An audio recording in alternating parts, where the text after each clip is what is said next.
Hello, dear friends. Welcome to the International Forum, Global Crisis, There is a Way Out. Before we start today's forum, I would like to remind you what the previous one was about. It is very important, and you will see why later.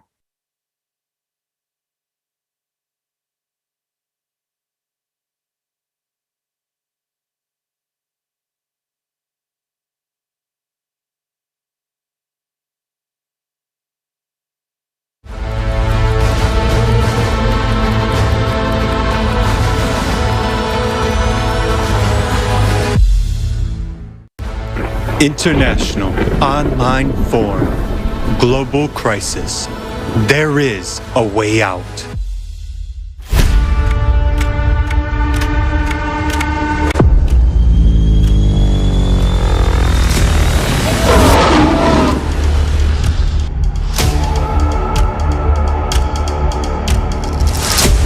Can't express my feelings to you. Those balconies are piled up on top of each other in such a terrible way, trapping babies inside.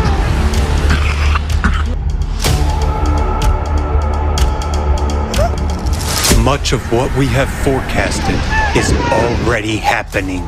Since our climate report with a mathematical model was presented at the global crisis, our survival is in unity form. 5 months and 10 days have passed. Unfortunately, the events that have occurred during this time have only confirmed what was said at the previous forum. The climate Cerberus will help us recall what we talked about last time.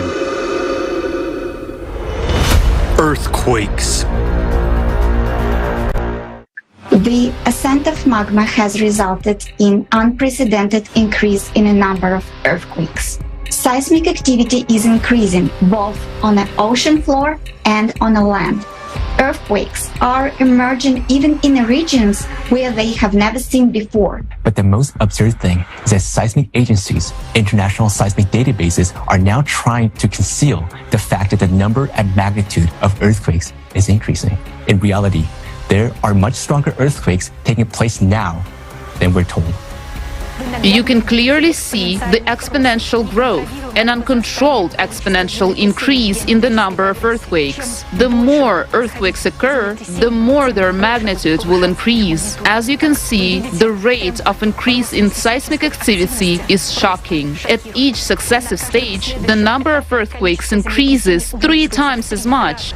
Since the last forum, over 161 days, 686 powerful earthquakes with a magnitude of 5 or higher have occurred around the world. Moreover, 10 of them were earthquakes of a devastating magnitude 7. Some regions experienced seismic events of such magnitude for the first time. On November 29, 2022, several strong earthquakes occurred in Canada, one of which reached a magnitude of 5.8, which was for the first time in the region's history. Powerful earthquakes in different parts of the planet have led to the loss of life. On November 21st, 2022, a shallow earthquake with a magnitude of 5.6 in Indonesia claimed the lives of 318 people and injured over 7,500. Note that previously, such destruction and human casualties were caused by very powerful earthquakes with a magnitude of at least 6 or even higher. But now, seismic events 1 magnitude lower can already be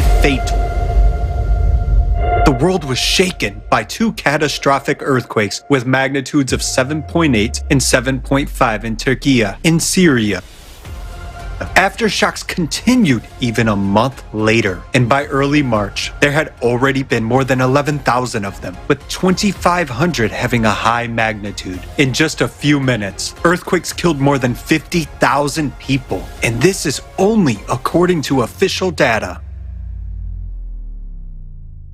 On the eve of this event, on February 5th, a series of deep focus earthquakes occurred in the region of the Fiji Islands and the Mariana Trench at a depth of over 500 kilometers.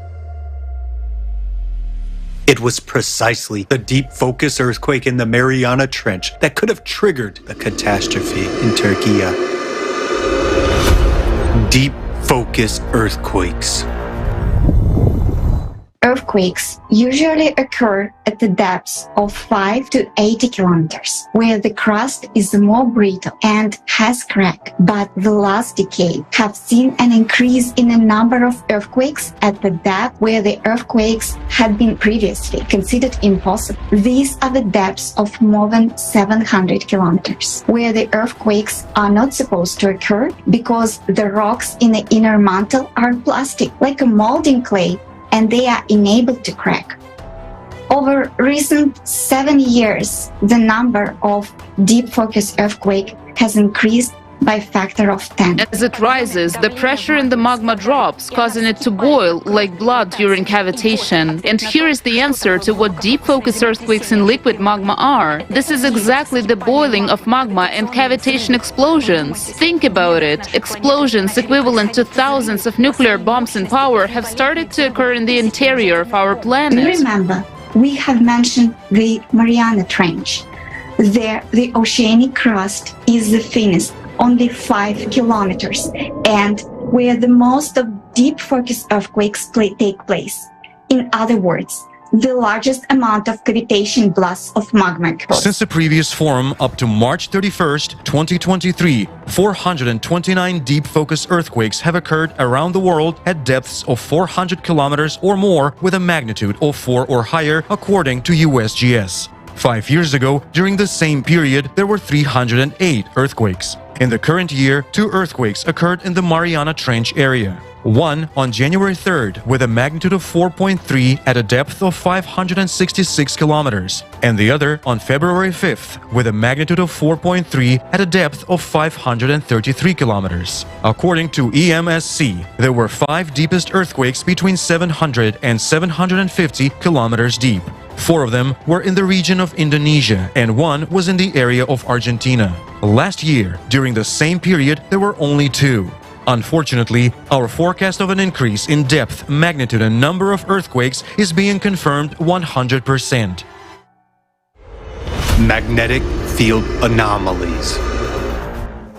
After analyzing the geologic data for the past 100,000 years, we have noticed that abrupt magnetic pole shifts occurred with a certain periodicity. According to the geological evidence, during these periods there was also a weakening of the magnetic field by 8-10 times.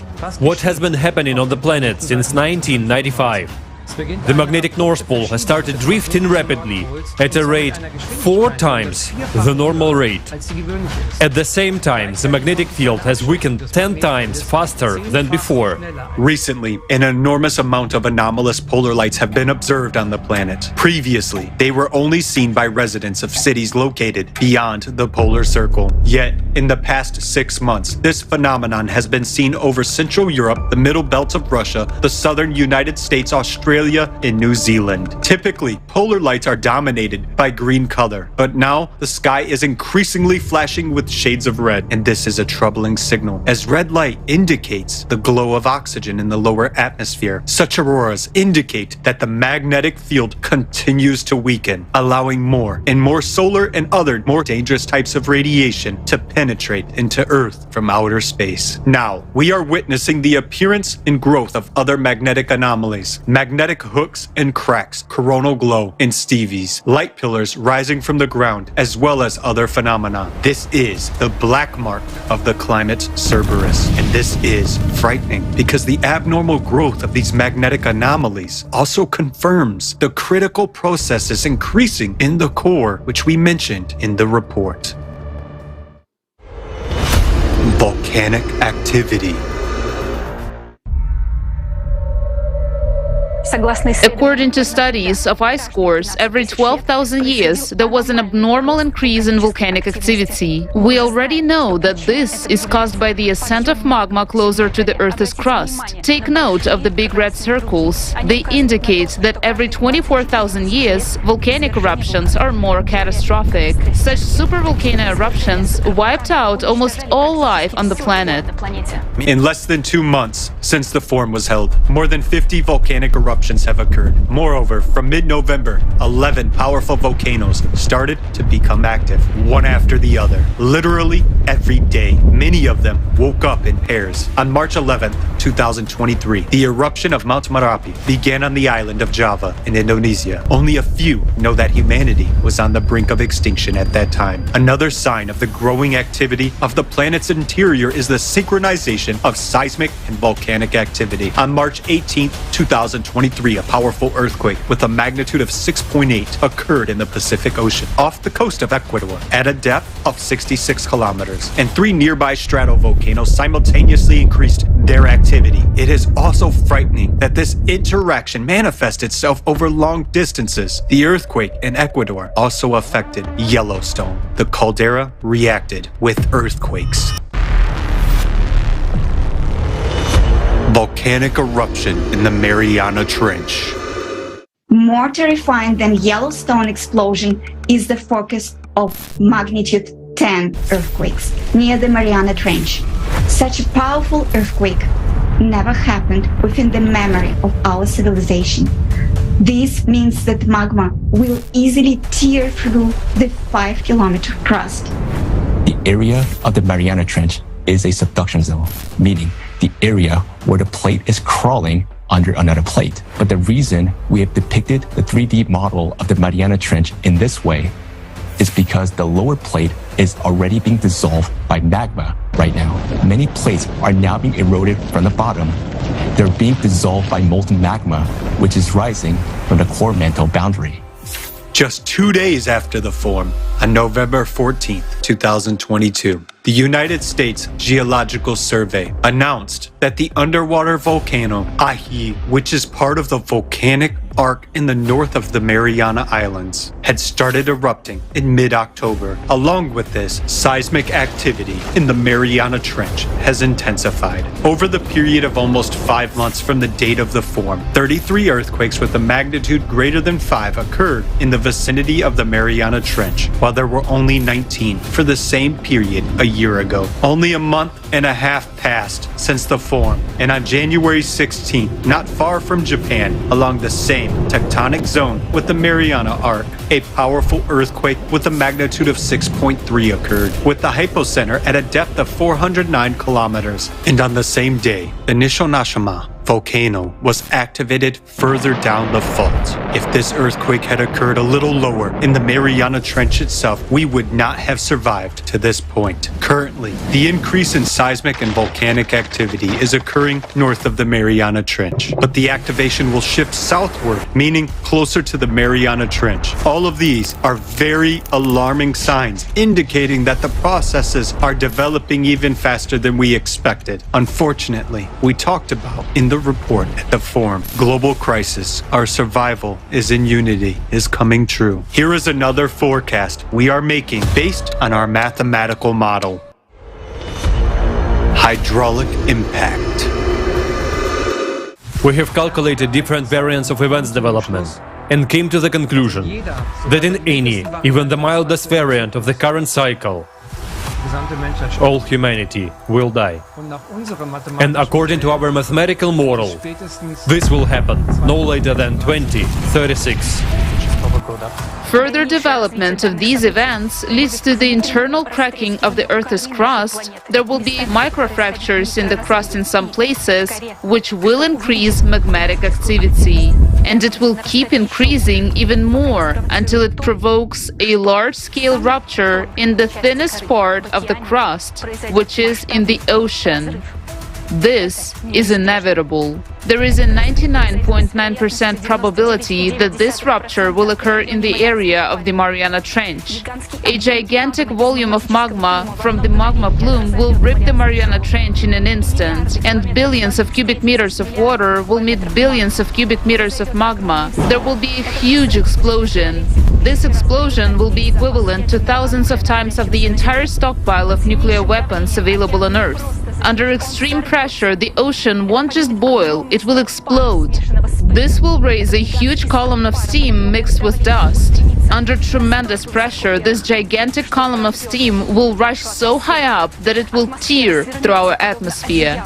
the atmosphere will curl up like a blanket and be blown away by the solar wind, meaning our atmosphere will literally be swept away along with the entire water cover. Also, at the same time, this gigantic explosion will cause a powerful hydraulic impact directed inside our planet. There will be a very powerful blast wave directed into the center of the planet, into magma, which will spread tangentially, and this will provoke additional cavitation processes. This will lead to an abrupt expansion of magma in all directions by a factor of 10. That is, there will be 10 times more magma. This will literally tear the planet from the inside. With such an impact, magma will behave like a gaseous substance. All volcanoes, cracks, fractures, all boundaries of lithospheric plates will burst and erupt simultaneously. The Earth will be flooded with lava flows, just as it happened on Mars. Naturally, due to the impact, the inner core will bounce away and the motion of the outer core will stop. Our planet will die. This process will take only a few minutes. Due to the stopping of the core, the electromagnetic field of our planet will disappear and the gravitational field will be almost completely gone. Therefore, all the satellites will fall from the near-Earth orbit, including the Moon. But we, humans, will no longer be threatened by this, because as a consequence of these events, we, as humanity, will already cease to exist completely. Before your eyes, you see a timer that counts down to the time when the planet, as a living planet inhabited by life, will no longer be able to exist. This is the fact that we have been living with for more than 10 years, and as of today, you will also have to live with it.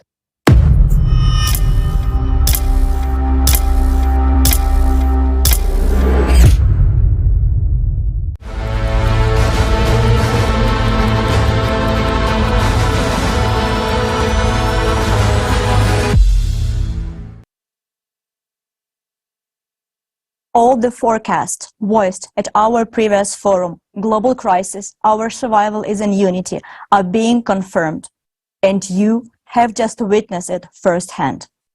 Indeed, the climate report presented at the previous forum changes life into the before and after, forcing a complete rethinking of values. And yet, the last report only introduced a part of the massive information that has been the subject of research by the international scientific community of the Creative Society Project for decades. And at today's forum, Global Crisis, there is a way out. You will hear the second part of this climate report from our respected speakers. Believe us, this report is worth being listening to by the whole world. And we are especially pleased to note that this vital information will be heard in 150 languages. Right now, thanks to our volunteers translators located in different parts of the planet, simultaneously translating this forum for their fellow citizens. Why is today's forum called There is a Way Out? Because the second part of the forum will examine in detail the main and only way out for humanity from all existing crises. And this way out guarantees us the absence of wars, the elimination of the climate threat, and a safe, high-quality life for everyone. Moreover, it includes the possibility of extending our lifespan beyond the species limit and revealing new perspectives for the development of all humanity. You will learn about all of this today at the Global Crisis There is a Way Out forum. To begin with, dear viewers, I want to draw your attention to the fact that all information at the online forum Global Crisis There is a Way Out is presented for non-commercial purposes for the benefit of the entire society. Unrestricted use, reproduction, and distribution of this forum by any means, in part or whole, is permitted, provided that the information is not distorted and the forum is cited as the source. We also invite you to watch this broadcast on our new channel on the Rumble platform. You can find a link to this channel and all our other social media accounts in the description below the broadcast. We urge you to actively share this broadcast. Go live on social media right now and invite people to watch it together. Your actions at this moment determine whether there will be a future for our humanity or not. It is a great honor for us to present to you the second part of the climate report and introduce our esteemed speakers. Yelizaveta Kromova, a geologist and geophysicist. She received her master's degree in geology at Lomonosov Moscow State University. Yelizaveta is the head of the Information and Analytical Department of Global Climate Change of the Creative Society. She leads the direction of the global monitoring of natural disaster occurring on our planet, analysis of seismic and volcanic activity, as well as the comprehensive study of changes in the Earth's geodynamics and geophysics. John An, PhD in chemistry engineering with an MBA, is an expert in the development and commercialization of new technologies in the field of energy, chemical processes, and natural sciences. John An received his MBA from the INSEAD Research Institute, his doctorate in chemical engineering from the Technical University of Munich, and his master's degree from the University of California, Berkeley. Anastasia Pashigrieva is a specialist in the development of new technologies and a candidate of chemical sciences. Anastasia collaborates with scientists within the independent international platform Scientific Community of the Creative Society Project. She has conducted dozens of interviews with specialists from various fields. Anastasia coordinates the direction of studying functional and chemical changes in the atmosphere. Anastasia is the part of a team of analysts who collect data and study the increase in seismic activities on the planet.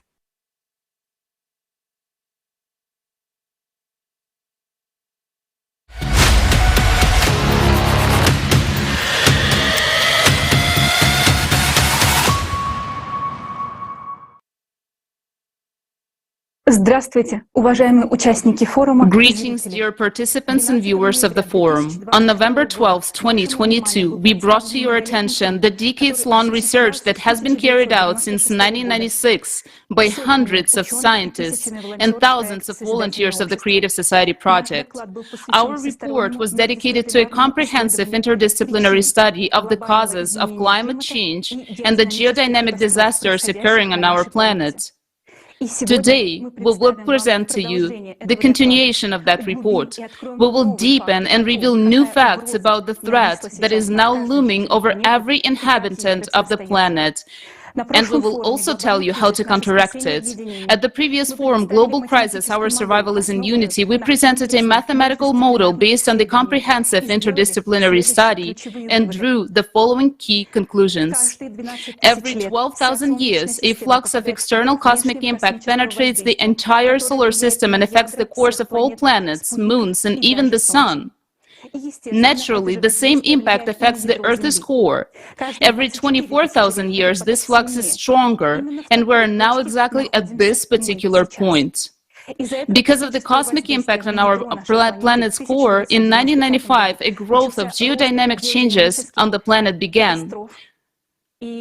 Seismic and magmatic activity started growing. Pronounced changes in the magnetic field of the planet began. The speed of the planet's rotation sharply increased, and its axis began to shift with acceleration. In 1998, a bounce of the core was recorded. Due to its destabilization and heating, as well as the increase in centrifugal forces as a result of the planet's acceleration, a rise of molten magma began from the boundary between the core and the mantle. The rise of magma triggered the activation of magma chambers under West Antarctica and Greenland, which caused a growth of melting glaciers in 1995. In the same year, heating of bottom waters of the world ocean began to increase. The number of thermal anomalies on the water surface started to rise, and the humidity of the atmosphere began to grow.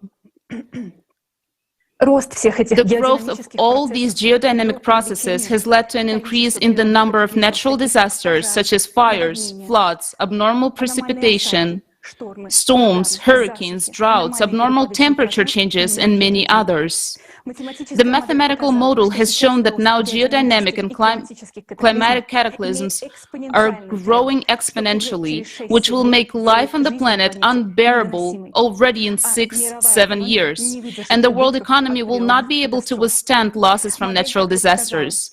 The model has also shown that we are entering the 24,000-year cycle of catastrophes with a weak immunity of the planet.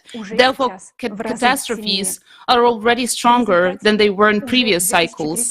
Thus, already in 2036, a giant magma breakthrough may occur on our planet in the Mariana Trench, which will turn our planet into Mars within a few minutes. But humanity might not live to that point if we continue to live in the consumerist format of society.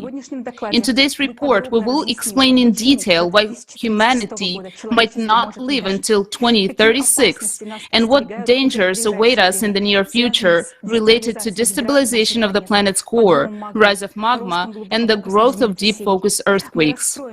We will reveal to you why the external impact coming to our planet from outer space once every 12,000 years affects only the core, and what is the peculiarity of the structure of our planet's core. In this report, for the first time, we will voice information about how Mars actually perished and why Earth may have the same fate. Also, we will voice for the first time why we, humans, played the key role in the fact that this cycle of cataclysms may be the last for our Earth. How our activities have disabled the main defense mechanisms of our planet. Later, you will find out what kind of mechanism it is. Why do we believe that everyone must know this information? Because it concerns the life of each and every one of us, yours and ours. Only when we as humanity begin to understand what really happens to our climate on our planet, we will begin to look for a way out in the right direction. A way out of the catastrophe that we're already rapidly approaching, since our mathematical model indicates that taking into account the current dynamics of events, this catastrophe is almost irreversible in the consumerist format of society. We're deeply saddened to state that our mathematical model has been proven accurate. And for many people, an obvious example of this was the disastrous earthquakes in Turkey and Syria on February 6, which caused a terrible global-scale tragedy. A little later, we will discuss why these earthquakes occurred. And now, we offer you to watch a documentary about those events which was prepared by our volunteers, including those who are now in Turkey. Words cannot convey all the horror that took place there. And now you will see everything for yourself.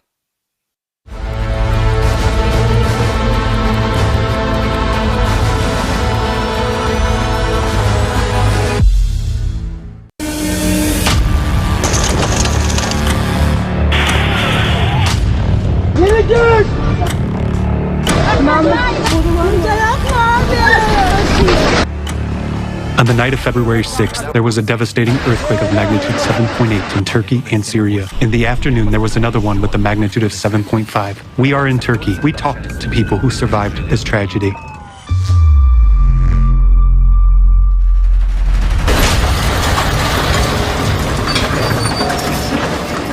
Everyone was living a normal life, making plans for tomorrow, getting the kids ready for school. None of them expected that, and in 2 minutes, everything was over. Total zero. You have to start your life all over again, and thank God if you're still alive. But for many people, life was over in an instant.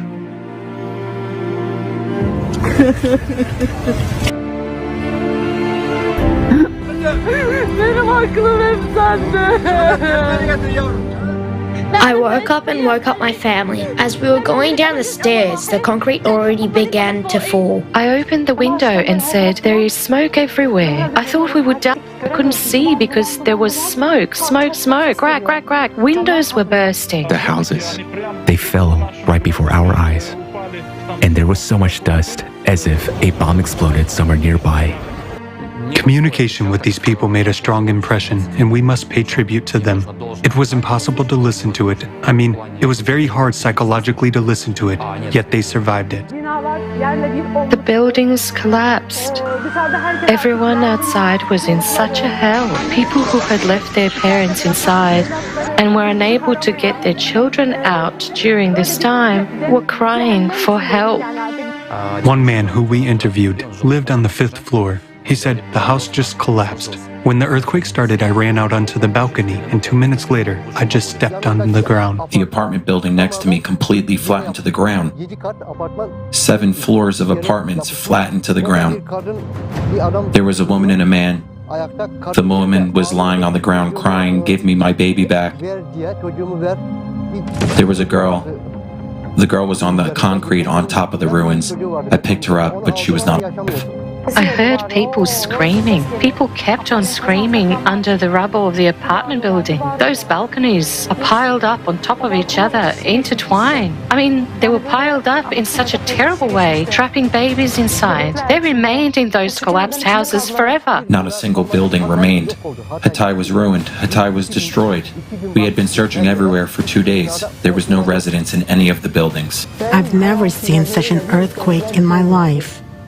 I don't think there was a single person we talked to who didn't mention that someone in their family. One guy whom we interviewed said he deleted 200 contacts from his phone book after the earthquake.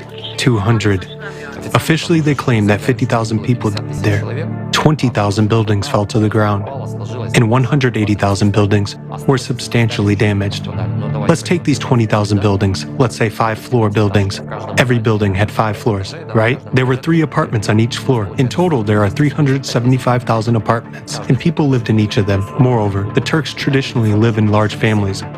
Also, eyewitnesses told us that in the first days after the earthquake, they could hear a lot of screaming. They could hear a lot of cries of people who were left under the rubble. And with each day, these cries became fewer, and fewer. There was a picture all over the internet. I am sure it was not the only case, where a father was sitting and holding his child's hand. His little daughter, who was under the rubble, he was interviewed later and said, "I could feel her hand getting cold." So he was literally sitting there, holding his daughter's hand and could feel her dying.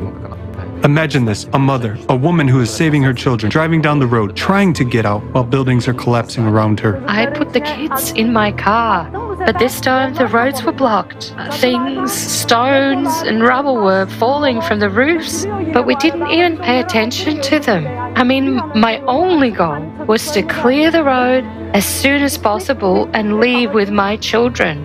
And there are many stories of such kind, unfortunately, to my great regret. Look, my 3 children and my wife are lying on this construction site. This is the 3rd day of the earthquake. My children have already died here from the cold. Isn't it a shame that no one hears our voice? No one will come to help us. We're helpless. The caller says, "All right, we'll send them." They come. They don't do anything.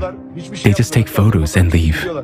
When the rescuers arrived, what kind of help did they provide? I didn't see any rescuers. I left from there on. The 5th day, I didn't see any rescuers. Many people being under the rubble recorded videos, wrote posts, and posted them on social networks to let their family and friends know about what had happened to them, to give information to rescuers about the specific geolocation, the place where they were. But unfortunately, for unknown reasons, these posts were deleted by social networks. Can't express my feelings to you. I'm under the rubble, as you can see.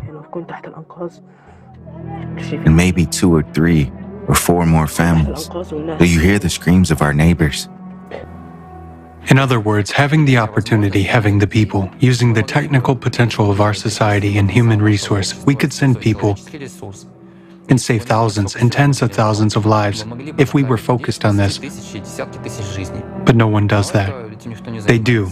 I don't want in any way to insult those fellows who sacrificed their personal time, flew in, rushed, helped out, and made every effort, but we talked to them as well. They have a lot of questions too.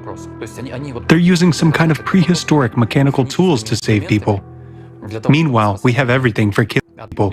We have thermal imaging cameras, we have missiles and tanks, we have cutting-edge technology. We can find a sniper 15 kilometers away with the thermal imaging camera, but we can't find a person lying in front of you because we don't have the equipment to do it. Are we normal people after this? We worked in the cities of Gaziantep and Erdagi. The whole team started to work at once, looking through all the rooms, all the cracks, all the voids. I crawled inside and heard someone wheezing, and I started searching. I kept crawling. I was crawling towards the sound, and this sound turned out to be right in front of me. I started digging, and eventually I found a person. I dug him out, and I just couldn't bear it. Tears started to flow at once. I don't even know how to put these feelings into words. I started shouting to everybody. I found one. Immediately, everyone rushed there, bringing all kinds of equipment. We had to move him a little bit, but when we were moving him, he was screaming, and my heart was breaking from his moaning. He was crushed. His arm was crushed by a huge slab weighing I don't know how many tons. We finally hollowed out that slab, and one of the guys looked inside, and it turned out he was holding another person's hand. Then we looked further, and there was someone else lying there, but he was already dead. A huge amount of work was done. They brought an acoustic device, such a device that listens to sounds, and before it listens, a man with a loudspeaker would shout in Turkish, "Is anyone alive? If there is, respond, knock, scratch. We are going to listen to you now." At that moment, all the equipment, everything that can make sounds, even people should remain still, not even shuffle their feet on the ground. Everything, literally everything, freezes around, and they start listening.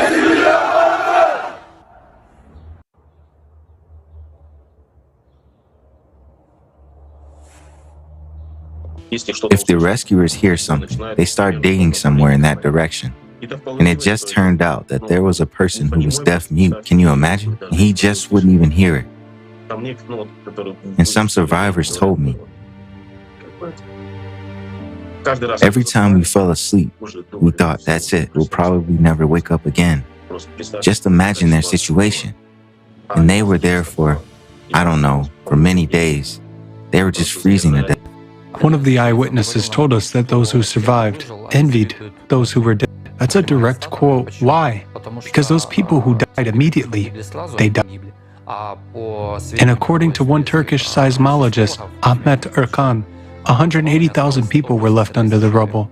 180,000 people who were under piles of concrete, with their limbs crushed and broken, their internal organs torn apart. It's painful to even talk about. But they had not been helped for weeks. In some villages, there was no help at all. 20,000 rescuers were sent from 80 countries. That's one person per house. How can one person have to dismantle an entire house to save those who were under the rubble? We've just passed near one of the houses. There are 200 people still alive under those two buildings. They have been screaming for several days, but rescuers can't get to these people. There's not enough of them because several cities are in ruins. It took them 2 weeks to assess the needs. Imagine somebody under the rubble is waiting for NGOs and UN agencies to assess their needs. We know what they need now. What was happening in the towns struck by the earthquake in the days that followed?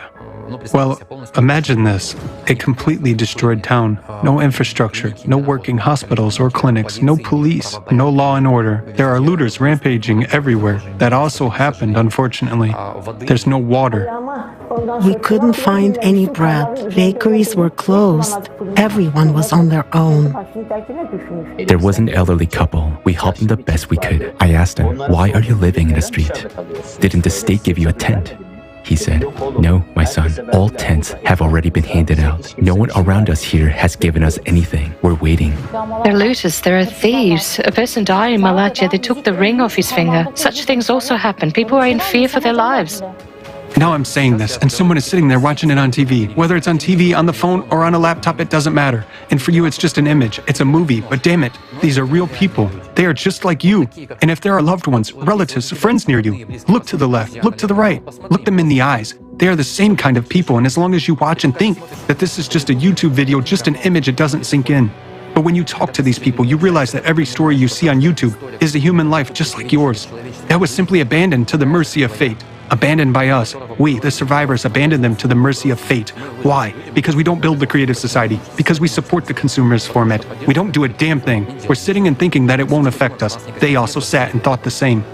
Fires are burning everywhere. People are sitting by the fires. Soldiers are walking around with rifles. They're looters. Houses are destroyed. When the breeze blows, you smell dead bodies, corpses. Someone is having a nervous breakdown. I can't describe to you what's happening here.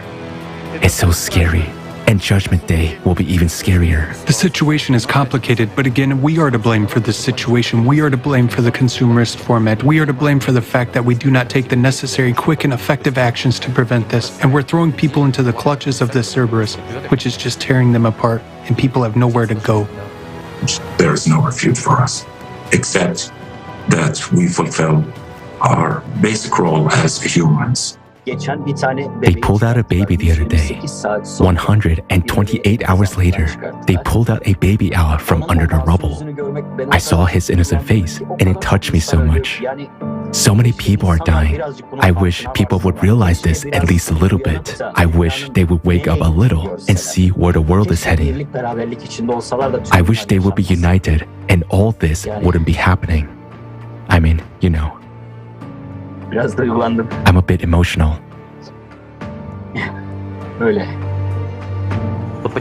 Why are people dying? Why are people dying from climate change? Because we don't know the truth. Because we don't know what affects the climate. And if we don't know what affects it, we don't know how catastrophic it is. And thus we can't oppose it with anything. Before the quake, I was working with Barry from the Creative Society. And after the quake, the whole scenery reminded me of the videos and all the facts and truths and all the reports that were published by the Creative Society. What we were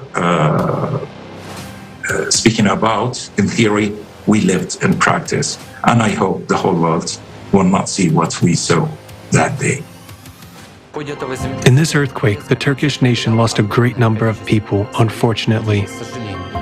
We are simply obliged to make sure that this does not happen again. And we do have this opportunity. We can save human lives. But this is only possible in the creative society. Any person, if they are a human being, if they have at least an ounce of conscience and honor, they are obliged to join the participants of the Creative Society project and do everything in their power, make maximum efforts, maximum use of their capabilities in order to save the lives of those who are still alive and whom the Cerberus has not reached yet. And we must remember that his clutch is threatening each of us right this second. And where it will strike next time, we do not know.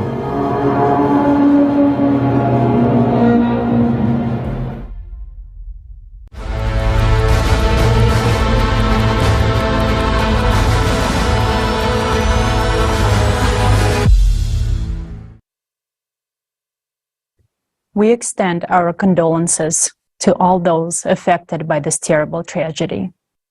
It breaks our hearts to see what we just witnessed. It's horrifying to realize that many people were left to die under the rubble. Unfortunately, no one will solve this problem in the consumerist format of society. The horror is that earthquakes and disasters like this will only increase with each passing year. This is the reality of our tomorrow. And the goal of today's forum is to prevent this unwanted reality, to prevent such catastrophes as in Turkey and Syria. Our objective is to save human lives. To do this, firstly, we need to change the format of our society from consumerist to creative. And today we will talk about how to do this. Secondly, we need to understand the true causes of climate change, because only then can we know how to prevent them. These are two tasks that today's forum is dedicated to, and I would like to return the floor to our speaker, Yelizaveta Khromova. На протяжении многих лет мы предупреждали. For many years, we've been warning that cataclysms, volcanic and tectonic activity will increase due to the 12,000-year cycle of cataclysms, but the world community still disregards this information. It is really scary to see such disasters as those in Turkey and Syria, and it is even more scary to realize that this is only the beginning. We see how after such tragedies that are making the world's news, the interest to topic of climate is rising, but then unfortunately it subsides again. How many more catastrophes should occur for the issue of the true causes of climate change and the growth of geodynamic activity in the Earth's interior to be the main international agenda? We understand that all of us will die if no one in the world studies the true causes of climate change and looks for ways out. That is why we do it, because someone has to do it. We will do it until the last day. It is our responsibility as people who want to live and study the causes of what is happening in a comprehensive and interdisciplinary manner in order to prevent such tragedies. From our side, we're doing everything we can, but our efforts alone are not enough. For this information to go and reach people, we need all of you. It is important for all people to become familiar with what will be announced today, the true causes of disasters currently occurring on the Earth, and the solution to this problem. People should know this before another terrible tragedy happens, because it will definitely happen if we don't do anything. The mathematical model is being confirmed, and all of us will be responsible for what happens next. Now, let's move on to the question of why the terrible disaster happened in Turkey and Syria. Two powerful earthquakes of magnitude 7.8 and 7.5 on the Anatolian Fault. The cause is the growth of deep focus earthquakes.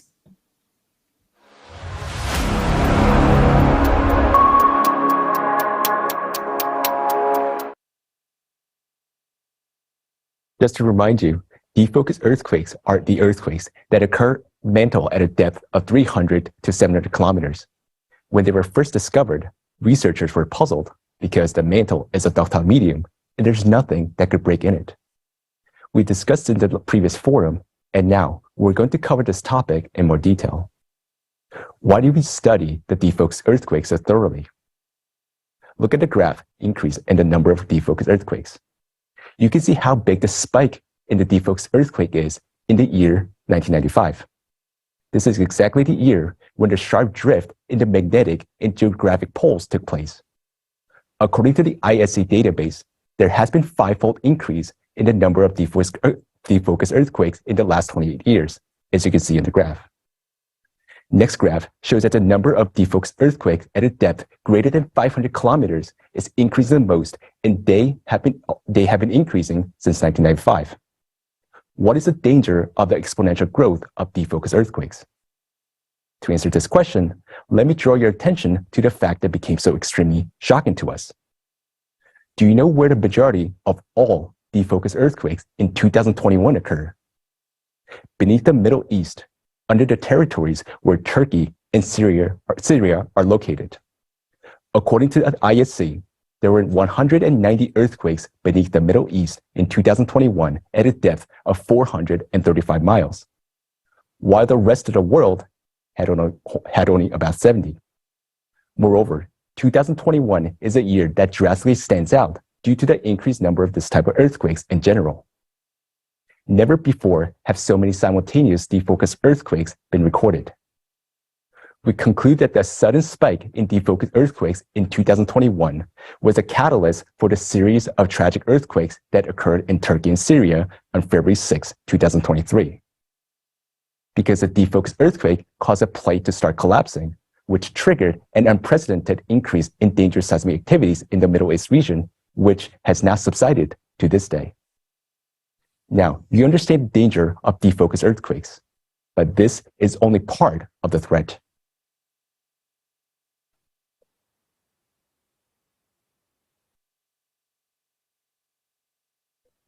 же собой представляют глубокофокусные землетрясения? So what are deep focus earthquakes? What is their mechanism? Deep focus earthquakes are actually explosions in magma at the depths of more than 186 miles. They're equivalent to the explosion of hundreds of thousands of nuclear bombs in the Earth's interior. If such an explosion were to occur at the depths of 10 kilometers or 6 miles, it would be many times greater than the Yellowstone supervolcano. What could cause such explosions? During the 12,000-year cycle, the core of our planet is affected by external impact from outer space, which transmits additional energy to the core. It is important to know that this energy only interacts with the inner core of our planet due to its abnormal density. This energy causes the inner core to heat up more.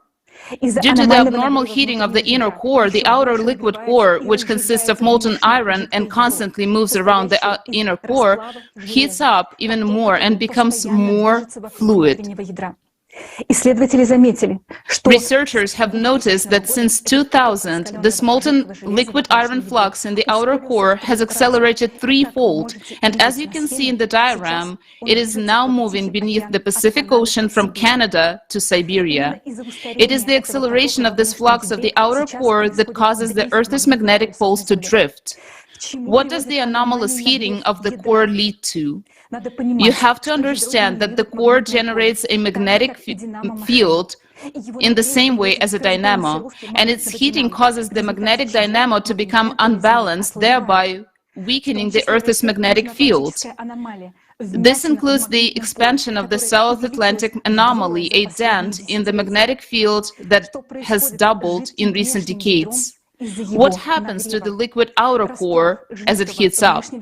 The molten substance of the liquid outer core begins to seep into the mantle in a large volume as shown in the diagram.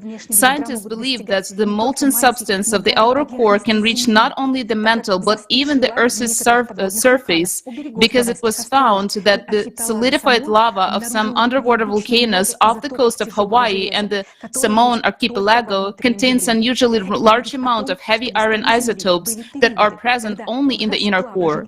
This suggests that there have been periods in the Earth's history when molten substance from the liquid core reached the Earth's surface. How powerful would the internal impulse have to be to push liquid iron from the boundary of the core 1,800 miles upwards? Soon, we're risking to see the same composition of the erupting lava, and you'll find out later why.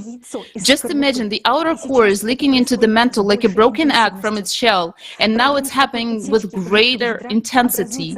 Hotter, more liquid, and mobile magma flows are forming in the areas of such leakage of the liquid core.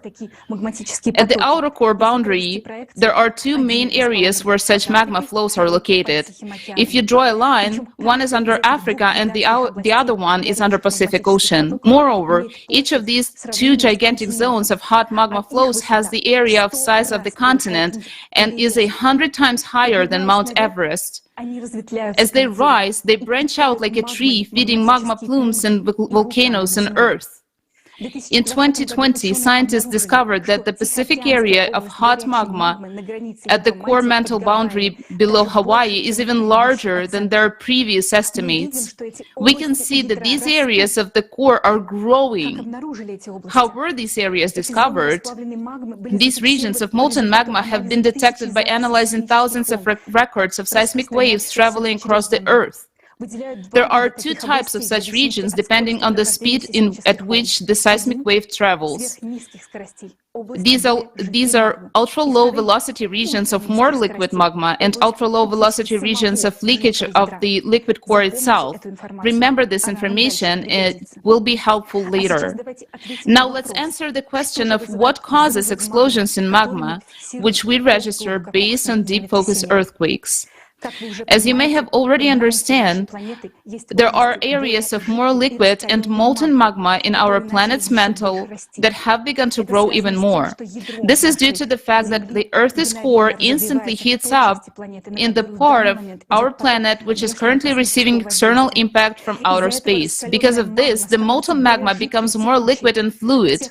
In those places of the mantle where such molten magma meets colder, not yet heated magma, there arises arise whirls and counter-currents, which leads to cavitation explosions. What is a cavitation explosion? It is a very powerful nuclear explosion, a magma blow with the force of millions of nuclear bombs diverging tangentially in the magma in all directions. It can be compared to an electric discharge of the Yudkin effect. The Yudkin effect, or electrohydraulic effect, is a high-voltage electric discharge in a liquid medium. During this process, electrical energy is converted into mechanical energy in a very short period of time, and as a result, ultra-high impulse hydraulic impacts with local pressure of more than 100,000 atmospheres occur. Look at the video. You can see how the electric discharge disperses in different directions. The same thing happens in the interior of our planet during the cavitation process. Where will cavitation explosions occur? They occur at the boundaries of hot and cold magma, where the core has not yet heated the magma.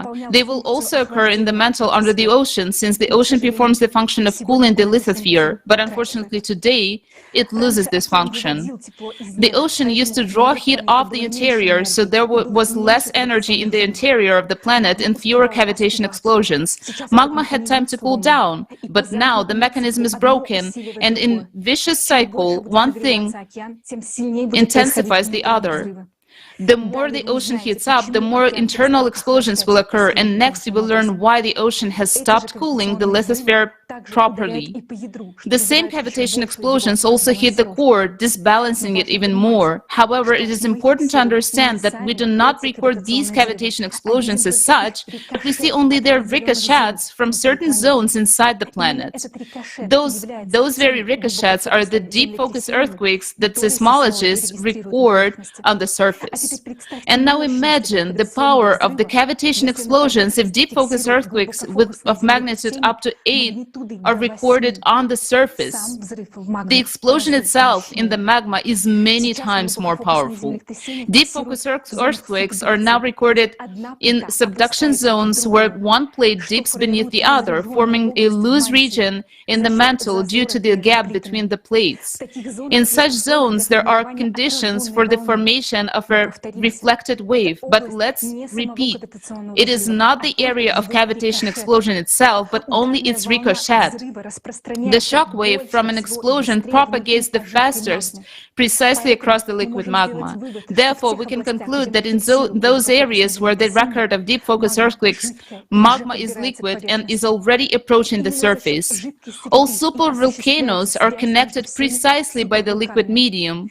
For example, Ira and Yellowstone are connected by liquid molten magma, through which a wave from a cavitation explosion can propagate. Cavitation explosions are also dangerous because their wave, as it travels through the liquid magma, can cause pressure on the boundaries of lithospheric plates and along faults. And this pressure manifests itself in a series of earthquakes. This is what we observed on February 6, when the cavitation explosion, whose ricochet was recorded at the depths of as a deep focus earthquakes under the Mariana Trench, caused pressure at the intersection of these tectonic plates, the Anatolian, Arabian, and African, resulting in two powerful earthquakes. It is important to note that today we're unable to register all deep focus earthquakes. Sometimes we may not even see the source of the explosion itself, but we can observe its consequences, a series of small earthquakes, the so-called swarms, which occur when a cavitation explosion diverges tangentially in liquid magma. We would also like to announce that the team of the Creative Society scientific community has analyzed and prepared a visualization of deep focus earthquakes data on the Creative Society website. You can now see a link how to find this data on the website under Climate Data Analysis. If you wish, you can download this data and conduct your own analysis. To contact us, send us an email at climate@creativesociety.com as indicated on the screen. The analysis of the correlation of the processes occurring in the mantle with the processes occurring in the atmosphere is especially interesting. Now, let's look again at the graph at an increase of deep focus earthquakes we saw at the beginning. Now, after everything you have heard, you understand why this graph is so alarming and why we pay so much attention to studying exactly this type of earthquakes. After all, an increase in deep focus earthquakes directly indicates an increase in cavitation explosions in the planet's interior, which in turn means that the Earth's core is rapidly destabilizing and heating up. And all of this points to the approach of terrible disasters, earthquakes, and volcanic eruptions. Because, as we already mentioned, cavitation explosions work similarly to the Yudkin effect. A huge release of energy stimulates the release of energy even greater amounts, which causes the next discharge. One cavitation explosion causes a whole cascade of other cavitation explosions in the interior of our planet. If the ocean performed its function of drawing off heat from the lithosphere into the atmosphere, this wouldn't be so terrible. But since this system now is disrupted, all this energy accumulates under our feet, leading to an even greater increase in cavitation explosions. And the fact that today we're witnessing an abnormal growth in synchronization of earthquakes and volcanic eruptions on Earth is directly related to the fact that cavitation explosions are becoming more frequent and the shock waves from them spread all over the planet. Today, the number of disasters is growing at a faster rate than before.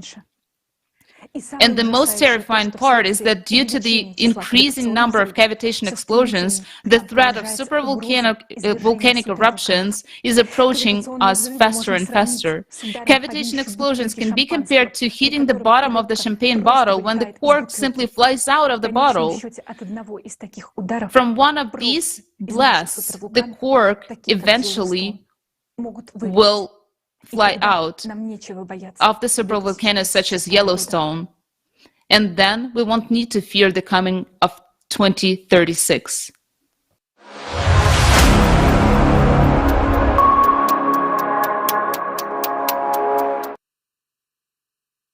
Such cavitation explosions cause magma in the planet's interior to heat up, expand in the volume, and get closer to the crust and press on it.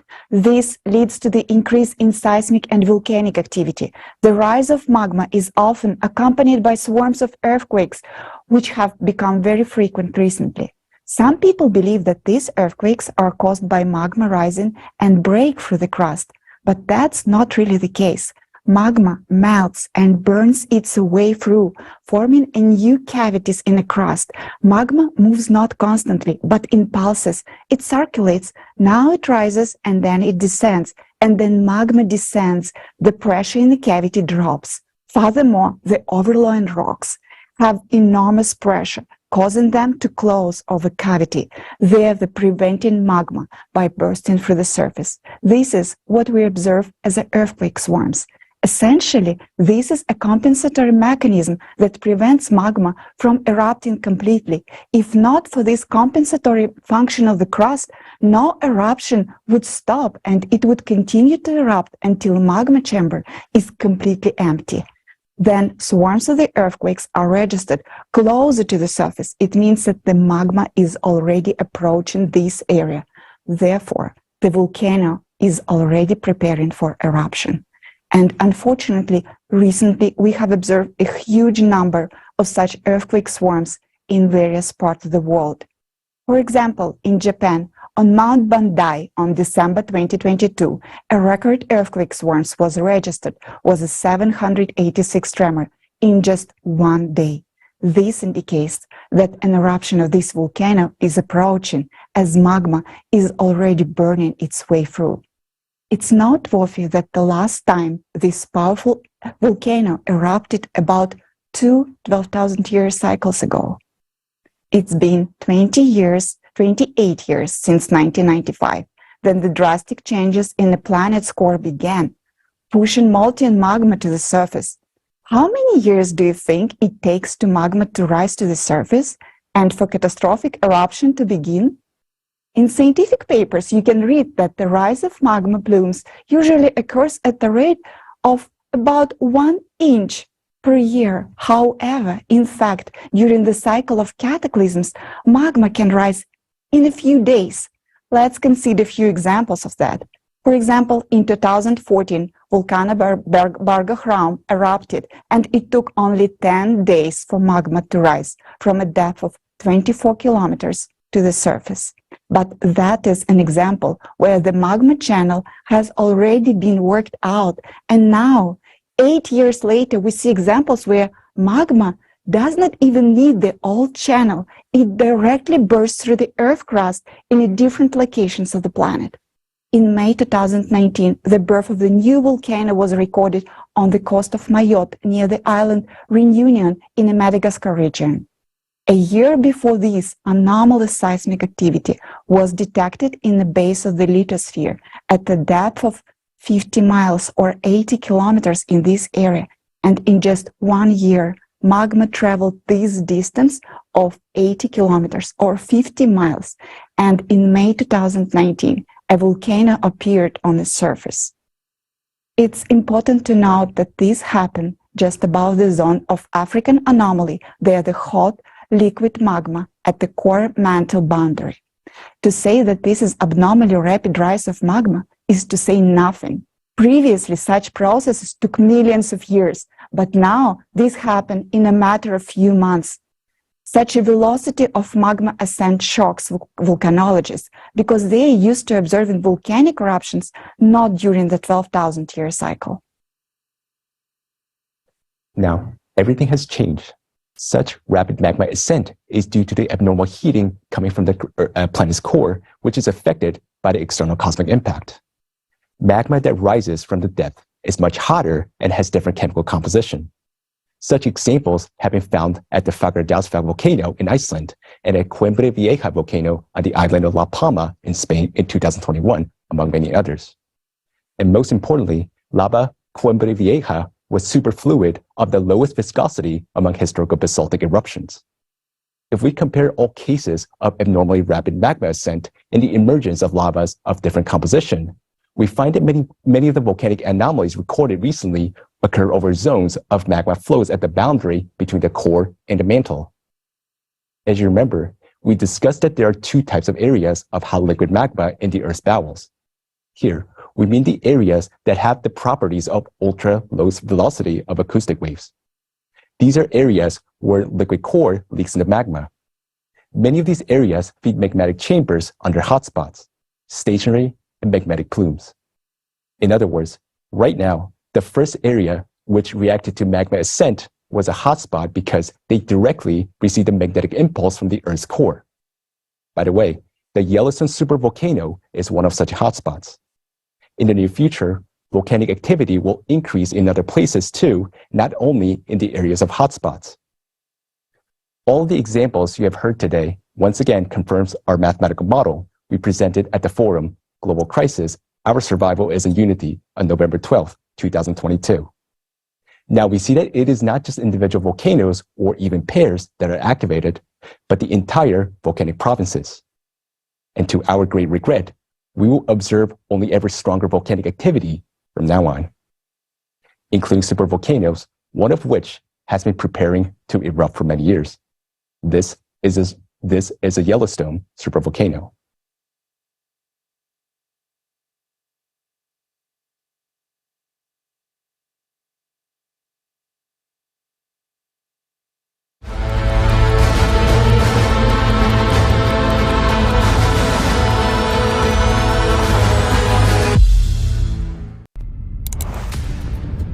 Can you imagine what will happen if the Yellowstone supervolcano explodes?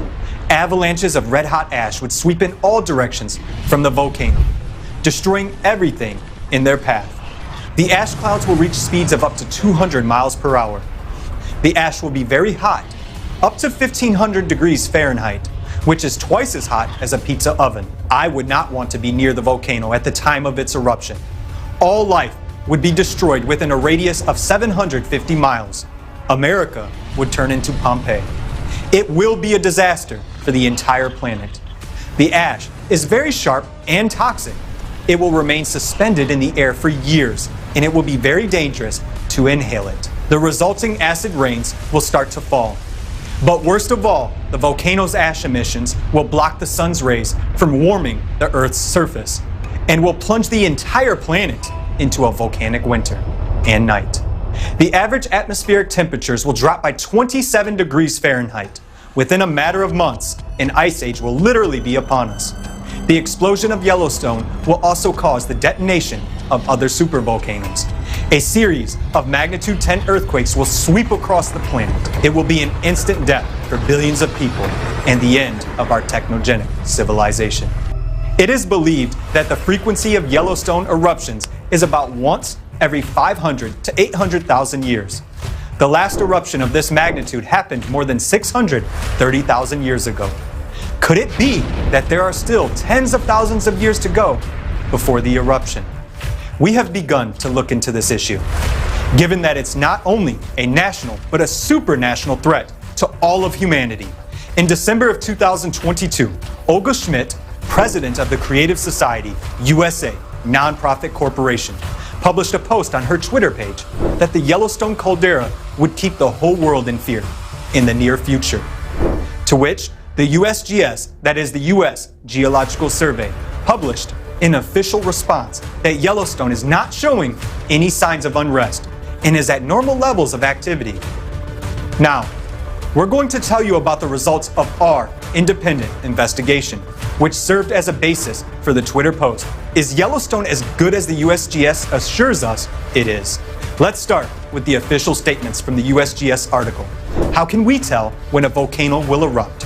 Which lists notable precursors to an eruption. Let's go through each point regarding the Yellowstone caldera over the last decades. Point 1. An increase in the frequency and intensity of felt earthquakes. We built a graph of earthquakes in the Yellowstone caldera area according to the USGS data, and we're shocked by the severity of the situation. The graph showing the number of earthquakes has an increasing trend. A reasonable question arises. Maybe the number of sensors is increasing. The answer is no. We found out that for many years, the location of seismic sensors in the Yellowstone caldera allows us to record all earthquakes with very small magnitudes, even just above zero. It turns out that the very first point of the USGS article on the precursors to an eruption, namely an increase in the frequency of earthquakes, is already happening. We have also noticed that in recent years, the number of earthquakes of magnitudes 4 and below has been increasing in leaps. This is exactly an increase in the intensity of earthquakes. The leaps occur because magma enters the chamber in pulses, in portions under pressure from deep within the mantle. Then, we decided to see if there is a behavioral dynamics by depth of earthquakes and found that in 2010, the greatest number of earthquakes was registered at a depth of 11 kilometers, while in 2022, it was already at a depth of 5 kilometers. In other words, the change in earthquake depths tells us that Yellowstone's underground activity is approaching the surface. As magma ascends, protective mechanisms are being formed. Rocks collapse above the zones of magma intrusion and earthquakes occur. The fact that earthquakes now occur at a depth of 5 kilometers means that magma at this depth has already eaten away the Earth's crust. Pure mathematics.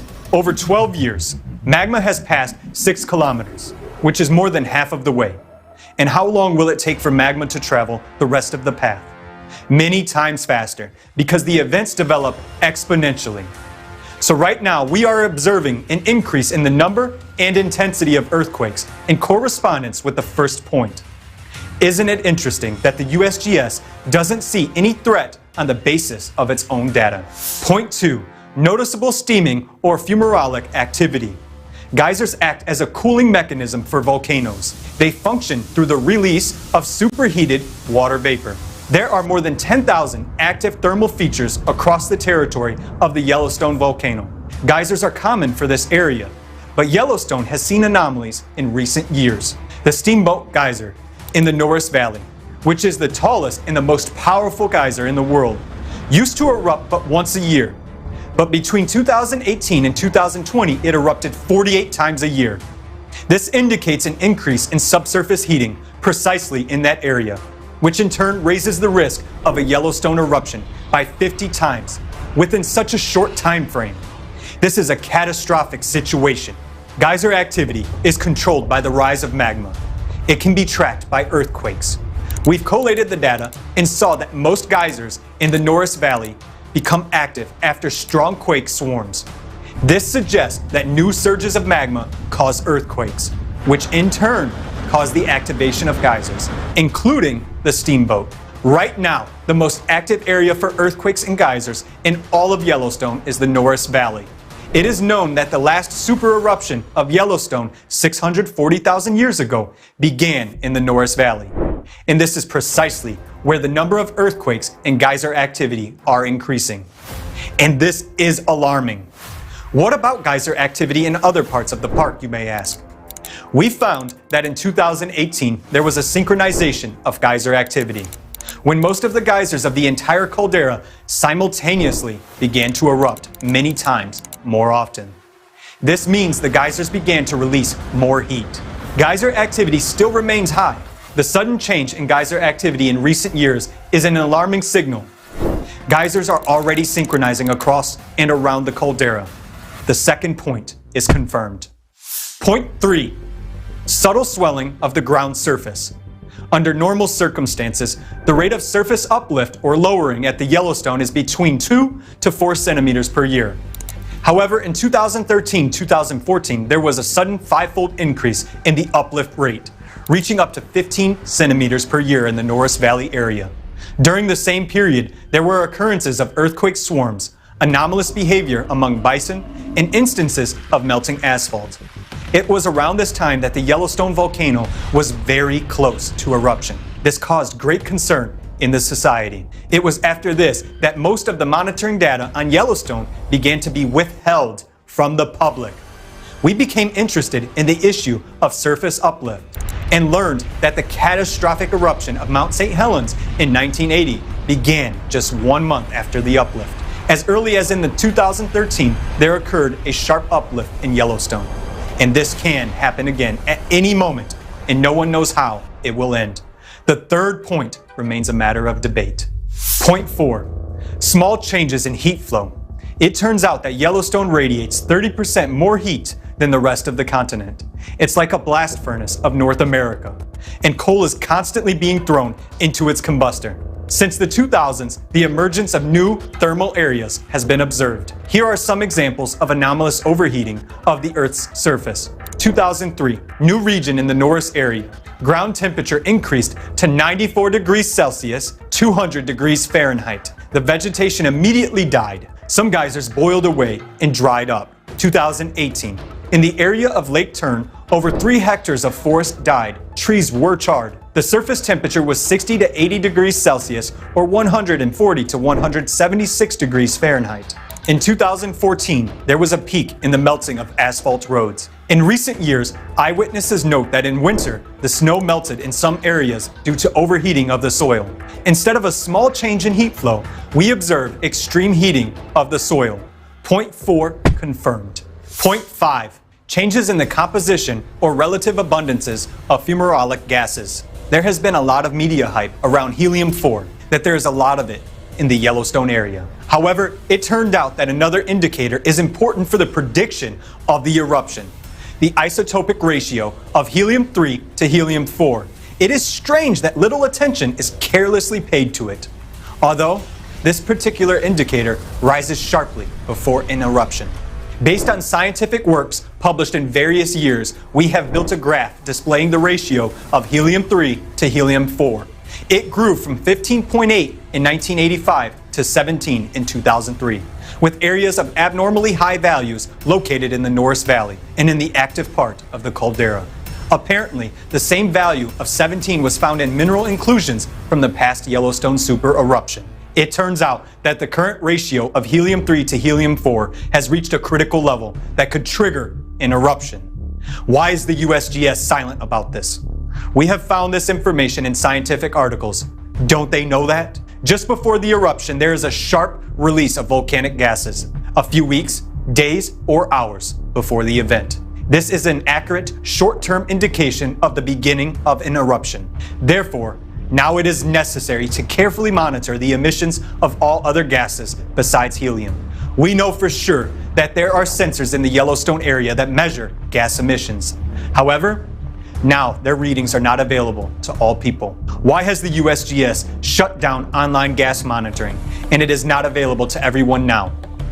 However, even according to the data we have found, indeed, there has been a change in the composition of gases. The 0.5 is confirmed. Interim conclusion. We went through the entire list of precursors to an eruption outlined in the USGS article, and were shocked at the results. All of these signs are being observed in Yellowstone. However, the article has a postscript. Precursors can continue for weeks, months, or even years before eruptive activity begins, or they can subside at any time and not be followed by an eruption. All these signs are consequences of the activation of the volcano. So there is such a postscript. Yes, the volcano has been dormant for thousands of years, but now it is preparing to erupt. And for the last 20 years, it has been happening with alarming intensity. Then what is the trigger for the eruption of the Yellowstone volcano, you may ask? Experts agree that the amount of melt fraction in a chamber is a critical parameter. Scientific models suggest that the critical melt fraction at which the volcano is likely to erupt is between 35 and 50%. How much critical melt fraction is there now? According to some 2022 estimates, it's about 20%. However, according to estimates from 2010, it's 32% melt. The numbers differ quite significantly. The estimation of the amount of melt is provided indirectly and depends on the method of calculation, since it cannot be measured directly. Assuming the 2010 estimates are accurate, then the current melt fraction in the chamber must be already enough for an eruption. How can we know that the volcano is already preparing for an eruption? Maybe there are some other signs of activation. 0.6, which is not in the USGS list. After analyzing data from recent volcanic activity at the Yellowstone caldera, we've found another important sign of an impending eruption. Recently, there has been a reaction to deep focus earthquakes in remote regions. This is what independent Yellowstone researcher Mary Greeley brings to our attention. In January 2023, Yellowstone experienced tremors as a result of earthquakes at a depth of over 600 kilometers in Argentina. Then, in February 2023, a series of devastating earthquakes in Turkey triggered a chain reaction in Yellowstone. Now, the impact is no longer being transmitted through the Earth's crust. Instead, it is transmitted directly through the magma, and that affects Yellowstone. If now there is a direct impact of distant events through the magma, consequently, the magma pressure in the volcano is high enough to react, which means it is ready to erupt. 12,000-year cycle of cataclysms and its impact on the volcano. There has never been such a reaction to distant events before. So why did it appear? Supervolcanoes erupt every 12,000 years during the cycle of cataclysms. 12,000 years ago, Campi Flagre. 24,000 years ago, Topo. Each time, these are catastrophic events for the inhabitants of the Earth. And recently, we have entered a cycle of such devastating cataclysms. The cycle occurs because of changes in the planet's core, and as a consequence, because of the rise of magma. In 95 and 2014, there were peaks of seismic activity for those areas that are directly related to deep magma sources. These are regions of the mid-ocean ridges, areas near the Antarctic plate boundaries, and hotspots. In these areas, deep magma acts as a link between the core and the Earth's crust. When magma ascends from the core, these very regions will be the first to react. This is exactly what we observed with the upsurge in seismic activity in 95 and 2014. Yellowstone is also connected with a hotspot, a deep magma chamber. As a result, we see a similar reaction in an increase of seismic activity during the same period. So we can already see that along with the main signs of volcano activation mentioned earlier, Yellowstone is also reacting to the current 12,000-year cycle. Let's go back to the beginning, when we also said that it has a period between super eruptions. This is the period of preparation of the magma chamber. Now, the current cycle of cataclysms aligns with the time when the magma chamber of Yellowstone is already ready to erupt. If the process is not stopped, Yellowstone is sure to explode in this cycle. And the USGS knows this, but they keep silent and hide the data.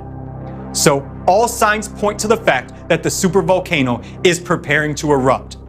According to geological data, the volcano has been preparing for hundreds of thousands of years, while the activation and transition to eruption happens very quickly. The magma chamber had been in a state of preparation for 640,000 years. Within the last 20 years, we have been observing signs of activation, and there are very few years left before disastrous cataclysms of the 12,000-year cycle begin. You may ask, what can trigger an eruption ahead of time? A strong earthquake, including a deep focus earthquake, can be a trigger to an eruption. We know that the number of earthquakes is currently increasing. Consequently, the risk of eruption is increasing as well. As of today, the threat of nuclear weapons use is high.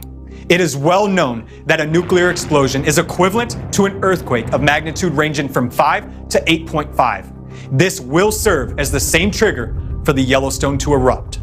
Yellowstone has a connection with China and Italy.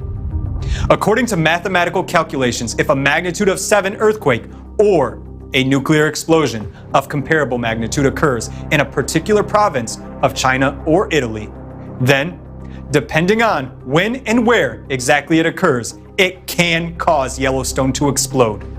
Point 7, the indicator of 100% probability eruption. Another critical factor that is highly likely to trigger an eruption is the slowing down of the planet's rotation. Currently, the rotation of the planet is accelerating. This happens due to cosmic influences on the planet's core that occur every 12,000 years. The acceleration of the planet's rotation is only the first stage. Then the second stage will follow, a subsequent slowing down of the planet's rotation. During this stage, enormous excess energy will accumulate inside the planet, leading to uncontrolled heating of magma and, as a consequence, a sharp increase in pressure. And this will inevitably cause the supervolcano explosion at a critical moment. If Yellowstone explodes, then there's almost 100% probability that Japan's supervolcano Aira will explode as well. In that case, humanity will cease to exist long before 2036. Conclusions. Based on the trends of the planet's rotation, the process of slowing down is about to begin. And in the next 2 years, the Yellowstone caldera will really cause widespread fear around the world. All this was mentioned in the video published on the Creative Society platform, which was discussed by Olga Schmidt in her post on Twitter. Let's go back to the USGS response. They write the following: Yellowstone is not showing any signs of unrest and is at normal levels of activity. There is no indication of any trend towards any sort of eruption. This conclusion is shared by volcanologists worldwide who study Yellowstone and other caldera systems around the globe. After analyzing the data, we realized the gravity of the situation. But why does the USGS insist that everything is all right with the volcano? Do we have a reason to trust the scientists who reassure us? After all, the issue is extremely serious and our lives depend on it. Every month, they publish reports on Yellowstone activity. We've noticed that data on gases is not publicly available. If you go to the website with the temperature sensors, it turns out that most of the sensors don't work and don't display the temperature. According to an independent researcher, Mary Greeley, there are many more earthquakes registered on the seismograms than what is shown on the USGS website. Moreover, at the forum Global Crisis, Our Survival is in Unity, a group of analysts of the Creative Society project presented evidence that the main seismic services, including the USGS, manipulate data. Can we trust the USGS in the matter of the catastrophic eruption of Yellowstone?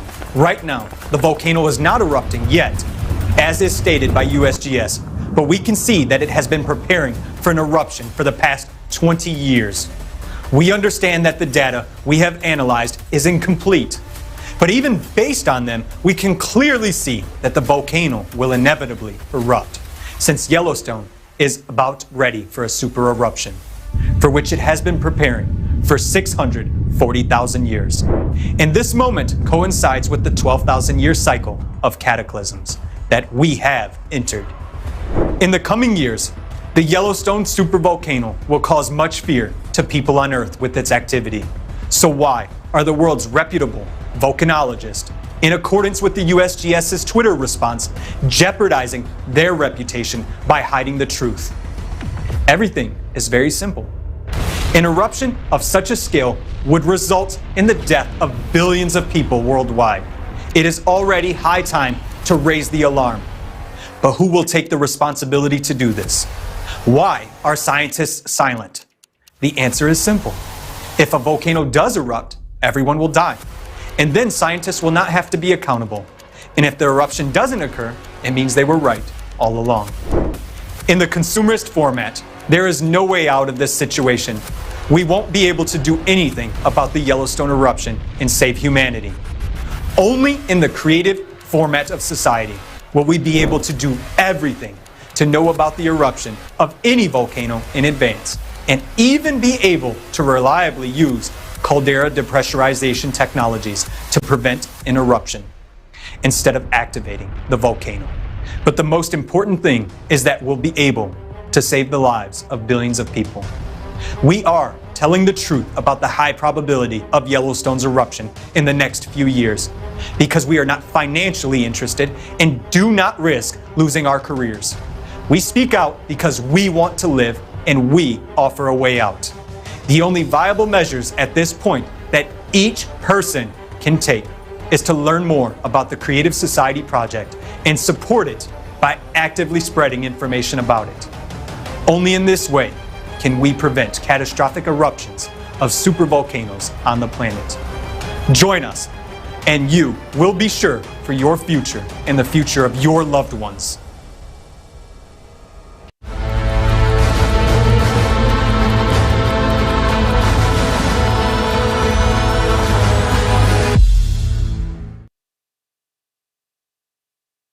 The risk of explosion of the Yellowstone supervolcano is enormous. In fact, we're sitting on a powder keg. Such an explosion would mean the death of all humankind. How many of us really know that? Now, you know that vital information is being hidden from you. And not only hidden, but all leaks of this data and all information about it is being blocked. Why do you think politicians do this? It's very simple, because they don't see a solution. I would like to draw your attention to the following fact. We do not blame politicians. We can understand them. They keep quiet so as not to cause panic because they do not see a way out. Believe me, we would be silent too if we didn't know that there is a real way out. But we, the participants of the Creative Society Project, tell the truth openly because we know the solution. It really exists. There is a way out. It is a creative society. And later at today's forum, you will learn in detail what the format of the creative society is and how we, all humanity, can build it together.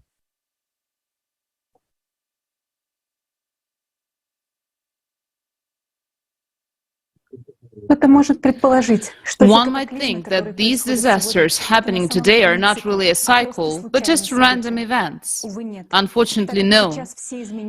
As all changes on our planet are currently taking place according to a strict pattern, exactly as they occurred in the past cycles of disasters each 12,000 years. Let's recall based on what it was concluded that disasters of planetary scale occur every 12,000 years, while every 24,000 years they're even stronger.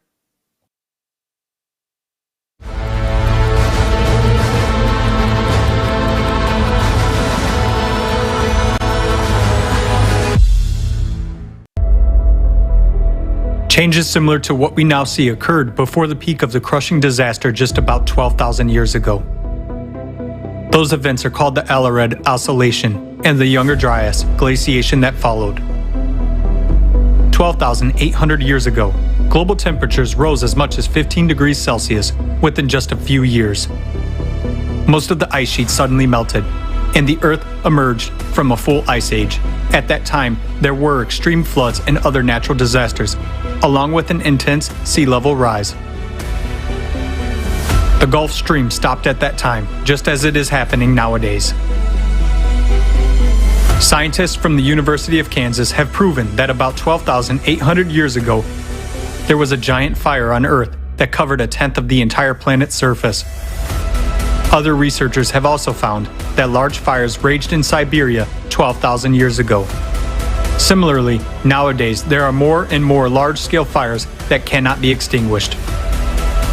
Based on an analysis of satellite images, scientists have discovered that 10 to 13,000 years ago, the largest known dunes formed in the Sahara Desert and other regions, indicating the enormous strength of winds during the Younger Dryas.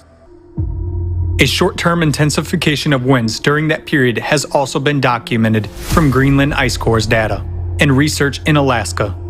Nowadays, the same phenomena are happening on Earth as during the Younger Dryas. We see winds, hurricanes, typhoons, and tornadoes intensifying and destroying entire cities, razing them to the ground. Right at the cycle change 12,000 years ago, there was a very intensive seismic activity. This is indicated by radiocarbon data, as well as paleographic reconstructions of the Younger Dryas. During the same time period, more than 12,000 years ago, as well as now, there was a drastic weakening of the magnetic field and a pole shift, which was called the Gothenburg excursion. The reason for all these abrupt changes was an abnormal magmatic activity caused by changes in the core. This was expressed in large-scale volcanic eruptions that scientists recorded in the Younger Dryas by dust and traces of acid rains and glacial cores. Analysis of sediments found in Hall's Cave points to volcanic eruptions that caused a volcanic winter about 13,000 years ago and glaciation across the globe. After the sudden warming in the Younger Dryas, an equally abrupt cooling occurred. This event caused a mass extinction of megafauna. Thousands of frozen mammoths and other mammals were found in the ice on the northern slopes of Siberia. There happened a drastic decline in the human population, including extinction of the Cro-Magnon. All of those catastrophic events occurred within just a few decades. The same catastrophic events occurred on the planet not only 12,000 years ago, but also earlier. Taking into account errors in dating, this cycle is very well traced in the geological data. Catastrophists among scientists wrote about it independently of each other in their books and works. Vladimir Bubnenkov, Vitaly Bushyev, Alexander Baturin, Igor Kopolov, Nikolai Petrov, Maynard White, Douglas Vogt, and many other scientists have come to understand the cyclicity of global cataclysms on Earth with a period of approximately 12,000 years. In geology, paleontology, and archaeology, there is numerous evidence of past disasters of this cycle. Each of these catastrophic events was characterized not only by abrupt changes in the climate situation, but also by complete geodynamic restructuring, weakening and excursion of the magnetic field, widespread disastrous volcanic eruptions, tectonic restructuring, atmospheric temperature variations by 10 to 15 degrees, and changes in the world's ocean levels by 20 to 50 meters, followed by large-scale glaciations. Since every cycle is accompanied by a change in the magnetic field and powerful volcanic eruptions, it clearly indicates that the cycle is associated with changes in the planet's core, just as it is happening now. We are entering the active phase of the cataclysmic cycle.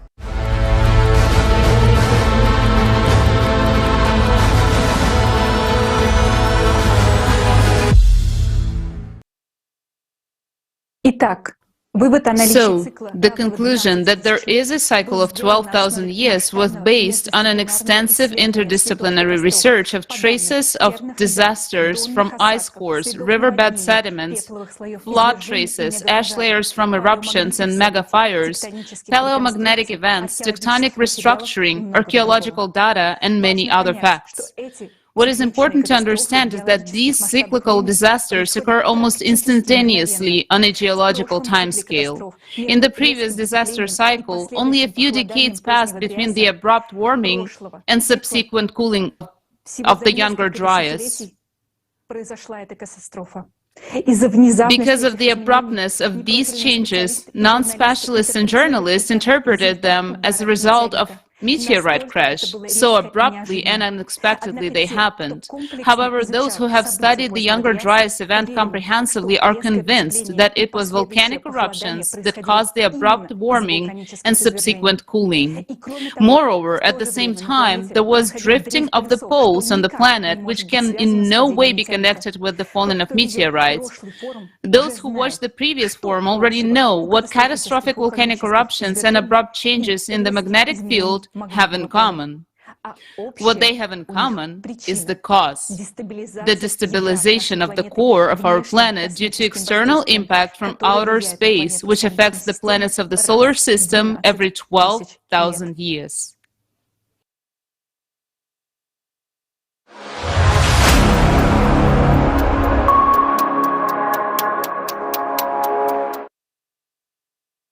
During each 12,000-year cycle of catastrophe, there is a drift of the magnetic poles, which we are observing now. The pole shift from 12,000 years ago is called Gutenberg excursion, 24, Lake Mungo, 36, Mono Lake, 48, La Chambre, and so on. In past cycles, the magnetic field also weakened.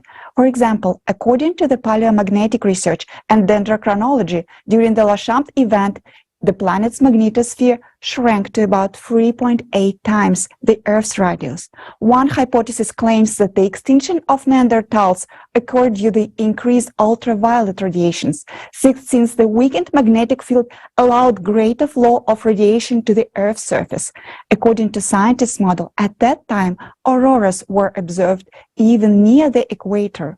These changes of the magnetic field are already gaining momentum now. You may think that this is not a very important parameter since you cannot feel it by yourself. But in fact, this is a catastrophic phenomenon threatening all life on the planet, and soon you will see this for yourself.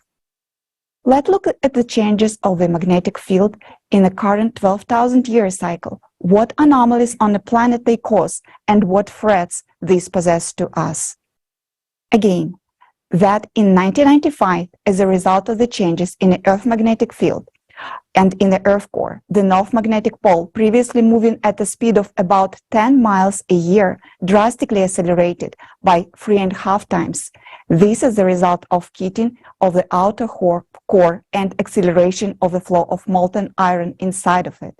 Today, South Atlantic magnetic anomaly is growing due to the magnetic field weakening. Over last century, the intensity of the Earth magnetic field has dropped by more than 10%. This means that a more powerful flow of cosmic radiation, such as ultraviolet, X-ray, gamma, and their derivative, is threatening us. This also means that an even greater flux of the external cosmic impact is penetrating towards the core. There is another sign of the changes in the Earth magnetic field, which indicates the stabilization of the core and is probably unexpected for you. These are atypical auroras. You probably noticed that this year there are particularly many abnormally bright and frequent auroras in various non-typical places of the planet. People have posted numerous photos and videos on social networks admiring this phenomena. However, unfortunately, there isn't anything to admire, and now we will explain why. What is an aurora? This is the interaction of the solar wind with the Earth magnetic field and the atmosphere. In simple terms, the solar wind particles interact with oxygen and nitrogen, causing them to emit light, which we observe as an aurora. Depending on how deeply charged particles can penetrate the atmosphere, what energy they have, the auroras with different colors we will observe. Each altitude has its own color, which is determined by the composition and density of the atmosphere. On Earth, we used to see green auroras, mainly on the poles. Green auroras occurs at the height of 60 to 130 kilometers above the Earth. Then solar wind particles with a medium energy interact with atomic oxygen. However, the auroras also can be red. It occurs due to the interaction of high-energy solar wind particles with atomic oxygen. Usually, It appears at the heights above 130 miles because such high energy particles were prevented by the magnetic field from penetrating below this altitude. Red auroras were rare. They occurred only during the intense magnetic storms. Now we observe an extremely alarming anomaly. Not only red auroras become more frequent, they already been observed at the altitude lower than 55 miles. What does it mean? First of all, this means that the magnetic field is weakening, and those active high-energy particles of solar wind, which were supposed to be reflected by the magnetic field, and they are freely penetrating deeper into the atmosphere and beginning to interact with atomic oxygen closer to the Earth. This is important to note that there is a penetration of larger, more highly charged particles that act more destructively. The fact that the red auroras occur in the lower layers of the atmosphere means that there are no longer protection above. The second reason why the auroras are behaving abnormally is the descent of the upper layer and middle layers of the atmosphere. The atmosphere is contracting, it is sinking, and the density of its upper and middle layers is decreasing. Moreover, its chemical composition is changing. Satellite data has revealed a decrease in the concentration of oxygen by 2 to 4 times at the altitudes of 80 miles. And the rate of the oxygen loss is significantly exceed all predictive model, indicating some pathological process leading to a decrease in oxygen in the atmosphere. Scientists also record the destruction of ozone by solar wind at the altitudes of 50 miles, and soon we will see the ozone layer being destroyed in the stratosphere at the altitudes of 30 miles. This means that we will lose our protection from UV radiation. Red auroras are already appearing in mid-latitude. Many of these were observed in February and March 2023. On January 5th, 2023, the sky over Germany was colored red. This was an example of anomalous static red aurora. In addition to anomalous red aurora, blue, teal, white, and even pink auroras have also been observed, which also indicate the penetration of solar wind closer to the surface of Earth and cracks in the magnetic field. During the solar flares, auroras are increasingly moving towards the equator. For example, during the strong magnetic storm on March 24, 2023, which scientists could not predict in advance and did not expect its arrival, the auroras was observed in the United States, even in southern regions, such as Virginia, North Carolina, Oklahoma, and in Arizona. Polar auroras started reaching southern latitudes in Europe, such as Czech Republic, Ukraine, and southern Russia. Unusual bright and frequent auroras, which now occur far from the polar region, cannot be explained by activity of the sun, as the sun is currently in a prolonged minimum of its activity, meaning that the fewer particles from solar wind will reach the Earth. The only explanation for the aurora's anomalies is that the magnetic field is critically weakening, the atmosphere is contracting, and the solar wind is descending closer and closer to the surface. This is scary because it shows a large disturbance in the magnetic field, and it is a sign that the Earth's core is no longer working properly. We are horrified by the fact that people are now just admiring this phenomenon without realizing that this is the black mark of Cerberus. Admiring the northern lights with their rare colors is like admiring the cleanliness and sharpness of a blade when you are lying on a guillotine. Unfortunately, the scientific community does not consider the problem comprehensively as they should. These processes will only intensify further, and there will be more and more harsh radiation coming from space. Few people know that there is another anomalous phenomenon that has become more frequent in the last few years.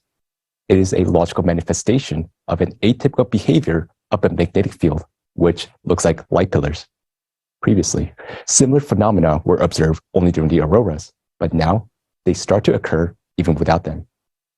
Currently, these phenomena are mainly observed in cold regions at night when there's a light from street lamps.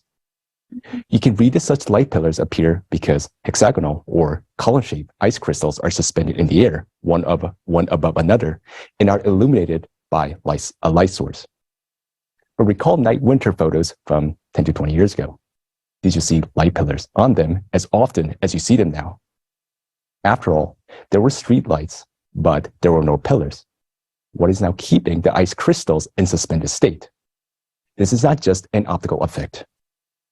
Nowadays, there are more and more cases when light pillars appear in groups. They are brightly colored in the color of the streetlights illuminating them.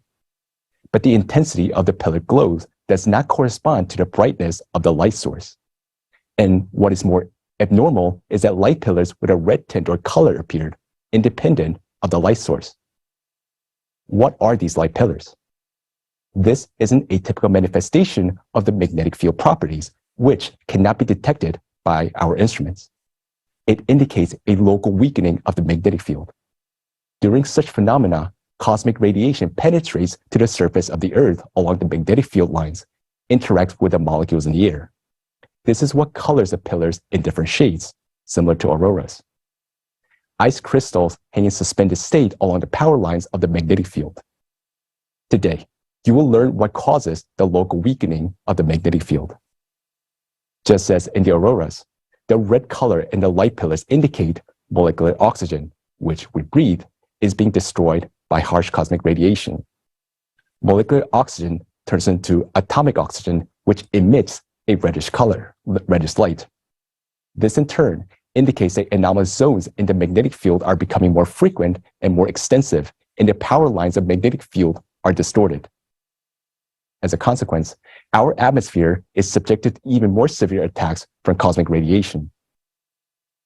Now, you understand why such phenomena as light pillars are not at all fascinating, but rather is frightening.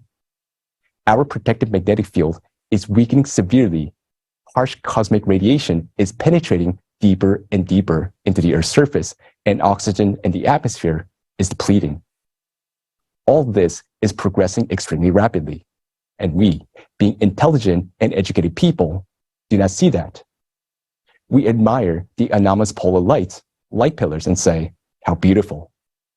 What can be beautiful about impending death? Atypical anomalies in the magnetic field are terrifying and alarming phenomena, which is related to the destabilization of the core of our planet due to cosmic impact, which affects our planet once every 12,000 years. The climate Cerberus has literally given us, all of humanity, a black mark, and we admire and marvel at it. This is a Cerberus that dictates a sentence to all of humanity.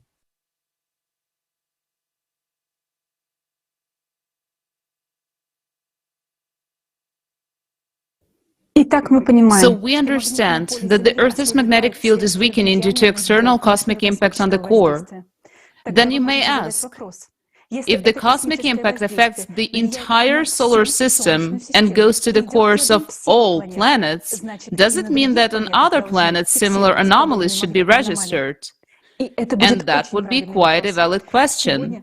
Today we can study changes in the magnetospheres of other planets using direct measurements by satellites or by analyzing indirect signs. For example, the Voyager probe went to explore other planets 46 years ago. And for that time, we have gathered enough statistics to record changes. Let's find out what is happening to the magnetic fields of other planets in the solar system now.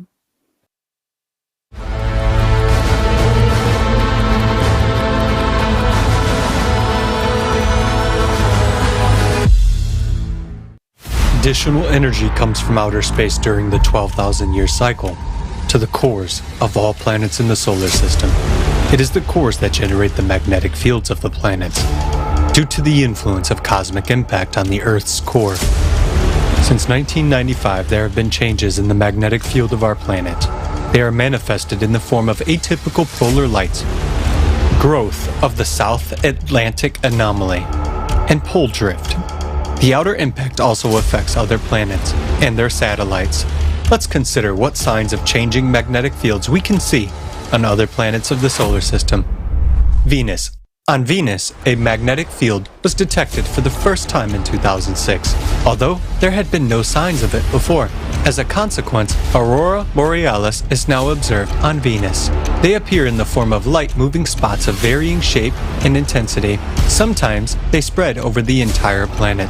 All this suggests that since 2006 there have been big changes in the core of Venus because the magnetic field cannot appear by itself. Mars.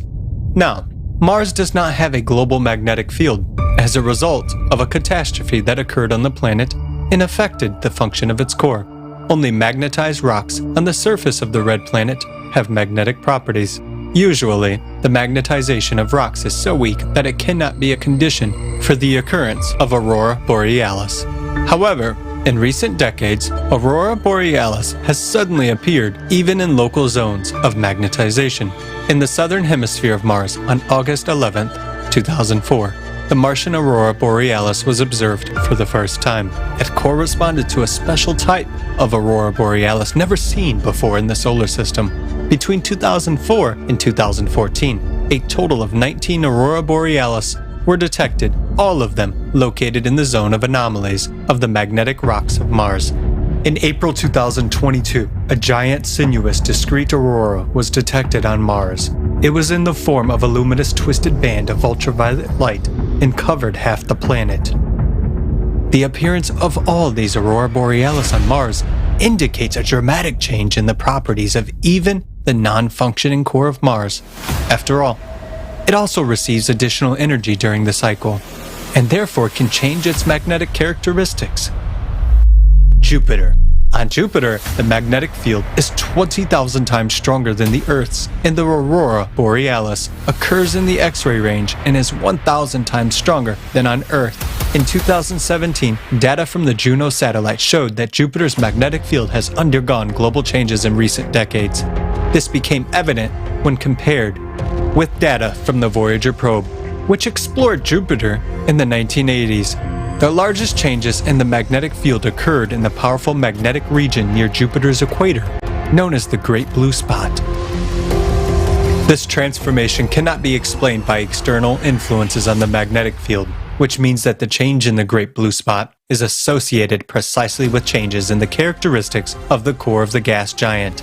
This phenomenon can be compared with the South Atlantic magnetic anomaly on Earth, which is now rapidly expanding. The largest satellites of Jupiter also have polar lights. However, it is interesting that on Callisto, northern lights were detected for the first time only in 2021. This indicates that changes in the magnetic properties of the cores during the cycle of 12,000 years occurred not only on the gas giants, but also on their satellites, as they also have cores. Saturn. Compared to Earth, Saturn has a much larger magnetosphere. On Earth, polar lights are usually caused by the solar wind, while on Saturn, the solar wind has much less influence on the dynamics of polar lights. On Saturn, polar lights shimmer in the infrared and ultraviolet ranges, that is, invisible to the human eye. Despite the fact that the solar wind could not affect the intensification of polar lights on Saturn, in 2017, a new type of northern lights began to be observed on Saturn, along with the classical one. It was caused by ultra-fast winds in the upper atmosphere above the North Pole. We can see how the parameters of magnetic fields on different planets of the solar system have changed in recent years compared with the previous observations. These changes occur both on terrestrial planets such as Earth, Mars, and Venus, as well as on the gas giants such as Jupiter and Saturn, and even on their satellites. Changes in the magnetic fields of the planets are caused by changes in their cores. And the simultaneity of these processes points to a single external factor, the cosmic impact, which affects the cores of all planets of the solar system in the cycle of 12,000 years.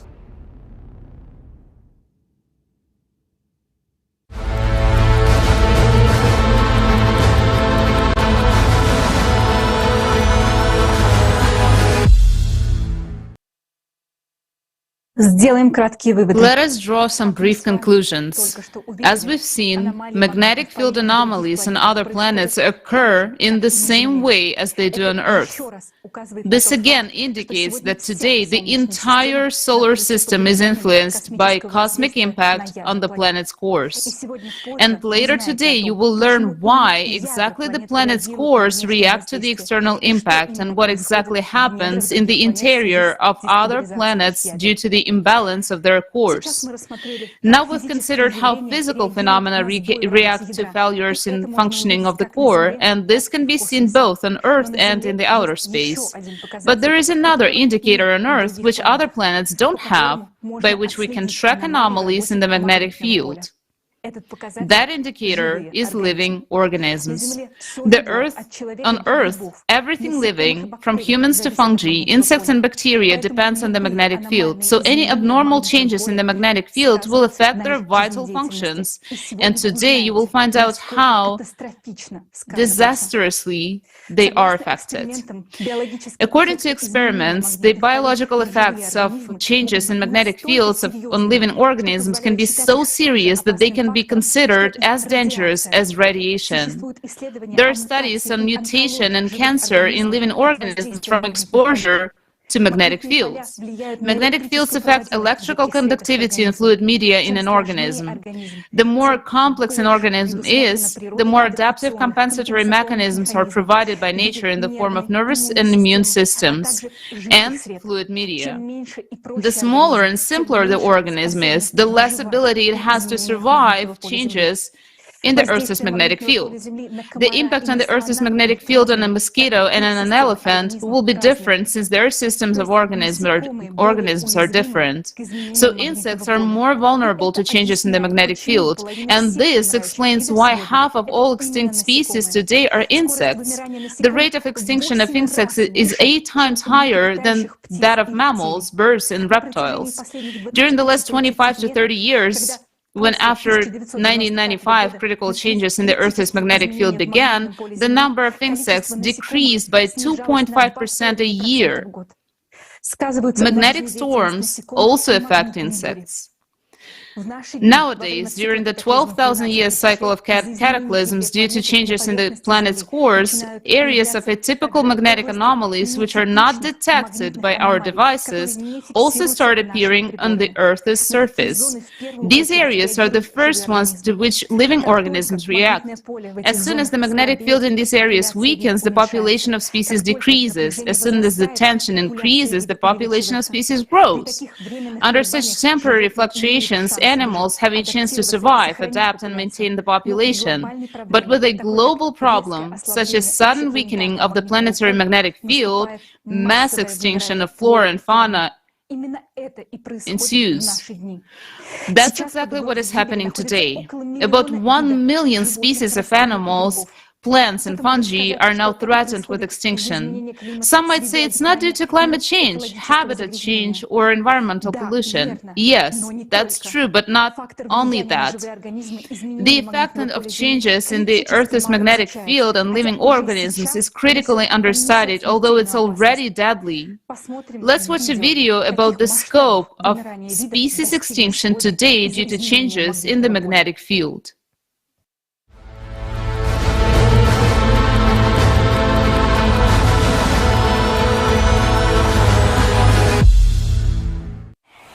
We are now on the verge of a 6th mass extinction of species, and many creatures are disappearing at an alarming rate. Even more disturbing is the fact that this was triggered not only by human activity, but also by magnetic field anomalies that have occurred over the past 3 decades. First of all, the smallest, simple species of the animal world get extinct because they cannot adapt to the sharp change in the magnetic field. But unfortunately, this is just the beginning. Insects. In 2019, the Biological Conservation Journal published a study on the decline of 41% of insect species, with 1/3 of them already being endangered. In recent decades, 46% of bee species have become extinct. Bees use geomagnetic information to synchronize their biological clock, navigate in space, build honeycombs, queen cells, and so on. Scientists are sounding the alarm. The number of bees is decreasing, even in forests that remain untouched by human activity. This points to the influence of changes in the magnetic field. Many species of butterflies and moths have been significantly affected. In Britain, for example, their numbers fell by 58% between 2000 and 2009. Insect populations in protected areas of Germany have declined by 76% over the last 27 years. Similarly, the tropics of Puerto Rico have seen a decline of 78 to 98% in insect biomass over a period of 36 years. The decline in the number of insects has led to the extinction of birds, frogs, and lizards that fed on them. The mass extinction of insects will lead to an environmental disaster. The disappearance of even seemingly insignificant species like the mosquito will lead to a domino effect, ultimately leading to the gradual collapse of the entire complex system of the animal world, frogs and amphibians. Over the past 20 to 40 years, due to changes in the global magnetic field, there has been a sharp decline in the number of populations of many species of amphibians around the world on an unprecedented scale. This phenomenon itself has attracted increased attention from scientists and caused great public concern, especially in North America. These disruptions lead not only to population declines, but also to mutations, hermaphroditic individuals, and other pathologies. In the chemical analysis of water, all the parameters were within normal limits, indicating precisely the effect of changes in the magnetic field. In the large forest area of Bunderbos in the Netherlands, the population of salamanders has been steadily declining since 2008 for unknown reasons. By 2013, only 4% of their previous quantity remain. Changes in the magnetic field are also affecting freshwater crustaceans. According to studies, the weakening of the Earth's magnetic field leads to a decrease in the size of Daphnia zooplankton and slows down their reproduction. During migration, birds navigate using magnetic fields. A study of 2 million captures of 152 land bird species in North America revealed a mass phenomenon of avian vagrancy, when birds lost their sense of direction and deviated from their path due to geomagnetic disturbances. Anomalous zones, not detectable by measuring devices. Recently, there have been cases where various species of migratory birds did not fly to their wintering grounds due to occurrences of magnetic anomalies, which are not detected by modern devices. Such anomalies are characterized by rarefied air, unnatural for bird flight. In 2020, hundreds of thousands of dead migratory birds were found in the southwestern United States. The birds were in good physical condition, except for extreme exhaustion. It was as if they got into a trap where some power was forcing them to fly until they died. In recent decades, cases of whole flocks of birds falling dead for reasons unknown to ornithologists have been recorded all over the world.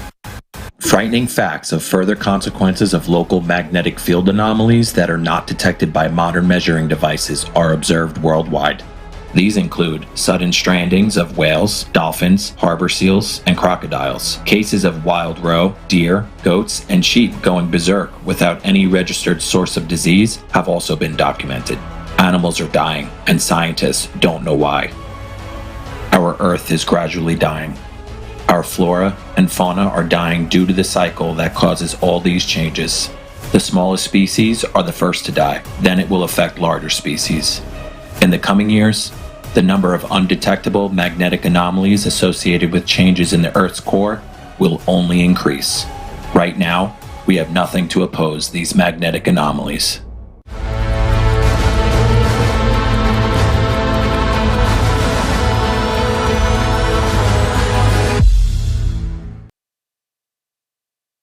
У вас может возникнуть вопрос. You may have a question. Earlier in our report, we discussed climate change on other planets, deep focus earthquakes, and destructive processes in the Earth's interior.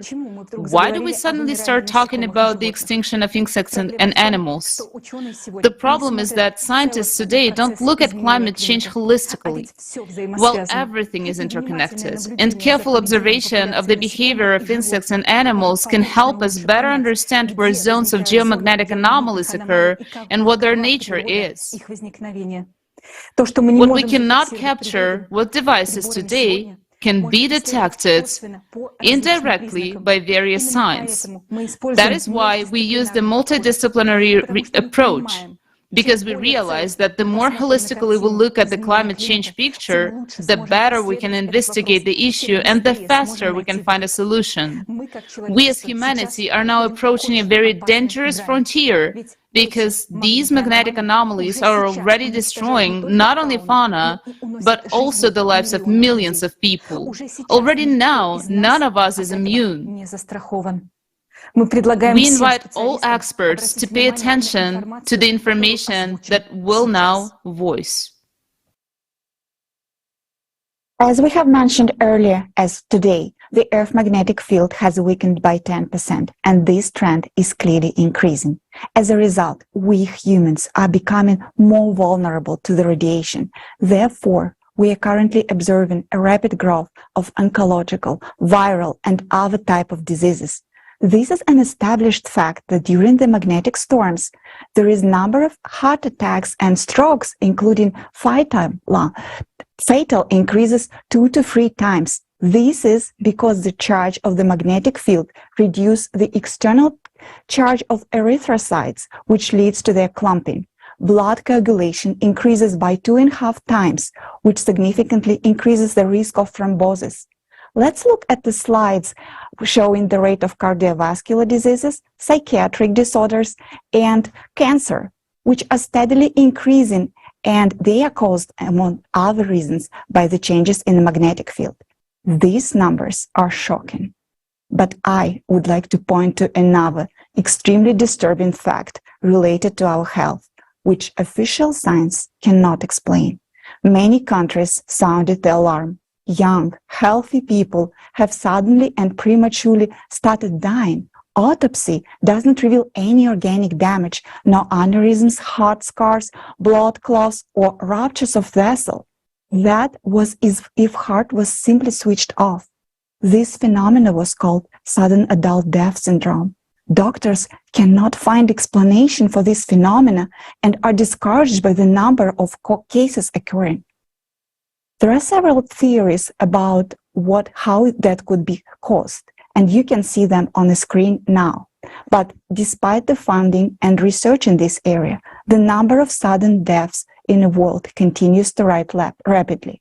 And all these tell us that the cause lies in the processes that we are still don't know, and they are not known to official science. Especially, we are witnessing another type of atypical anomalies in the magnetic field, which arise from the changes in the core. These are drastic local increase in the magnetic field intensity that migrates across the surface of Earth. The human body, then exposed to such an area, simply shuts down. Its resuscitation, if it's not performed within 2 to 3 minutes, death will occur. Today, due to the increasing instability of the planet's core, this type of atypical anomaly is occurring more and more frequently in the various parts of the planet, which means that the amount of sudden deaths will continue to rise. This is impossible to shield against this phenomenon. In the coming years, this will become the new pandemic. The question arises, how to save your life? Today, human life is not valued. So if the consumerist format persists, this issue will never be solved. It is necessary to change the format of society from consumerist to a creative one, so that human life comes first, and scientists receive unlimited funding for research on how to eliminate the cause of these anomalies, that is, to stabilize the core. This will become possible when a way to counteract external cosmic impact is found. This is the only way to save human life. Anomalies in the Earth's magnetic field are now leading to another type of atmospheric phenomena that is extremely dangerous and is already causing the death of people. These phenomena are not yet being linked to disruption in the Earth's magnetic field. Specialists try to explain them in traditional ways. We will now give you several examples to illustrate this type of anomalies. Among the number of climate disasters that have been attacking the people of Saudi Arabia for the past 6 months, there was one circumstance that no one paid attention to. On December 29th, 2022, the temperature dropped abruptly in Mecca. However, it did not get cold around it. An area of coldness appeared locally and suddenly out of nowhere. This led to formation of powerful cloud system. Look how suddenly it appeared there and brought heavy rain and hail with it. After a while, the temperature returned to normal, so no one paid attention to this. These abnormal, sudden, and localized temperature drops are attempted to be explained, for example, by Arctic cyclones bringing the cold. But why didn't cyclone manifest itself along the way? Because when cyclone moves, it leaves a trail of cold behind it along this entire trajectory. An Arctic cyclone cannot suddenly fall from above, make a cold snap in a local region, and disappear without a trace. Similar instantaneous localized drops in temperature have also been noticed in other parts of the world. For example, on December 21st, Colorado, USA, the temperature dropped by a record-breaking 40 degrees Fahrenheit in just half an hour. And in the state of Wyoming, a weather station recorded an unprecedented drop of temperature of 20 degrees Fahrenheit in just 2 minutes. On February 3rd, in the United States, near the observatory of Mount Washington, the air temperature dropped sharply to minus 47 degrees Fahrenheit. Mount Washington is known for the world's worst weather, but February 3rd, the temperature drop was record-breaking. The combination of freezing temperature with hurricane winds gust up to 127 miles an hour felt like minus 108 degrees Fahrenheit. The temperature drop was so sudden that trees and soil exploded and cracked from the freezing water. If people on the mountain at that moment would have gotten frostbites within 2 minutes. Simultaneously with the temperature drop, there was a sharp drop in pressure. Meteorologists explain these extreme conditions by the partial drop of the stratosphere into the lower atmosphere. You can see the animation on the screen.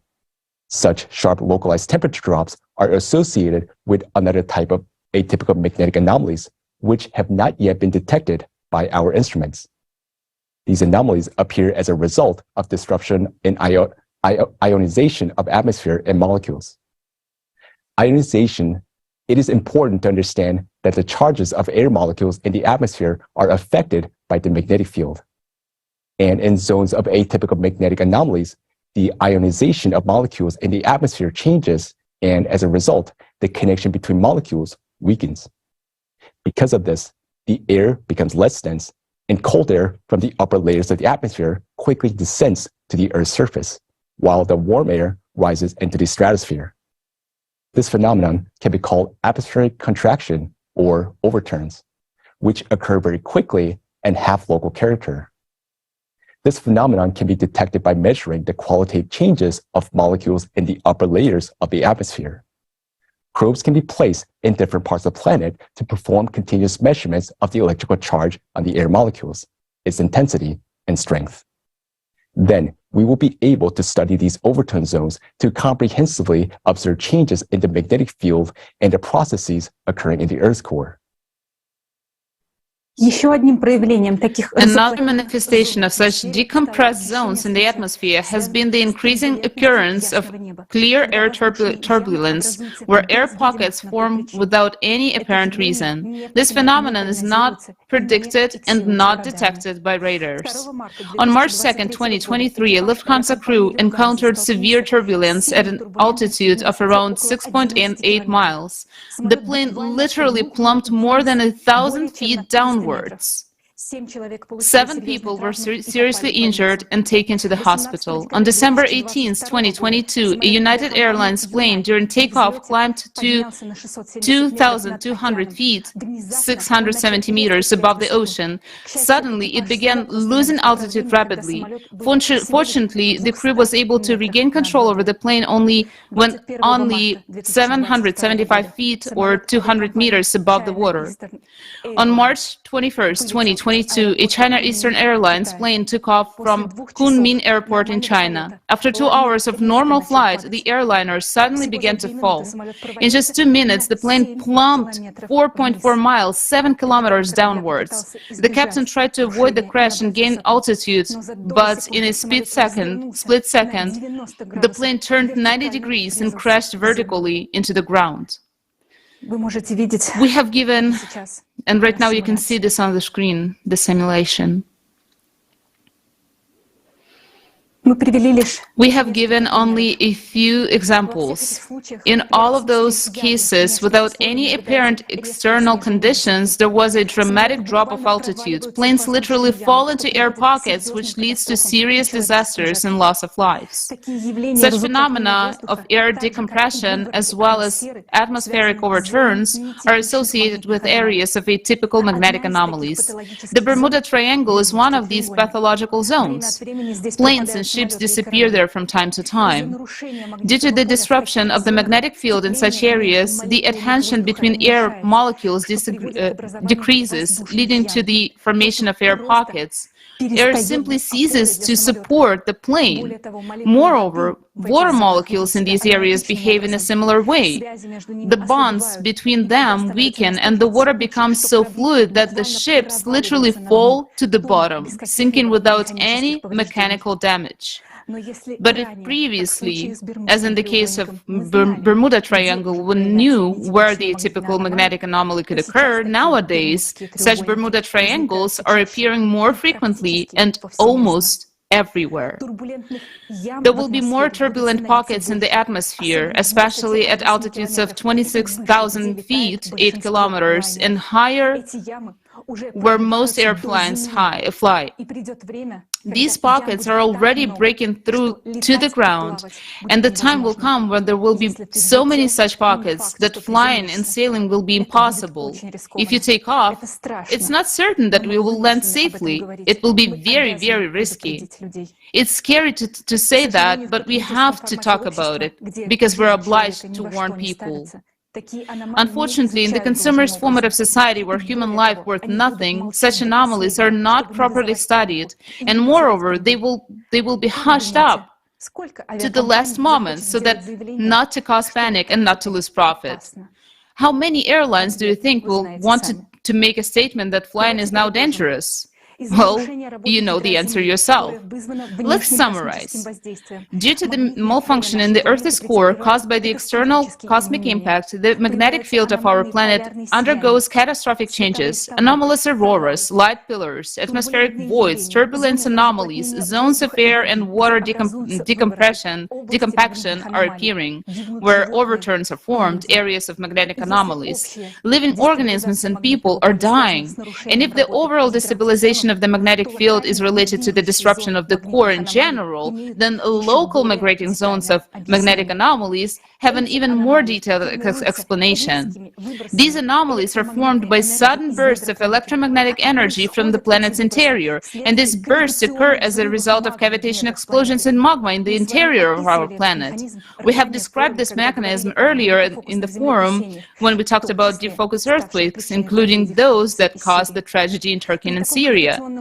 With such a cavitation explosion in magma, the wave propagates tangentially, as in the Yudkin effect, and leads to the appearance of the zones of atypical magnetic fields anomalies on the plane's surface. Due to the destabilization of the core, such explosions occur more and more frequently, which means that soon we will observe not only intensification of such above-mentioned anomalies, but also a huge amount of lightning striking from the Earth's interior and the increase in the number of ball lightning.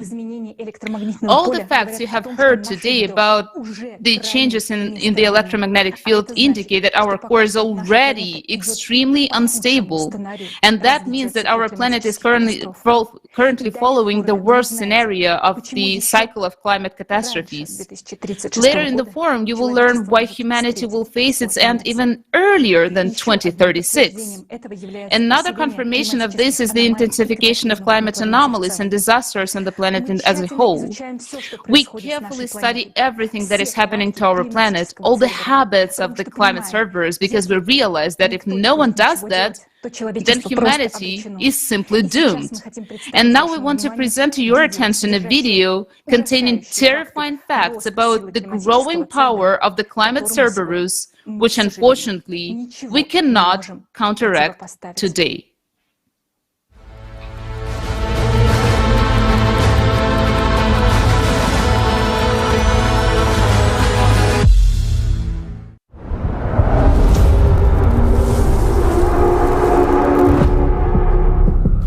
disasters of such magnitude and force have never been witnessed by our humanity before. It is like a Cerberus that burst out of the Earth's interior. We have been watching the climate Cerberus when it was just beginning to grow. We're thousands of volunteers of the climate monitoring team of the Creative Society from all over the world, who work 24/7 to collect and analyze huge amounts of data, studying the habits of the climate Cerberus.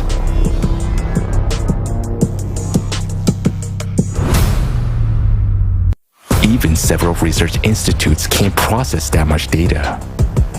But it can be done by people united by one goal.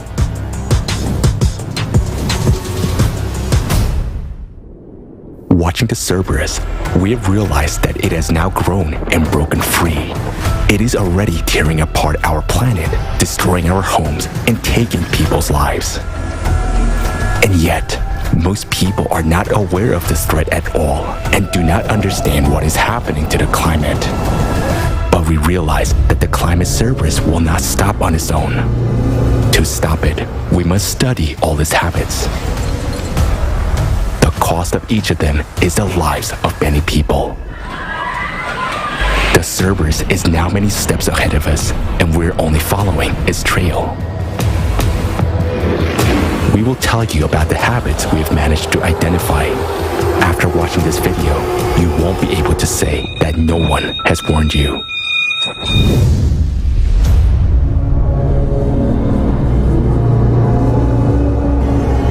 The Cerberus attacks suddenly and lightning fast when you least expect it. There was almost no time to react. Nothing. We couldn't take anything out because the fire was coming and it was terrible. There was no access to get out.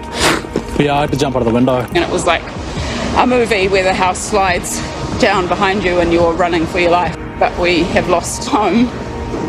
But we're okay.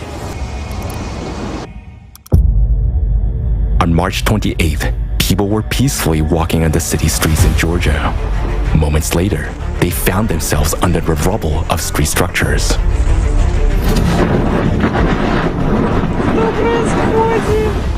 The structure was shaking so much in the wind, I thought it was an earthquake. Look here, the wind completely tore off the roof of the market, from one end to the other. In March, the city of Miyakojima, Japan, received more than a month's worth of rainfall within just 1 hour. While you're seeking shelter from the rain, a record amount of water falls on you, and it turns into a flood. Within 3 to 4 minutes, the water level rose by 2 meters. It just happened that quickly. Water everywhere. Within 10 minutes, the whole backyard was a river. It's like two big, huge tsunamis coming through. There was one, and then there was a second one, and it just came through just so quickly and fast.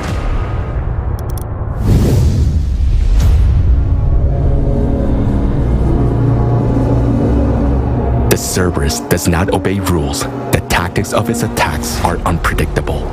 It swaps the 4 seasons. In February 2023, when it was summer in the southern hemisphere, temperature dropped below 0 and the snow fell in Australia and Argentina. While in Europe, summer has arrived in the middle of winter. In Germany alone, 982 heat breakers were broken in just 3 winter days. A few days later, the European heat wave was replaced by an anomalous cold snap. This is happening all over the world. Abnormal heat and cold alternate at a catastrophically fast pace. And that is also the terrifying signature of the Cerberus. It brings chaos to your everyday life. In Africa, in southern Morocco, snow is a rarity. But in February 2023, the inhabitants of several communities were cut off from the outside world after a heavy snowfall. Emergency aid had to be delivered by air. The climate Cerberus is sophisticated and inventive in its attacks. Tropical cyclone Freddy formed in the Indian Ocean in February 2023. Lasting 35 days, the cyclone traveled an enormous distance of 10,000 kilometers, becoming the most powerful cyclone in the southern hemisphere and the longest lived in world history. On its way, Freddy intensified 7 times, which has never happened before, and its trajectory was anything but a normal cyclone track. It turned around several times and continued its way. Cyclone Freddy left catastrophic devastation and claimed more than 600 human lives in 6 countries. The climate Cerberus never sleeps. It attacks when you're most vulnerable and defenseless. Residents of São Paulo in Brazil went to bed to the familiar sound of heavy rain. At dawn, a flash flood and multiple landslides buried about 50 houses with sleeping people. The Cerberus knows no mercy. Now, it's already making some really terrible strikes. But this is only the beginning. On the early morning of February 6, 2023, a magnitude 7.8 earthquake destroyed the peaceful sleeping cities in Syria and Turkey. The deadly quake was only the beginning of a terrible catastrophe,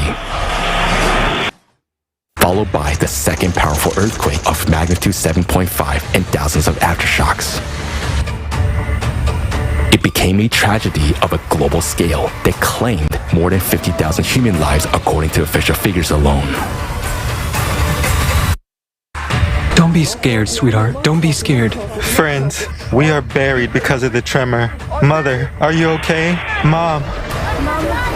Granny, are you all right? Is there really no one there? We're completely buried.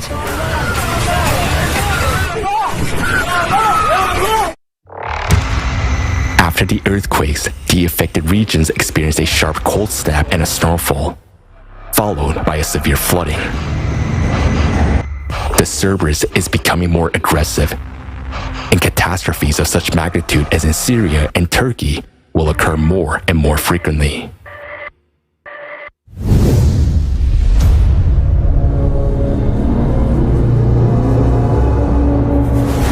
The Cerberus appetites are constantly growing. It is devouring more and more territory and taking away our homes.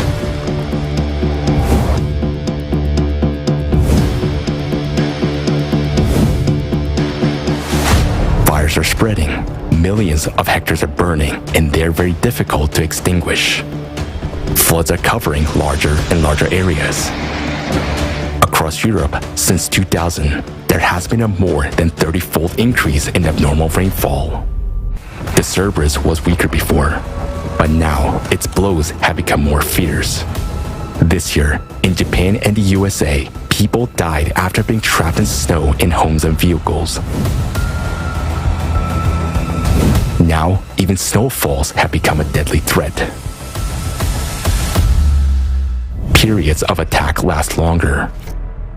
Droughts have become a continuous process that intensifies year by year. It's March now, and with the snow melting, the water should have been higher than me. But instead, the riverbed is completely dry. Because there has been a drought here for the whole year. It's not just 3 months, it's a whole year without rain. If this is happening now, it will be even worse in the summer. The drought this year was extreme, and given that the previous 2 years also had a drought that dried out the soil, this year, all the soil has dried out. The waves of merciless heat are becoming longer and arriving sooner. Record-breaking temperatures of 104 Fahrenheit hit India and Pakistan already in February. This has happened in Asia for the first time in history.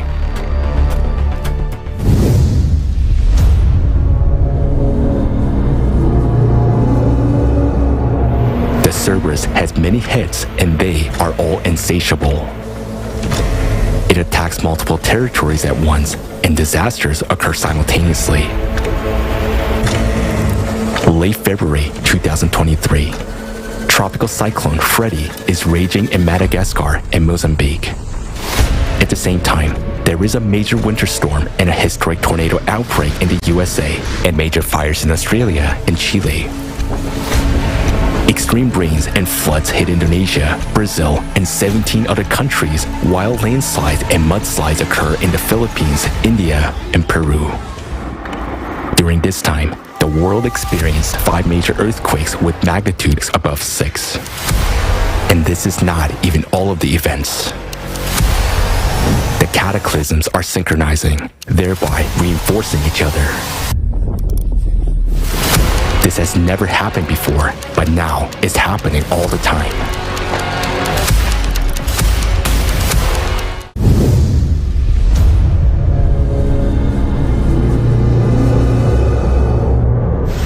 The climate service grasping onto one territory does not let go of it. In November 2022, the city of Jeddah in Saudi Arabia was hit by a record rainfall. In 6 hours, more rain fell than in 3 years. The next 5 months brought a whole cascade of natural disasters. Giant hail and snow, sandstorms, storms and tornadoes, torrential rains and floods.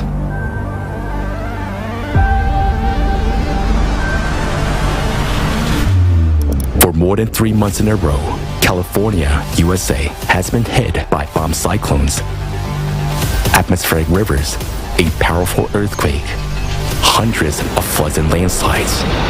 This is the first time the residents of the states have encountered anything like this.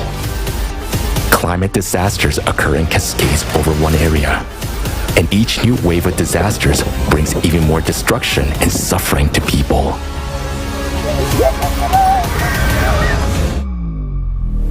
The service does not distinguish between the rich and the poor. It does not care about nationality or skin color, and there are no countries, nations, or borders for it. It comes to everyone. The worst part is that the more it eats, the bigger it gets. And the more it is going to devour.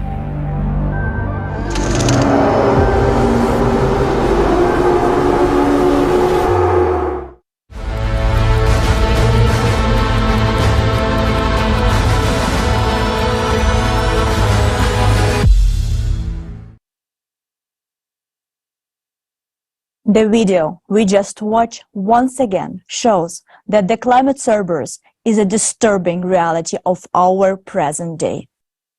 Indeed, it doesn't care about your social status, gender, or race. Everyone is equal in the face of this destructive and deadly threat. Can we oppose it now? Yes, we can. And everyone has something to offer. It's the voice of truth. The faster people around the world learn about the real causes of climate change, the faster steps will be taken to eliminate them. So, I want to call once again on everyone who sees and hears us now.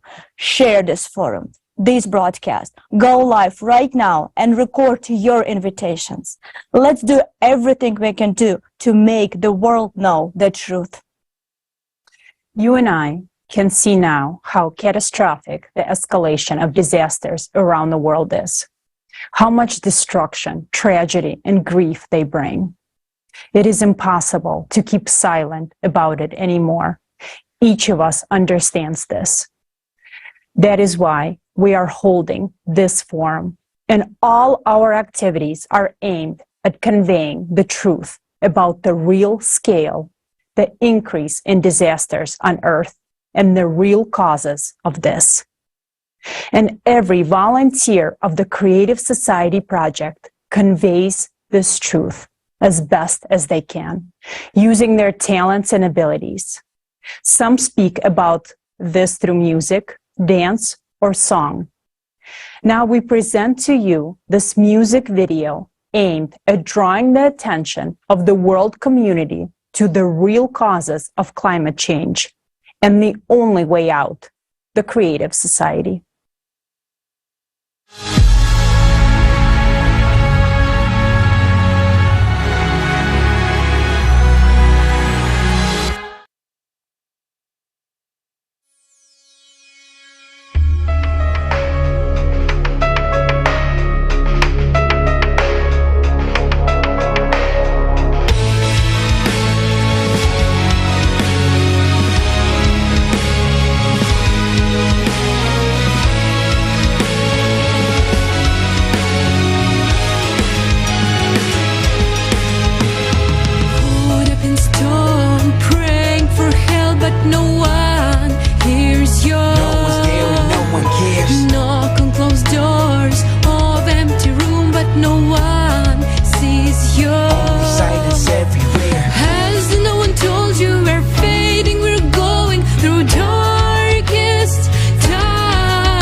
rising, paving the path from the deep earth core. There's no place you can hide. Servers raging, setting up fires at your front door. Has no one told you you have to break silence to save your life? Now is the time for your voice and your actions to bring the light.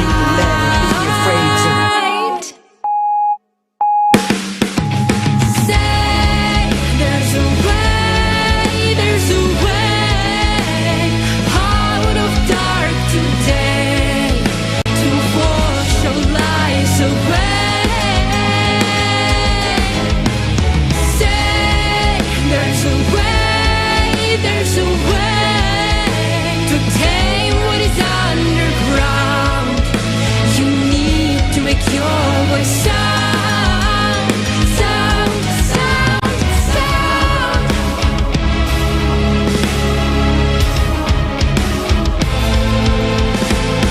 Knocking on closed doors of empty room has no sense. Better reach your hearts and your voices. No point to break through the walls and defense.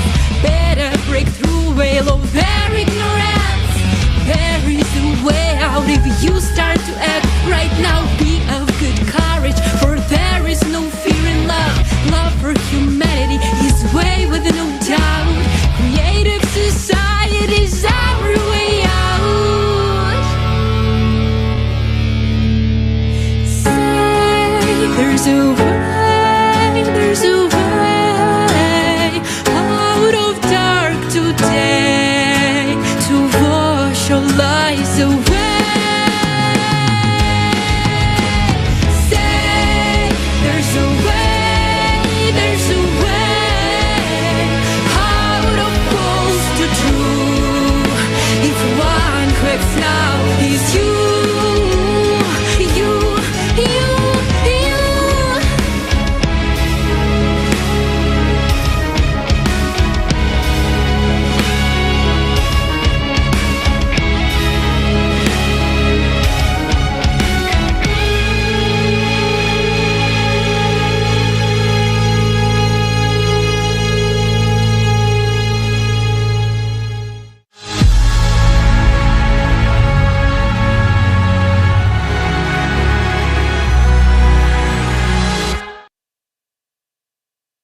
Thank you. There is a line in this song that says, to tame what is underground, you need to make your voice sound, which says that the problem today is underground, in the core of our planet. Even last time, people still had many questions why it is the core in the 12,000-year cycle that is causing the cataclysms occurring on Earth. And so now I pass the floor back to our scientific team.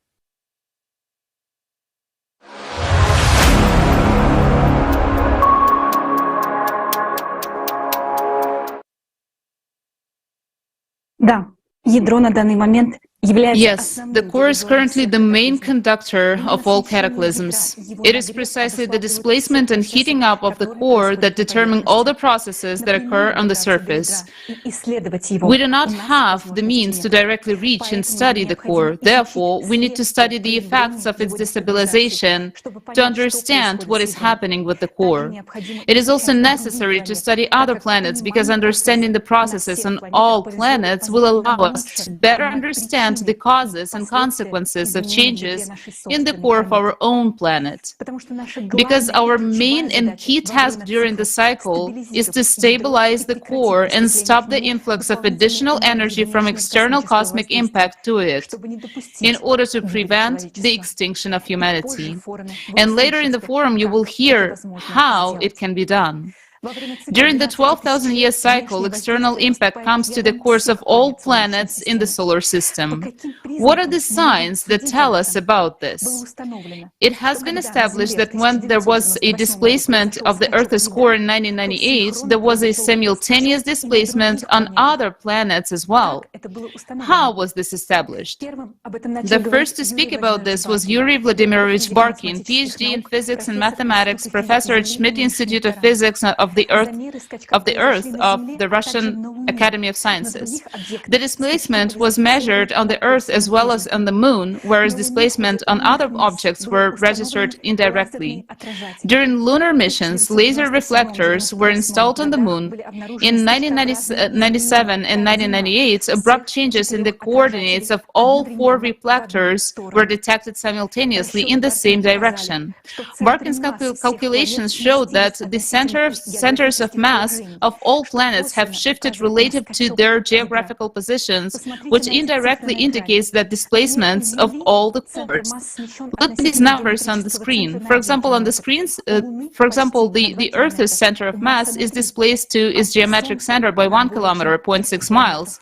The Moon's by 2 kilometers, 1.2 miles. The Mars's by 3 kilometers, 1.9 miles, while that the Sun over 300 kilometers, 186 miles. What did the destabilization of the Earth's core and the increase in energy from external space actually lead to? It led to an increase in seismic and volcanic activity as well as heating of the Earth's crust. However, the Earth's crust is heating up unevenly. There are 3 zones of Earth that are abnormally heating. Thin oceanic crust is the first to heat up, which causes heating of the water at the bottom of the ocean. The second type of zone are areas of activation of magma chambers beneath West Antarctica and Greenland, where magma and mantle plumes are rising. It is precisely because of this that these glaciers are melting from the bottom up, and we talked about this in detail during the previous forum. And the third zone is the areas of continental crust that are heating up as magma rises. Moreover, the coldest parts of the plates are the first to start heating up. For example, we can see that in Siberian Arctic is heating up 3 times faster than the rest of the world. Canada is being heated up as well. This is a compensatory mechanism. These areas bear the brunt first. When these areas of heating begin to grow, it will mean that Earth's crust can no longer compensate for the growing heat from the external impact coming to the core. In other words, the uneven heating of the planet's surface, which is a compensatory mechanism, is a clear sign of the core destabilization. We already know that destabilization of the core is taking place on all the planets of the solar system. In this case, the question arises, do we observe the same signs on other planets, such as uneven surface heating and geodynamic anomalies? Let's find out in this video.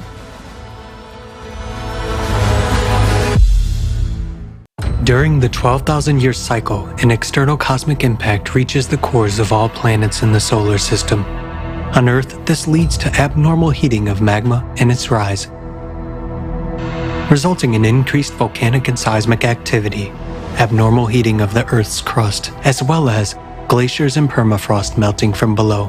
Is it currently possible to detect any increase in internal heat and tectonic activity on other planets, provided external cosmic impact is spreading to all planets? Mercury. Satellite data from the MESSENGER probe has shown that 19 tectonic-related terrain changes formed on Mercury between 2011 and 2015. The planet's core is responsible for internal activity.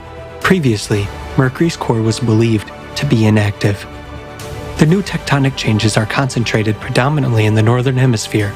What's notable is that the core of Mercury has now shifted in the same direction, according to scientists' assumptions. So where's the extra energy that intensifies tectonic activity on the planet coming from now? Venus. Recently, there has been an increase in volcanic activity on Venus, similar to what is currently observed on Earth, Mars, and Jupiter's moon Io. 37 volcanic structures have been discovered on the planet's surface, with plumes observed within them. Their activity was detected in 2020. The researchers draw an analogy with Earth's mantle plumes that form chains of volcanic islands like Hawaii or the Canaries. As it can be seen on the map of Venus, these volcanic structures are mainly concentrated in the southern hemisphere of the planet, indicating an asymmetrical rise of magma in the planet's interior. The increased volcanic activity on the planet is also confirmed by numerous other independent studies. What has caused the recent rise of magma and plume activity on Venus? Why? is this happening in sync with the increase in volcanic activity on other planets? There is also a sign of internal heating on Venus, manifested through accelerating winds. Data from the Venus Express orbiter showed that wind speeds on Venus have increased from 186 miles per hour to 249 miles per hour between 2006 and 2012. These days, similar dramatic signs of warming atmospheres are being observed on many other planets in the solar system. Mars. In 2018, the south pole of Mars experienced an unprecedented warming event. Areas of liquid water 20 kilometers in diameter were found under the ice cap. In other words, the ice on Mars is now melting from below, just like on Earth. As the geothermal heat from the planet's interior increases, the glaciers on Mars, like those in Antarctica, Greenland, and permafrost on Earth, are also melting from the bottom up. In another part of the planet, the Elysium region, there is a sharp increase in endogenous activity, meaning internal activity. Between 2019 and 2020, the rise of magma triggered 465 Marsquakes in the area, and in 2021, a seismic event was recorded that was 5 times more powerful than any previous one. And in May 2022, a huge mantle plume was detected in this region, causing an even more record-breaking Marsquake. As we can see, seismic activity is now increasing on Mars, much like it is Earth. It is worth noting the similarities between the processes on Mars and Earth. When the Earth's core shifted along its axis of displacement, 2 heating zones initially formed, one in western Siberia and the other in western Antarctica. Similarly, we have observed 2 zones on Mars, one near Elysium and the other at the South Pole. This indicates that Mars' core shifted in the same way as on Earth during the 12,000-year cycle. The recent processes on the terrestrial planets point to an increase in the activity of their interior. Mercury, Venus, Earth, and Mars are experiencing a simultaneous increase in volcanic and tectonic activity, with a sharp rise of magma creating zones of anomalous heat. Jupiter. On gas planets, the function of a core is performed by a denser accumulation of gas within the planet. The high temperature of Jupiter's atmosphere is mainly provided by its internal heat. In 2001, scientists discovered that since the Voyager probe's exploration in the 1980s, Jupiter's internal heating had increased by 37%. Moreover, this heating is greater than the energy received from the sun. It is known that internal heat fuels storms and turbulence on gas planets, increasing wind speed. Hence, the sharp increase in Jupiter's internal heat has resulted in the intensification of these atmospheric phenomena. When the Hubble was launched in 1990, no cyclones or thunderstorms were detected on Jupiter. But over the last decade, storms have become increasingly active and intensified. We can see them on images of the planet as spots. Red spots are the hottest areas. Since they started appearing, it means that there is more internal heat. Between 2005 and 2006, another massive red spot was formed on Jupiter for the first time. The already existing huge anticyclone, the Great Red Spot in the southern hemisphere, has shrunk and rounded, indicating an increase in wind speed. It has increased by 8% between 2009 and 2020.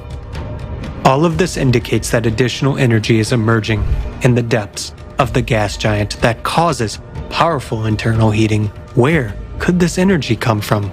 Planet satellites also react to external space impact with an increase in endogenous activity.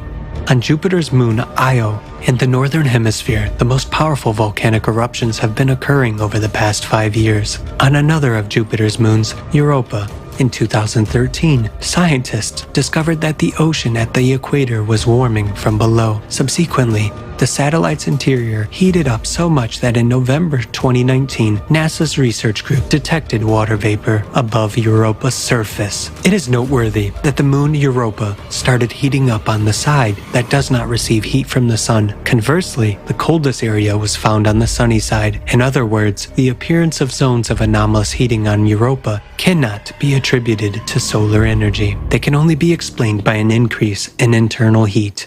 Saturn. Internal heating on Saturn is known to be the main driver of storms. as it is on Jupiter. Between 2007 and 2010, a chain of 23 to 26 dark spots was discovered, which were interpreted as areas with high heat emission. In 2010, the so-called Great White Storm formed abnormally early in the northern latitudes of Saturn.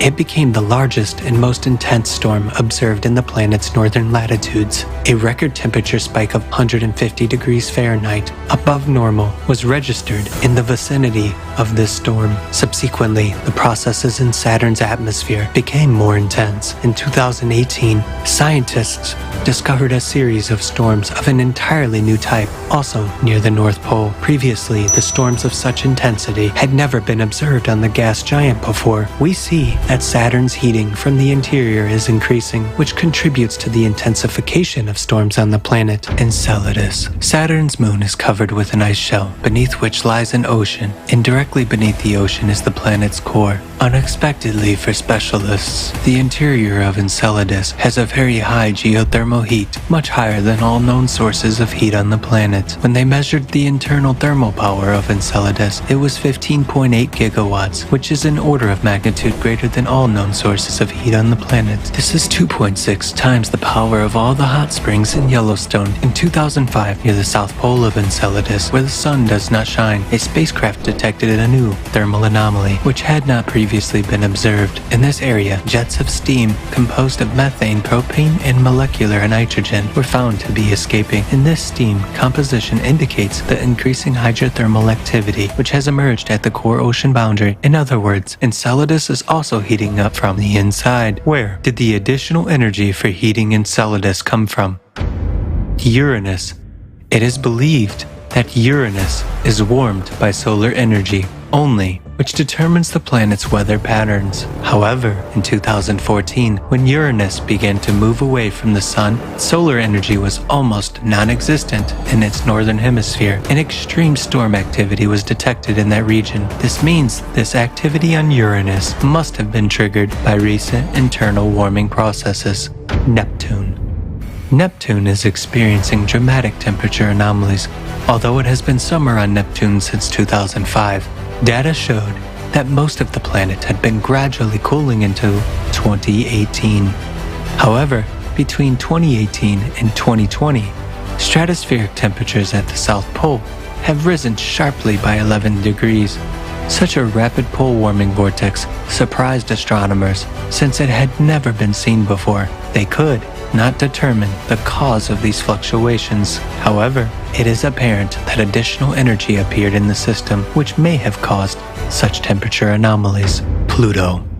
Pluto and its moon Charon are the smallest and farthest objects from the Sun. They have been considered inactive as they cannot store internal heat due to their size. In 2015, a 1,000 kilometers long, that is 620 miles long, field of large cryovolcanoes was discovered on Pluto, spewing ice and ammonia. Planetary scientists were astonished by this discovery, as cryovolcanism requires a mechanism of the planet's internal heating. Heating from the sun is excluded due to Pluto's distance from it. Researchers were unable to explain the activity observed on the planet with the help of traditional heat loss models. We are clearly seeing internal activity on the surface of Pluto and Charon. Something is ripping apart their ice crust. That is, we can see that the planet and its moon have recently begun to heat up from the inside. What could be adding energy to this heating of the interior of Pluto and Charon? Conclusion. So what is currently affecting the interiors of all the planets in the solar system? It is an external source of additional energy that enters the cores of the planets every 12,000 years. This excess energy in the core is converted into heat. Magma heats up, producing zones of increased heating. There's growth of seismic and volcanic activity, strengthening storms and other anomalies. Moreover, they are often localized in certain areas of the planet and do not depend on solar energy.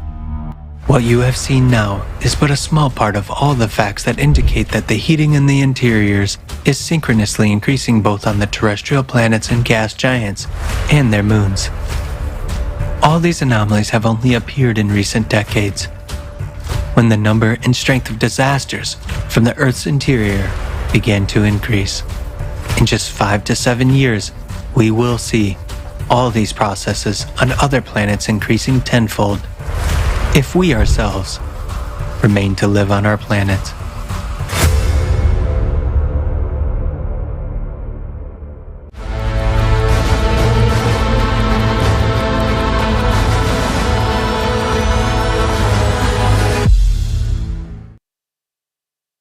Итак, мы видим, что сегодня внутри планет Солнечной системы To sum up, we see that additional energy is emerging inside the planets of the solar system, the presence of which cannot be explained by any of the known sources of heat such as radiogenic heat, tidal friction, solar radiation, and others. The emergence of additional heat in the planets of the solar system can only be explained by external cosmic impact on their cores, as well as on the core of the Earth.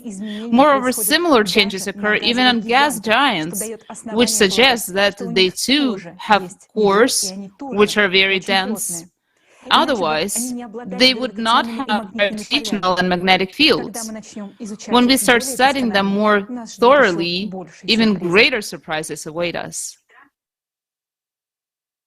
We now understand that the cause of unprecedented increase in climate disaster and anomalies on Earth is destabilization of the planet's core. Why do we claim that today, as in previous cycles of 12,000 years, the core is destabilized by the external cosmic impact? After all, some believe that nuclear tests, large seismic events, or falling meteorites could have caused such destabilization. But none of these factors can cause destabilization of the core, and now we will explain why. The Earth core sets the tone for everything on the planet. It is not just massive, but it is the center of gravity and practically the center of mass. The core is very stable, and its rotation is precisely that system that makes it impossible to disrupt the planet.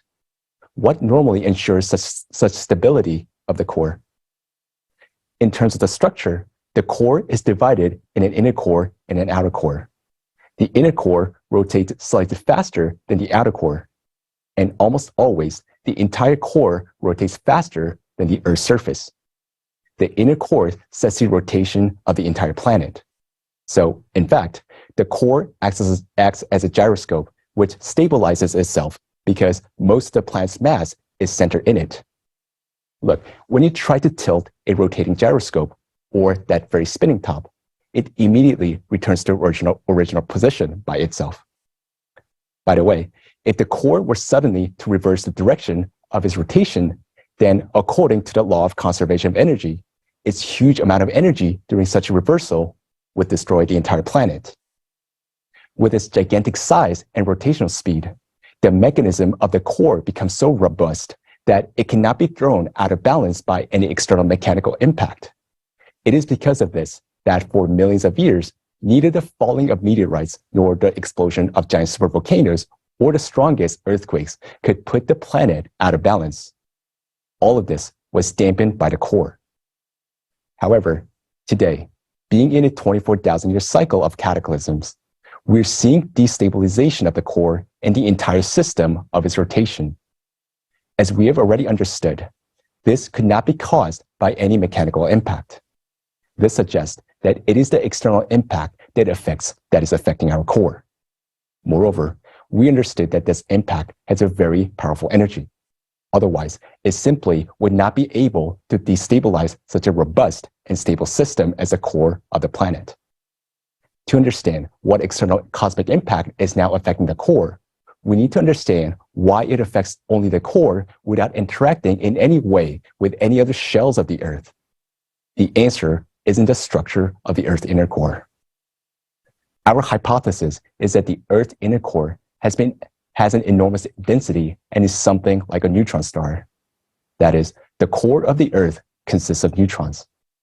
This was also stated by PhD of physics and math Igor Mikhailovich Belousarov in his work Nature Through the Eyes of a Physicist. He suggested how the neutron core could have formed inside and described the planet's development. The density of matter in the inner core is 100,000 times greater than the density of the outer core. This is because the outer core consists of atoms, while the inner core consists of neutrons, which are components of atom and are 12 orders of magnitude smaller in volume than the atom itself. Neutrons are electrically neutral particles, so they do not experience repulsion or attraction. This creates the maximum density of their packing. Free neutrons themselves are unstable particles. They have half-life of 16 minutes. However, when they are part of atomic nuclei, or if they're densely packed, as in the neutron star, the neutrons are stable particles. The advantage of the neutron core hypothesis is that it provides an explanation for the origin of neutrinos detected coming out from the center of the Earth, and why there's an increasing flux of them in local areas. This is due to the decay of free neutrons, which occur on the surface of a neutron core due to the external impact. In scientific publications, one can come across assumption that there's a third layer in the Earth core and that the inner core is asymmetrical. All of these observations arise from seismic wave studies. However, all of them are incorrect because they do not take into account the specific features of the inner core. Due to the enormous density, the inner core is incapable of allowing any waves to pass through. In other words, seismic waves do not pass through the inner core, but rather encircle it. Moreover, the inner core may slightly change. For example, if there's a shift of even 300 feet or 100 meters, measurements of seismic waves coming from the same point before and after the displacement of the core will give completely different results. Based on these differences, false conclusions are drawn that the core has a third layer or that it crystallizes asymmetrically. However, if experts take into account the extreme dense structure of the inner neutron core, which does not allow seismic waves to pass through and that the core can move, then we'll easily understand and process seismic wave data.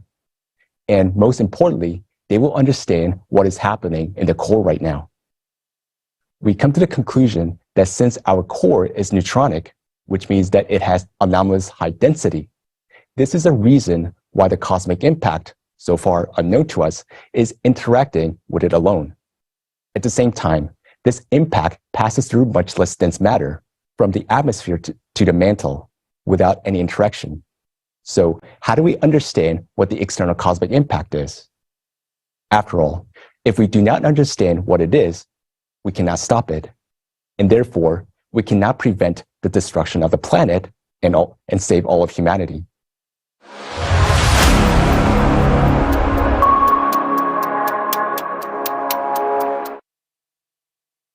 We have said many times that this external cosmic impact is not detected by our devices, and it is a new type of impact that has not been studied by our modern science yet. Why did we come to this conclusion? To begin, let's recall what we know about the external cosmic impact. First, this impact comes into the solar system cyclically every 12,000 years, and every 24,000 years. It is stronger. Second, the impact affects all the planets in the solar system. Third, it affects only the planet's cores, both their magnetic properties and the position of the cores inside the planets. This gives grounds to say that such an impact has enormous energy. Let's see if any other impacts can cause similar changes. Could it be gravitational, electromagnetic, acoustic, cosmic ray, or dark matter impact? Let's start with the gravitational interaction. Let's suppose that the solar system traveling through space has entered a gravitational anomaly caused by other objects.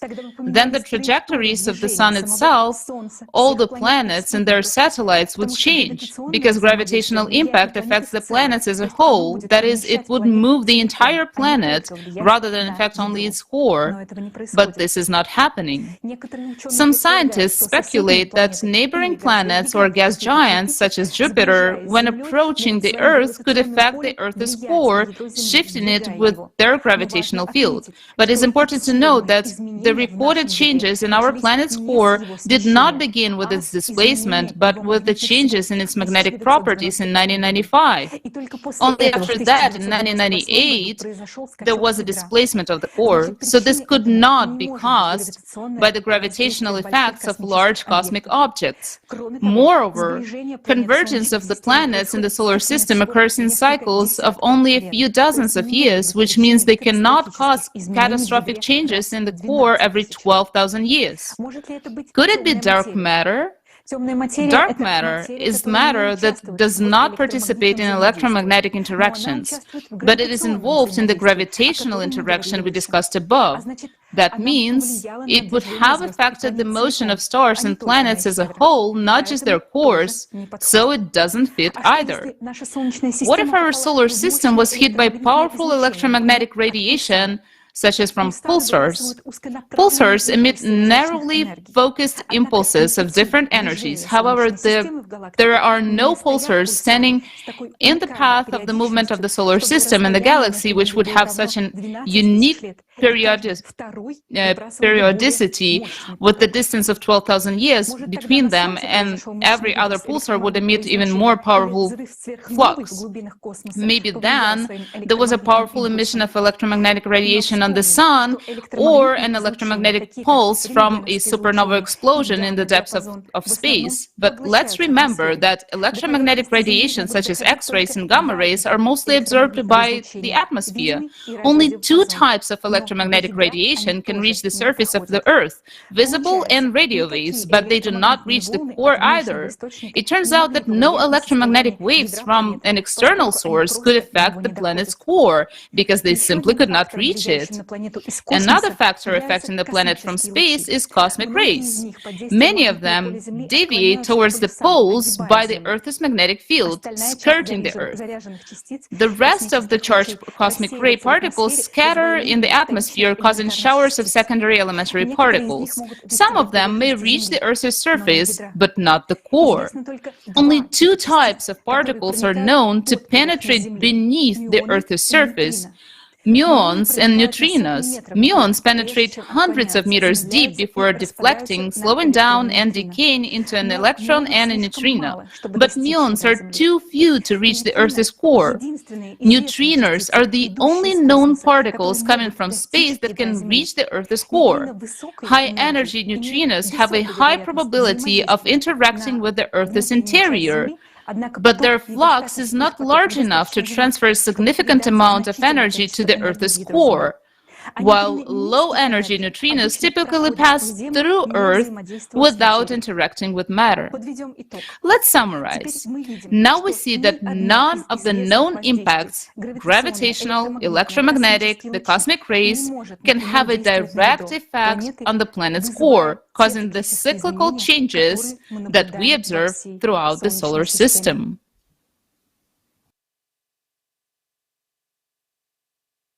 Moreover, today on Earth, we register another anomalous factor which cannot be caused by any of the previously mentioned interactions, but may be the result of yet unexplored external impact.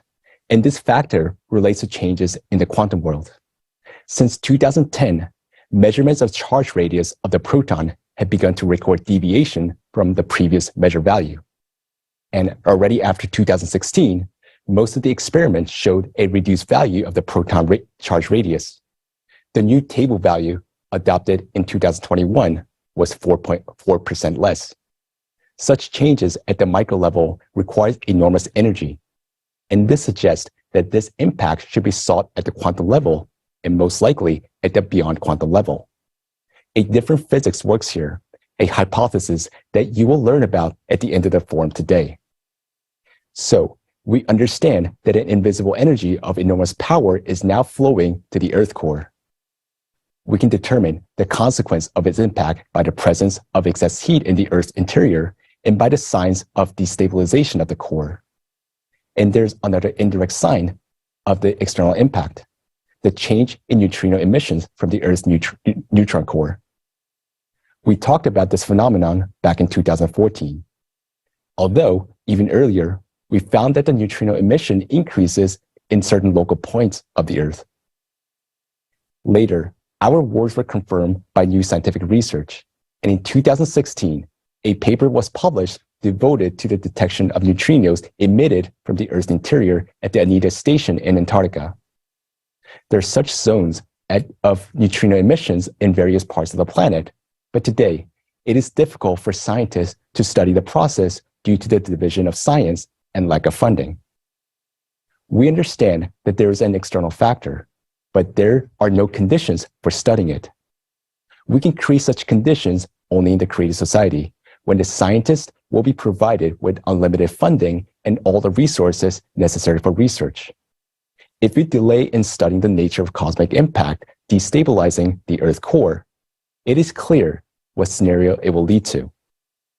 In that case, the fate of Mars awaits us, and you're about to find out why.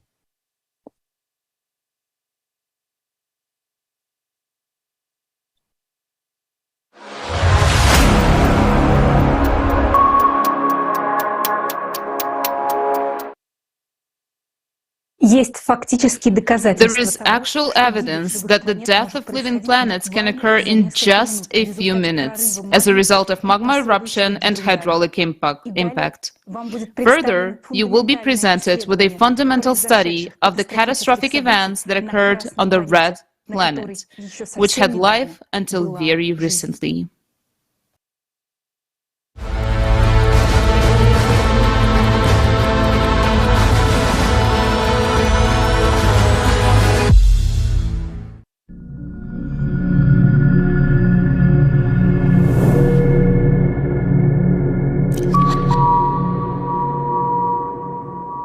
Today, the mystery of the red planet will be revealed to all of humanity. We will reveal to you a Mars you have never known. We have a rare chance to study the case of another planet's death from hydraulic impact before it can happen on our own planet.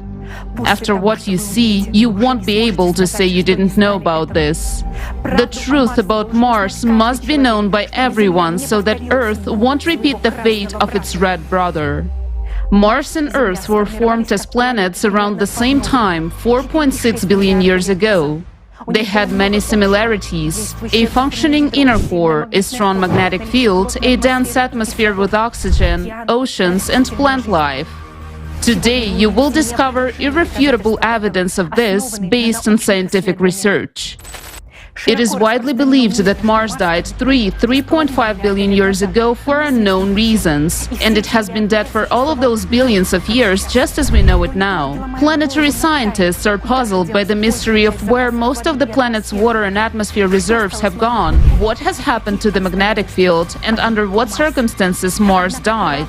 However, the truth is that Mars and Earth had a similar life journey as planets, and only recently Mars has fallen behind. The planet died in a cycle of cataclysms, which the entire solar system goes through every 12,000 years. The planet, which existed for billions of years, full of life, perished in a matter of minutes. And this happened quite recently, and our distant ancestors saw Mars burning with their own eyes. Get ready to hear facts about Mars you never knew. Atmosphere of Mars. Currently, Mars has a very thin, dry, and sparse atmosphere, which is 61 times less dense than Earth's. In terms of composition, Mars's atmosphere is now 96% carbon dioxide, with the remaining percentages being argon and nitrogen, and hundredths fractions of a percent is oxygen and water. However, it wasn't always like this. In October 2022, scientists from the University of Arizona published an article in which they proved, based on the analysis of the hydrogen isotopic composition, that for millions of years, the atmosphere of Mars was humid and had a density comparable to that of Earth's atmosphere today. According to official theory, Mars lost its dense atmosphere 3.5 billion years ago. However, the following facts contradict this theory. While studying meteorites found on Mars, researchers noted that some of them fell to the surface through a dense atmosphere. This became clear after studying the trajectory of the fall of these meteorites. Scientists were also surprised by the fact that the meteorites were shiny and looked like they had recently fallen. After all, usually iron rusts very quickly in the presence of water.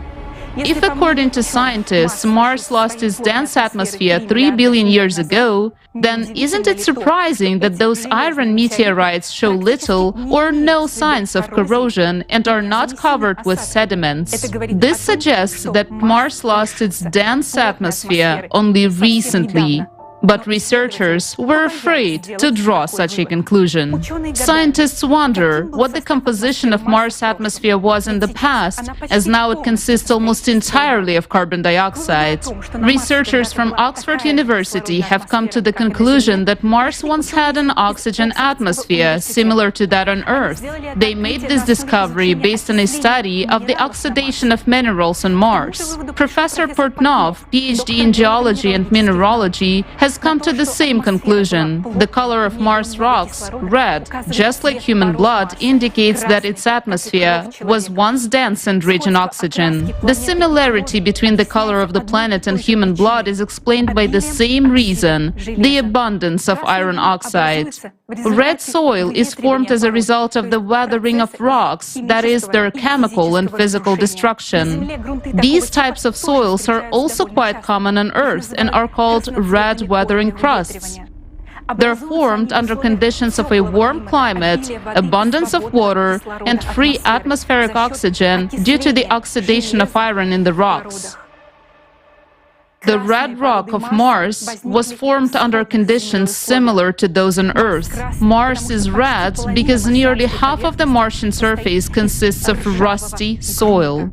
Such rust, an oxide film on the planet's surface, is the rarest phenomenon in the solar system. It exists solely on Earth and on Mars. On other planets and numerous large satellites of planets that have water, rocks remain unchanged for virtually billions of years. For instance, the basalts of the Moon are not oxidized and have a gray color because there has never been an oxygen atmosphere. Earth's red weathering crusts originated a long time ago, but only after free oxygen appeared in the atmosphere. It was produced by blue-green algae in the oceans. All the oxygen in Earth's atmosphere, 1,200 trillion tons, is produced by green plants in just 3,700 years. But if Earth's vegetation were to die out, free oxygen in the atmosphere would disappear very quickly. Could that be what happened on Mars? Currently, only 0.1% of Mars' atmosphere is oxygen, but there was a lot of it not so long ago.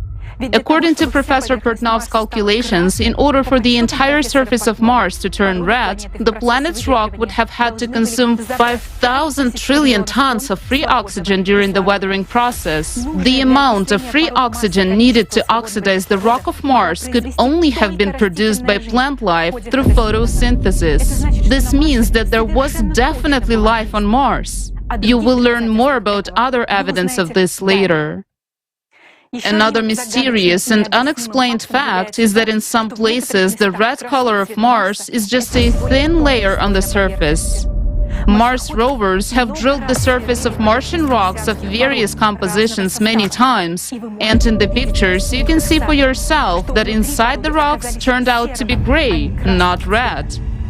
Isn't that surprising that the red color is just a thin layer on the surface of the gray soil, as if it formed yesterday and over a very short period of time?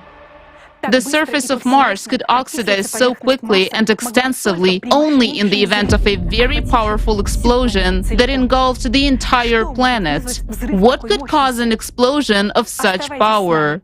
Stay tuned for the answer. Magnetic field of Mars. As we can see from the most obvious facts, Mars had a dense oxygen atmosphere and a hot, humid climate. So why is the atmosphere of Mars so sparse now? NASA blames it on the disappearance of the magnetic field. What proves that Mars previously had a strong magnetic field is the fact that minerals in the Martian crust have patches of strong residual magnetization. However, this magnetization of minerals does not provide protection for the whole planet. By the way, for the same reason, humans will not be able to live on Mars, because life on the planet requires not only protection from cosmic radiation, but also a magnetic field of a certain strength.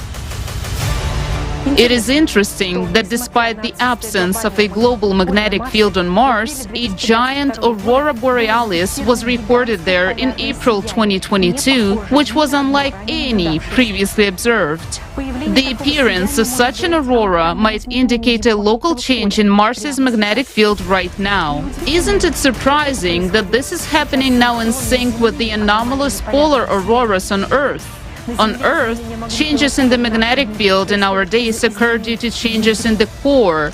On Mars, it is happening for the same reasons. There is another mystery about the magnetic field of Mars that NASA scientists cannot unravel. According to their hypotheses, 4 billion years ago, due to changes in the core, Mars' strong magnetic field disappeared, and the atmosphere gradually began to be blown away by the solar wind. But Venus does not have a global magnetic field either, yet its dense atmosphere hasn't been blown away by the solar wind. Despite having different densities, both the atmospheres of Mars and Venus are composed of 96% carbon dioxide. There are suggestions that the atmosphere of Venus is preserved by the ionosphere and the induced or secondary magnetic field. However, the same conditions exist on Mars, but there is no dense atmosphere. Robin Ramstad from the Swedish Institute of Space Physics proved in his research that even now the weak and sparse atmosphere of Mars cannot be blown away by the solar wind due to the protection from the induced magnetic field, as is the case on Venus. How is it possible that Venus's atmosphere remained despite the absence of a strong magnetic field, while on Mars it did not? The atmosphere on Mars is likely to have disappeared not due to the solar wind and not over 4 billion years, as NASA tells us, but under completely different circumstances. Then what happened on Mars? What was the scale of the catastrophe to deprive Mars of a dense oxygen atmosphere? You will find out more about this later. Rivers and lakes on Mars. Currently, Mars is a dry and cold planet with virtually no liquid water. All water found on Mars is in the form of water ice under layers of soil or on polar caps. During Martian spring and summer, seasonal streams of liquid water consisting of thawed salt solutions can be observed. However, in the past, the hydrosphere of Mars was abundant in liquid water that flowed in a warm and humid climate. This is evidenced by numerous well-preserved riverbeds and lake deposits. Indeed, the presence of rivers with liquid water in Mars's past suggests that once its atmosphere must have been much denser and warmer. As evidence of river processes, rovers on Mars have discovered deposits of clay, river gravel, and sandstone with textures of wavy ripple marks that are formed in exactly the same conditions on Earth. By the way, the rhythmic layering of lake sediments suggests that Mars once had a large moon, not like its current moons Phobos and Deimos. Only in the presence of a large moon can tides and ebbs occur, which give a rhythmic alteration of layers on the shores of water bodies. Lakes on Mars were formed in the depressions of the relief in lowlands or, for example, in impact craters, just like many lakes on Earth. Interestingly, lake breaches and floods often occurred on Mars, just as they do now on Earth due to heavy rainfall and river floods during global catastrophes. Take a look at these ancient rivers and lakes of Mars in satellite images. Notice how Martian rivers resemble modern river systems on Earth. One of the longest, now dried-up river systems on Mars was nearly 700 kilometers long, which is roughly half the length of the Colorado River on Earth. And this river, Rule Vallis, left a channel which is 1,500 kilometers long, 7 kilometers wide, and 300 meters deep. Moreover, in 2019, a study by scientists from the University of Chicago analyzed 200 dry rivers on Mars. It was found that in hundreds of areas on Mars, the rivers were wider and deeper than on Earth, and they had existed on the red planet for an incredibly long period of 1 billion years. This makes their disappearance even more mysterious and inexplicable for planetary scientists. Look at the map showing the enormous number of dry lakes and river systems that have been discovered on the surface of Mars during modern explorations. This tells us, first of all, that there used to be abundant rainfalls on Mars, which filled the rivers and lakes with water. This is only possible with a continuous circulation of water in nature, which implies the presence of an ocean. Scientists believe that all these rivers and lakes dried up on Mars 3.5 billion years ago. But is that really so? Don't you find it strange that we can still see such clear outlines and banks of these channels? Over billions of years, weathering processes should have eroded and buried these supposedly ancient canyons and channels. After all, we can see the ancient craters on Mars is eroded, but for some reason the riverbeds haven't suffered from erosion at all. All of this suggests that these rivers were flowing on the surface of Mars quite recently. Mars's ocean.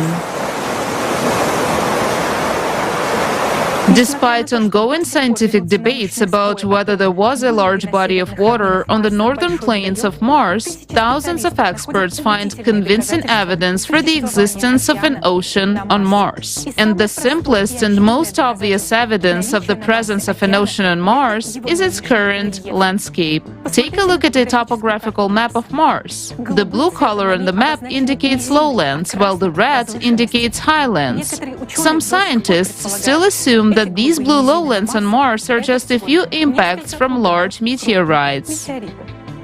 Now, take a look at a topographical map of Earth made in the same colors. All of the lowered areas of the Earth's landscape have become the oceans we see today.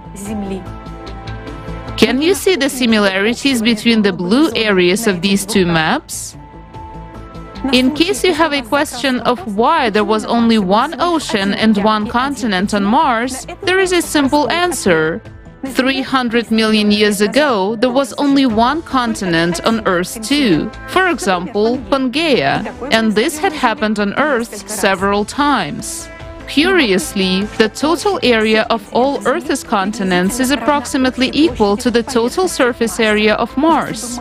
If Mars were to get any bigger, it would resemble Earth like two peas in a pod. Let's get back to the question of the ocean on Mars. The planet's surface is divided into two parts. The first part is the southern high-standing continent, heavily littered with meteorite craters. The second part is the vast northern lowlands called the Vastitas Borealis Formation. The surface of lowlands is practically untouched by meteorites, as if it were protected from impacts. Interestingly, the boundary separating the continent and the lowland runs at the same height, approximately minus 3,900 meters. On Earth, such a line represents the zero level of the world's oceans. Relying on the topography of the landscape, in 1989, the American geologist T. Parker and his colleagues were the first to come to the simple and obvious conclusion that there was an ocean on Mars. Parker and his co-authors put forward a bold hypothesis. The boundary of the Vastitas Formation is a shoreline, and the formation itself is the bottom sediments of the ocean that once filled up the northern lowlands of Mars. The coastline on Mars is just as varied as on Earth. Some places it is a gentle ledge, some other places it is high bluffs and cliffs. However, this evidence was not enough for skeptics. Well, let's see what other facts point to the presence of an ocean on the northern plains of Vastitas. We have already established that thousands of rivers existed on Mars, and they must have flowed down towards the Martian Ocean, just like on Earth. On Earth, rivers carry not only their waters to the ocean, but also various sedimentary materials, such as pebbles, sand, and clay. When rivers meet a sea or an ocean, they form deltas of various shapes, both on land and underwater. For example, Indus, Ganges, Amazon, Mississippi, Nile, Volga, Lena, and many other rivers on Earth form deltas. Surprisingly, but extensive deltas have also been preserved on Mars to this day. Researchers have discovered on the Red Planet more than 6,500 kilometers of dried-up river deltas or belts of underwater channels flowing into the Martian Ocean. These deltas have left numerous sedimentary deposits on the oceanic coast, at least 900 meters thick. These sediments cover hundreds of thousands of square kilometers along the shores of the former ocean. In February 2021, the Perseverance rover discovered a fan-shaped delta with traces of flash flooding at Jazira crater. At the late stage of the river's life, torrents of water carried boulders weighing several tons for tens of kilometers at tremendous speed. Researchers cannot say what caused such cataclysms in the river. Traces of catastrophic floods have also been found on Mars in the vicinity of the Valles Marineris region. These are giant channels of outflowing water that have no tributaries and start as full-scale channels. These channels are assumed to have been formed by a sudden catastrophic water discharge at a rate of 100 cubic meters per hour. Nothing like this has ever happened on Earth. Researchers say these were some catastrophic events. The next interesting fact indicating the presence of an ocean on the northern plains of Mars is the shape of impact craters from meteorite impacts. The fact is that when meteorites fall into moist soil, they leave a trace of splashing liquid mud around them. In the pictures on the left, you can see a crater from a meteorite impact on dry soil, in the center on moist soil, and on the right on the soil heavily saturated with water. Interestingly, as you move away from the shoreline on the northern plains, the proportion of craters with liquid mud around them increases. This indicates a high residual water content in the soils in the place of the former ocean. On this map, you can see such craters marked in orange. The presence of an ocean on the northern plains in the past is also confirmed by a NASA study based on analysis of hydrogen and deuterium isotopes. According to the analysis, the volume of water on the planet was 6.5 times larger than what remains in the polar ice caps of Mars today. This volume of water was greater than what the Arctic Ocean on Earth contains. However, for some reason, Mars lost 87% of its water. Interestingly, if the Martian ocean had evaporated gradually, researchers would have seen a gradual change in the level of delta deposits and how shallow water sediments replaced deep water ones. On Earth, geologists are well aware of the sequence of sediments formed by a sea receding from the shore for millions of years. However, nothing similar is observed on Mars. On the contrary, there are traces of catastrophic outflows of water, indicating that the ocean has disappeared instantaneously. How is it possible? What was that monstrous catastrophe? Keep this conclusion in mind. We will come back to it later. Life on Mars. As you remember, the oxygen atmosphere on Earth appeared only thanks to the appearance of life on the planet, namely blue-green photosynthetic algae in the ocean. It would be logical to assume that since Mars had an oxygen atmosphere, then it must have been created by plant life, just like on Earth. You must have often heard about the search for life on Mars, but unfortunately, you are unlikely to know that life on Mars has already been found many times. The history of discovering life on Mars begins in 1996, when a group of scientists published an article about finding bacteria-like microscopic fossils in one of the Martian meteorites that was found in Antarctica. Later, the scientists changed their minds and declared that those were just rock formations. Surprisingly, the discovery of a large number of organic molecules found in samples of the Jazira crater by the Perseverance rover in 2022 did not cause much excitement, despite the fact that NASA officially announced it. It turned out that back in 2013, the Curiosity rover found signs of organic matter in rock samples, but this was not recognized as an official discovery of life on Mars either. Think about it. If there was a living ocean on Mars, what else besides bacteria could have appeared in the ocean waters? What kind of marine organisms develop in the warm ocean waters on Earth? You'll be shocked to learn what the rovers actually found, but what NASA scientists forgot to mention. For 7 years, starting in 2012, the Curiosity rover has been plowing through Gale crater, which is located on the coast of the dried-up Martian Ocean. Scientists believe believe that 3.5 billion years ago, Gale Crater was a lake or a body of water. Similar lakes on the seashore on Earth are often filled with salt water due to the proximity of the ocean and are called lagoons. Interestingly, salt-saturated rocks have also been found in Gale Crater. The Journal of Astrobiology and Space Science Reviews published a collaborative study of 15 different institutes and science centers in 2020, which provided comprehensive evidence for geologists and paleontologists of fossilized organisms found in Gale Crater on Mars. Based on an examination of 3,000 photographs, there were detected and identified specimens resembling terrestrial algae, lichens, microbial mats, stromatolites, and many others. These were exactly the same organisms that now live on Earth. We will provide just a few examples. Those very microorganisms, blue-green algae or cyanobacteria, responsible for Earth's oxygen atmosphere, create structures called stromatolites. Modern stromatolites can be seen on the coast of Western Australia. Take a look at these oval towers built by the current living marine stromatolites in Lake Thetis, Australia, Earth. No geological processes can create such forms, unlike living organisms. And now, look at the exact same structures on Mars. These are Martian stromatolites.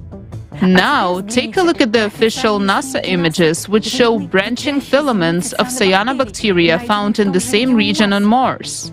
Didn't these objects deserve a more detailed study by the scientists who operated the rover?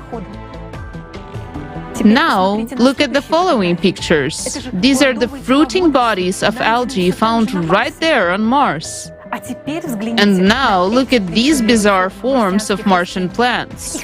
Their analogs now live on Earth. You might say, I'm not an algae expert, I know nothing about algae, and I can't tell if these findings are fossilized organisms or just bizarre rocks. However, the authors of this research, 10 of whom are well-known experts on algae, unequivocally identified these specimens as plants. Now, take a look at this photo. You might think this is Earth, but it's still a picture taken by Curiosity in Gale Crater. These are real corals on Mars. They have been frozen in time as if they were alive just yesterday. The same kind of corals can be found today on the Great Barrier Reef in Australia. Note the wavy texture of the sea ripples on the surface of the bottom of the Martian image. It looks exactly like the sand on the seashore after a low tide on Earth. This is stunning evidence of life on Mars. But the most shocking thing to experts about this discovery is how well preserved it is, despite its fragility. These corals have not eroded in any way, as if they were laying at the bottom of a Martian lagoon just yesterday. Doesn't this discovery deserve extensive media coverage? Of course, life on Mars existed not only in Gale Crater. There was also amazing evidence of life found in other regions of the planet that NASA and the media forgot to tell us about. Amazing convex formations branching like tree branches were photographed from satellites in the basin of Antoniadi Crater, which is also located near the former Martian Ocean. Italian scientist Fabio Vittorio de Blasio published an article in 2022 detailing all possible formation mechanisms of such an unusual structure. These could not be rivers or deltas, and the only reasonable explanation was that these were reefs formed by microbial communities. Just think about it. These are entire reef systems visible from satellite images of Mars. Look how similar they are to Earth's modern reef systems. It is important to note that according to satellite studies, carbonate rock composition was found in the same region, and this type of composition is characteristic of reef structures. Yet another unusual sign of Martian life was discovered by the Perseverance rover in 2021. Look at these rocks with holes from Earth. Such holes are made by rock-boring bivalves that drill shelters for themselves. Now, take a look at these numerous rocks captured by the Mars rover in Jezero Crater on the shore of the Martian Ocean. According to the authors of the study, these holes in the rocks were also drilled by bivalve mollusks.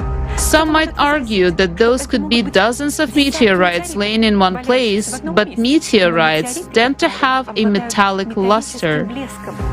It cannot be said that these rocks look like porous Martian basalts either, because basalts have a dark color. However, for some reason, the rover did not see anything interesting in these exotic porous rocks and just drove past them. Now, you have seen only a small part of the findings of recent life on Mars, which were discovered by researchers seeking the truth. They are fully consistent with what scientists would expect to find on Mars. There are still a lot of findings left out of the picture. When we first saw this information, we were shocked. Why is NASA silent about this? Why haven't the discoveries of a decade ago been thoroughly studied yet? If it is denied that these are traces of paleontological findings of plants and microorganisms, why have no official refutations been made? How can it be that after almost 50 years of research missions on the surface of Mars, the signs of life have never been officially established despite the huge volume of obvious facts that complement each other? What has been done in 50 years? Billions of dollars have been spent, and what have we learned so far?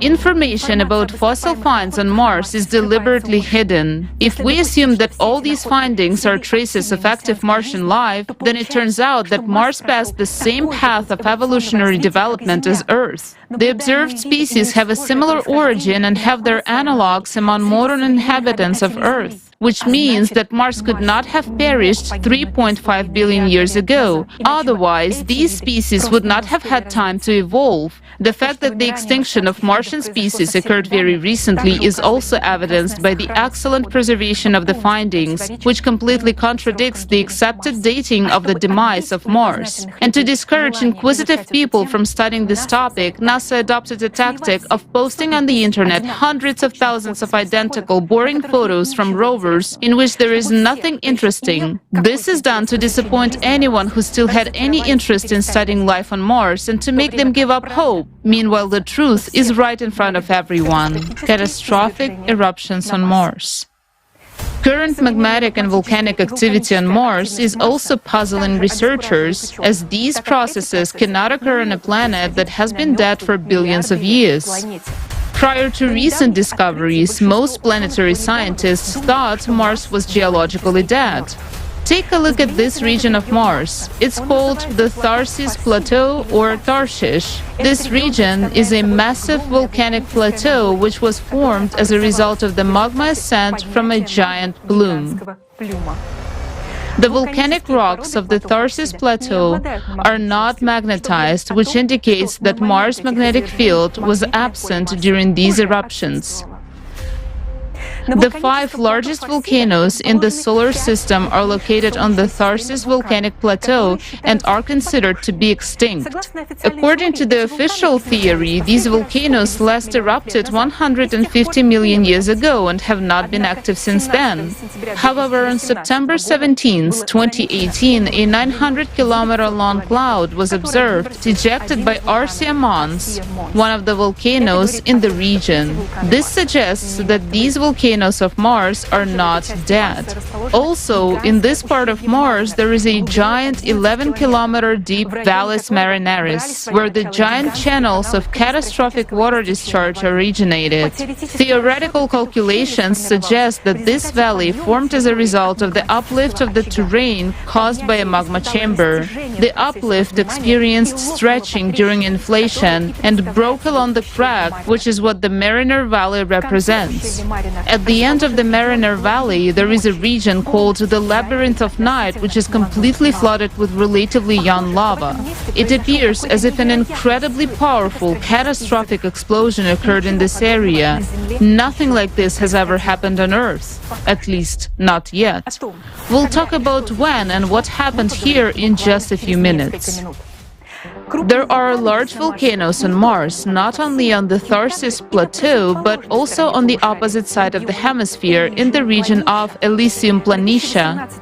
In 2018, NASA's InSight Mars lander started to receive information about thousands of Marsquakes in this region, near a fault called the Cerberus fossae.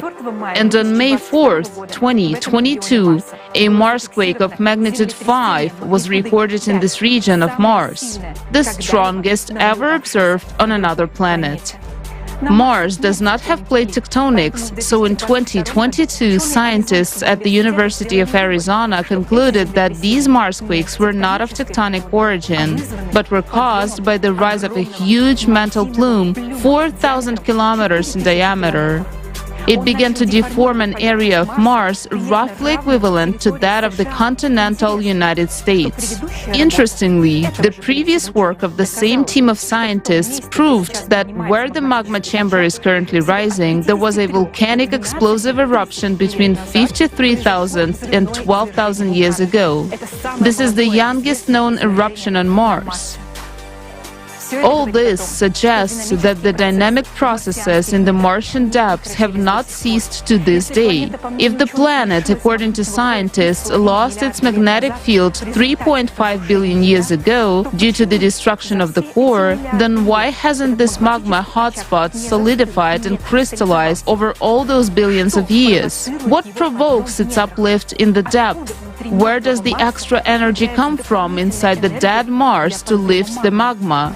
After all, on a planet where the core dies, all internal processes stop, as there is no longer a source of internal heat. However, magmatic activity is now increasing on Mars, and in the coming years, we may even witness large-scale eruptions on the neighboring red planet. Unless, of course, similar events destroy us on our own planet before that. Time of life and death of Mars. You have just seen a lot of facts that contradict the officially accepted dates of the death of Mars. Think of unoxidized meteorites falling in a dense atmosphere.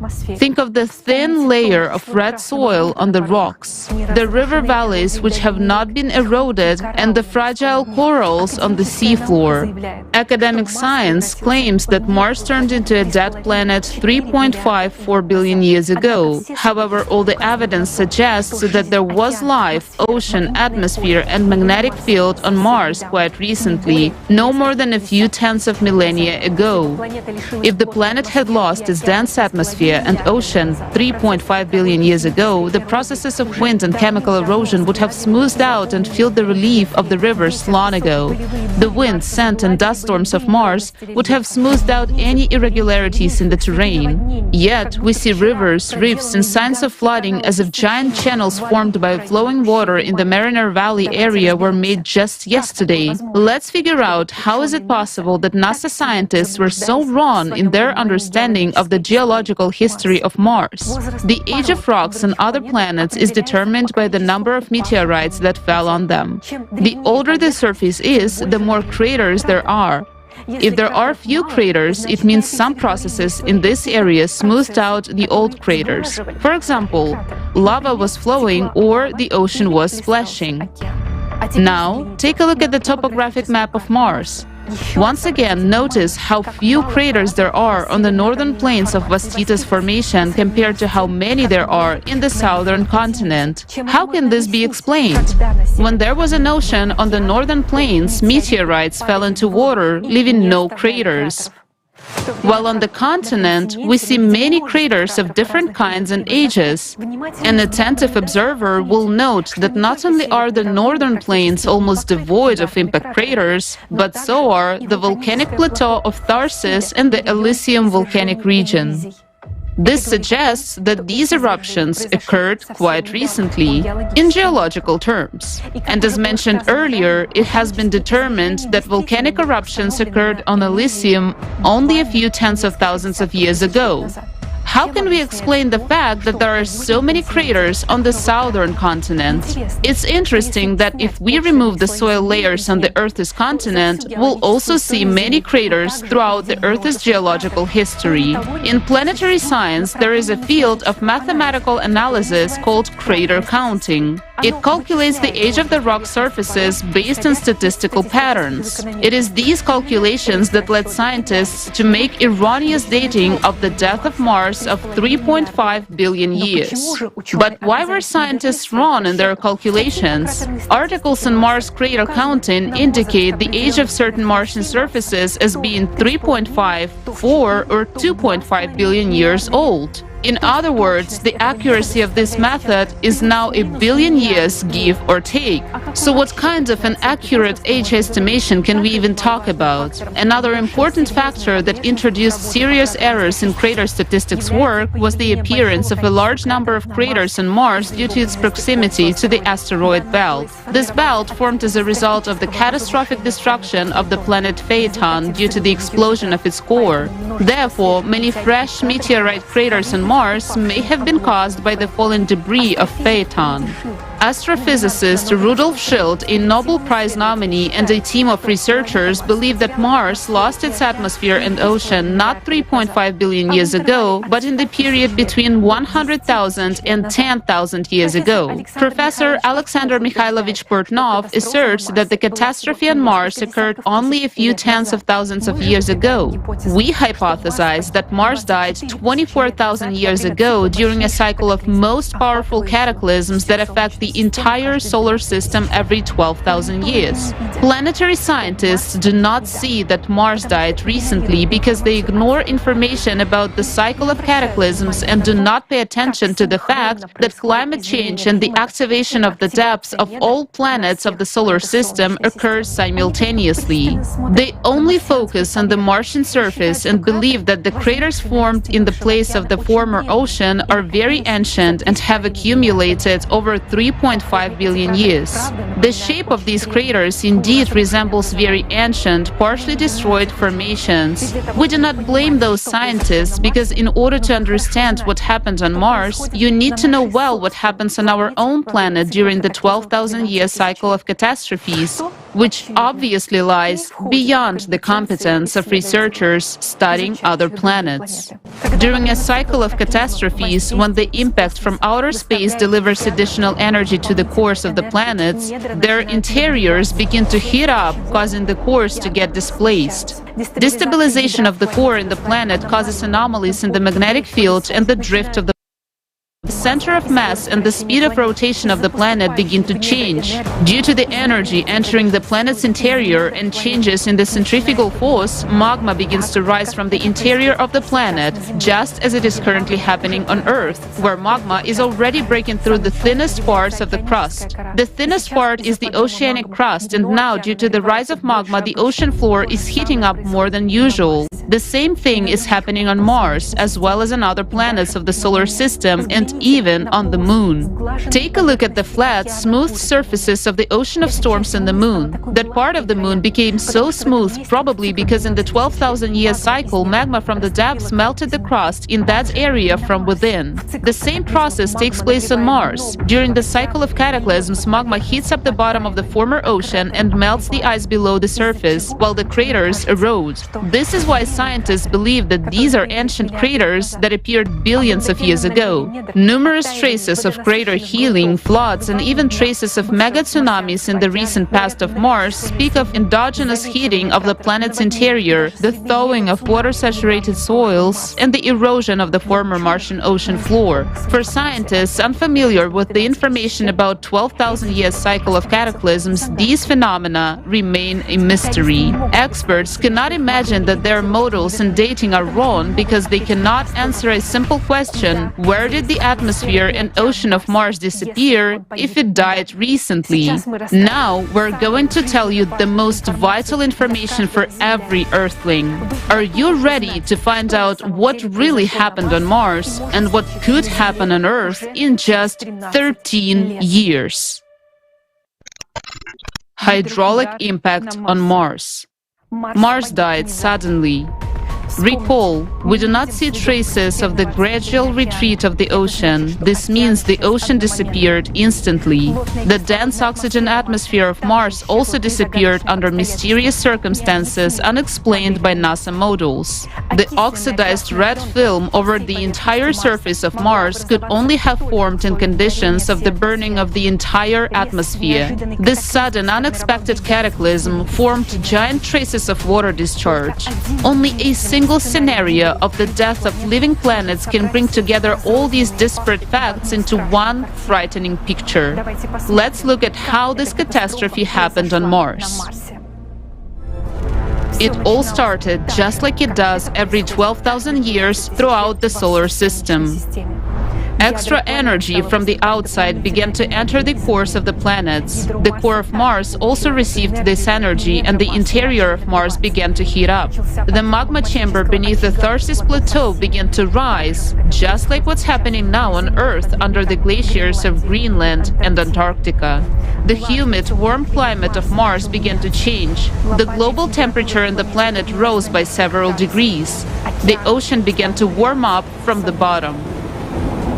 The number and severity of natural disasters began to increase on the planet. In the Northern Ocean, the number and strength of Martian hurricanes began to grow, destroying the coast. The current coastline of Mars has clearly observed areas of persistent hurricane landfall. Earthquakes began to increase in number and magnitude in the Tharsis and Elysium Plateau areas, just as they are beginning to increase even on dead Mars right now. Abnormally high tsunami waves appeared, traces of which have been discovered by scientists. Then, as a result of the weakening of the Martian magnetic field and the drift of the poles, anomalous auroras began to appear, just like it is happening on Mars and Earth right now.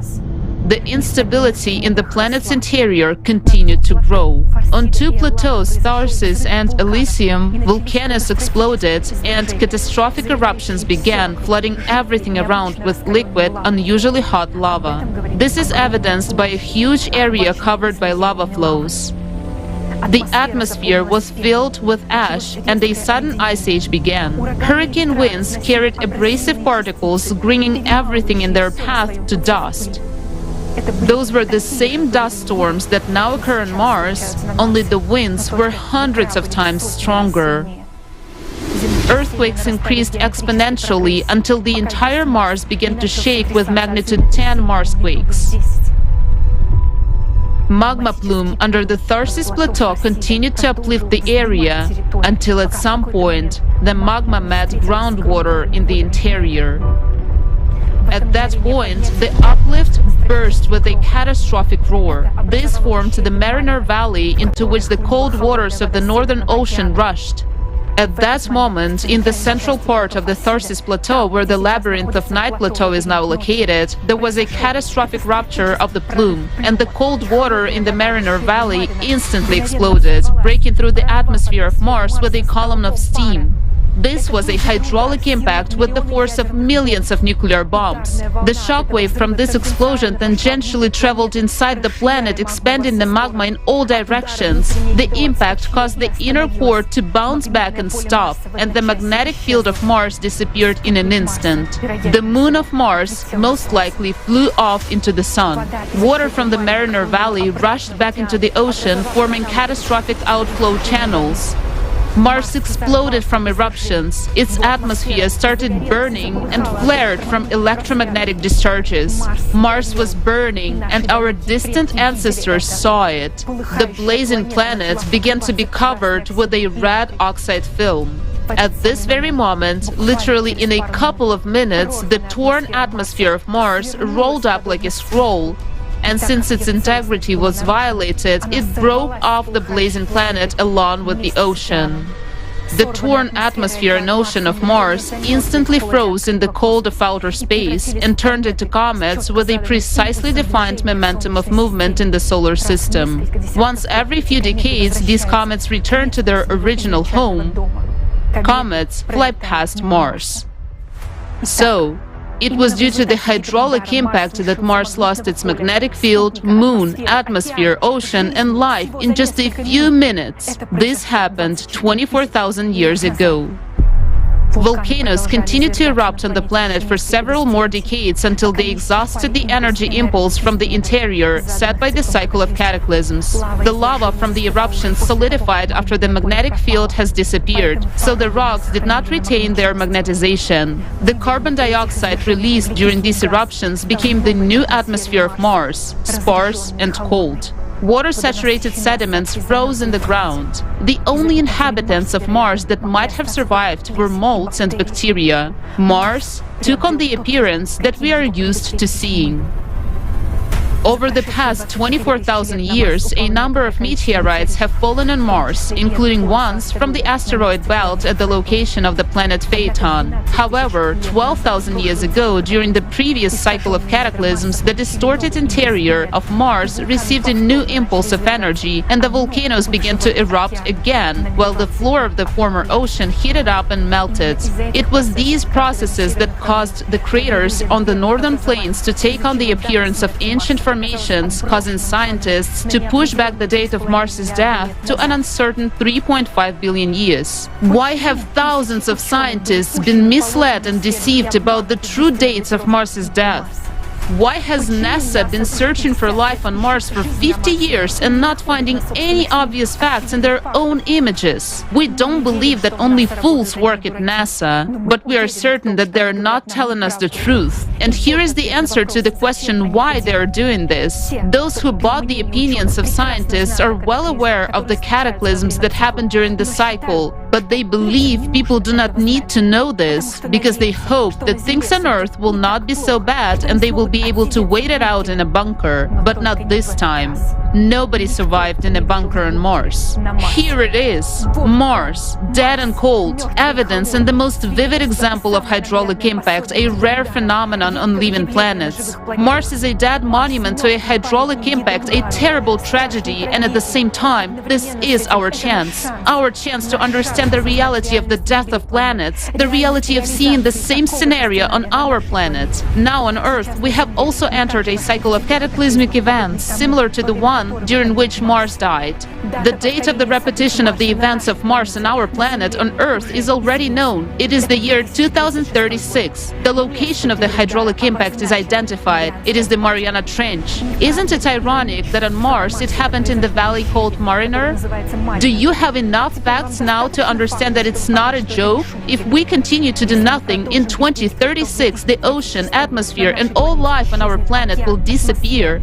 But we and our children will be gone even sooner. We simply will not survive the increased power and number of cataclysms. And now it is up to each of you to decide whether these events will happen or not. People of Earth, I appeal to you. We deserve to live. We must not allow this scenario to happen again. Yes, Mars died, but its terrible example is a warning for us to never allow such a thing to happen on our planet. We can't prevent this catastrophe. The creative format of society opens up for humanity the access to a level of technologies that we cannot even imagine right now. Combining the potential of scientists will allow us to make a discovery about the impact that gives additional energy to the cores of the planets. This will take our science to a completely new level of development. We will be able to stop the energy coming to our core and even use this energy for our benefit.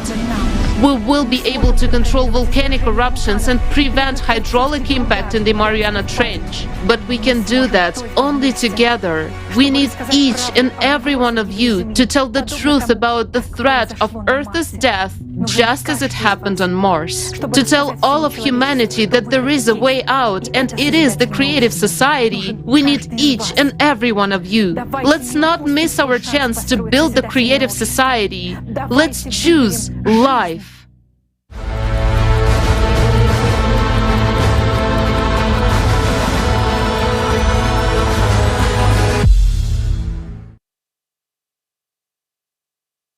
After this film, I want to say only one thing. It's about the survival of the entire humanity and our planet today. This is a matter of global security. The main topic of the entire international agenda today should be the topic of studying the external impact that affects the core of our planet and what we can counteract it with. And More urgent task is to create the conditions for the scientific world so that this problem can be resolved. And those necessary conditions are the building of the creative society. If we don't want to repeat the fate of Mars, we need to act now. Now, it's a great honor for me to introduce our next honorary speaker, Dr. Egan Chilokian, a lobbyist of the U.S. Congress and White House, member of CERN Laboratories' Future Circular Collider Project team, and Lawrence Livermore National's Laboratories National Ignition Facility User Team, educator, member at the International Association of Intelligence Educators.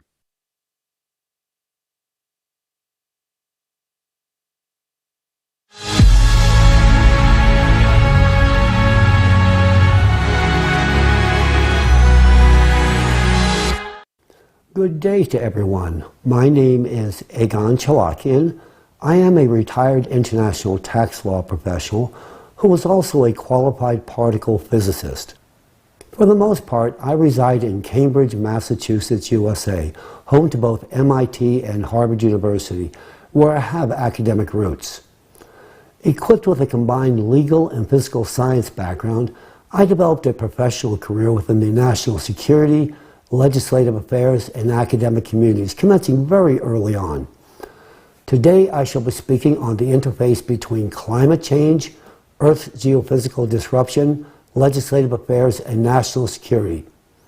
Because the character of my chosen topic requires a cultivated expertise typically obtained only on the job, particularly with respect to legislative affairs and national security, I'm also going to give you a bit of my professional background in these same domains as well.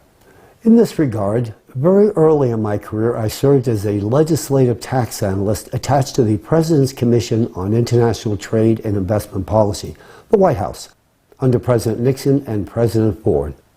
And while affiliated with the Harvard Legislative Research Bureau, and while serving on the board of editors of the Harvard Journal of Legislation, I simultaneously served as a legislative tax analyst with the Joint Taxation Committee of the Committee on Ways and Means and Finance, U.S. House of Representatives and Senate, 92nd and 93rd sessions of Congress.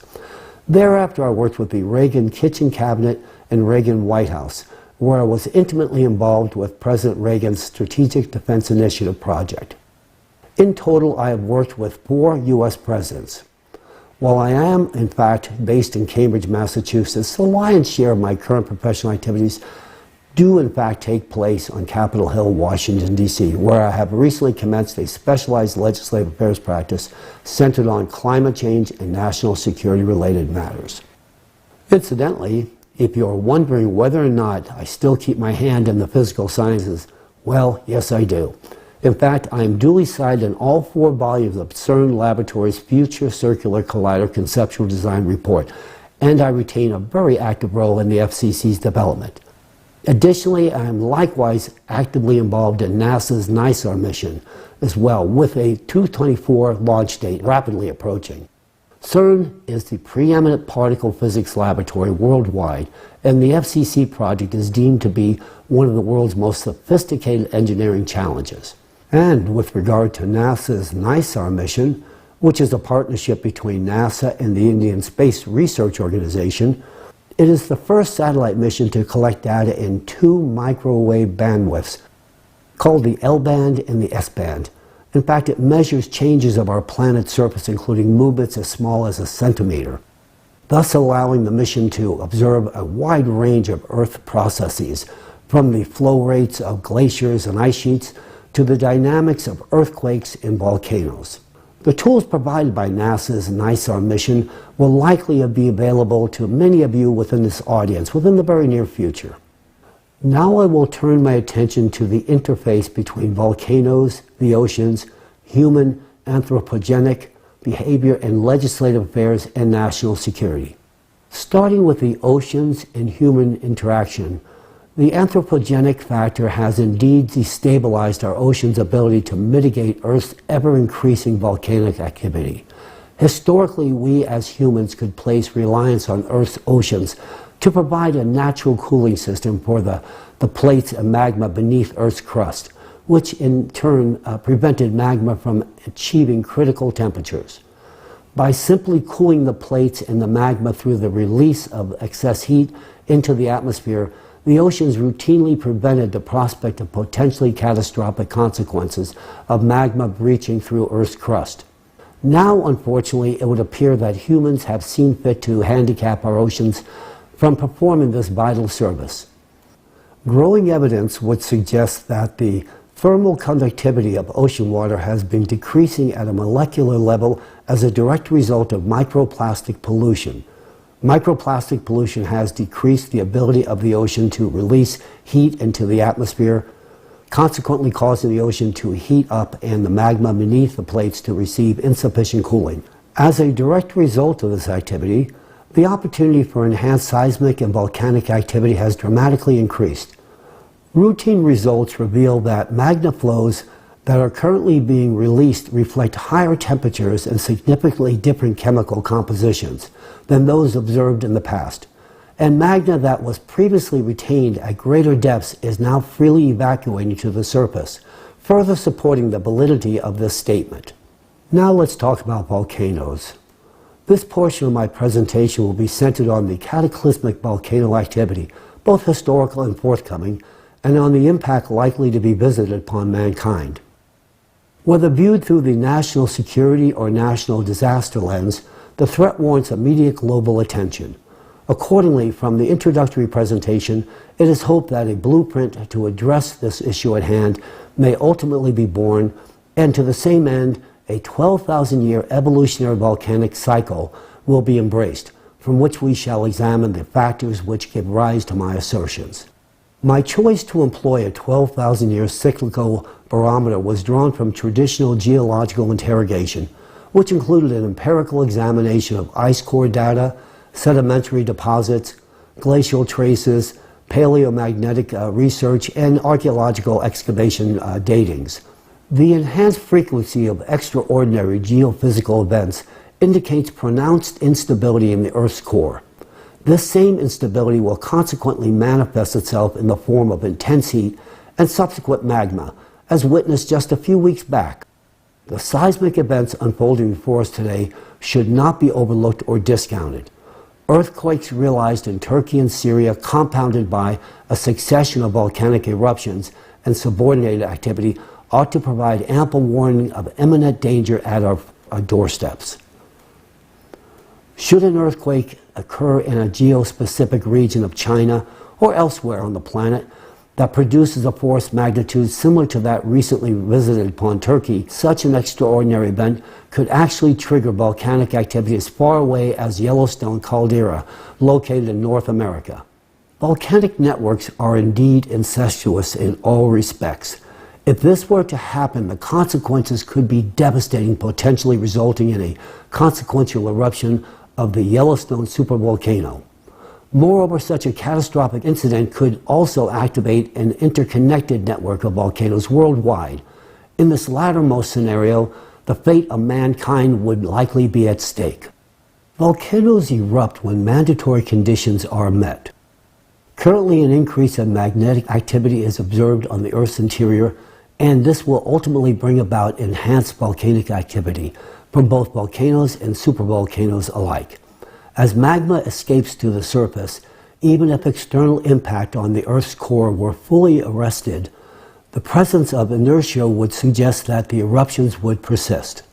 This inspires the inevitable question as to whether or not volcanic eruptions could be controlled, regulated, or even precluded by man. Can we actually diffuse volcanic eruptions? The eruption of a volcano is instigated by the ascent of magma and the buildup of pressure within the conduit of the volcano. Upon reaching the surface, the magma is discharged as a result of degassing. The process of eruption is also accompanied by a series of small earthquakes that cause the surrounding plates to shift, which can influence the upward movement of the magma. In fact, volcanoes function as a remediating mechanism for our planet, with the goal of stabilizing magmatic outflows. What about earthquakes? Earthquakes are not a mere consequence of plate destruction, but rather a fundamental mechanism of natural remediation, a protective mechanism for our planet. A series of earthquakes within the Earth's crust indicates that the crust of our planet itself compensates for an increase in pressure of magma in the trowel, thereby averting volcanic eruptions. During the eruption, only a portion of the accumulated magma is spent, with the remaining balance falling subject to the natural remediation process.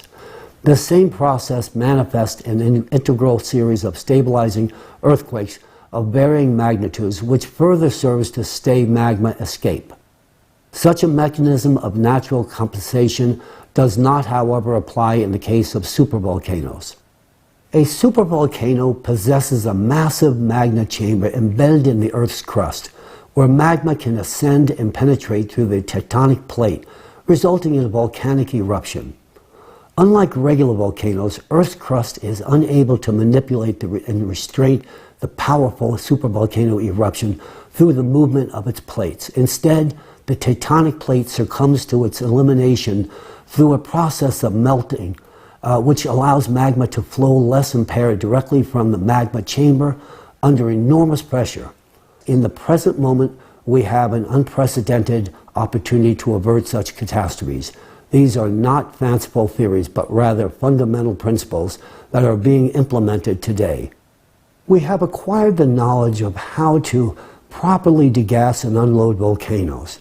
By implementing a controlled preemptive degassing strategy, we conceivably could harness the potential of alienating the buildup of pressure in supervolcanoes, thus preventing magma from burning through the Earth's crust, and thereby averting the catastrophic consequences of a supervolcanic eruption. To properly perform degassing measures and activate the compensatory mechanisms already in place, it would be necessary to control both the plates and the pressure of magma in order to regulate closure of the trowel. By carefully controlling the processes, we could release the growing pathological tension in the areas most influencing the lithospheric plates, thereby reducing the frequency of earthquakes and volcanic eruptions. In other words, the process of earthquakes can be influenced and possibly regulated. In closing, we can prevent the catastrophic eruptions of a supervolcano. However, this can only be achieved after we stop the external impact on the core, which takes place every 12,000-year cycle. This is an undeniable fact. If we fail to take corrective action or improperly conduct degassing, the excess energy will intensify the cavitation process of magma and lead to a sharp expansion of magma pressure, which the crust will not be able to withstand. In such a case, our planet may well face the same fate as Phaethon, in catastrophic explosion that would transform it into an asteroid belt.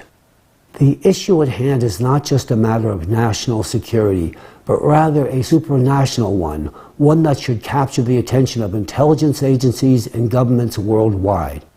It is critical that we act with urgency, as the consequences of inaction would be catastrophic. In fact, we should have acted yesterday. And this is the reason that I stand before you today, delivering this message with the utmost seriousness and urgency. The paradox of the current consumerist format lies in the fact that despite our understanding and solution to the problem, we are unable to implement them in practice, because executing the degassing process effectively requires a globally coordinated effort that involves the territories of different countries. However, in a world where everything starting from private enterprises to the states themselves is divided and focused on defending their own interest, such efforts are unfortunately seen as a potential threat to national security. Reaching agreement on these issues at the international level can take decades, and this is concerning, given the urgency, especially when these challenges should have been resolved yesterday. The second factor that hinders progressing towards these goals in the current consumerist society is the lack of financial resources allocated to such activities. Despite claims of enough funding, the reality is that there are insufficient investments in these areas. While funds are directed towards wars and conflicts, no funds are allocated to provide for pressing human needs, because the consumerist society places no value on human life. Therefore, I assert with confidence that if we persist in the consumerist model of international relations, we are bound to fail. The terms of the game are such that even if we possess a solution, we are not able to execute it. We people are the root cause of all crises. Nevertheless, regardless of our past mistakes, we can always stop and do things in a different way. However, given the current state of affairs, any small delay in addressing the climate threats will result in irreversible consequences. Soon we will no longer be able to do anything against the climate, and all of us understand this perfectly well. In light of the dire climate situation, I have come before you today to discuss a possible solution. I believe that the only way to overcome our current crisis is to transform our society from a consumerist format of society to a creative society. The model of the creative society instills in us three key conditions that will enable us to combat climate change. First and foremost, in the creative society, human life is considered paramount, and thus its preservation and protection are prioritized above all else. Secondly, the creative society operates as a single economic space that is both open and transparent, which means there are neither wars nor geopolitical conflicts, nor hidden agendas. This will allow us to execute a global degassing strategy. Finally, it is of the utmost importance that the transition to the creative society provides unlimited funding for scientists to quickly solve the climate issue. This will ensure that scientists have unlimited funding and enough resources to expedite the resolution of the climate issue.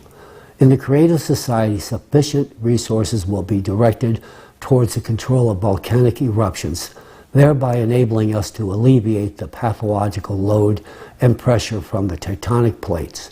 With such proactive measures in place, we can even prevent the impending eruption of Yellowstone and corresponding earthquakes. This is not far-fetched. This is a realistic goal, and we are actively working towards achieving it. In addition, not only will we be able to forecast powerful earthquakes such as the recent ones in Turkey and in Syria, for example, but also be able to prevent them. Through the implementation on such measures, we could achieve a stabilization on the planet's geodynamic processes. Of course, this will only be possible once we have stopped the external impact. I am confident that we will discover the necessary solution, but it is extremely crucial that we initiate this work in the near future. Please note that control over geodynamic processes will have a nearly instantaneous impact on the atmosphere, culminating in the control of typhoons, floods, anomalous precipitation, and other cataclysms as well. We envision a future where humans can control climate, including natural disasters. Creative society truly opens up an opportunity to create a world in which cataclysms can be prevented and every person's life safeguarded.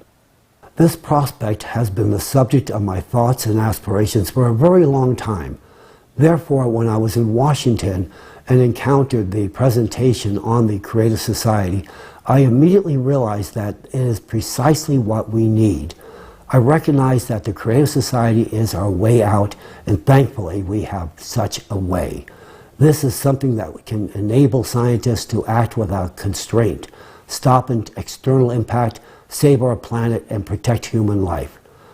That, to me, is the most significant aspect.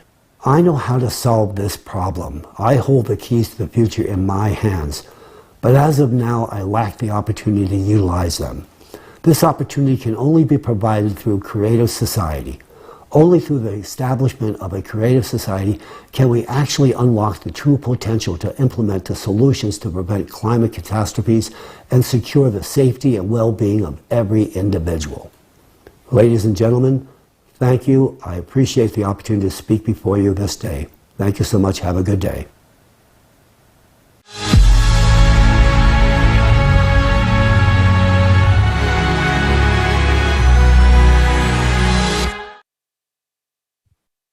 We express our deep gratitude to Professor Chalakian for the unique knowledge he has shared with us today. The importance of what we have just learned cannot be overstated.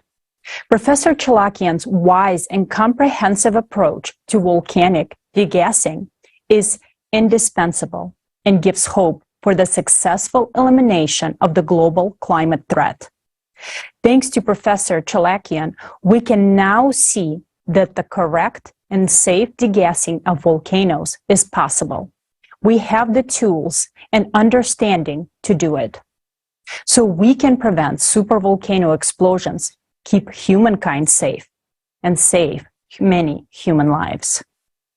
But an important point emphasized by Professor Chalakian is that planned large-scale degassing of volcanoes can be carried out only after the external impact of the core of our planet is stopped. It is important to understand that the event after we stop the external impact, residual phenomena such as earthquakes and volcanic eruptions will still occur. Therefore, at this stage, degassing will become an extremely necessary tool. However, its implementation requires certain conditions, such as free access to different locations on the planet and other resources. And as Professor Chalakian accurately noted, the only format that can create the necessary conditions for this is the creative society. We will examine in more detail what the creative society format is and why we so much need it today. Как в прошлом климатическом докладе. In the previous climate report, as well as in this one, we mentioned that our planet may not survive this 24,000-year cycle of climate change. In particular, because our planet's immunity, its main compensatory mechanism, has been distorted, destroyed. The time has come to find out how our planet's immunity has been destroyed and what role we, humans, have played in that.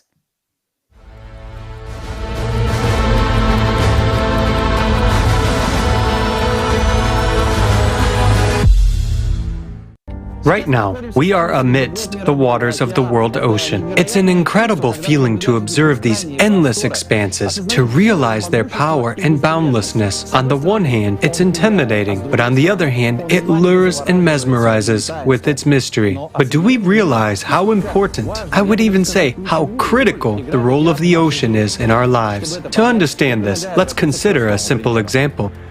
We are in a room with the air conditioning unit of our vessel. Without it, life on this ship would be unbearable. It regulates the climate, temperature, and humidity, and saturates our air with oxygen. The ocean does the same on our planet. It covers 70% of it, creates favorable conditions for life, regulates temperature and humidity, and also provides 80% of the oxygen in our atmosphere. But there's another very important function that it performs. In addition to creating the necessary conditions for life, it also protects it.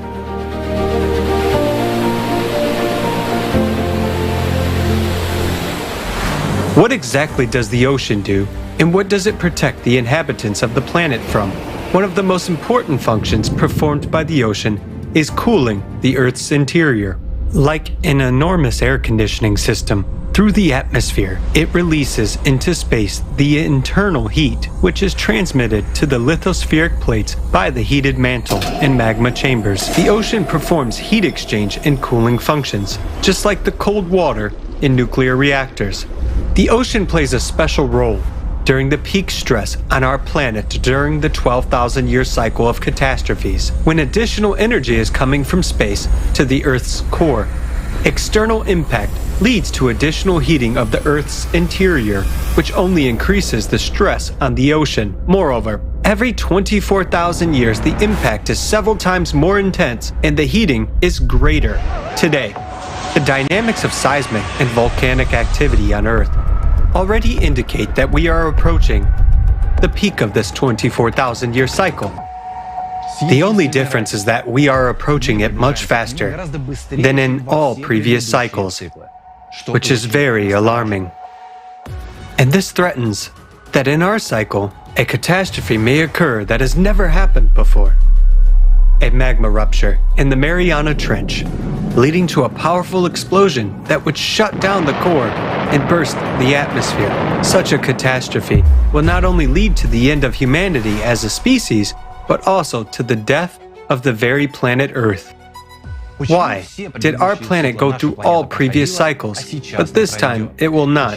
Why was there less heat in the Earth's interior in previous cycles, and the Earth coped with it, but now it cannot? Where has the malfunction occurred? What is the reason? And there is an answer to these questions. The failure occurred in the ocean. We are the reason for that. Currently, the ocean's heat conducting function is disrupted. It can no longer release heat into the atmosphere in the required amount. This happened precisely now because never before in millions of years have microparticles been added to the ocean, which we have done.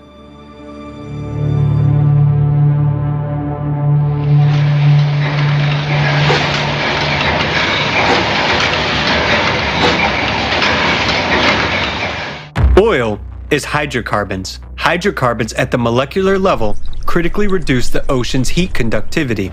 It is oil that is the raw material for the production of one of the main pollutants of the ocean, plastics. The fact is that when it gets into the water, it does not decompose, but breaks down into microparticles, so-called micro and nanoplastics. Since plastic is a derivative of hydrocarbons, its particles at the micro level change the chemical composition of the oceanic water and its acidity, reduce the heat capacity of water, and impair heat conductivity. How do plastic nanoparticles end up in the ocean?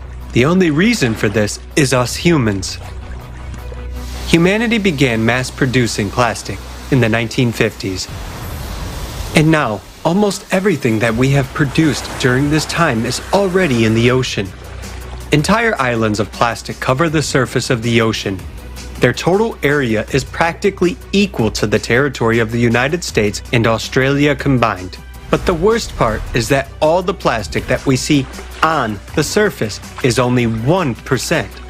And 99% of the plastic is in the waters of the ocean. Micro and nanoplastics have already permeated the entire thickness of the ocean. Just imagine how much of it has accumulated there. In fact, today there is no place in the ocean that does not contain microplastics. Even in the deepest point of the ocean, the Mariana Trench, at a depth of 11 kilometers, there is microplastic. What's frightening is that it is precisely in this place where microplastic is most prevalent. Yet, this is the most vulnerable place on our planet, where heat dissipation is most important to prevent a catastrophe.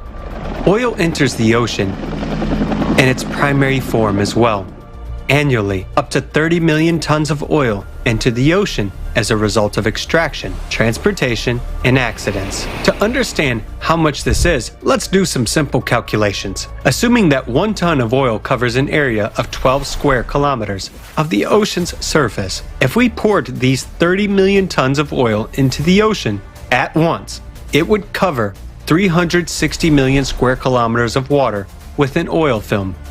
That being said, the total area of the world's ocean is 361 million square kilometers. That is, this film would cover the entire ocean.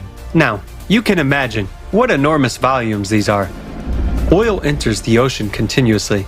Some of it evaporates, but its largest part, 60%, settles on the ocean floor. Oil also forms a film on the ocean surface. Aerial photography has recorded that nearly 20% of the ocean's surface is already covered by such an oil film. It further blocks the ocean's ability to release heat and overall disrupts its evaporation by more than twice.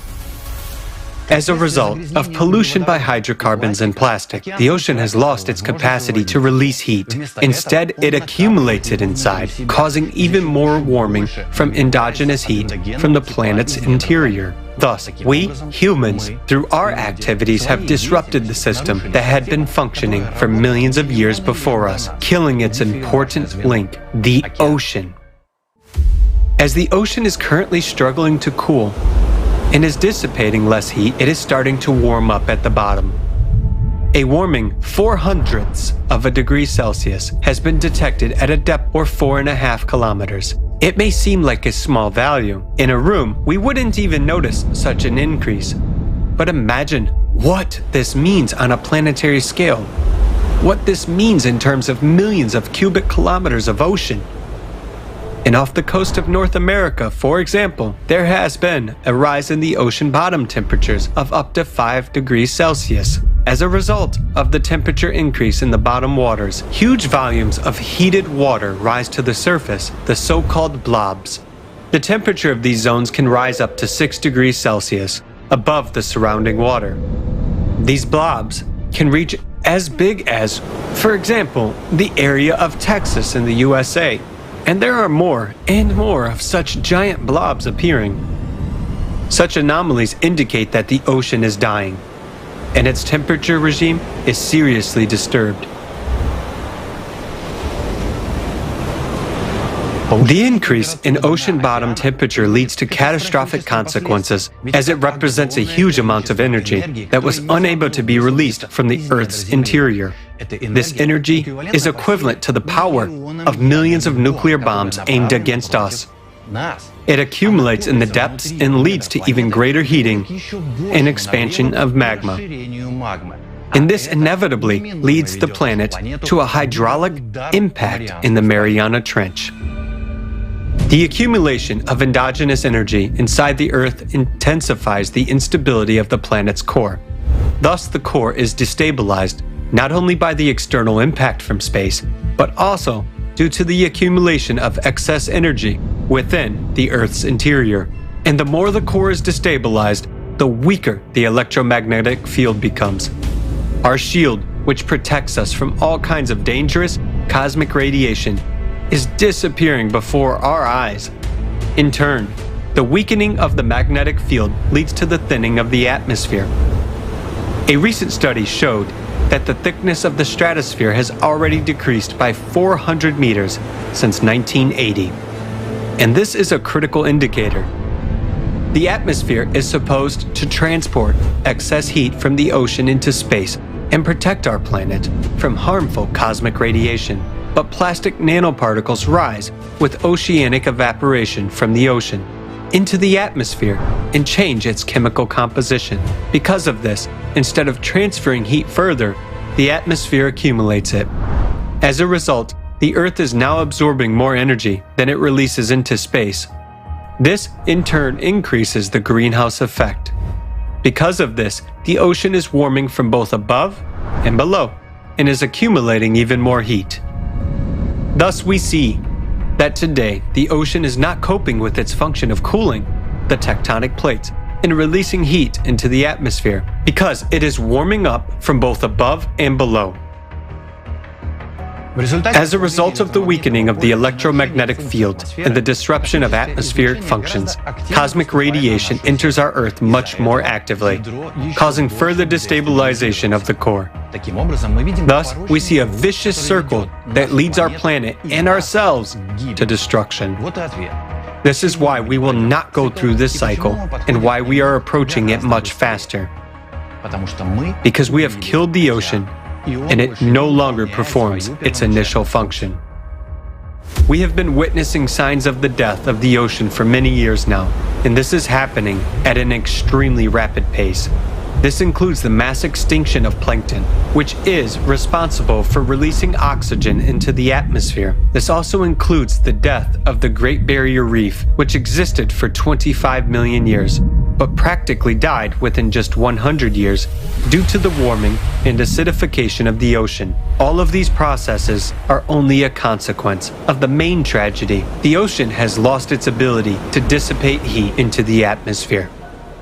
We have disrupted the function of our main life-supporting air conditioner. We have clogged its pipes. As a result, more and more heat stays inside the Earth, and magma heats up even more. We ourselves are pouring oil on the fire.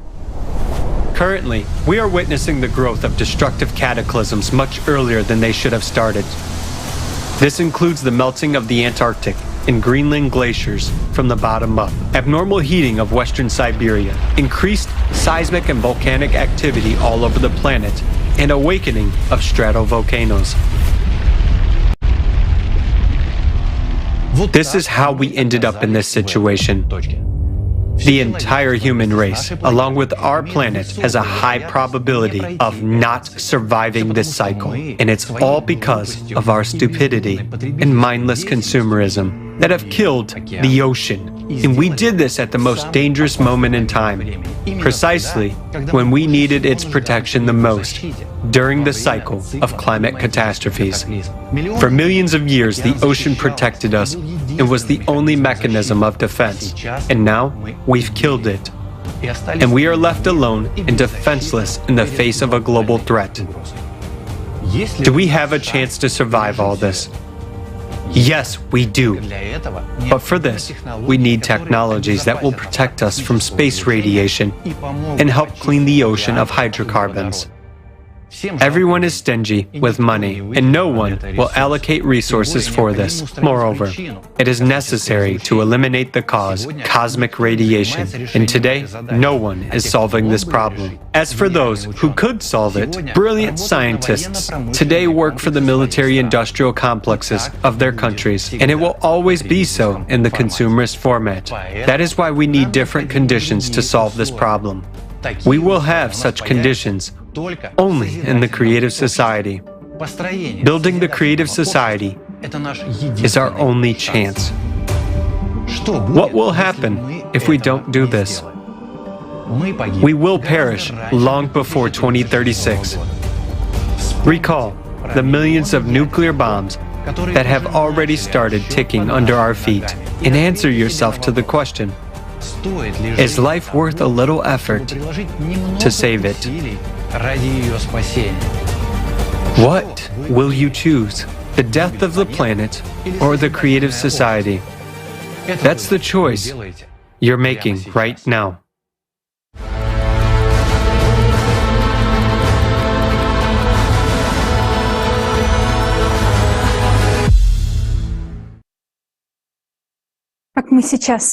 As we have now seen, the main reason we may not pass the 12,000-year cycle is that we killed the ocean. All the past cycles, the ocean was alive, and it was saving the Earth by drawing pathological heat from the interior of the planet to the atmosphere. Now, because of us, humans, the ocean is dead and failing its primary function. What does this mean? It means that we as humanity are now at the sharp edge. We have no time to be wrong. There is only one path we can take through the cycles of global climatic cataclysms. The first thing we must do is to stop the impact of cosmic radiation on our planet to prevent the imbalance of the core and the release of the energy inside the planet. Once we stop the cosmic radiation, which causes the interior of our planet to heat up more and more, the temperature of the magma will drop. And if the temperature of magma decreases even by 1/100th, it won't heat up the ocean as much. And that means the ocean will begin to cool and come back to life on its own. Moreover, as soon as the core stabilizes, the electromagnetic field will also get stable, which again will be able to protect us from the cosmic radiation, and the whole process will begin to restore itself. At the same time, we will be cleaning the ocean of hydrocarbons in order to give it back to the function, of heat conduction. While going through this period, we will be able to conduct in parallel the process of volcano degazing to relieve the pressure that goes from the interior of the planet to the volcanoes. In this way, we will restore the Earth's holistic system. But to fulfill all these steps, we need conditions which we do not have now in the consumerist format. It is only the creative society format that can ensure these conditions, which implies no any geopolitical conflicts, the existence of the single economic space, and most importantly,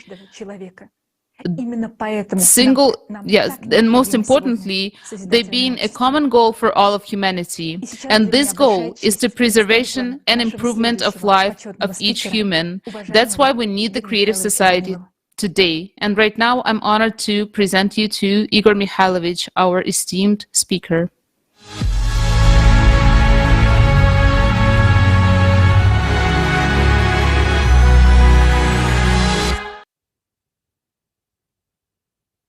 Greetings, dear friends. It's a great honor for me to participate in the forum, Global Crisis, There is a Way Out. We've heard a lot of interesting and impressive information today. I would say information that is really frightening and affects many aspects of our lives and life in general. Of course, the information we've just heard is alarming. Many people may ask, where are our scientists? Why aren't they talking about this? Friends, I would like to say that our scientists are here, and many of them know quite a lot. But as of today, the situation has developed in such a way that our science, worldwide, is divided into different fields. And, in fact, funding of modern science is very low. I mean that science which is supposed to save us, as we already understand from what we've previously heard. This is really alarming, I would say. The problem is very serious, and we will have to solve it anyway, or choose not to solve it.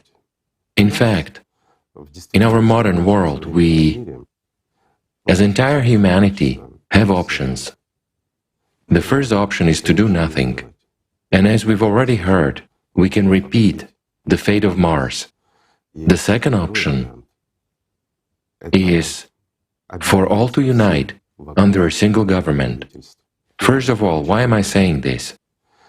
Because in order for us to solve the climate problem, to really solve it, we need to bring all our scientists together.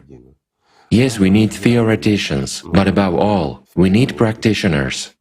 Those scientists who are currently working for different countries, those whose names we do not hear and do not see. These scientists are not mentioned, but we know what they work on. They develop things which, for the most part, are subsequently directed against our lives. The time has come for these scientists as well to actually serve humanity.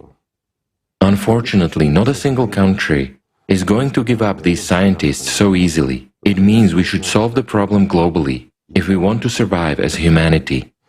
The global solution to this problem will be for us, whether we like it or not, to unite as the entire humanity. We must unite in order to put an end to wars once and for all, because even the slightest threat of war will keep those secret engineering design bureaus secret. And those scientists who are at the forefront of science today, who are really working in practical science, developing new fields and trends, let's say, in new physics, that physics which we are not yet used to, but which already works according to new physical principles, and creates what is later on killing us in wars, in conflicts, and in many other areas of disputes between countries.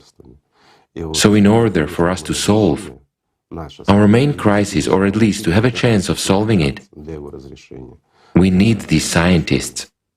But if we gather them around one table, it means that all the wars must be stopped. So whether we like it or not, in our present consumerist format, it means that all the countries should be united by some kind of one force. Let it be a single world government, elected by people or by the countries. Whether this is acceptable or unacceptable is for people to decide. But there is a problem in this case, and I guess I will voice it. Why is a single world government not a solution in the current situation? This is primarily because any government has an opposition. Some countries will be against the world government elected by the people or by countries. Someone will disagree with something, which means there will be tension. If there is tension, there will be resistance. If there is resistance, it means scientists will still work on new kinds of weapons. And since they will work on new kinds of weapons, it means that many countries will simply not give away They're true scientists, those who are currently developing advanced weapons in secret engineering design bureaus. These scientists won't be able to gather at the same table with the rest. But even if they do gather together with the rest, each scientist will have 10 intelligence officers standing behind him to make sure he doesn't say too much, and that he says and thinks the right things. Can you imagine what it is like for scientists to work in such an environment? Will they be able to brainstorm and find a solution? No, they won't. Scientists today should be granted creative freedom and, in fact, the maximum possible resources. In other words, they should not be constrained as they are today. Why to this day does our science continue to believe in erroneous theories? Let me explain. It's only because these erroneous theories about climate change are simpler, and we see in them at least some kind of a solution. It would be great if that were the case, but unfortunately, today we have seen the facts and the evidence. They are irrefutable. You may doubt them. You may not want that to happen, but we have seen for ourselves that it's a fact. It's an irrefutable fact that proves what our immediate future holds for us. And the question is already about the safety of the whole world, of every person on this planet. This problem is already affecting every human, as well as all countries. Of course, if we leave everything as it is today, we will repeat the fate of Mars. If we choose the solution as described in the second scenario, where there will be a single government with its opposition, hence a lack of scientists, and therefore a lack of our capacity to solve this problem, then most likely we will repeat the fate of Phaeton. That's elementary. I'll give a simple example. In order to reduce the danger, even a little bit today, we need to actively conduct degassing. What will that give? I mean, in relation to volcanoes and earthquakes. Degassing is something that can at least slightly relieve the tension we have under our feet and can buy us at least a little bit of time. But if we do not stop the external influence on the Earth's core and instability continues to progress, then during degassing, improper degassing, we will further increase the destabilization of our core. This will lead to what happened to Phaeton. While in order for us to overcome the climate, to put a tight collar and a short leash on the climate Cerberus, we need to find a solution in a completely new physics, the one that we presently have no knowledge of yet. What we know is that it exists, and of course, we know at least some principles and have at least some understanding of it. We observe certain processes, but as of today, we are unable to find a solution. In order for us to find a solution, we need all of the intelligent people in the world, and the smartest ones first and foremost. In this case, whether we want to or not, we have to take some measures if we want to survive. There is a way out. In fact, the current forum has a good title. There is a way out. And the way out really exists, friends. It's about changing the format and changing our attitude. If all of us, all the people on this planet, want to live, if we want to save our beautiful planet for our wonderful descendants, it means we must take completely new steps for the entire humankind. We must change this format of our existence and ensure that wars are terminated once and for all, that confrontations between various countries come to an end, so that we can really liberate our scientists and provide them with all the necessary resources. As of today, we spend a lot of money on wars and many other things, on fighting each other, on defense.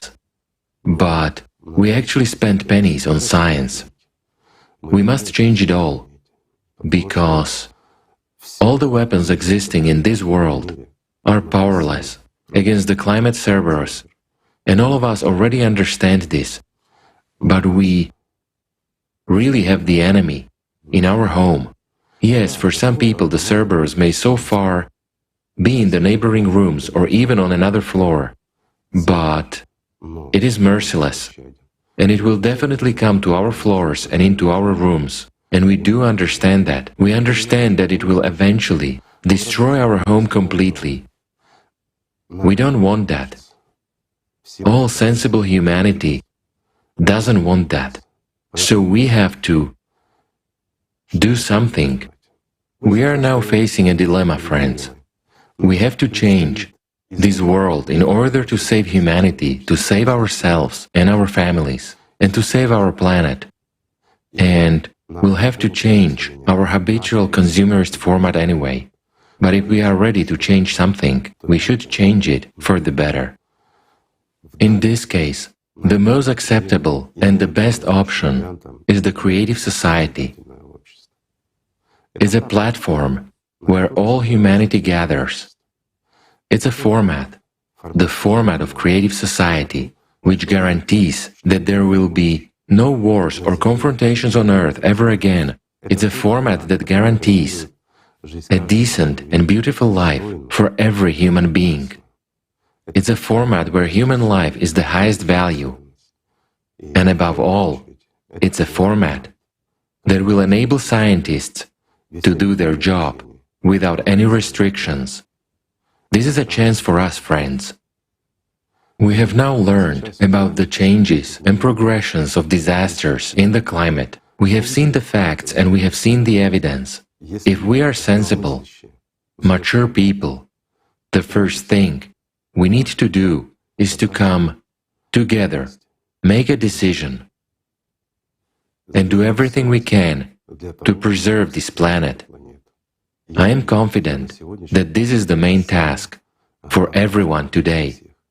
And we, people, we can really do a lot. We can even save our planet. But in order to do that, we must create the right conditions. I hope that many people will hear about the Creative Society project and understand its importance and prospects. It has been a great honor for me to be with you, friends, at this forum today. However, to be honest, the information we've heard is alarming. Numerous questions arise. And the most important question is, why do we, adults, behave like children? Why are we waiting for someone to decide something for us someday, when we have little time and only one way out? It's a good question. I hope humanity will answer it. Thank you, friends.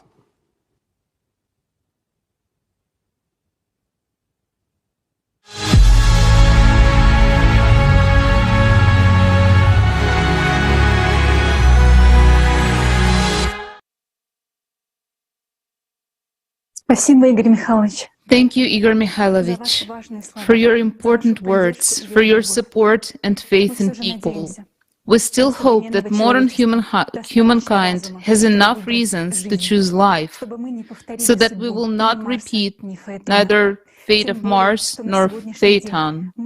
Moreover, today we as humanity stand on the threshold of such scientific discoveries that will fundamentally change our entire existence. A door of colossal opportunities opens before us, but more about it later.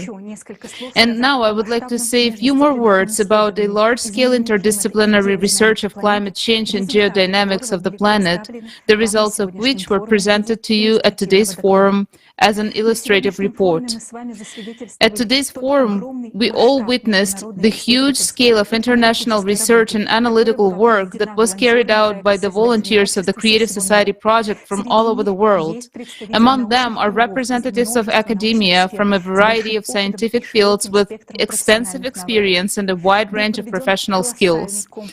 The numerous complex, comprehensive collection and analysis of data was carried out in the fields of geology, geophysics, volcanology, seismology, climatology, planetary science, astrophysics, quantum physics, biology, medicine, ecology, and many other disciplines. Assessing the scale of the work done by the volunteers and specialists of the Creative Society project, it can be stated that the volume of this work exceeds the total volume of all scientific work in the field of studying modern climate change. And especially outstanding, due to such a unique interdisciplinary and multi-sectoral approach, for the first time it was possible to form a holistic picture of the causes and consequences of climatic, geophysical, and geodynamic changes on Earth and other planets in the solar system, as well as come to well-founded conclusions supported by extensive research experience and international scientific works. The paradox is that in order to save the planet and solve the set of tasks of waste of neutralizing external influence or converting it from destructive energy into useful energy, all the scientific potential and all scientists of the world are needed. It should be noted that despite the progress made in forming a holistic picture, there are still separate unknown islands of knowledge and science, which are a necessary component in solving the issue of leveling the external cosmic impact, especially when humanity is faced with a limited time frame. In the conditions of such tight deadlines, to solve this problem, experience and knowledge are urgently needed in narrow-profile areas which are possessed by specialists in various fields with a professional format of thinking. This will gradually reduce the time of exploring these unknown islands of silence and increase the chances of human survival. To effectively solve the problem of protecting the planet from external influences, it is necessary to collect all available scientific expertise from around the world and improve the multi-sectoral approach. Only in this case it is possible to productively use the scientific potential and experience of each scientist, as well as to have time to solve the tasks set before us in such a short time that we as humanity have. We understand that in the current consumer paradigm, the listed above goals are more than difficult to achieve, and the probability to their This brings us to understanding that we critically need a fundamentally different format of society which would relieve the potential of scientists and create conditions for their effective scientific interaction. And this is the format of the creative society. In the creative society, there will be a single creative vector of development and a request for solving the global problem of cyclical disasters. This is how the entire scientific world will have unlimited funding in order to find the fastest possible solution to the tasks set aimed at saving people's lives. In the creative society, scientific research will be open and accessible to all scientists. Experts from all over the world will have all possibilities to work together on issues that are important to society with unlimited resources. Only by uniting the potential of scientists, thanks to the creative society format, will most likely be able to find ways to level and transform the cosmic impact. This is why the key condition to the salvation of our whole civilization is the building of the creative society. If you watched our climate report, then you understand that we're not just one step away from another natural disaster, but from human extinction. The only solution is to protect our planet from external impact, and this problem can be solved only in creative society. But why do we really need creative society to solve this problem? Why can't the most brilliant scientists simply come together and work on this problem if it is so urgent? Well, let's be realistic about our world. Have you heard from anyone regarding the true scale and the progression of natural disasters? Maybe from the media, which barely even covers the local weather changes. or perhaps from well-known scientists? Unfortunately, only a few understand the whole picture. Many merely notice the temperature increase and blame humans, while others are still in a denial stage, claiming that nothing unusual is happening with the climate. It is just natural variability and that everything is just normal. In this situation, when we do not see the full extent of natural disasters and the true causes of cataclysms are still under debate, how could leaders of a country justify the decisions of letting their top scientists collaborate with competitors and potential enemies? These scientists are the ones that the heads of states count on for developing new weapons and guaranteeing the country's dominance. Solving the problem of external impact within a short period of time requires a significant technological breakthrough. This can be achieved if scientists have a shared goal and can freely work together, share knowledge, and discuss concepts. However, in the current format, even if capable scientists were able to meet and work together, they would still be divided, representing competing sides, and they would not be able to exchange their ideas openly and brainstorm effectively. So we can't expect a positive outcome. It is also questionable how this project will be funded, especially when the global economy is on the verge of collapse. But in the creative society, the chance of finding the solution for natural disasters will be significantly higher because first, everyone would have access to truthful information about the scale and the impact of cataclysms, and the real cause of climate catastrophes will become evident. Consequently, we people will start to focus our efforts and attention in solving the right problem, and everyone will understand the importance of it. Second, the essential scientists who are currently hidden from the public will have freedom to openly collaborate, share ideas, and they will be united by one goal, that is to stop the external radiation and save humanity. In addition, every scientist would fully understand the seriousness of the situation, as it not only affects themselves and their loved ones, but the entire 8 billion people. All this will create conditions for the emergence of new ideas, breakthrough discoveries, and accelerate progress towards finding the solution. You know, I am a scientist and I chose my path and I dreamed of making discoveries that would improve people's lives and change the world. And I know that every scientist has this ambitious dream to develop something big that everybody will remember and read about it in history books. And this task and its solution is something that people will never forget.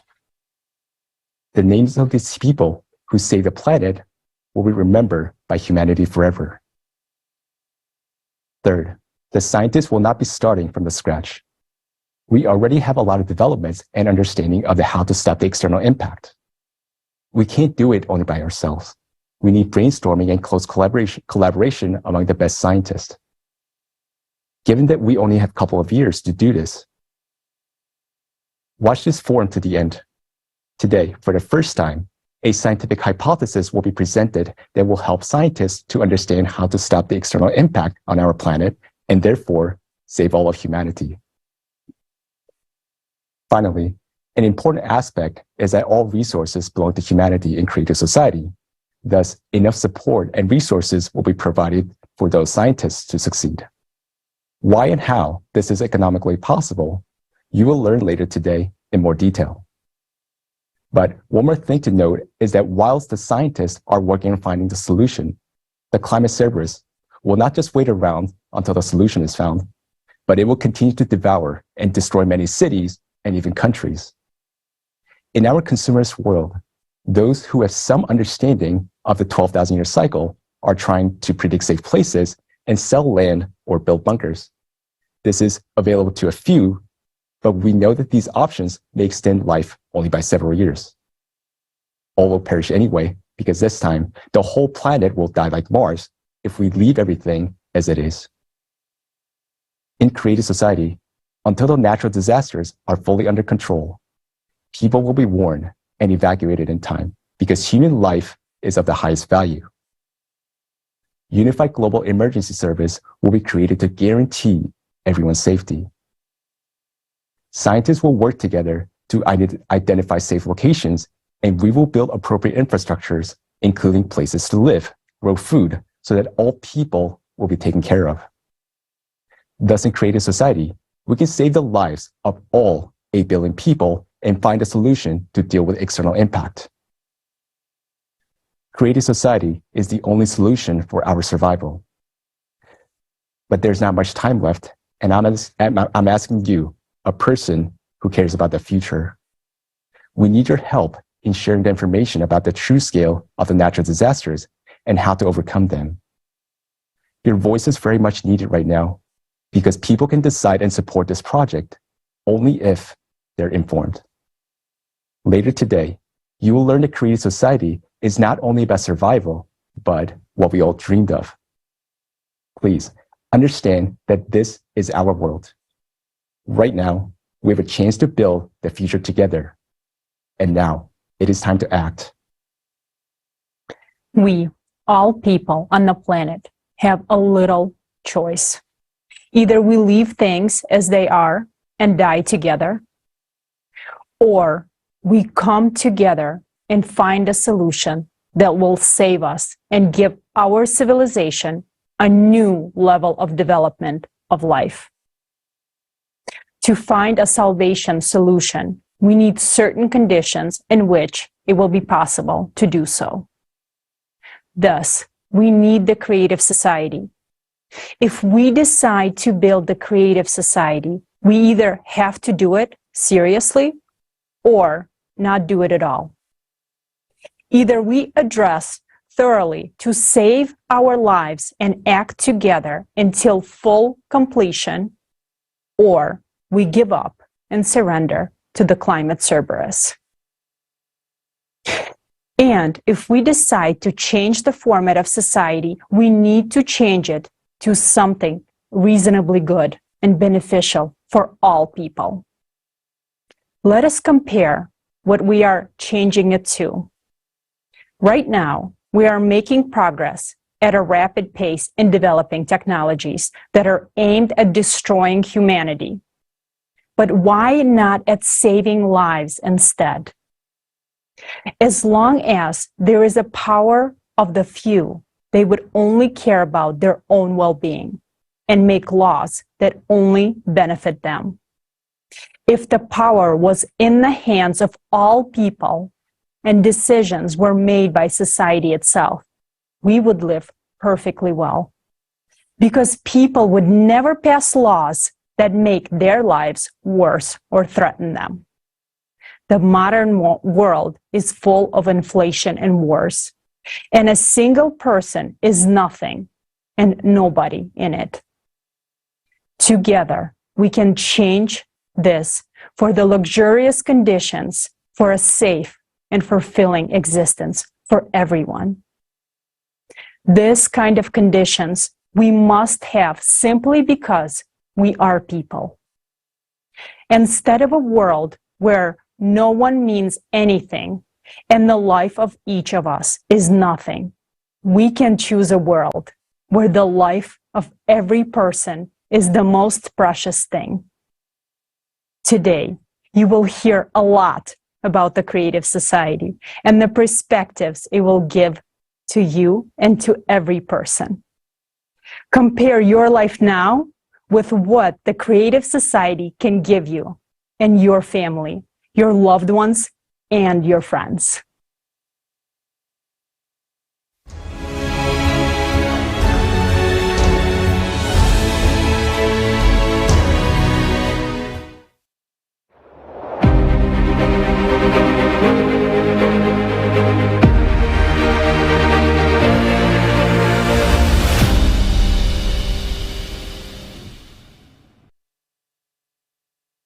The creative society is a new format of the society for all of humanity that will peacefully lead our civilization to a new stage of evolutionary development where human life is the highest priority. In the creative society, power will belong to the people and not be concentrated in the hands of one person or a particular group of people, as is the case today, which leads to conflicts, wars, crises, and so on. Later, we will explain in detail how this can be achieved through peaceful and lawful means. Participants of the Creative Society project are ordinary people, volunteers, united by the shared idea of building a better world for themselves and their children, the Creative Society. We are glad that foundation for the Creative Society has been already laid, as many people around the world are building it already, and many continue to join every day. But this is not enough, because there are 8 billion people on the planet. And our efforts are just not sufficient. We need everyone, because the Creative Society can only be built together. We must do everything possible to make everyone aware of the Creative Society so that we can leave the consumer format behind as soon as possible and start living in a wonderful life in the Creative Society, in a society that is based on the needs and dreams of each of us, in a society where by improving life for entire community, you improve your own life. The ideology of the Creative Society project is based on the 8 pillars formed as a result of comprehensive analysis of the will of millions of people around the world. Over the past 12 years, volunteers and experts from more than 180 countries have conducted numerous social surveys and the most extensive analytical work in human history. As a result, the 8 pillars of the Creative Society was formed, whose primary goal is to protect and ensure the safety of human life. Today, we will talk in great detail about how the Creative Society will change each person's life for the better and what prospects it will open up for all of civilization.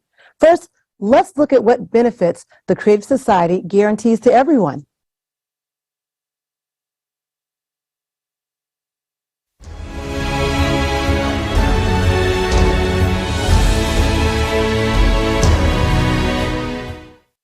Worldwide survey of the Creative Society project. What kind of society does every person dream of living in? Tens of millions of people surveyed in 180 countries, hundreds of thousands of hours of video footage, terabytes of data, more than 15 million hours of personal time of Creative Society project participants from around the world, all to show how people from around the world want to live. Only in the Creative Society, all people's desires for a comfortable, safe, and happy life will be guaranteed 100%. All of this is laid out in the 8 pillars of the Creative Society, which is the foundation of your happy future. Watch this video and you will understand why the Creative Society is exactly what you want. First pillar, human life. The highest value in the Creative Society will be human life, that is, your life, as well as the life of any other person. All of humanity will become a unified civilization, and this guarantees the absence of wars, various conflicts, and crises. You will finally gain confidence that you are truly protected. Second pillar, human freedom. In the Creative Society, you will be free and protected. No one will be able to violate your rights and freedoms. You are a citizen of the world, and you will be able to travel freely. And if you want, you will be able to easily change your place of residence. The Creative Society is true freedom and equality. In the Creative Society, there will be no need to fight for the rights of minorities because there will be no one superior or inferior. Everyone will have one highest status, the status of a human being. There can be no one and nothing on earth superior to a human, their freedom and rights. Third pillar, human safety. The Creative Society guarantees your safety. The economy of the Creative Society ensures the absence of crises and inflation for every person. You will be protected and have all the comforts of living. During the transition period to the Creative Society, you will be provided with free housing, of a minimum of 60 square meters per person in private ownership, and you will not have to pay for utilities. Every home will be equipped with an FFG, fuel-free generator that will provide you and your family with free and unlimited energy. Moreover, in that same transition period, every month you will receive a universal basic income equivalent to $10,000 as of today, without having to pay any taxes. You will only need to decide how to spend your money. You might as well start thinking about this now. Do you think you will pay off all your debts first? But they will be written off. Do you think you will spend this money on healthcare or education? You will have the best education and healthcare free of charge, available to you 24/7. In the Creative Society, your safety will be the top priority, and all technologies will be directed towards improving your quality of life. Each household will be equipped with a matter replicator, providing you with your favorite clothing, food, and other necessary items. Thanks to the health capsule, you will forget about illnesses forever, and you will always be healthy. Isn't this what you've been dreaming of your whole life? But that's not all yet. Fourth pillar, transparency and openness of information for all.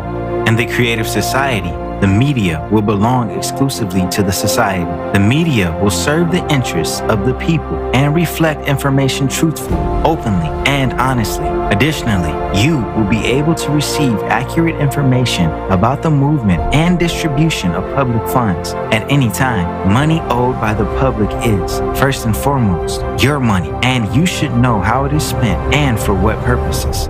Fifth pillar, the creative ideology. You will no longer have your mind manipulated, nor be frightened with imaginary enemies. We will not be pushed to confront each other and be divided into us versus them anymore, because in the Creative Society, any propaganda of violence, inhumanity, and segregation will be prohibited. The Creative Society will establish all the conditions for the development and education of a human with a capital H. Our children will be raised on the principles of humaneness, kindness, friendship, and mutual respect. These particular qualities will form the basis of relationships between people in the Creative Society. Sixth pillar, development of personality. In the Creative Society, you will be able to study wherever you want and train to become whatever you want, and it will all be absolutely free of charge. Education in the Creative Society will unlock your individual potential by 100%. You will be provided with a program specifically tailored to maximize your intellectual abilities. Any educational process will be interesting and engaging. You will have access to cutting-edge technologies in education and development. You can study anywhere in the world at any time that suits you. In the Creative Society, the world of knowledge is open for you. Seventh pillar, justice and equality.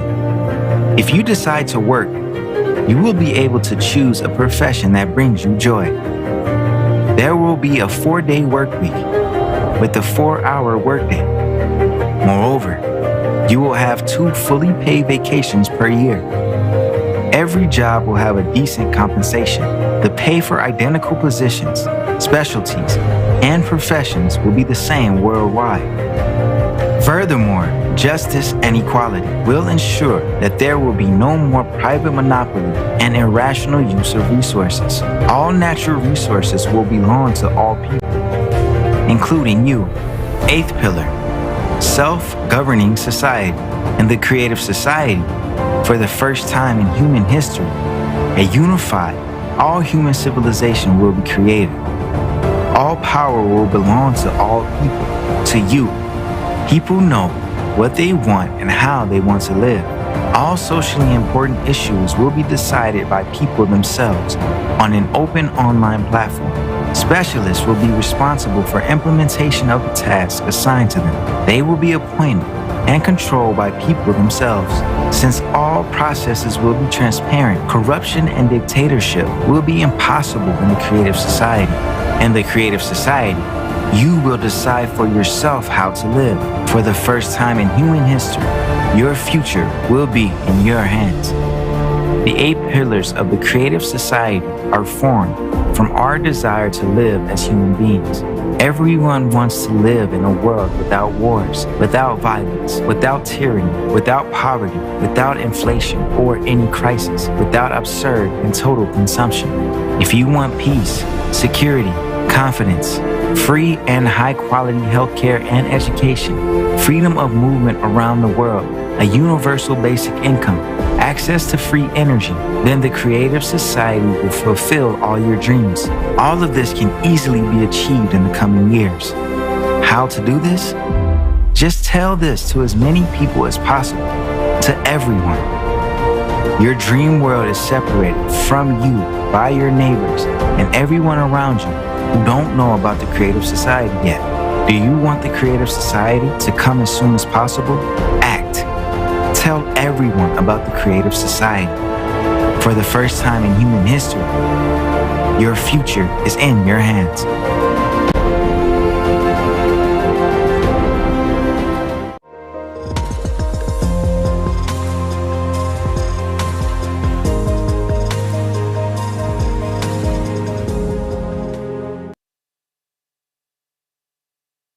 It's like a dream world. Free, top-notch medical care guarantees excellent health. Everyone is guaranteed free, high-quality housing and no utility bills. No more inflation or crisis. You will have a stable monthly basic income and all debts will be written off. That's it. You will no longer owe anyone anything.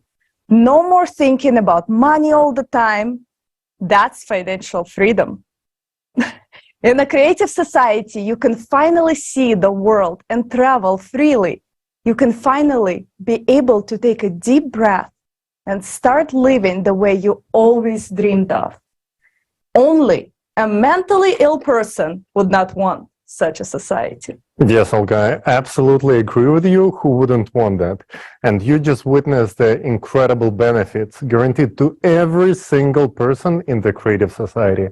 And of course, there are specific stages on the way to build this society, which we will dive into later. And naturally, we cannot just flip a switch and transition into a completely different society.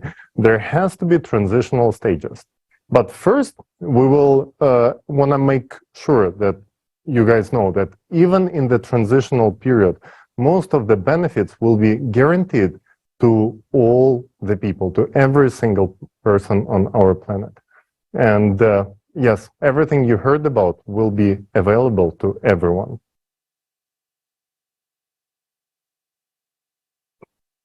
Anyone who understands what the Creative Society is will want to live in it.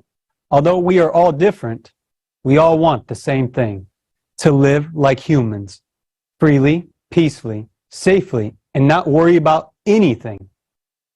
That is what unites us. People always want to live well and in good conditions.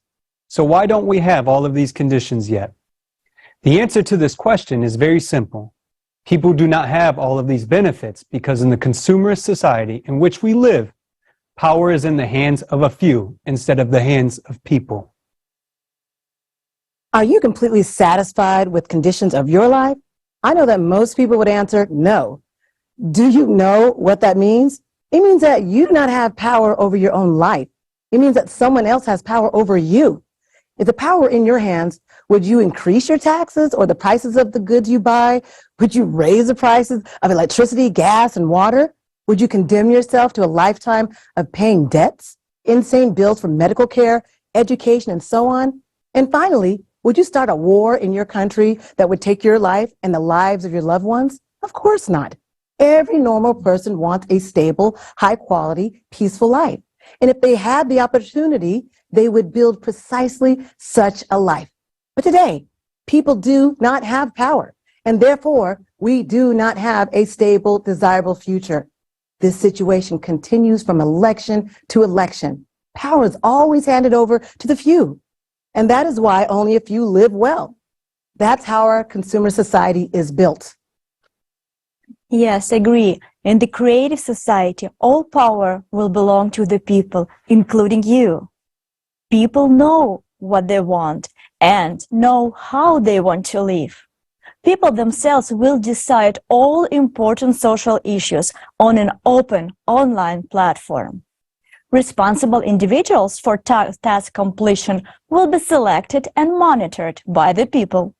All processes will be transparent, and no one will be able to make a decision for people. Instead of power for select few, society will be self-governed. The main principle of the creative society is that by improving life for the society as the whole, you improve your own life. Yes, friends, our future is in our hands. There has never been anything like the creative society in human history.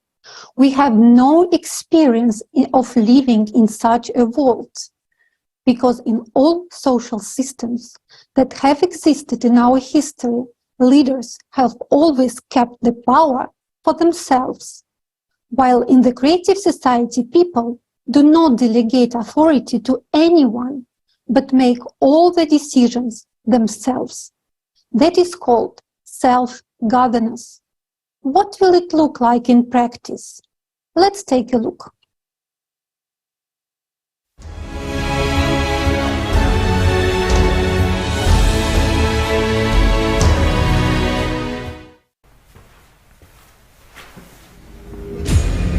Life is like a chess. Pawns can only move forward, and one at a time. And they're often sacrificed. Knight can move in an L shape and can cleverly outmaneuver the others. While the queen has the power to move around the board at will. We get used to the rules and obediently follow a single game. The same happens in society.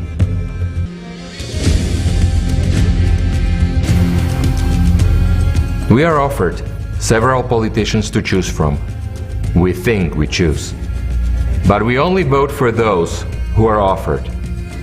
We give them complete power over our lives. We become pawns. Once politicians get power, they arrange wars and crises, sacrificing us, yet we support them by loudly repeating memorized slogans. Or we argue and support others, new politicians, empowering them this time. And everything repeats. We are persuaded that there are no viable models for the self-organization of society without authority. But isn't there such a model in fact? Or is it just that those who claim so do not know about it, or do not want to know about it? Yet, what if we change conditions, stop playing and begin to live?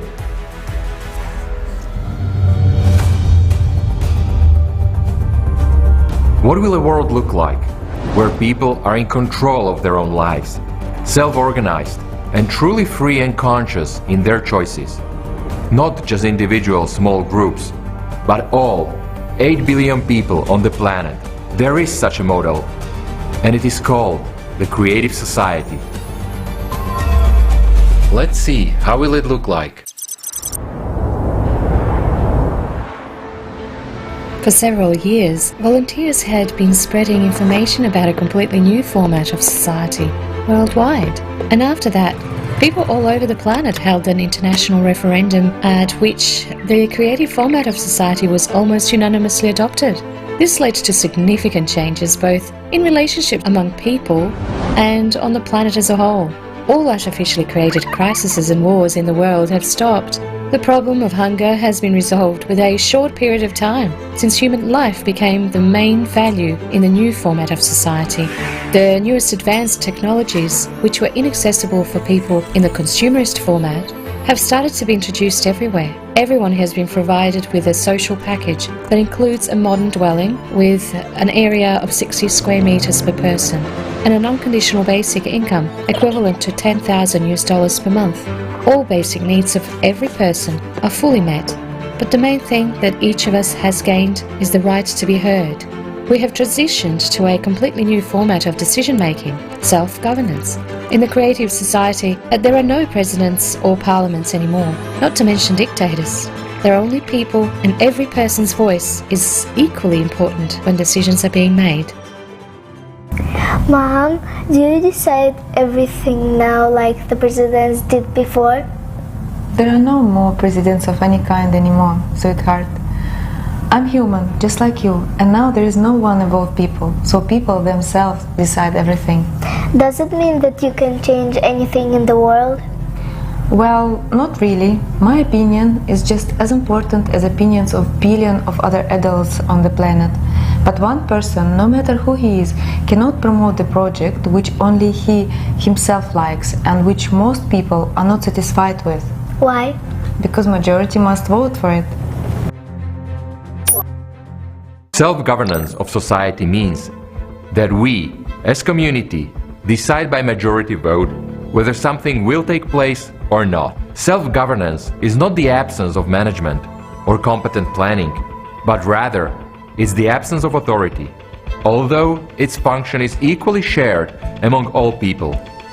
Voting for a project becomes the right of every adult on the planet. And the advantage is that people themselves aspire to improve the living conditions in society.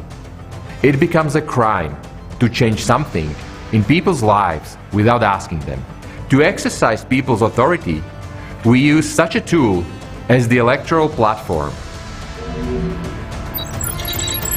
It is essentially a website that allows people from all over the world to adopt decisions transparently and quickly. If a global issue is submitted for voting, people from all over the world must participate in voting. If an issue is local, then residents of a relevant territory whose lives are affected by adoption of this law must vote. For example, if there is a village issue, it is resolved in the village. If an issue is regional, it is resolved in the region. Thus, there is local self-government as well as global that applies to the whole world. Each law proposal is written in a language that is simple and understandable to people. Experts should prepare a draft law and explain what the expected results would be, the pros and cons of its implementation, what will change for an individual, and how the law will affect his life. Then the draft law is submitted for general voting. A new global law proposal is up for a vote by humanity. What is this?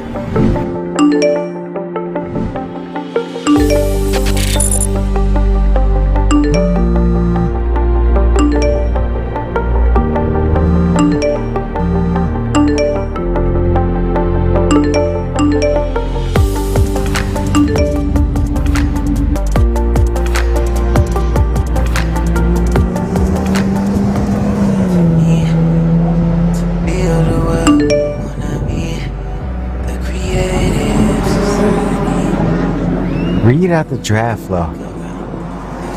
Global law proposal on introducing fuel-free power generators worldwide.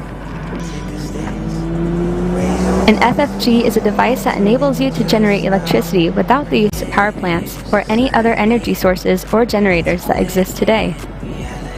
Read me the pros. Do you want it in brief or in detail? Tell it in brief. Take into account my preferences. In brief, an FFG will ensure everyone's energy independence.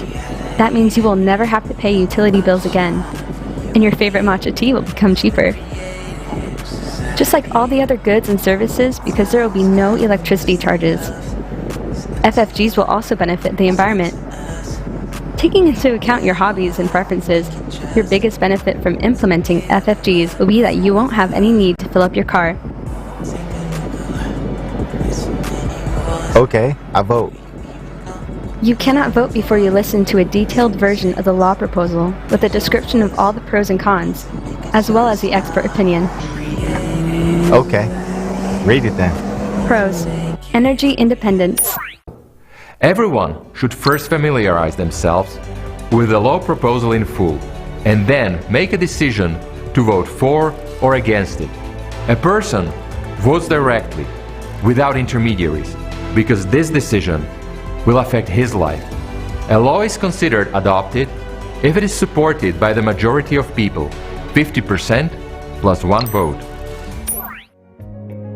That's interesting. The project is global. Pros. Okay, cons. Who is the initiator? A group of experts from power supply sector. They have a good rating. Disadvantages of implementing FFGs. The energy sector will lose its relevance. All power plants, factories, mines, oil pipelines, and gas stations will be shut down. Specialists in above-mentioned industries will be dismissed. At the same time, they will be able to change their specialty. New vacancies will become available. Let's see, what jobs are offered? Okay, engineer. FFG biotechnologist. Look at that. They offer retraining to be an aerospace systems engineer. Come on. I worked there for 8 years. I started back in the consumerist format. All processes will be transparent, and as a citizen of the world, you will be able to control any voting process, whether your vote was registered correctly or not.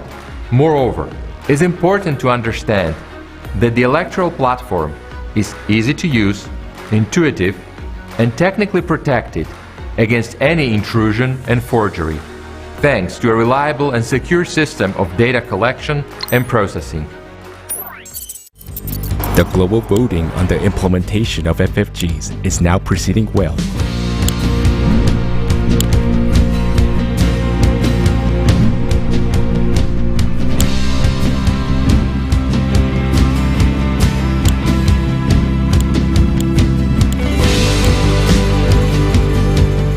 The actual implementation of a law adopted by people will be handled by responsible administrators, in strict accordance with the law adopted and within the stipulated time frame. Through the electoral platform, in real time, people will be able to monitor implementations of the adopted law and recall administrators in case of any abuse. An important difference between the voting process in the consumerist format and the one in the creative society is that in the creative society, any information will be open and accessible. Information openness can in no way be used against an individual because human life will be the highest value. Based on the results of the global vote, the world is transitioning to fuel-free generators. More than 2 billion families have already received FFGs, and soon it will be available to every inhabitant of the planet. Everything is in order. Congratulations with your new FFG. Thank you. Planned closures of power plants, gas stations, and a control-safe transition to industrial FFGs are successfully underway.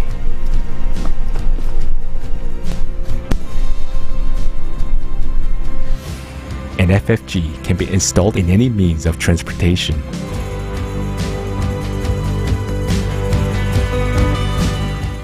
Time has come for us to see. It's up to you. Nova, how long have I been driving without refueling? Today, you have driven 405 miles without refueling or recharging. In total, your car has traveled 1,267 miles with the FFG. The next inspection of your car will be after 8,000 miles, and your FFG will be serviced in 9 years and 345 days.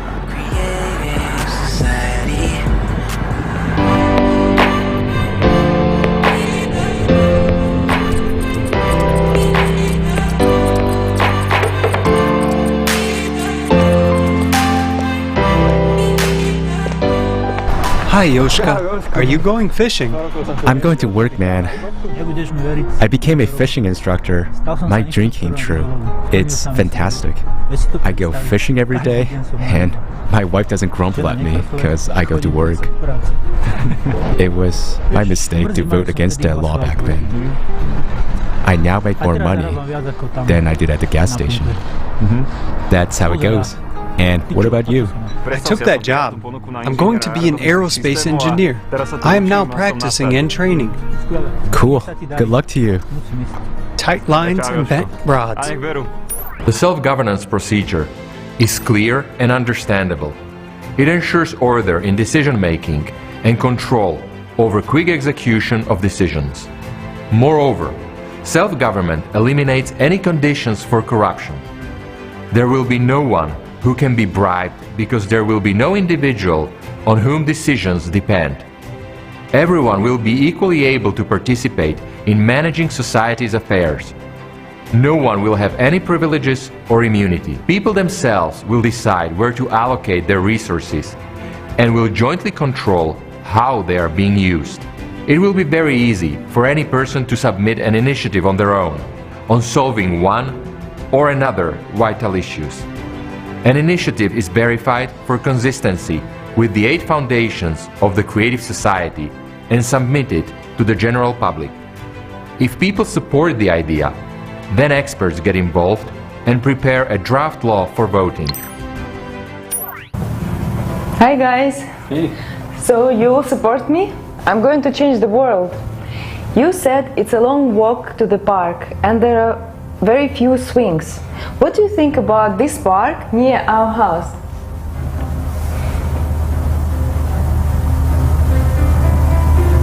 Wow! Or this one? It's hard to choose. Wow, when did you manage to retrain from an interior designer to an architect? It's not me. I just put forward an idea and last night local architects created these 2 projects by means of artificial intelligence. So now I will submit both of them on the platform and let people choose which one to vote for. The main thing is to have more ice cream cafes in the park. Well, then we need to vote for this one because it has fewer bike lanes and more cafes, while that one has more jogging and bike lanes and fewer cafes.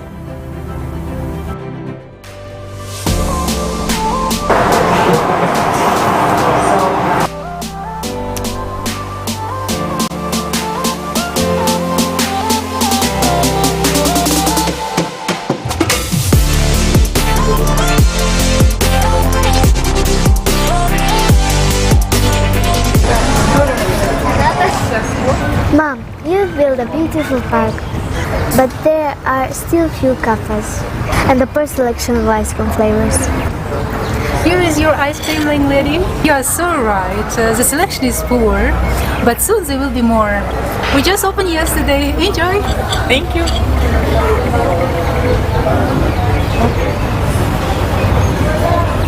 Delicious.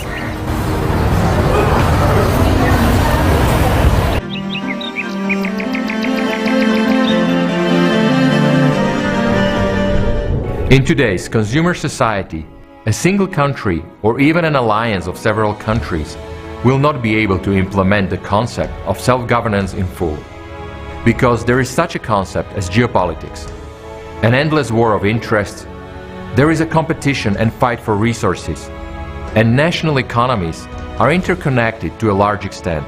Thus, people in a separate country cannot fully make independent decisions. Real self-governance is possible only in the creative format of society, and there is no analogue of this form of governance today. In the consumerist format, the law usually protects and benefits those who created it, but when people themselves create laws and vote for them, they work for the benefit of all people, not just a few. When people themselves generate projects and promote laws, there can be no wars, international strife, or conflicts in such a society. Because the most valuable thing for us people is life, and those incredible prospects which the creative society offers us.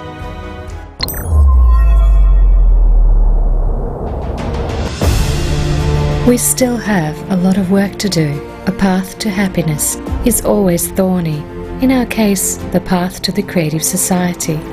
We'd have to say goodbye to some things, learn something, and get used to something. But there are more joyful moments in all of this. After the introduction of FFGs, even more opportunities opened up to us. Vertical farms all over the planet, a matter replicator, and even endless space are all a reality now. In the creative society, ordinary people are no longer pawns. Everyone becomes the most important because they are now humans. Since power is in the hands of people, that is, in our hands, everyone is more motivated to play an active role in the process of society.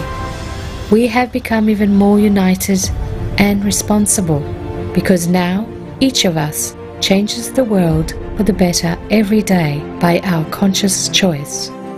Creative Society, the beginning.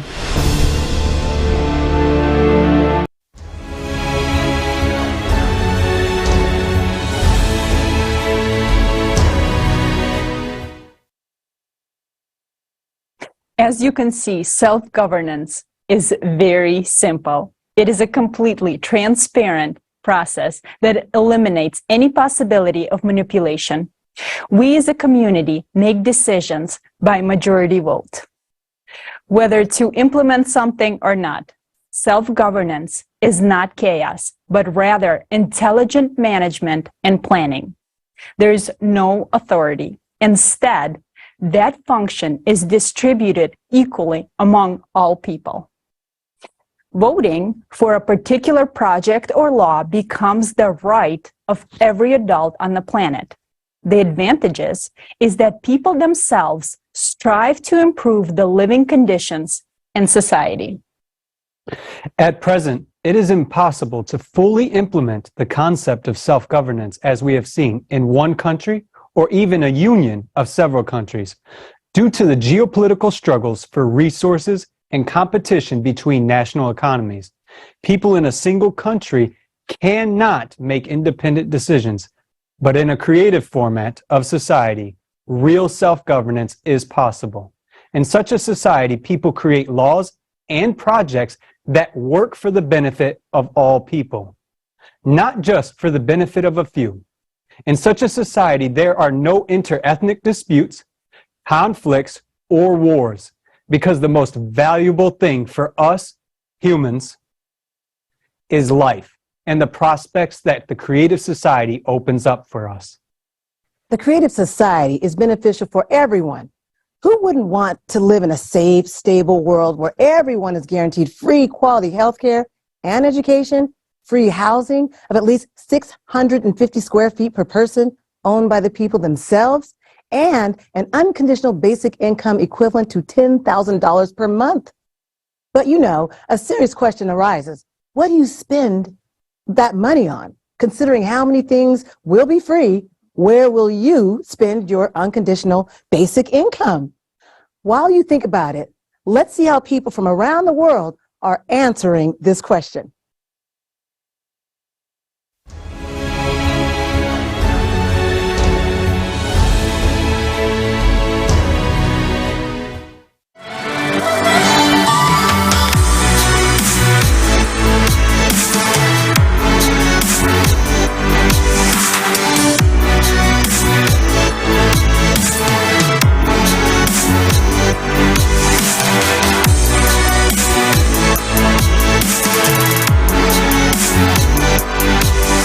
Exclusively for the Global Crisis Forum There Is a Way Out, we've conducted social service across the entire world.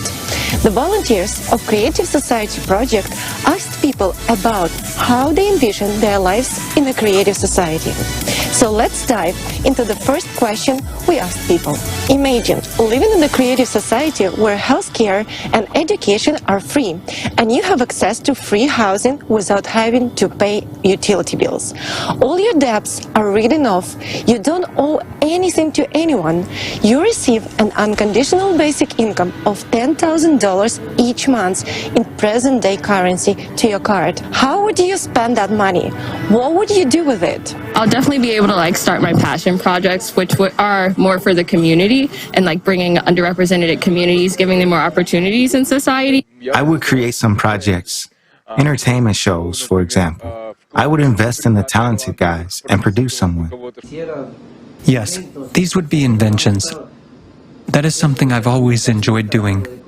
inventing, coming up with something. So take something and create. It would be for the whole world, so I could invent different things that could be useful to society. Wow, that's a big question, and it's too important. For me, I would like to travel the world, the whole world. I would like to meet people from different nationalities, see the natural. Most of my budget will be spent on recreation, singing, piano, etc. Where am I going to spend $10,000? First of all, I will do everything I'm supposed to do in the household. And then I'll probably start making paper airplanes out of them and wait for them to disappear at all. It will be the happiest moment of my life to never think about them again. I don't even know why the money is needed at all. That's a good question. Yes, the value and worth of money is completely different in such a society. I want to go abroad a lot, to eat plenty of good food, and to have a lot of fun. If everyone has everything, then the money is kind of unnecessary.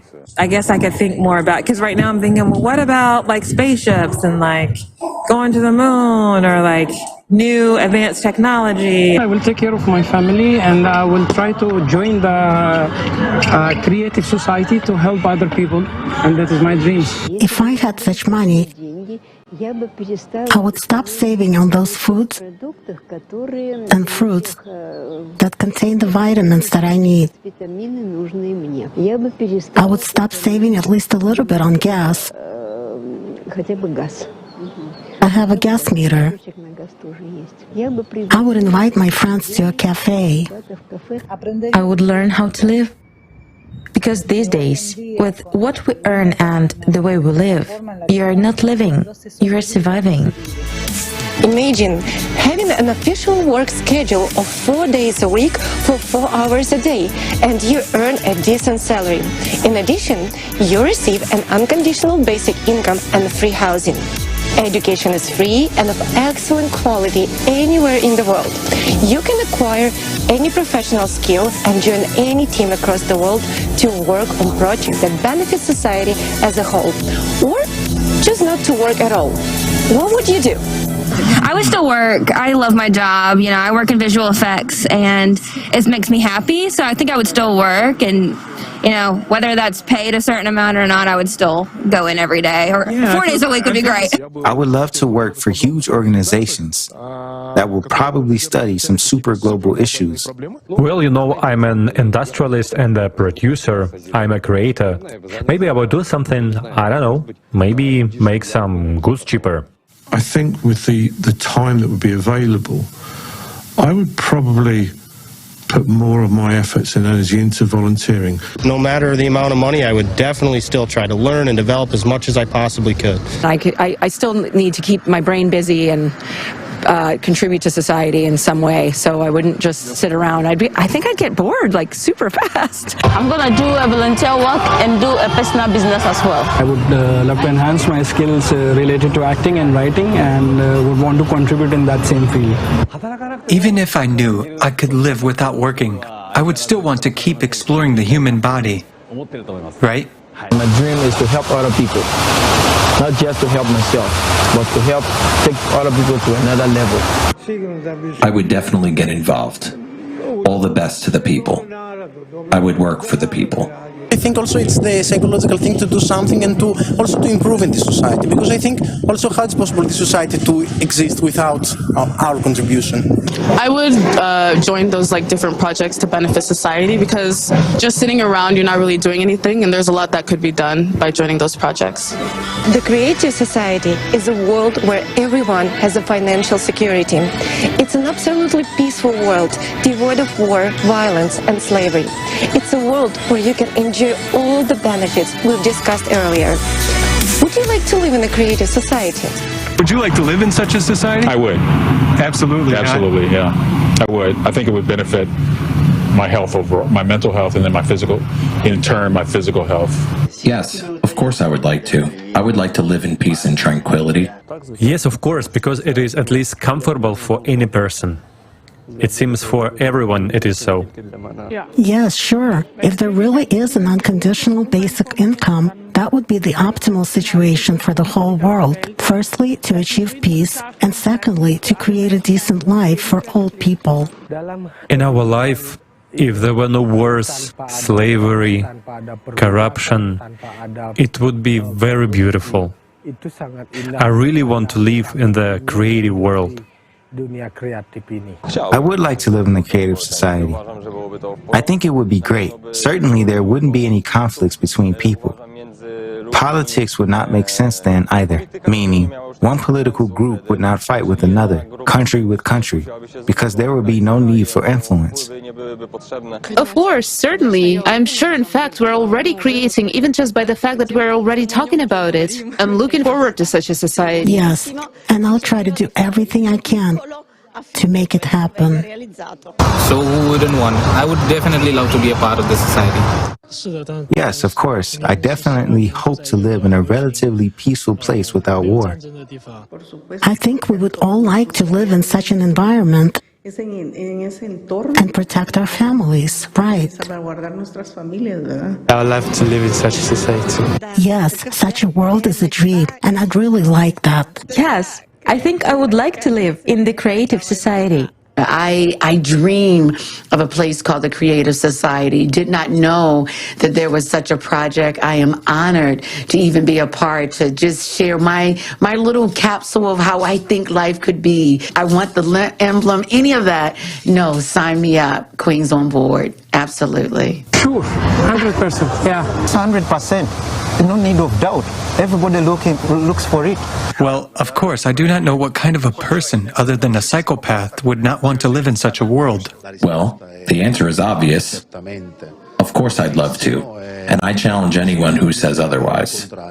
Yes, I would like to live in such a society, because it would mean that many of the inequalities that still exist today will disappear. It happens because of minorities' interests, who benefit and get richer, because of the problems that are happening in the world. Would you like to live in the creative society? Of course I will love.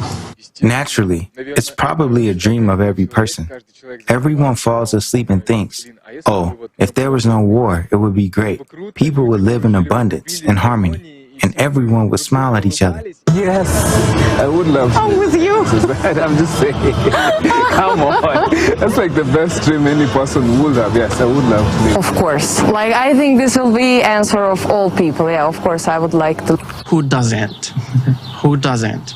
Creative society, it's amazing.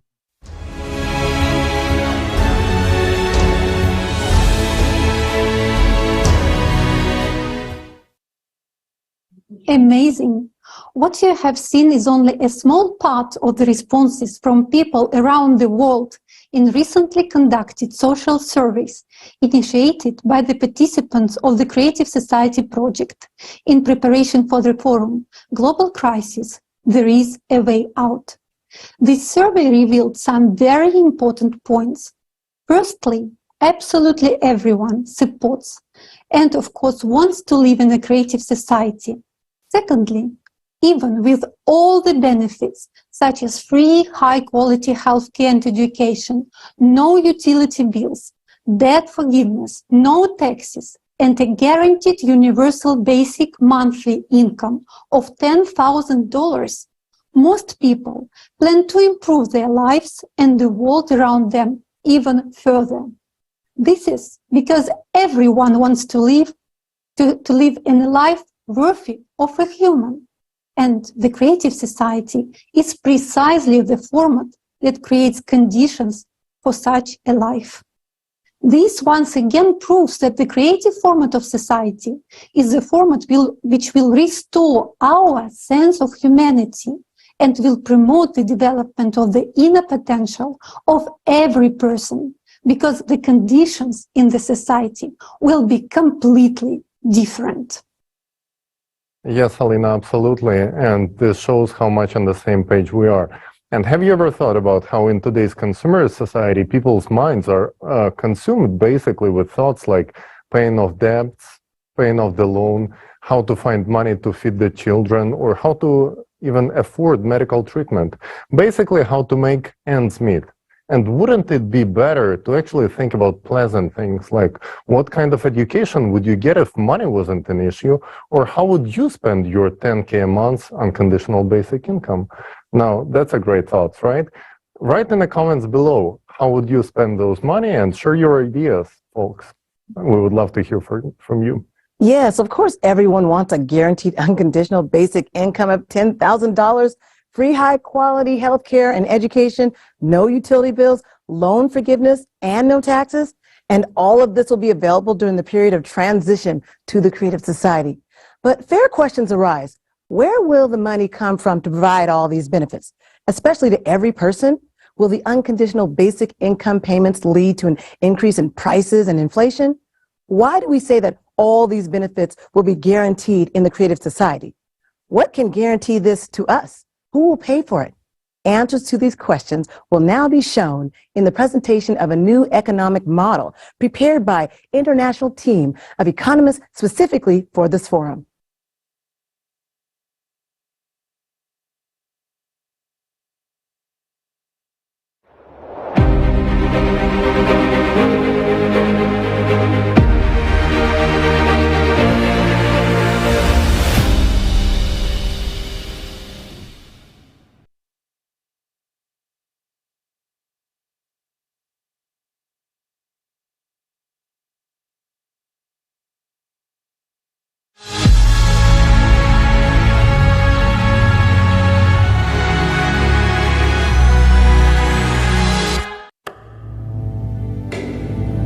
In the transition period to the Creative Society, each person will have universal basic income equivalent to $10,000 US, free housing at least 650 square feet per person, free healthcare of the highest quality, free education for a lifetime, safety in every part of the world, work 4 hours a day, 4 days a week, paid vacation for 2 months a year, equally high salaries across the world, no taxes for individuals, small and medium-sized businesses, fixed prices on all goods.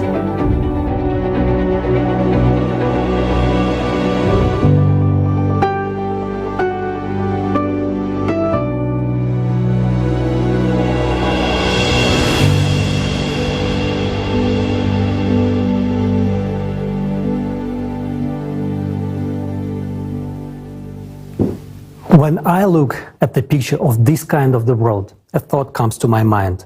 This is incredible. This is incredibly cool. And yes, I want this kind of life. But just like in any person, a skeptic inside me begins to rant and says, first of all, it is impossible to implement. And even if it is possible, it certainly won't happen in my lifetime. And goes on to affirm, no one will let you do this. And you know what I reply to him? You're right. And indeed, he is right in today's economy of the consumerist format in which we exist nowadays. This cannot be implemented. This requires a different economic model. We need to look beyond the confines of the current system. And I invite you to learn about a new model of economy that will provide a high standard of living for every human being. This model has been developed and proposed by experts from around the world. It takes into account the economic needs of each person, technological advances, and the need for our civilization to develop and evolve. This innovative model will change our lives from the first day of its implementation. I want to draw your attention to the fact that its implementation is possible only if the format of society is changed from consumerist to creative. And further, I will explain why. Unlike the current economic model, the new model will have a different goal: to provide a high standard of living for every human on the planet. There are two key requirements for the new economic model to function and achieve this goal. The first requirement: the new economic model can only work on a planetary scale. It cannot work in a single country. The second requirement is the self-governing society. All power must belong to the people. The economy, along with other strategic spheres, will also be managed and controlled directly by society, represented by every person, each of us, via the electoral platform. So, we have formulated the goal of the new economic model and outlined the necessary requirements for its implementation. These requirements can only be met in the creative format of society. I now invite you to model the near future. After we have successfully completed all three stages of building the creative society, informational, political, and the global referendum, the world community legally and peacefully transitions to the creative format of society that we all have chosen together and become one civilization. From that moment on, it will take a small amount of time to launch the new economic model. 6 months, according to preliminary calculations. After that, we will enter the transitional period to the creative society, which will last 5 to 6 years. As soon as we enter the transitional period, everyone will be provided with the monthly unconditional basic income in the amount equivalent to $10,000, with their own housing of at least 60 square meters per person. Education and healthcare will be of high quality and free, as well as resources, electricity, water, heating. All debts will be written off. Loans will be interest-free, and there will be no more taxes for individuals, small and medium-sized businesses. Of course, this raises a lot of questions. Will people work? What will the prices be? Will there be inflation? And the most common and important question, where will the money come from? So let's take it in order.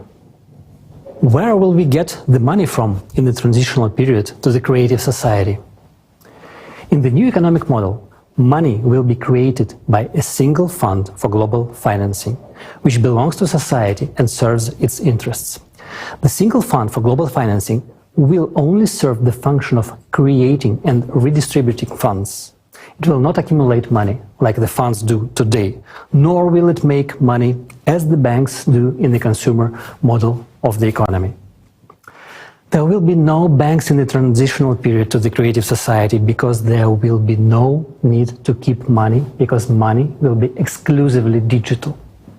In fact, there will be no money in the conventional sense of the word. These are just numbers and equivalent for exchange. That's your assets. You can exchange them for something, a product, a service, and so on. The more the economy grows, the more means of exchange, what we now call money, are created. In contrast to the consumerist format, all financial transactions will be open and transparent to everyone. The task of the single fund for global financing is to supply the right amount of means of exchange at society's request. Well, how will this work? Society decides what needs to be improved, created, and what projects and initiatives to implement. Experts will use the artificial intelligence to calculate how much money is needed to achieve those goals. And the single fund for global financing will create the necessary amount of money. If there is a request for the implementation of a project in a village, city, or country, an application is submitted to the electoral platform. For example, if a city decides to replace its asphalt pavement, it submits a request, and funds are allocated for this from the single fund for global financing. It's just like in the family. You know what everyone needs, and you allocate money from the family budget to buy the necessary goods, pants, sneakers, a piano. It's the same at the city and global levels. The only difference is that our budget as a society is not limited. We can spend as much as we want if there is something to spend on, and we need it. This approach does not limit the development of the economy. The economy develops and our opportunities increase. In the new economic model, there will be no budgets of cities and countries. There will be no such thing as state money either.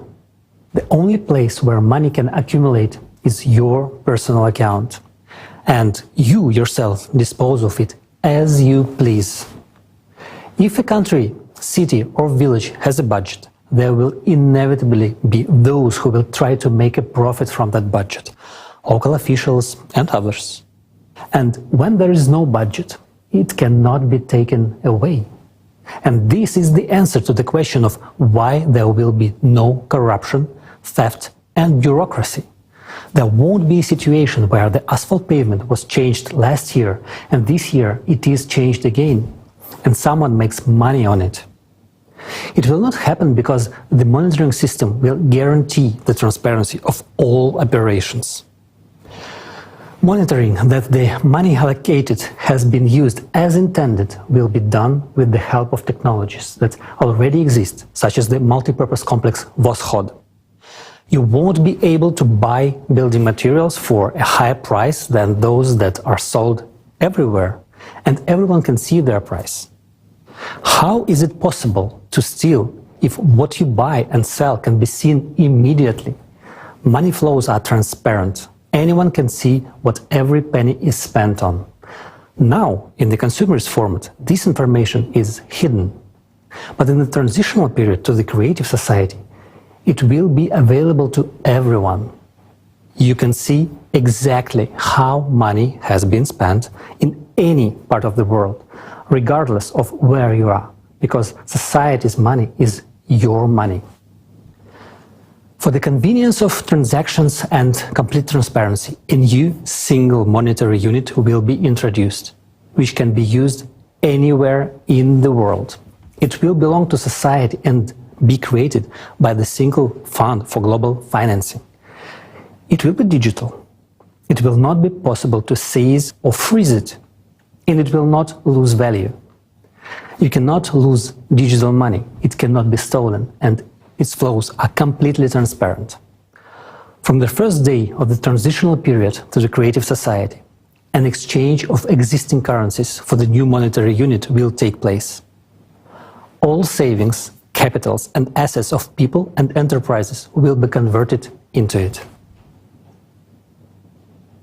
Why will the single currency be digital? Because firstly, it guarantees the transparency of all financial transactions. And secondly, with modern technology, there is no need for paper money or documents. Digital money is both environmentally friendly and convenient. A person doesn't need to carry a wallet, a passport, or a plane ticket. No chips or third-party devices are needed. A person can be identified by retina or a fingerprint. All this information will be stored in a single database that would be under the control of society as a whole, rather than individual countries or special services, as it is today, where everything is fragmented. This high-tech approach would simply eliminate any illegal activity. It will be impossible to engage in stealing or money laundering. It will all stop. In the creative society, a person has nothing to fear or hide. They are absolutely open and free. Everything starts with a clean slate. The key mechanism of the new economic model will be a limitation of wealth, which is the limit of maximum wealth per family that we will set as a society. At the present time, the recommended amount is $10 million, and it is confirmed by recent research. This is the total amount, including all movable and immovable property, all the assets and liabilities of each family member. This amount is more than enough for a comfortable, prosperous life, but not enough to gain unlimited power. When a person's wealth goes over the set limit, the excess funds simply disappear. They are not credited to anyone's account and are essentially written off. We are used to thinking in terms of the economy of the consumerist format, but here you have to understand that this is a different form of settlement, not the usual banking form. Therefore, money is not accumulated. When society needs money, the single fund for global financing simply allocates the necessary amount, which goes into circulation. Society is financed without limitations for as much as required for its needs. In the transitional period, money is needed as an exchange fund to limit the wealth so that humanity or a group of people would not build empires and usurp power again. This would create a high standard of living for all people. Let's summarize. In the consumerist format, money is a means to retain power. People try to accumulate it, hide it, take it away, while in the transitional period to the creative society, money is a tool to achieve society's goals. And money is needed only during the transitional period to the creative society, as a temporary measure for 5 to 6 years, and it will not be needed in the future. And later we will explain why. Nowadays, they say that the problem is not money, but its quantity. As we have already understood, in the new economic model, there will be no such problem. But the question is different. Will it lead to inflation? The answer is simple. There will be no inflation at all. It is impossible. In the current economic model, this would indeed lead to skyrocketing prices, hyperinflation. But in the economic model of the transitional period to the creative society, this simply could not happen. Why? Because prices would be fixed worldwide by law for all resources, goods and services. They simply cannot be raised, and this means that inflation cannot be created. But it raises another question.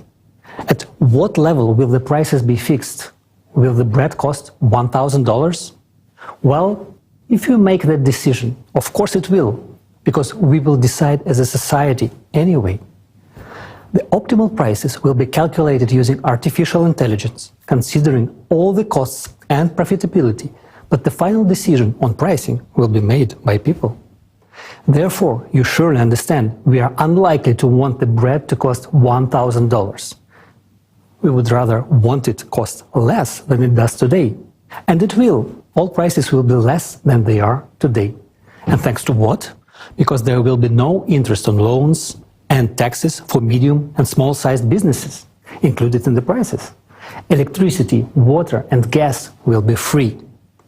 There will be a single economic environment in the creative society. And the absence of borders means no taxes on exports and imports, no duties, no excise taxes and no customs duties. The introduction of robotics, fuel-free generators and smart logistics will contribute to lower prices for goods. At the same time, quality standards will be equally high for the same goods all over the world. For example, the same hamburger that today costs $6 in America and $1 in Romania will cost, for example, 40 cents worldwide and will be equally delicious and juicy and healthy. Tasty and healthy food will be available to everyone. Right now, in the consumerist economy, 8 billion people is a lot. And in the creative society, 50 billion won't be enough. But even in the transitional period, we will not need to add worms, bugs and other insects to our food, because the production of organic and quality food will increase many times as new technologies are introduced, such as vertical farms, which we already have now, but it is not profitable to introduce them in the farming in the consumer's format. And in the new model of the economy, it will become completely natural. Today, despite the addition of insects to our food, 2 billion people are starving. And in the transitional period to the creative society, there will be neither hungry nor poor. I am already anticipating your next question. Such a rapid improvement in people's living standards and purchasing power, including an unconditional basic income of $10,000, lower prices and free utility services, won't all this lead to a shortage of products? It won't, but friends, the truth is, not everything is going to be so easy. You will have a new headache. Where to spend the $10,000 because the selection of goods and services will be huge. In the transitional period to the creative society, almost immediately you will see a huge increase in economic growth, because people will have enough money and there will be an unconditional basic income, which means that the purchasing power will increase many times over. And this is a massive boost for trade turnover. Moreover, ideal conditions will be created for manufacturers and business. These include interest-free loans, no taxes for small and medium-sized businesses, free water, gas and electricity, access to the latest technology, and most importantly, a great demand for their goods and services. This will be a huge stimulus for them to create more goods, develop and expand. The new economic model is a real paradise for consumers and entrepreneurs. First of all, the absence of taxes for small and medium-sized businesses means not only a reduction in prices, it also means economic freedom. All the money you earn is yours and you are free to spend it as you like. No one will be able to take them away as it is done today through taxation. Taxes will be simply not necessary because there is a wealth cap and funds above a certain amount are already directed towards the needs of society. And this money will anyway be exchanged for goods and services which will make manufacturers themselves richer. This is much more beneficial than taxes. Secondly, loans for small and medium-sized businesses will be interest-free. You can take out a loan and develop your business, but this does not mean that you can borrow without limit and not pay it back. Obviously, there will be a mechanism for control. Of course, you have an obligation to repay the loan. No one will allow anyone to live off their back. It is not good for someone to live off the president's back. And considering that each person is the president, you cannot get a free ride on anyone. But on the plus side, no one can get a free ride on you. And thirdly, another key benefit for business is the economic model itself. It will be structured in such a way that any entrepreneur will always know what is in demand. This will be possible because we will use a planned economy model, which will be calculated using artificial intelligence on a global level. This means that any businessman can always visit the electoral platform and, with the help of artificial intelligence, find out what will be the demand for their goods and services in a particular location. Artificial intelligence will help them process the data and make the right choice so that their business becomes profitable and successful. For example, you have decided to open a coffee shop. You can go to the electoral platform and see how many coffee shops are in your area, how busy they are, and if there are already 2 half-empty coffee shops, it would be foolish to open a third one. Such a business will fail on its own and harm others. At the same time, the artificial intelligence will prompt you that there is no bakery in this area. Therefore, opening a bakery will be profitable. This way, you get to understand which profitable business you can open for the benefit of yourself and society. Moreover, when starting a business, the same artificial intelligence will offer you options for premises, purchasing goods at the most favorable price in nearby places to reduce logistics costs. It will connect you with a logistics company, calculate the required loan amount, if one is needed, and also calculate the cost of necessary repairs of the premises. Find the companies that will do the repairs at the most advantageous price. Find options for design solutions and propose the necessary employee candidates in the required location. All on a turnkey basis. At the same time, it is you who chooses from the options suggested by AI, and all final decisions are up to you. The same artificial intelligence will calculate how much time it will take from the moment you apply on the electoral platform for your business to start making a profit. Additionally, the AI will calculate the necessary number of employees and help you draft their schedule. This is very useful considering that the work week will be 4 days, 4 hours a day, meaning that in order to cover 12 hours of daily work for that very coffee shop, 3 people per day are needed per shift. Of course, after this, many people will say that everyone will become an entrepreneur. They won't, because running a business requires a certain character, motivation, responsibility, time commitment, and most importantly, organizational skills. For many, and this is the overwhelming majority, it is much easier to go to work 4 hours a day, 4 days a week, receive a good salary in addition to the universal basic income, and enjoy life. rather than continue developing their business and work on it almost 24 hours a day, despite all the help from AI.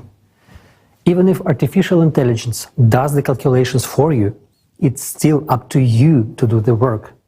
AI will help you launch the business and assist you in the process, but it is you who will run the business.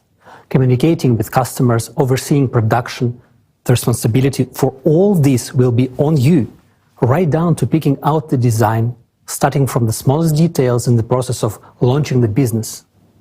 There is no getting away from it. You will be engaged 24 hours a day, despite the simplicity and ease of the process.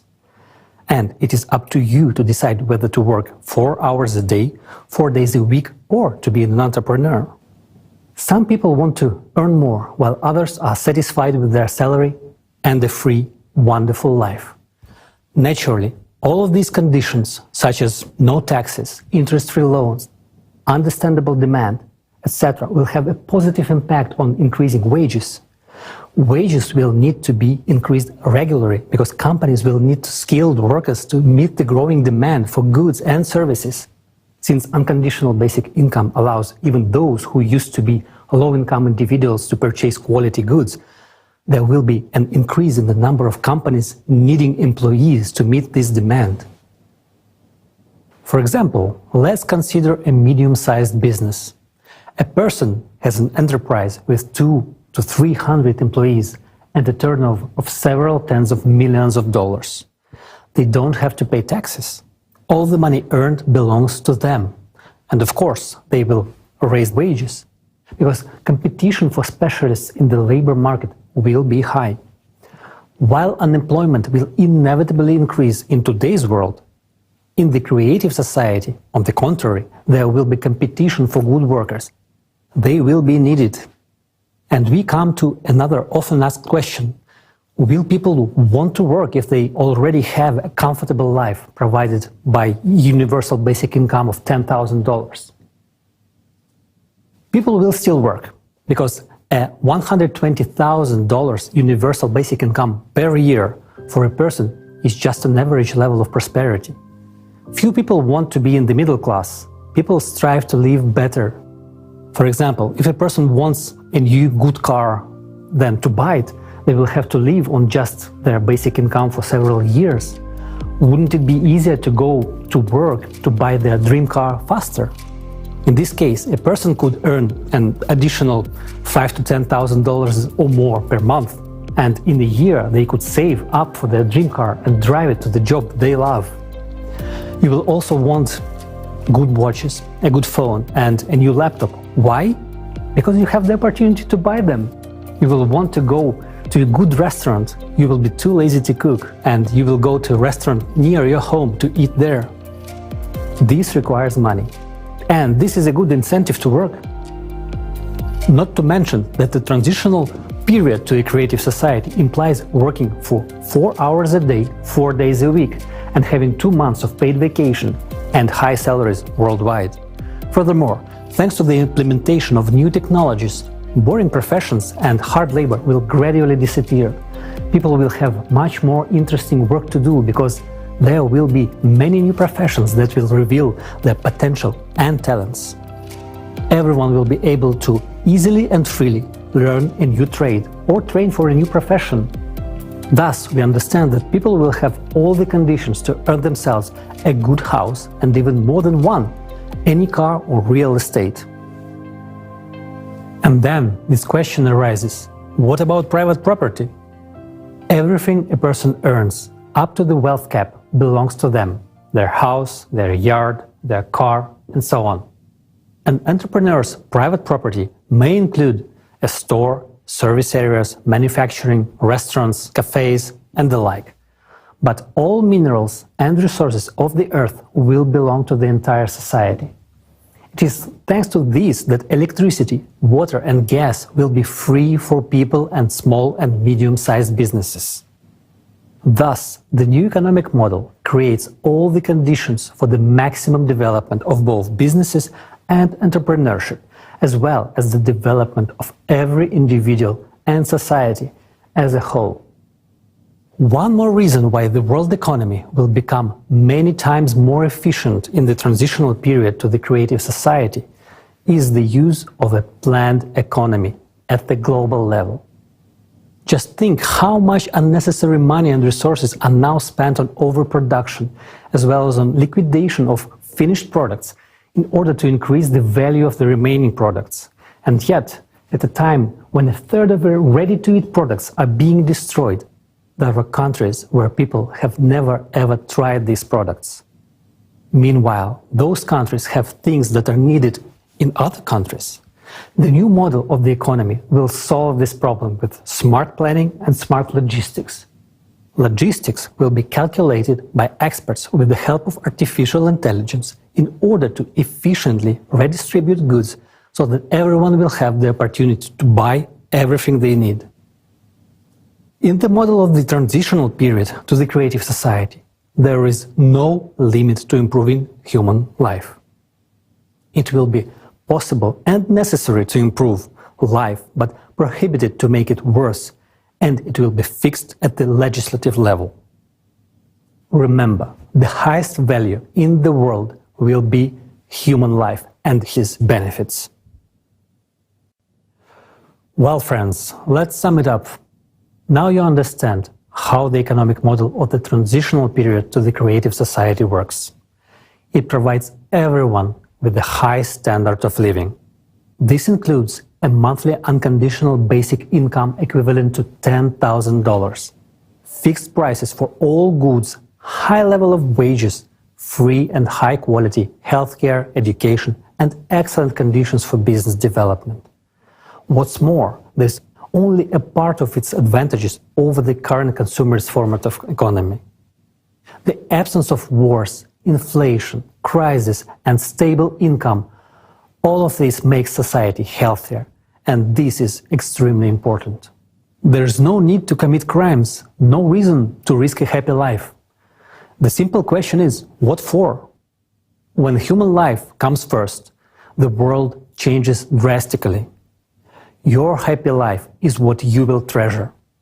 These are your opportunities, and these are the opportunities for the entire civilization. Today, humanity stands at the threshold of controlling matter. This is the reality of today. Only minor gaps in understanding separate us from controlling matter. The only thing we really lack to fill these gaps and make a scientific breakthrough is scientists from around the world working together in this direction with unlimited funding. And this will be possible from the very first days of the transitional period to the creative society. And most importantly, unlimited funding for science is the only chance to eliminate the climate threat. Because this is the top priority vital issue today. As early as this stage, we will be able to save the planet from climate collapse and launch the processes to solve environmental problems. The transitional period will take about 5 to 6 years. After its completion, we will enter the creative society. And the creative society is a world of incredible possibilities where the latest technologies will be available. The health capsule will allow everyone to extend their lives beyond the species limit and live in a healthy and young body for at least 1,500 years. The replicator is the technology that will enable us to create anything from the tiniest particles, manipulating matter at the quantum level. These technologies will be in every home. And that's the answer to why we will no longer need money. The creative society solves all our economic problems and opens up a new world of incredible opportunities where you can unlock your true potential. If you want to live in such a world, it is now important to act together with millions of people. You and I are now launching a worldwide demand for the creative society, which will very soon become the main trend of humanity. If each of us takes an active part in this first and most difficult stage of building the creative society, the stage of informing. In one way or another, each of us is suffering in the economic model of the consumerist format. But we are searching for a way out within the familiar paradigm. However, The way out is only in the creative society. Therefore, for those who understand what the way out is, it is important to tell others about it.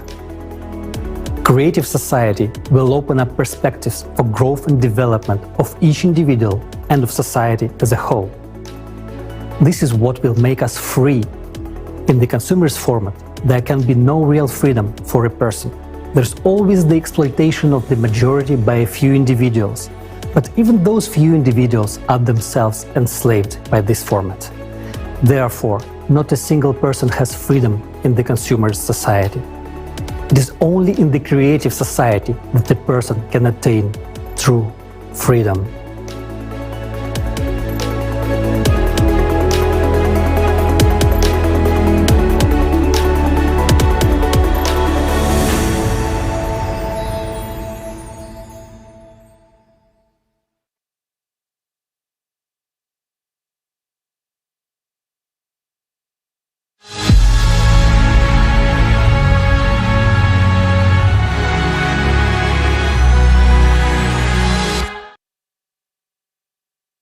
Wasn't that amazing? First of all, I'd like to say thank you to a large international team of economists for such a clear and thorough presentation of the economy in the transition period to the creative society. Today we will talk to Alexei Prudkov, an entrepreneur from Dubai, and a leading expert economist from the Netherlands, Jonathan Rivat. And we are going to talk about the new model of the economy. It is clear for everyone that we all will benefit from the new economical model. Who would reject a $10,000 a month basic income, a spacious, comfortable, free house, free medical care, and free education of the highest quality? And it turns out that it is not a problem to provide it all in the new economic model. But why have we never heard of such approach before? We all got used to think only within the limits of the existing model of the consumerist format. And rarely do people think about the fact that the format itself can be changed, so the existing economic system can be changed as well. But it turns out that this is not only possible, but it's also so much easier than continue to fight the consequences of the never-ending crisis created by the current failing economic system. Today, we are enslaved in this consumerism format through debt, fear of losing our jobs, and lack of money. We work in a job that we don't like just to keep us from starving to death. And already, in the transition period of the creative society, everyone will be financially free and independent. An unconditional basic income will allow us to enjoy life rather than survive. This will create an enormous supply and demand. Just imagine, the economy will receive as much as money in a month as the current world economy produces in a whole year. Money will permanently stimulate the economy, and it will be no longer laying dead weight in an account of several people. Because there will be a limitation of wealth, and there won't be any risk of someone having an excessive amount of money which they could use to seize power or initiate wars. Yes, and most importantly, only this economical model will provide the unlimited funding for the scientists to tackle the most important problem, the climate threat. But look at the current economical model. Today, many projects that could improve people's lives are not being implemented because we have no funding for them. While in the transition period to the creative society, there are no limits. Funding of society, that is the development of the society, is limitless. Alexei? And it is impossible to create inflation because prices are fixed by law. As a result, we will get an economy without crisis and inflation. During the transitional period to the creative society, the entire world economy will function as a unified system, as opposed to the current fragmented approach. where everyone is focused solely on their own profit and self-interest. And today's economy has been very accurately described in the books by John Perkins, who calls today's economy the economy of death. He writes about it in his best-selling book, The Confessions of the Economic Hitman. So John Perkins is a specialist who knows the consumer's format system from the inside out. He understands more than anyone that the current economy system leading us all down a blind alley. It has been a pleasure to meet him, and we're delighted to have him today with us. John, the floor is yours.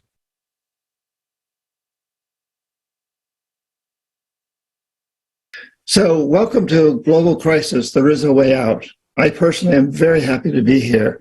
I'm John Perkins. I have a background as a chief economist at a major consulting firm, but perhaps I'm better known as an economic hitman. People all over the world are understanding that the system that we now have just isn't working. I am blessed with the opportunity to speak in many different countries on just about every continent. And everywhere I go, I see that people understand that, you know, we've got to stop climate change. We've got to stop species extinctions. We've got to stop environmental destruction. People know this everywhere. And so those are all symptoms of the death economy. We know we've got to turn this around.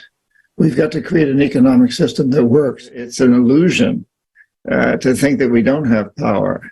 You know, we in some respects we're living in this illusory society where everybody's told, and the advertising tells us, and politicians tell us that somebody else has the power. We have to turn to them. But the fact of the matter is, if you look at the people who've changed throughout history, whoever your heroes are, these are just human beings. And when they started, they didn't know they were going to become heroes. They didn't know they were going to become world known. And you may not become world known, or you may not want to be, but you can play an incredible role. And once you get started doing this, the satisfaction that it brings is phenomenal. Whenever we realize that we must change and we start to invoke these changes and we start to implement these changes, there's always pushback because the status quo thinks that they don't want change. And little do they know, even the very richest and most powerful people politically, they're in trouble. They're in a lot of trouble. The planet's in trouble, and so they're in trouble. But they'll push back, and that's historical. You know, but whenever there's pushback like that, we can take strength from it. We realize they're pushing back because they know that we're winning. And it doesn't matter from what country you hail, what your religion is, or your nationality, or your culture, or the color of your skin, or anything else.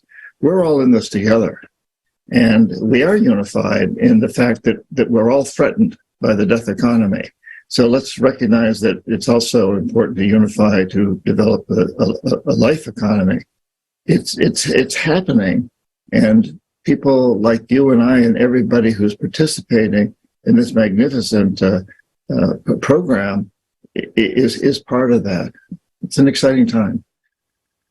Thank you, everybody, for participating in this, and what an amazing time we're in, and you know, like this. Interconnected global system that we're participating in is amazing. Thank you. I appreciate what you're doing.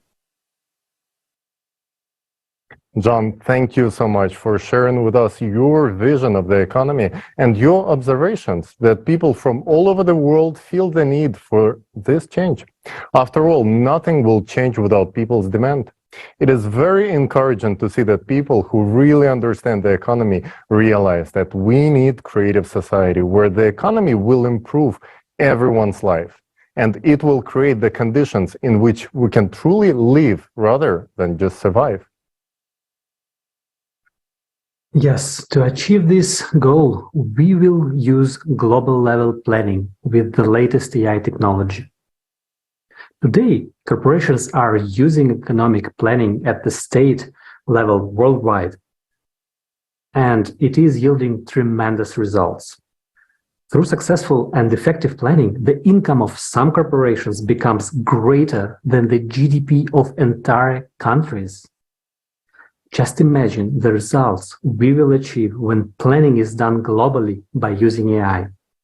And it will be aimed at a single goal, improving every human's life. Yes. Today we can build a new economy because we have all the technology to make it happen. Having these technologies will allow us to implement true self-governance in society. Modern humanity has never had such experience because of the authorities.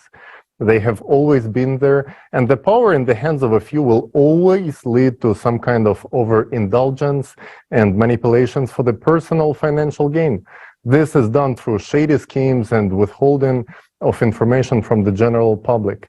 In the transition period to the creative society, all financial information will be transparent and open to general public. We will be able to implement this by using the latest technology that will control and monitor any illegal money laundering schemes.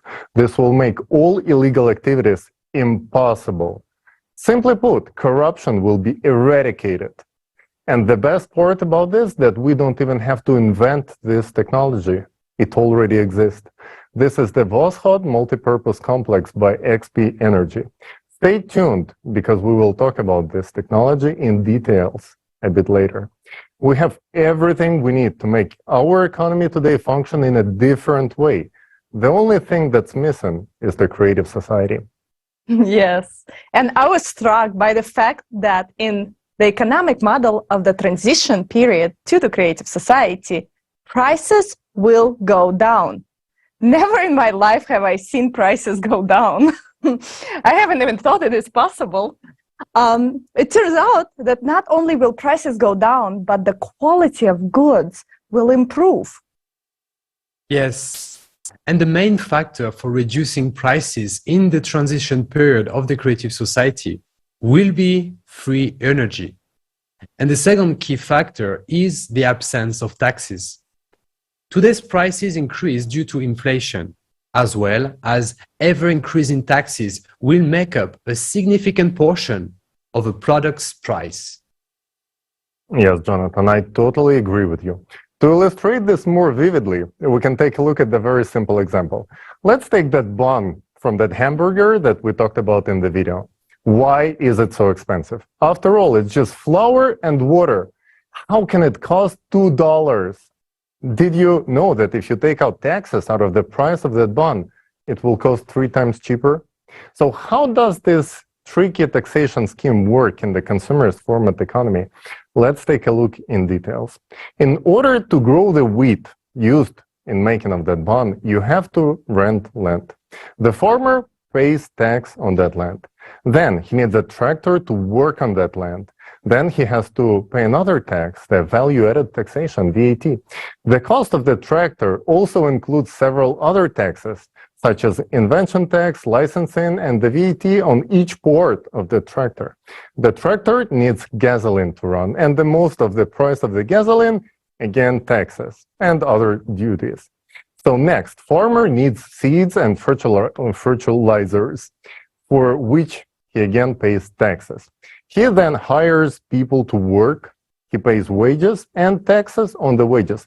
And the people that get their wages also pay taxes on them as well. The tax payment doesn't stop there. The farmer delivers the grain to the grain elevator and pays tax.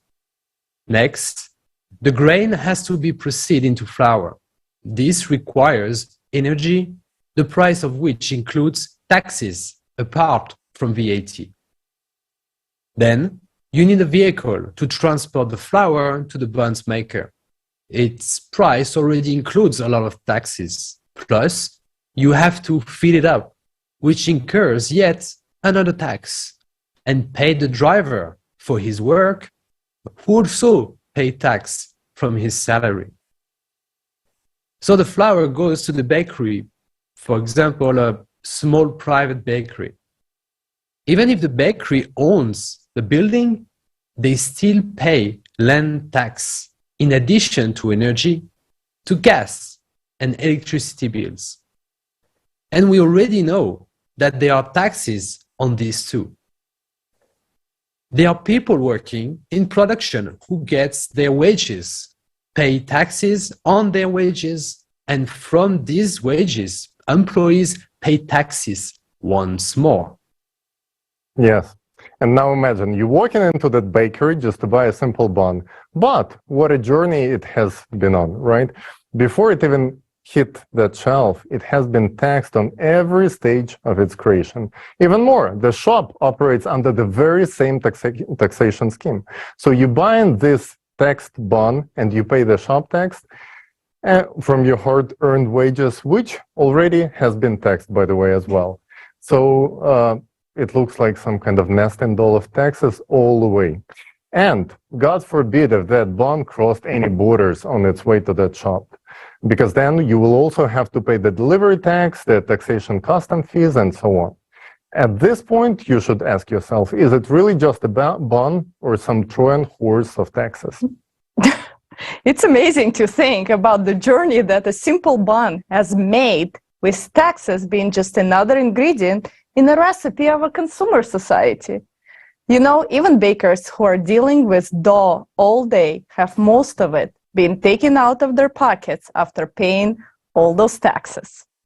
I guess we all can agree that it is time for a new recipe of the economic model where individuals together with small and medium-sized businesses will be free from taxes.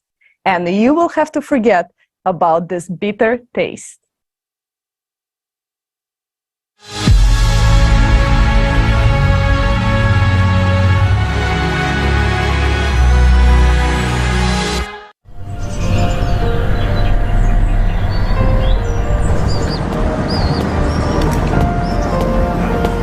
I'm telling you, we should already start preparing her for adult life. Look at what's going on in the world. She must already understand how this world works. It is her future to grow up in it and navigate. She's just a little girl. I want an ice cream. Well, why a little girl? At this age, she should already know what taxes, wages, and money are and how it all works. Why should she know that? Well, she has to live in this world.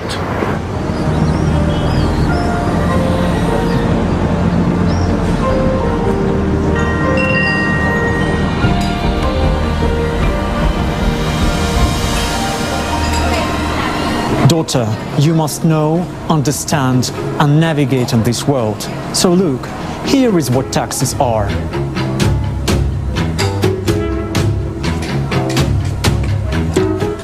I bit off 20% of the ice cream. This is what they call VAT, value added tax of 20%.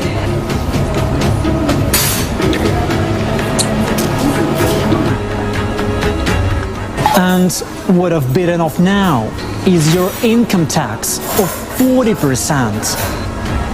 So all you're left with is this part.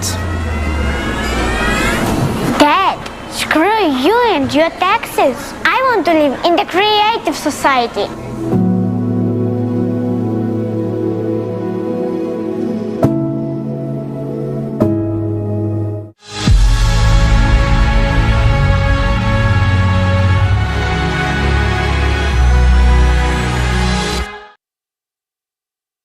Well, that ice cream analogy really gives us a taste of the crazy world we live in. I'm really tired of this bitter flavor. I'll never look at the ice cream again without thinking, screw you, consumer society. We all want creative society. Consumer society is funny at first glance, but it's hard scoop to swallow.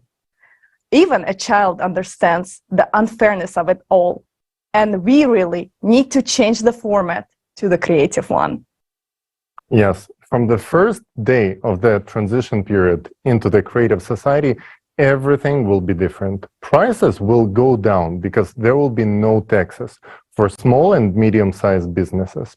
Electricity will be free, resources will be free, the license will be free, because all the advanced technology belongs to the society. Just imagine how this will change people's lives.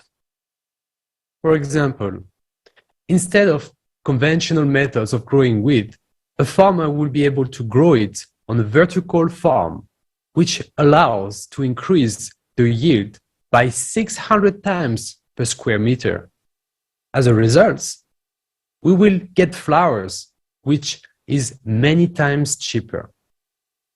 Because there is no need to rent land, no need for tractors, no need for petrol, no need for extra water, because it's actually a closed cycle.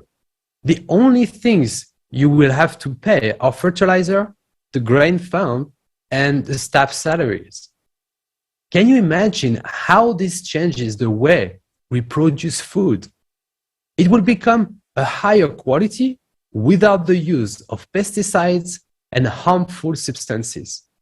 And it will be also significantly reduce the burden on the environment, which will stop exhausting the earth with huge arable lands. And here's the answer to the question of why the prices of goods will go down while their quality will only improve. Absolutely right. And these fundamental changes will transform every sector, because in the creative society, everything will work for the benefit of the people. According to the law, no one will have the right to make life worse for anyone, and there will be no point in it. The conditions will be created in such a way that by improving someone else's life, you will ultimately improve your own life as well. And our children will be the first generation to grow up in a society where it will be natural. This is our responsibility, and we have the power to make it happen.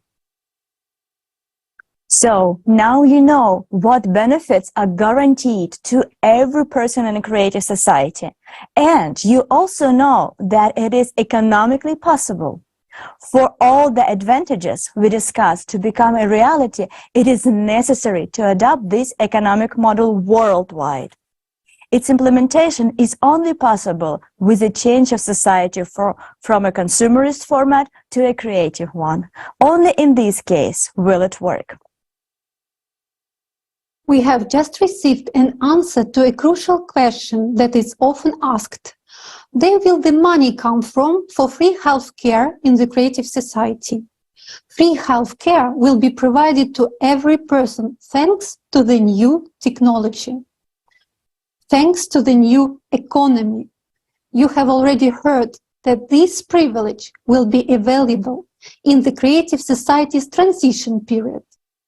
But in the creative society itself, a new technology will enter our lives that will radically change people's future. We confidentially proclaim 100% health for every person in the creative society and the complete absence of diseases. And there is something else that will shock you. This is the extension of human life up to 1,500 years, thanks to the use of this technology. Yes, you heard it right. This is not a fairy tale.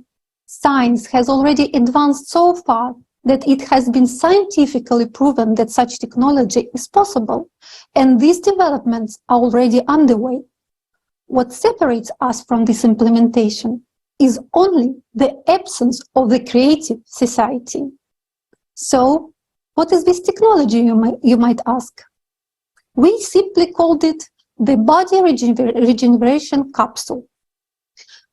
The body regeneration capsule is a simple name, but behind it are hidden fantastic capabilities.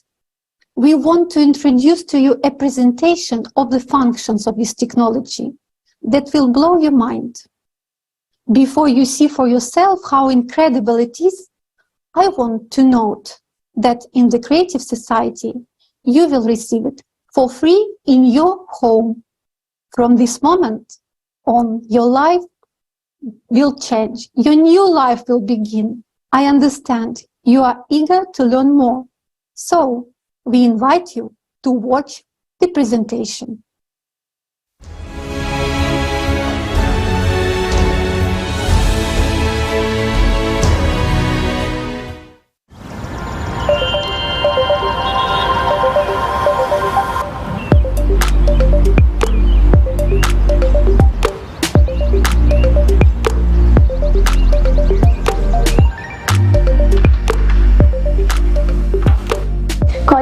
news for me?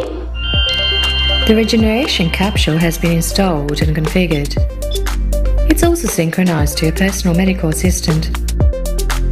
Cool. Cody, I want chocolate milkshake. The recipe from Gabby Kozak. Yeah, that milkshake is amazing. Done.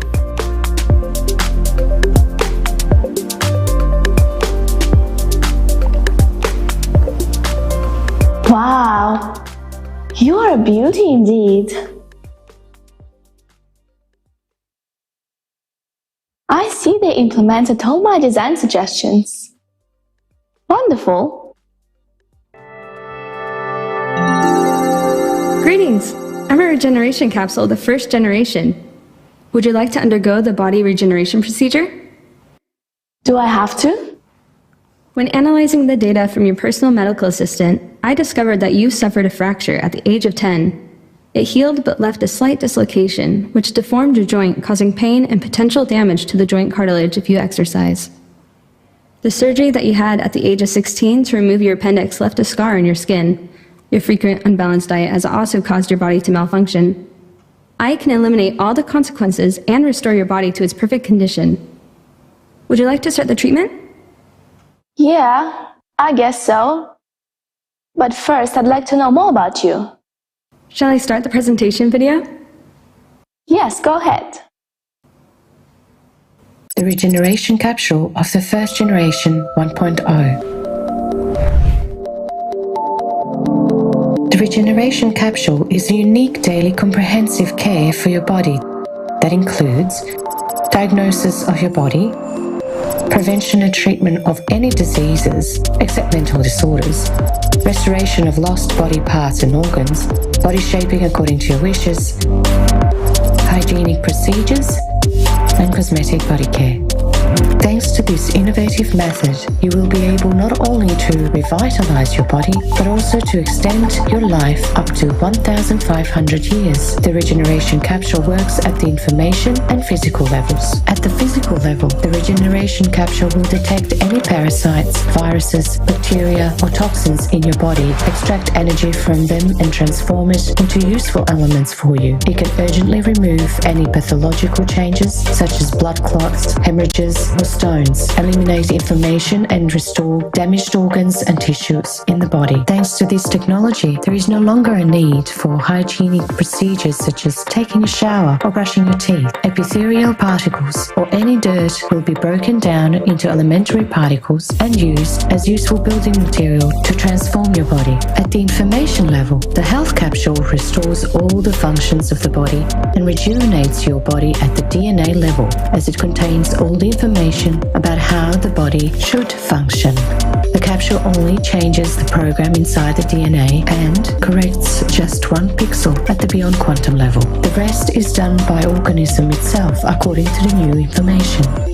In this way, any cell can be reprogrammed. Everything unnecessary is removed and everything necessary is added. Thanks to this technology, you can change your appearance, change your height, weight, body volume, and set a program for the regeneration of limbs and organs. By changing information at the beyond quantum level, you can make a cell, as well as the entire body, rejuvenate and live a long life. Moreover, the whole process takes place at the micro level, completely painless and safe for you. Thanks to the regeneration capsule, any diseased organ can be repaired instantly, and its function will be restored. There is no need to replace your heart with someone else's to make it start beating. It is enough to run the necessary program on the regeneration capsule. Now you can choose any look you want. To transform the entire body, it takes time depending on the scale of anthropometric changes for the body to transform according to the new information in the DNA.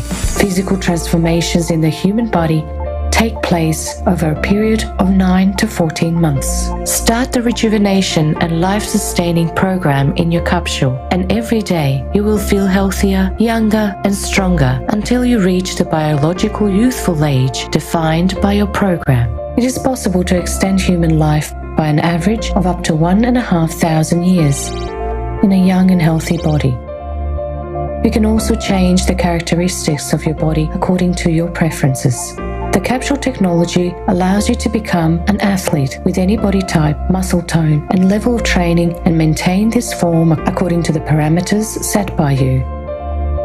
You don't need to spend any personal time exercising. Just 30 seconds spent in a capsule in the morning can replace hours of workouts, freeing up time for your personal development. All necessary procedures, including hygiene, are performed simultaneously with the transformation program. The capsule technology is very easy to use and completely safe for everyone. Information about your personal parameters and preferences will be stored in a unified database. When you travel anywhere in the world, you can activate your personal program with any other capsule. All you need to do is to use your individual code, and a perfectly tuned capsule is at your service. The regeneration capsule is an innovative technology that allows you to stay healthy and youthful for many hundreds of years. Forget about any diseases and improve the quality of your life. We wish you a creative use.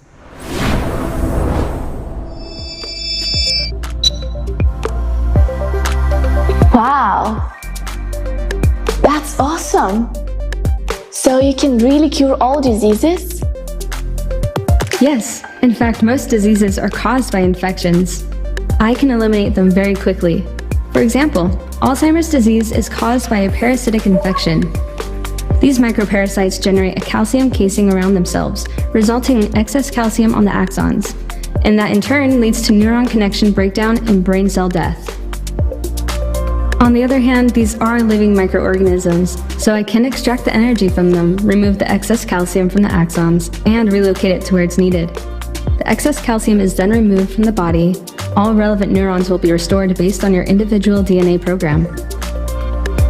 If you want to increase brain functionality, I can also create active neurons and increase their number.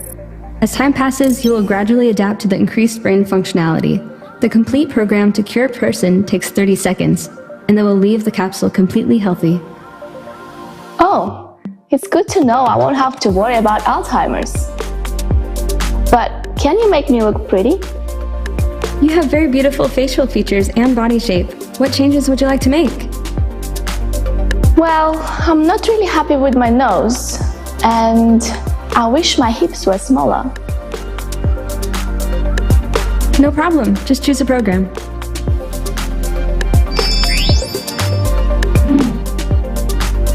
Wow. So I don't have to go to the gym anymore? Only if you like to, for the sake of enjoyment and socializing with other people. I can make external changes to your body without any negative effects on your health. For instance, if you have excess weight, I can dissolve fat inclusions in your tissues and remove any excess fat cells. This will reduce your body weight and volume, all while keeping the process fully under your control. Additionally, I can help increase your muscle mass, allowing you to improve your physical strength and endurance, as well as strengthen your bone tissue and ligaments. All this is possible without compromising your health. This entire body transformation program can be completed in 9 to 14 months. So I don't have to follow any diet anymore? You can eat whatever you enjoy as much as you want. You don't have to follow any diets anymore. I will add whatever is necessary to your body and remove the unnecessary. This is covered in the daily care function and will take 30 seconds. Are there any restrictions on use of the capsule? Age restrictions, for example? There are no restrictions. So wait, even newborns can be placed in the capsule? Yes, in fact it's even necessary. And moreover, the capsule completely controls the fetal development from the moment of conception until the birth of the child. Starting with the first cell division, there will be complete control over the development of the fetus. After all, it is already an organism with an organism. As the baby is born, it is under complete monitoring and care. It will have a perfect body, with a perfect program, and a perfect immune system. The capsule can accompany the pregnancy and be used during the delivery. It monitors the fetus and the mother. It can create an absolutely comfortable and proper state during the delivery. Also, I'm a bit confused. What do you mean that we don't have to wash ourselves anymore? So we don't have to wash our hands either? This is no longer necessary. All the more, a conventional shower cannot cleanse your body as perfectly and safely as I can. After the daily care function, all excess epithelium, germs, earwax, and other bodily secretions will be cleansed from your skin. These, as a valuable construction material, will be converted into elements that are necessary and beneficial for your body. If you prefer, I can also remove all unwanted hair from your body. Now that sounds pretty good to me. It really sounds tempting. But I'm just a bit concerned. With all this manipulation with our DNA and body parts, would I become a mutant at some point? No, that's impossible.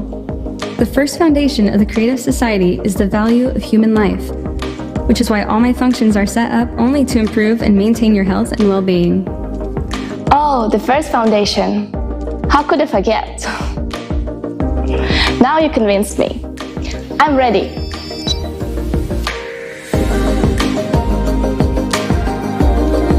Which program do you choose? Daily routine for starters. Should I not breathe and stay still? That will not be necessary. Feel at ease. Let me remind you that all procedures are absolutely painless and safe. Scanning your body now. You have a left middle cerebral artery aneurysm. If not removed, there remains a higher risk of hemorrhagic stroke, restoring the integrity of the vascular wall. The aneurysm has been removed, and there is no longer any risk of stroke. Wow, that was incredible. Did you just remove a risk of a stroke in just a couple of seconds? Yes, ensuring your well-being is my priority. Starting the daily care routine. This will take 30 seconds. Would you like me to turn on your favorite video? Yes, please.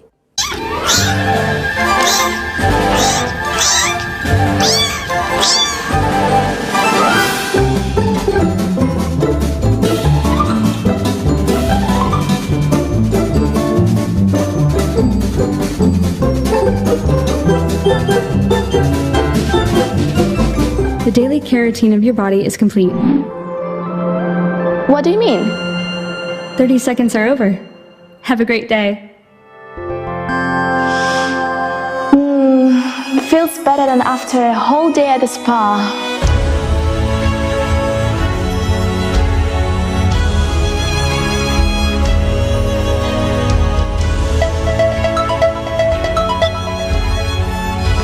Mom, hi! Look what I've got!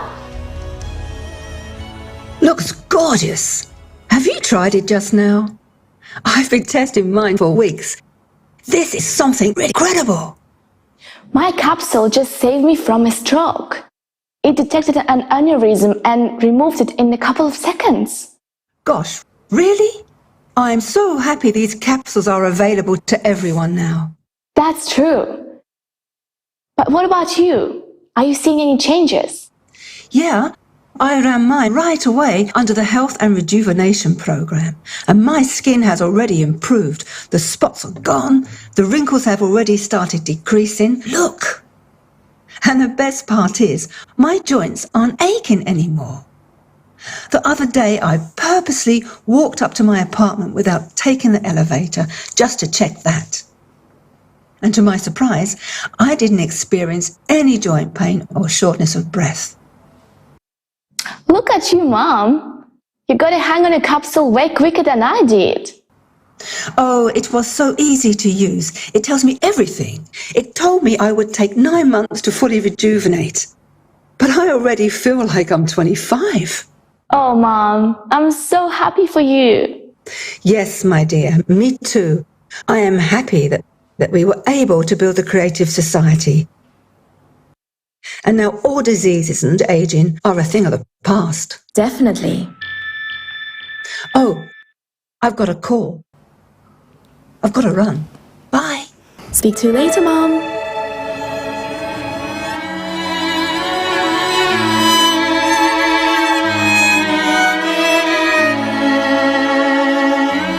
I wonder, what other amazing discoveries will our scientists make?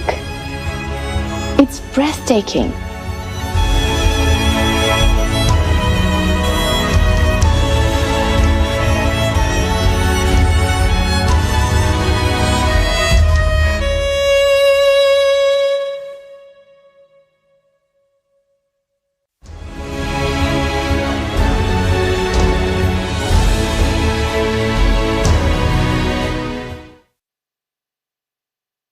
Wow, what an amazing video. Imagine in the creative society, everyone will have their own capsule for regenerating the body. A capsule that will help our bodies regenerate and heal itself. This is absolutely incredible. If someone doesn't want to support the Creative Society after all of this information, they are simply idiots. What do you think about the technology? Yes, not only everyone will be young and healthy, but also I will be able to finally cancel my gym membership. So, guys, stay tuned with us till the end of this forum, and you will be the first people in the world to learn about the science behind all of these technologies, these incredible technologies, and how exactly they're going to work. Then you will understand that this is not extension, this is not some science fiction, but this is almost a reality of today.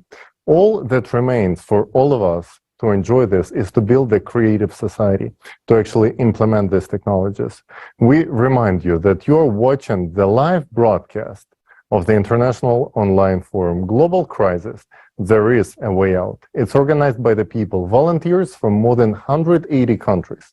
And right now, this broadcast is being interpreted into 150 languages, which spoken by 90% of the world population. We do all this so that everyone has the opportunity to learn about the creative society. Therefore, let's make sure that everyone knows about the creative society. Share this forum right now with everyone. Record videos, reviews on this forum, and post them on your social networks with the hashtag Creative Society. Exactly. In order to build a creative society, we must have a clear plan, right? Remember how we talked earlier about the specific stages of building the creative society. It's time to learn them and find out the specific path we can take to make the creative society a reality. Friends, let's be honest. Each of us wants to have an universal basic income equivalent to $10,000 every month. Free housing, a replicator of matter that meets all material needs, and a health capsule that solves all your health problems and ensures longevity and usefulness. But there is one important thing. It will only be available to everyone in the creative society. So how can we achieve the creative society? Let's consider this in detail.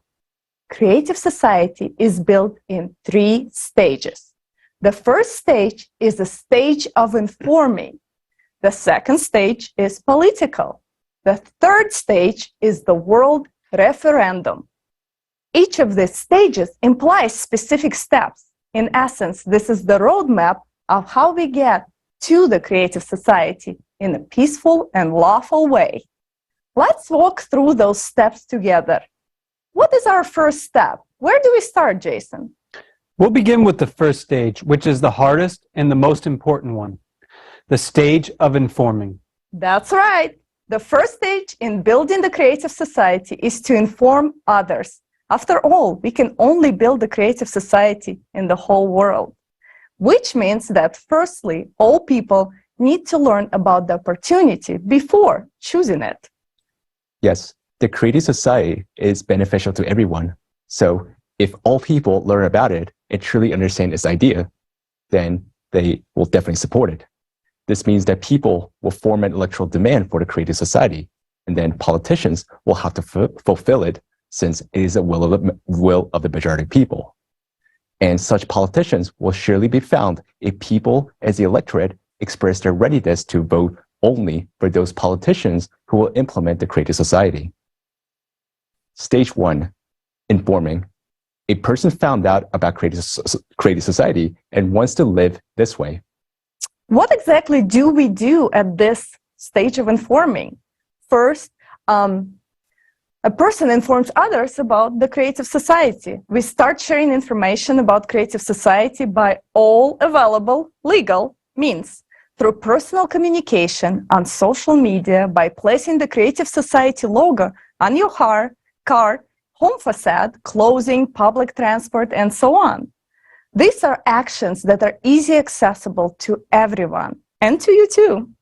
If you want to live in the creative society, then tell everyone about it and be sure to spread the word about the benefits each person will receive. Act as the characters from this next video.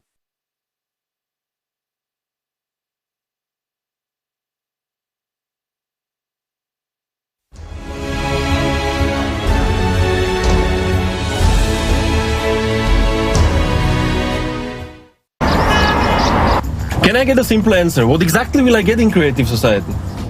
In Creative Society, you won't need these papers anymore. All loans will be zeroed out, and you will be able to take a loan if you need with a zero interest rate. And a new flat of 60 square meters for each member of the family. Healthcare for everyone, free of charge. There will be an opportunity to treat any disease, even cancer, instantly and at any stage. Do you know that we are already in the transition period to the Creative Society? You will have a universal basic income of $10,000 every month. Wow. You will never fear money devaluation again because there'll be no inflation. And there will be no wars. We have clean water. We have huge odds. Not small. I did not know. For free. You'll be able to study anywhere in the world for free. Oh, Beatrice, when we build the Creative Society, you will have your own body regeneration capsule at home. Don't you want to be 25 again? And I'll have a replicator in the Creative Society that can make biscuits like this, but real.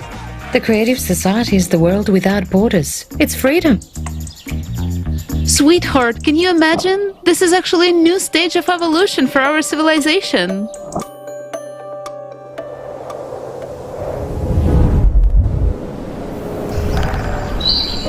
And don't I need to do anything for that? I didn't say we didn't have to do anything. We've got to inform everyone about the Creative Society, so that people form a public demand. To change the format of society to a creative one. And how are we gonna do it? You can put a sticker on your car, just like that guy. Or this guy. I'm gonna talk about it in my every podcasts. You have a lot of contacts abroad. You can start an international PR campaign to let the whole world know about Creative Society. Put a banner on your balcony. You can place information about Creative Society in your cafe. For example, like this. Show all your neighbors that you support the Creative Society and tell them what the Creative Society is. Let's take a picture of your beautiful biscuit and post it on Instagram. So what do I have to do to be 25 again? There are t-shirt layouts available on the website.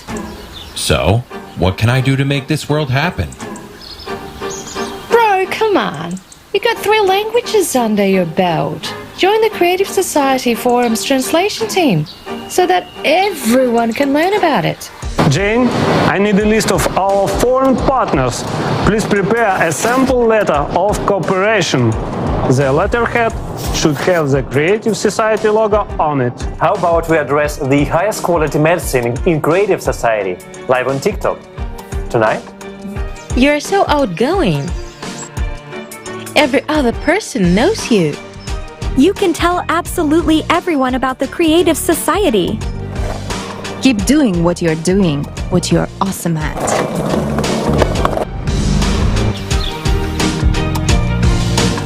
In Creative Society, at any time, you'll be able to fully regenerate your body by entering the body regenerating capsule. It is not what kind of the world we're born into, but what kind of the world we can make.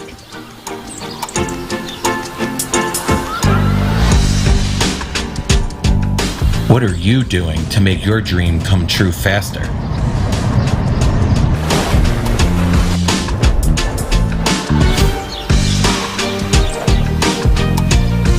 Postoji izlaz, and that is the Creative Society.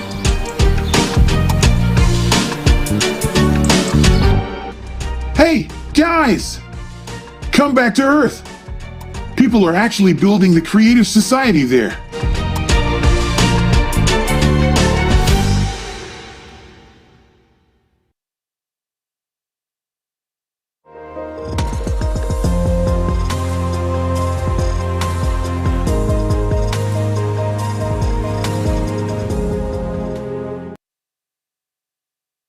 We want to tell you that this 5-minute video that you just watched was created by 15 teams of volunteers from around the world.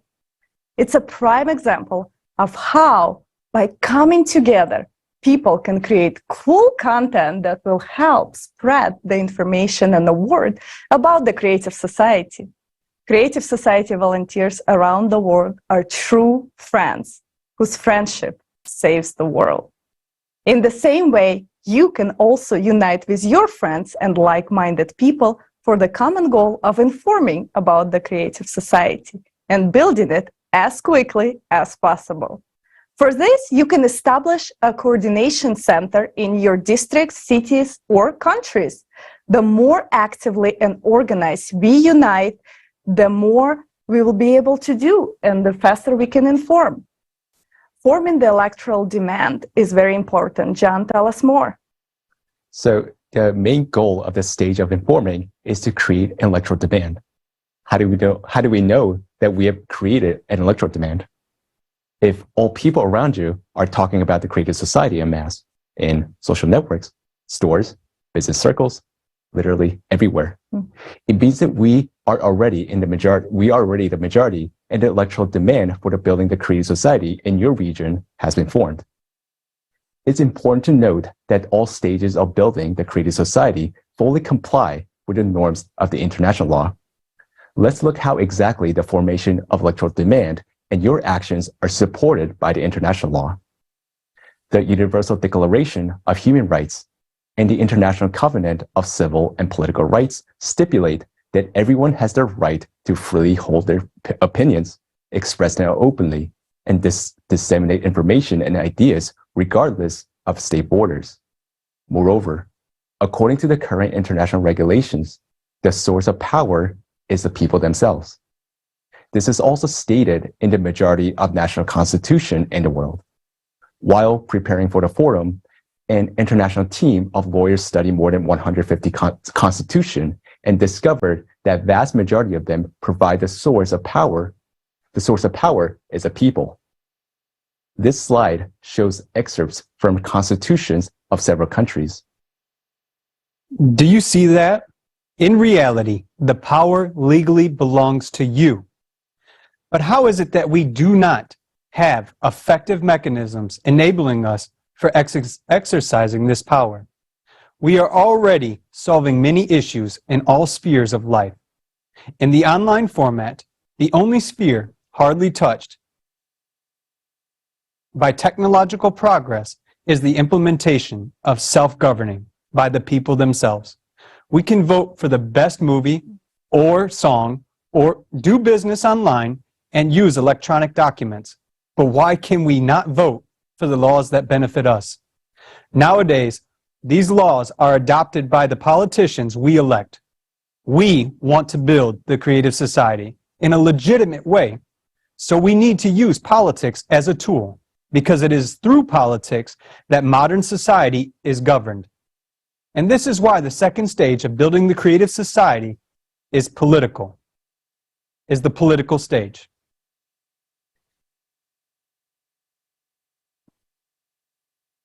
Having received an electoral demand from us to build the Creative Society, politicians as professionals will be able to promote and implement it both domestically and internationally.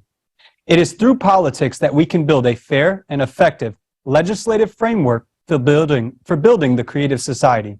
The foundation for such a legislative framework will be the 8 pillars of the Creative Society, which reflects the will of all people from all over the world. But how can we be sure that politicians will not deceive us again? And effective control of politicians by the people is needed through the modern and convenient tool. The electoral platform will be that tool which people will create themselves and which will be legislated on the state level. The electoral platform will unite people on one electronic resource, initially for controlling politicians.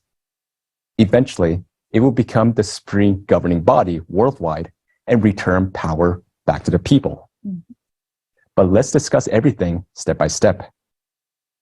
Creating a preliminary electoral platform. Before the electoral platform is legalized in any country, people themselves create a secure electronic resources. Let's call it preliminary electoral platform. On this platform, politicians can declare their readiness to meet this electoral demand.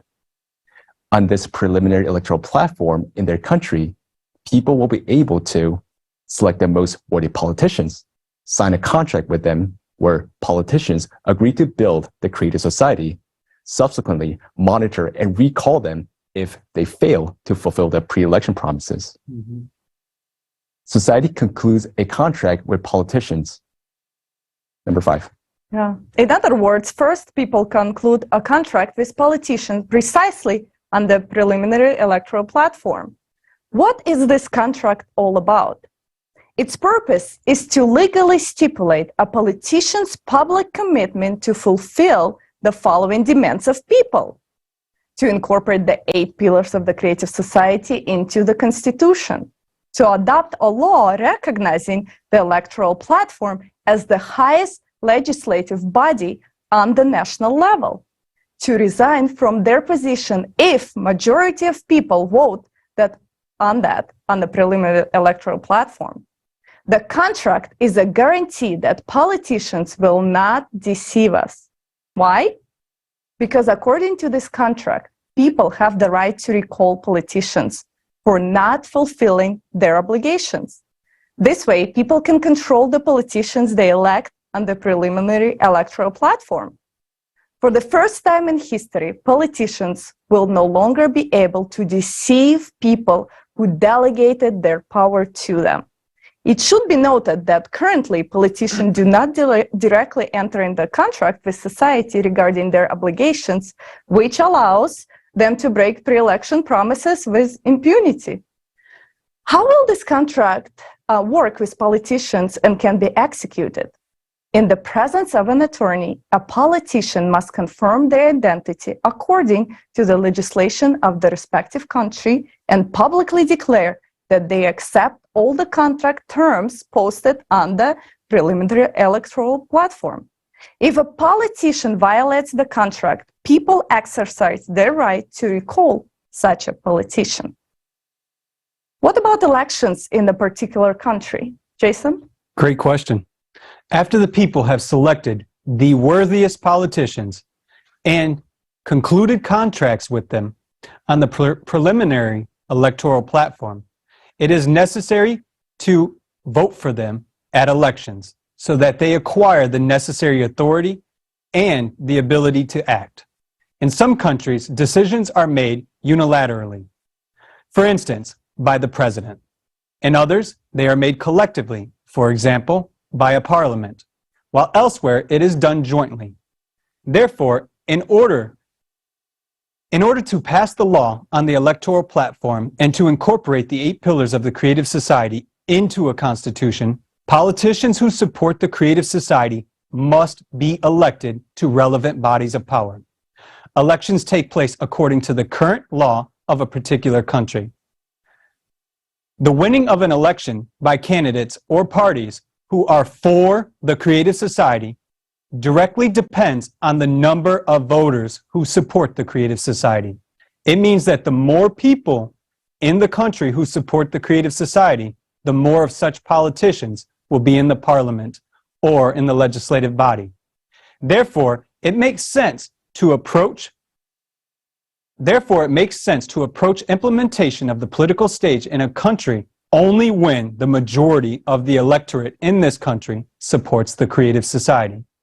Use your vote to choose what you really want. Olga? Yeah, and this is the important point. The more people in the country support the creative society, the more politicians with people's support will be able to become members of Congress or Parliament, and faster they will be able to pass the laws that people need. Do you now understand why the stage of informing is the most important? Because no matter how many politicians are out there who want to build a creative society, they won't be able to do anything until there are people who will vote for them. That is why it is important for us to take the initiative and let everyone know about the creative society. So let's continue. How do we incorporate the 8 pillars of the creative society into the national constitutions and legitimation of the electoral platform at the national level? After the politicians who we have elected get into power, the first thing they will do is adopt law on the electoral platform and incorporate the 8 pillars of the creative society into constitution. After this, the legalized electoral platform becomes the highest body of legislative power in the country, while the power of politicians become limited. This means that laws are still being passed by the parliament, but we, the people, can veto them by voting on the electoral platform if they consider them harmful. You may ask, what are the main functions of the legalized electoral platform at this particular point? By voting on the platform, people can elect politicians, control and recall them if they fail to justify people's trust in them, block laws that they consider harmful. From now on, politicians will not be able to lobby for someone's private interest, violating people's rights. What is so great about the electoral platform? You may ask. Everyone votes openly on it. The results are immediate. No one can vote instead of you, and falsifications are impossible. You can see how your acquaintances voted, and your acquaintances can see how you voted. It's impossible to vote on behalf of a non-existent person or a deceased person. Neighbors, relatives, or friends will refute that. And those who try to cheat out of habit will be held accountable to strict accordance with law. Why do you think the electoral platform has not been created up to now? Simply because it is not beneficial to those who are currently in power. But it's important to remember that we ourselves endow them with power over us. Without an official creation of the electoral platform, true democracy and power of people cannot exist.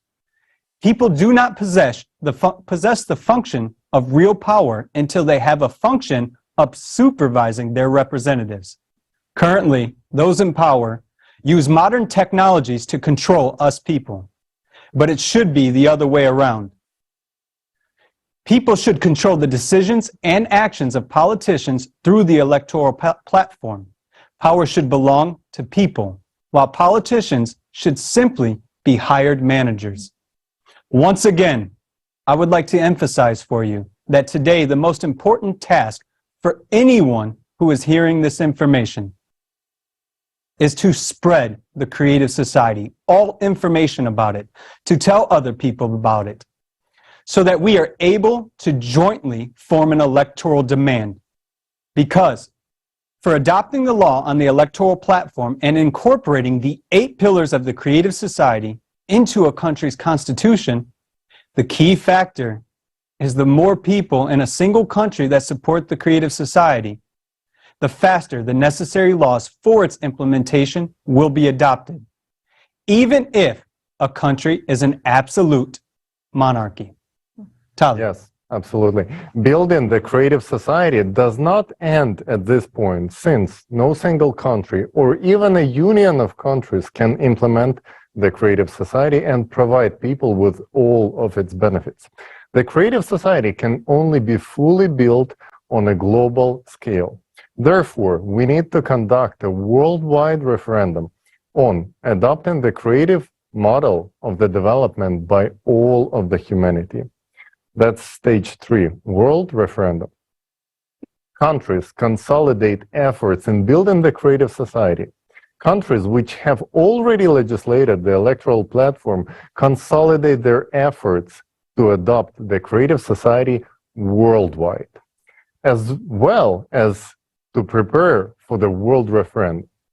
For this purpose, conferences can be held, necessary international treaties are signed, experts work on various matters relating to building the creative society, and so on.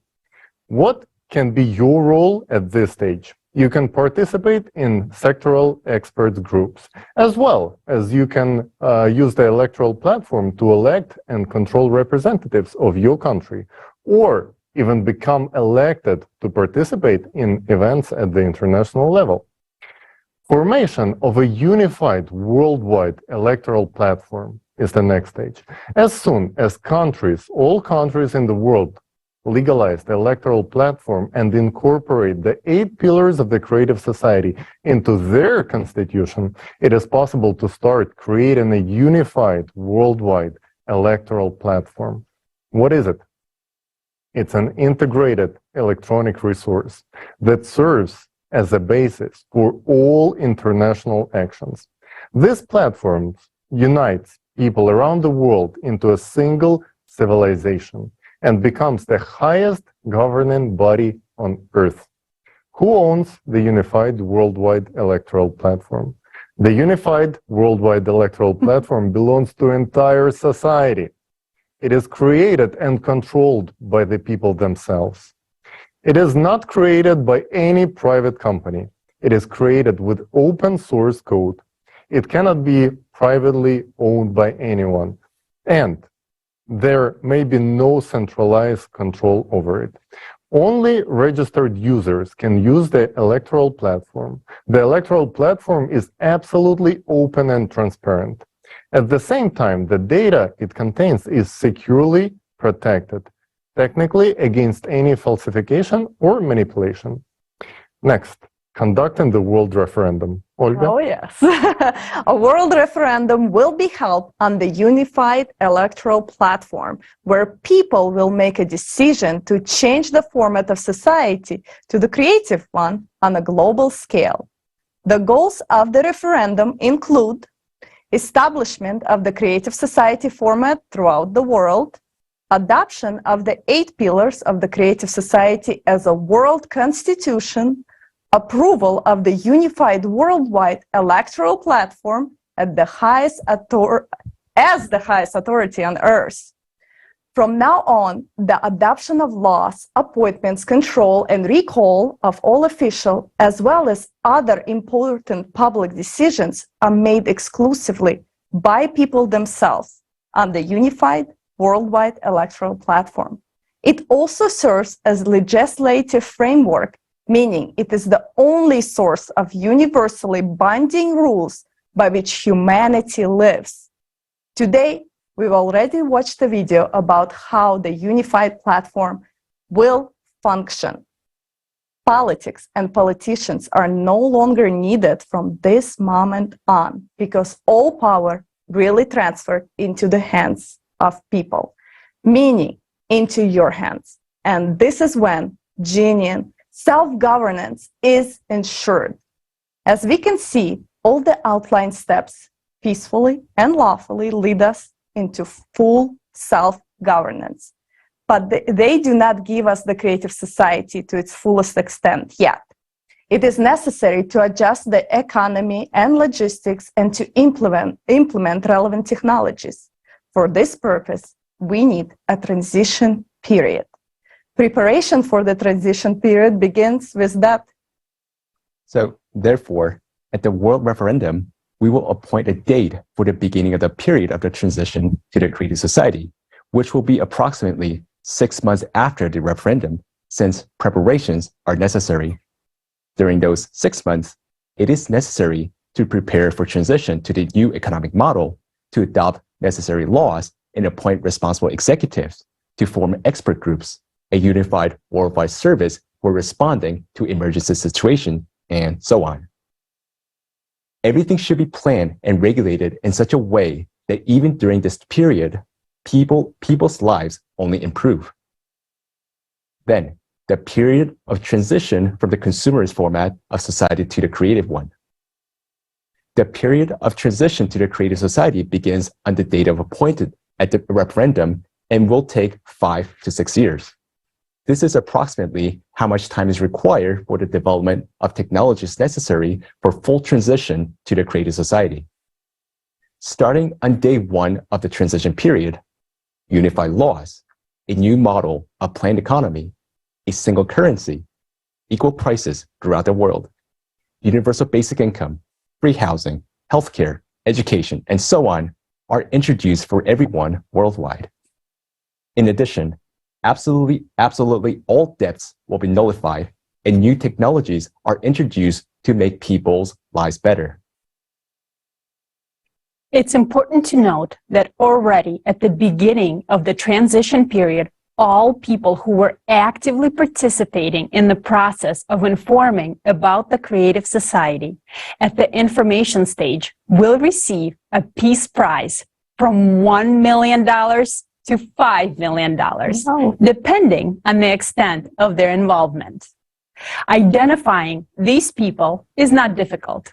We all know the most active ones, and this is fair. After all, it's thanks to these people that the creative society becomes possible.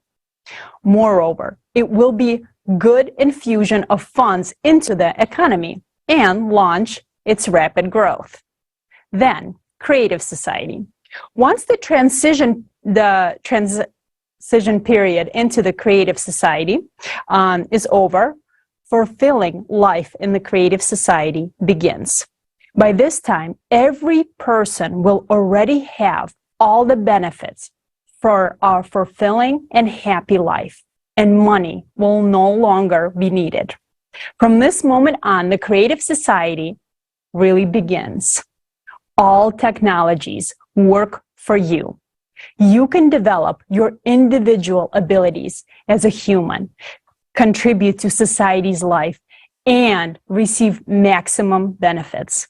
The creative society offers tremendous prospects for civilization as a whole and for every individual. All the described steps for building the creative society are absolutely realistic and are taken peacefully, legally, without any destructive or violent actions.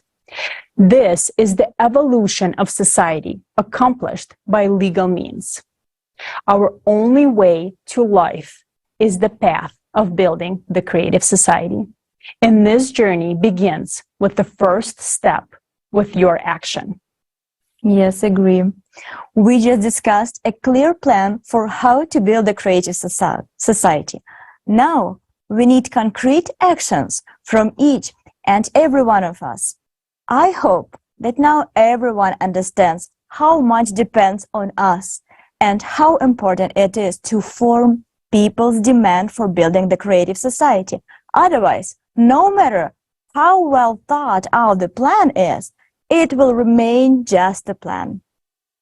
Yes, we have repeatedly emphasized that the creative society can only be built globally.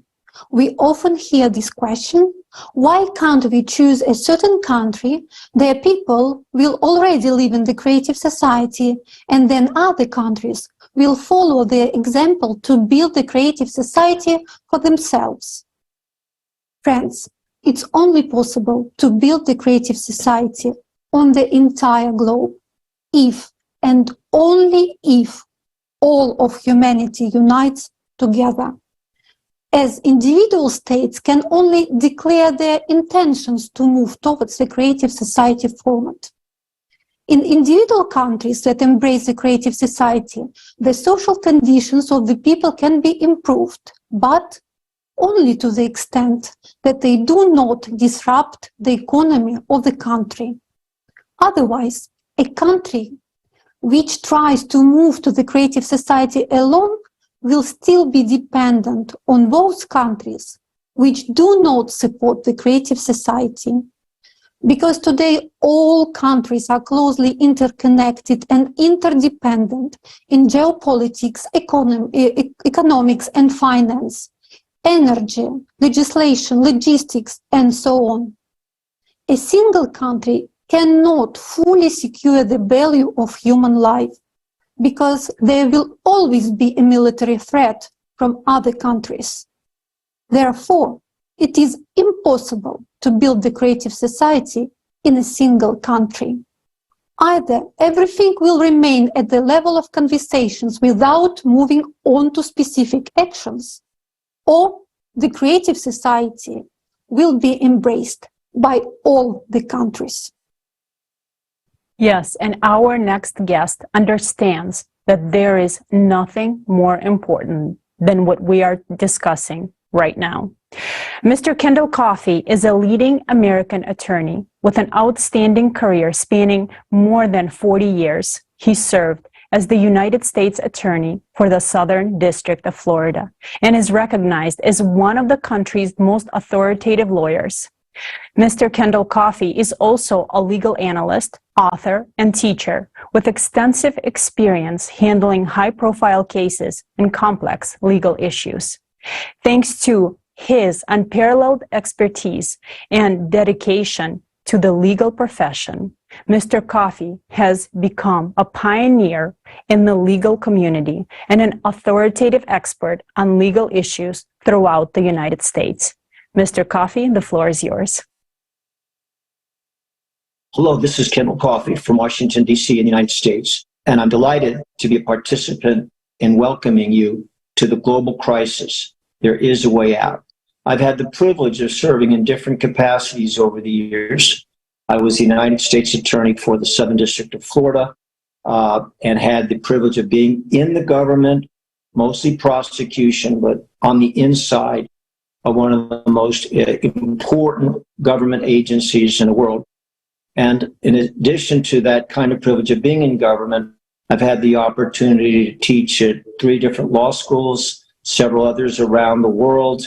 I've written books and dozens of publications on different issues from the legal perspective. But nothing is more important than the issues that we're talking about today. We are talking about the survival of our planet for future generations.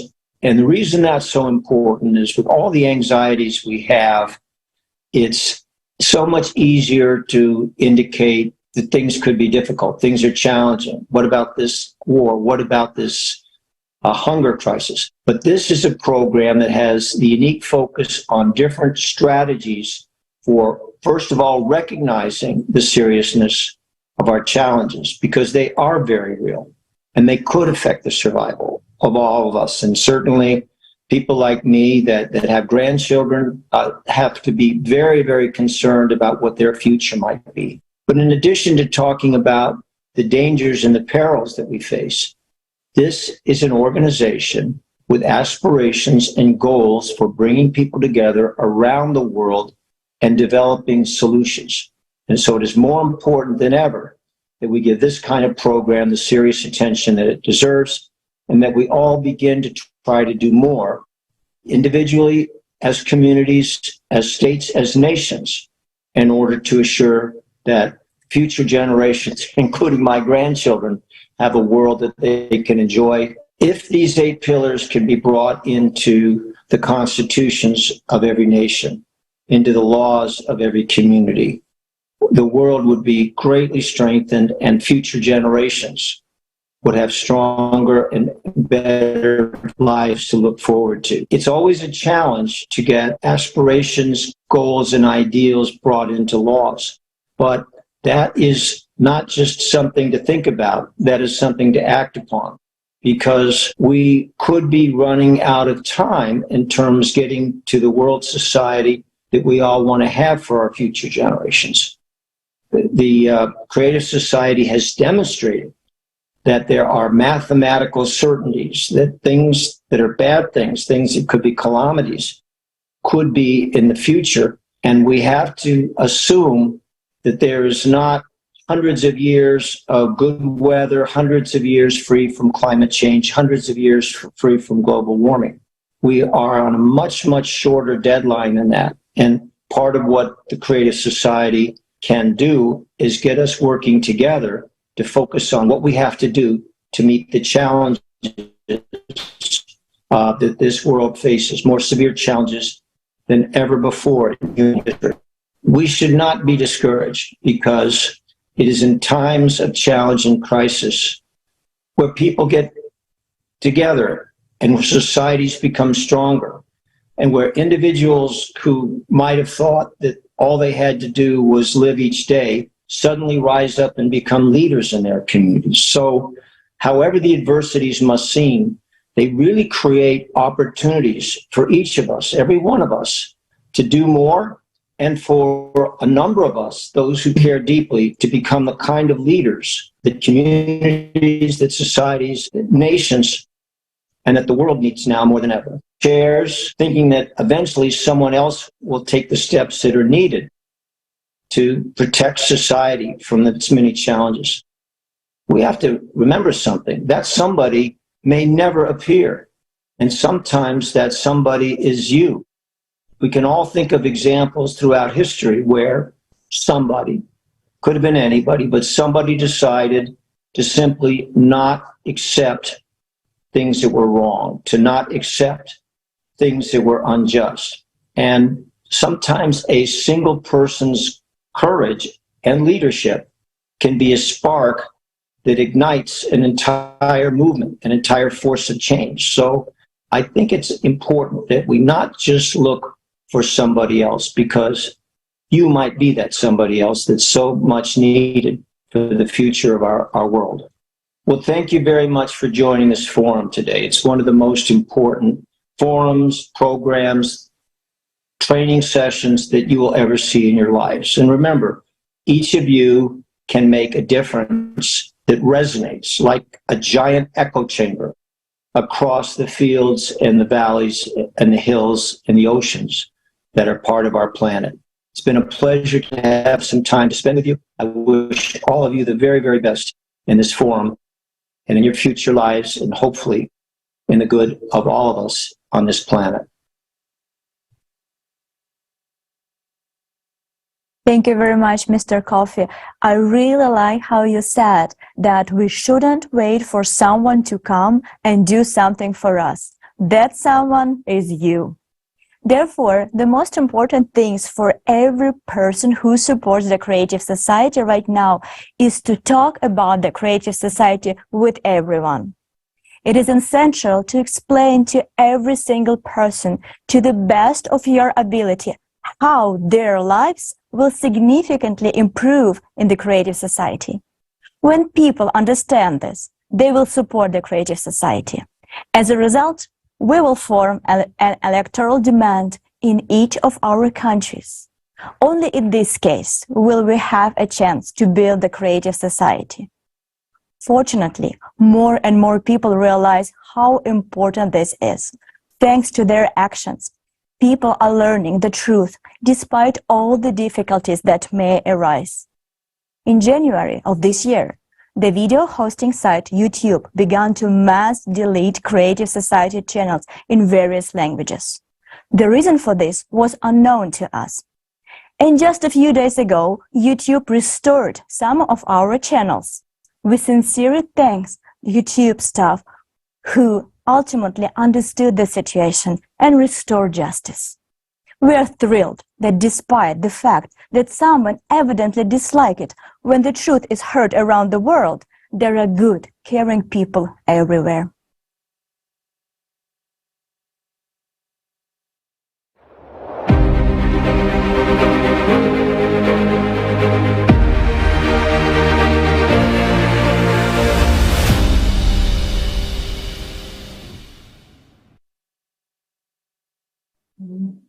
The path to the Creative Society is the path to our shared dream. And with each person's choice and action, this dream becomes closer to us. We are pleased to present a film made by participants of the Creative Society from different countries. The main characters of this film live in a world familiar to each of us. And like most of us, they suffer from the conditions of the consumer format. In the consumer format, we try to survive, adapt, and come up with 10 ways to silence our inner discomfort. Still, the solution to all our problems is on the surface. We just need to change the format of society once and for all. This is a story about heroic women who dared to do the most important thing for their families and all humanity, to build a creative society. The life shown in the film, the freedom, happiness, and realization of the boldest desires will be achieved by women in the creative society. This is a story about breathtaking prospects that will open up for every woman in the creative society.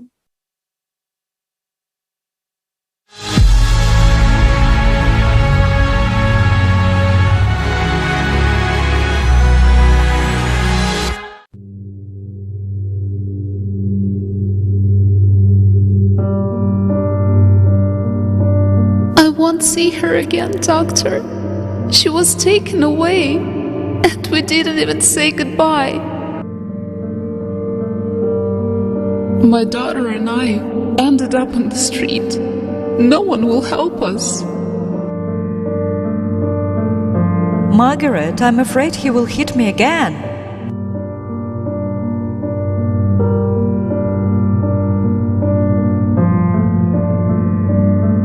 Susan, why didn't you call the police? I'm scared. What if they release him? Then he'll just kill me.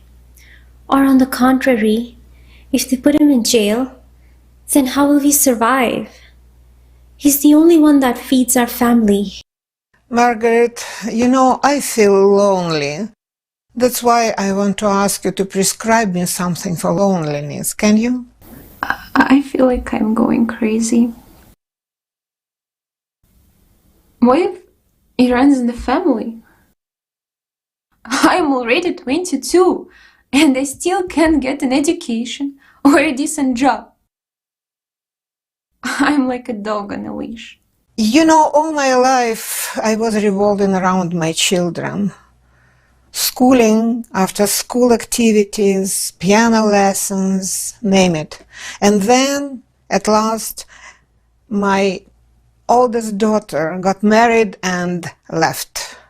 Then, after some time, my youngest son headed off for college and left the house too.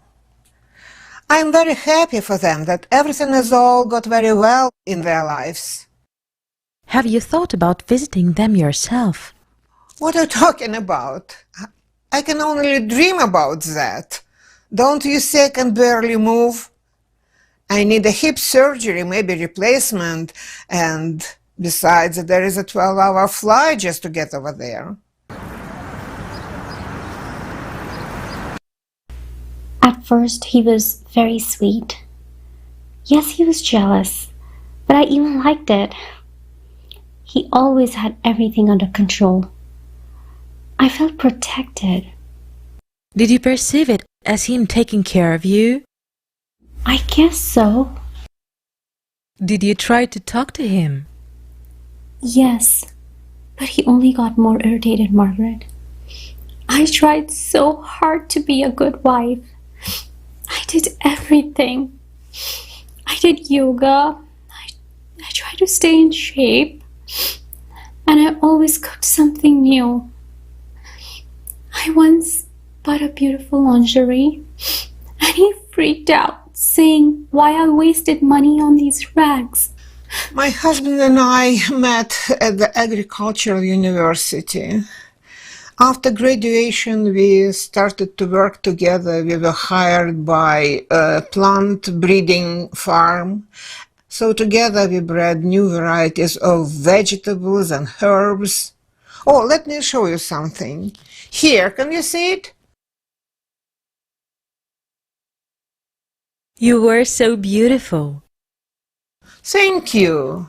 I would like to return back to those times. Tracy. Where does the time go to? You can't bring back the past. You are still alive, and you have someone to live for. Yes, only my children. No, it's you, Tracy. Think about what you would like now. You, Tracy. But how can I help them Everything I suggest only provides relief temporarily. Prescribe me some pills. Pills for what? For helplessness? For an incurable disease? For lack of decent housing and job? But that's absurd. If we change their living conditions, they won't need any pills. I feel like there is a way out. But where is it?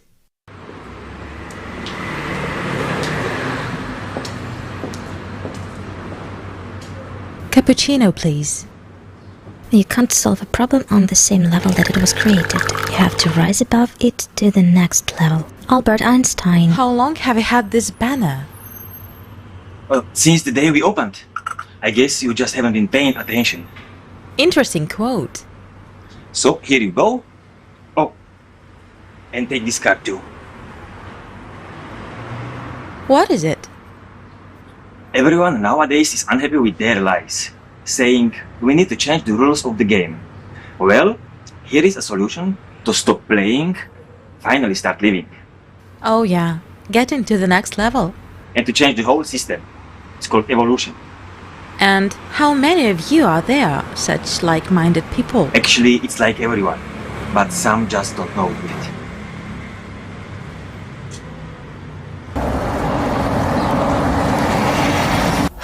Thank God this time everything was alright. Last time she bruised her forehead. What's wrong with your mom? Alzheimer's disease. I can imagine how difficult it is for you. Have you tried hiring a nurse? The last one didn't last a week. And they ask for a lot of money. And they can understand them, of course. It's tough to deal with such people, but I can't do it on my own anymore. My mother needs constant care, comfortable conditions, medicine, fresh air, my good mood. And I'm so tired.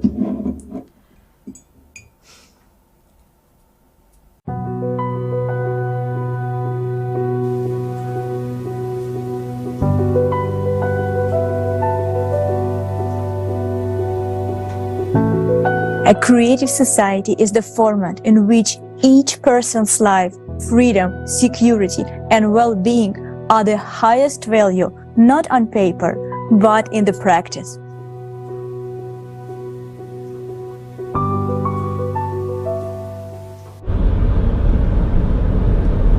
Are you all right? I think so. Have you heard of the Creative Society?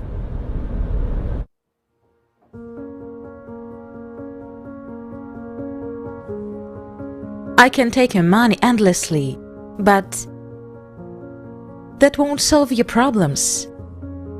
Each of you needs protection and is seeking help.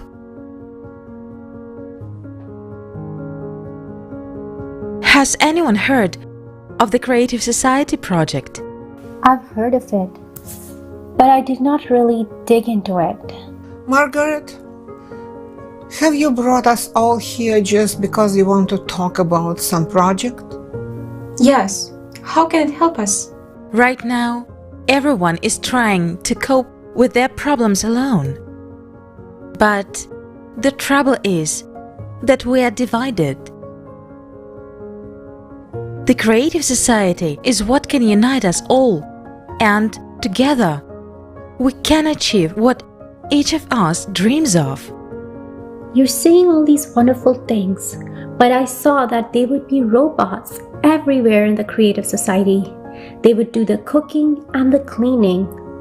Margaret, I'm a housewife. There's simply no place for me over there. Yes, Susan, I understand what you mean.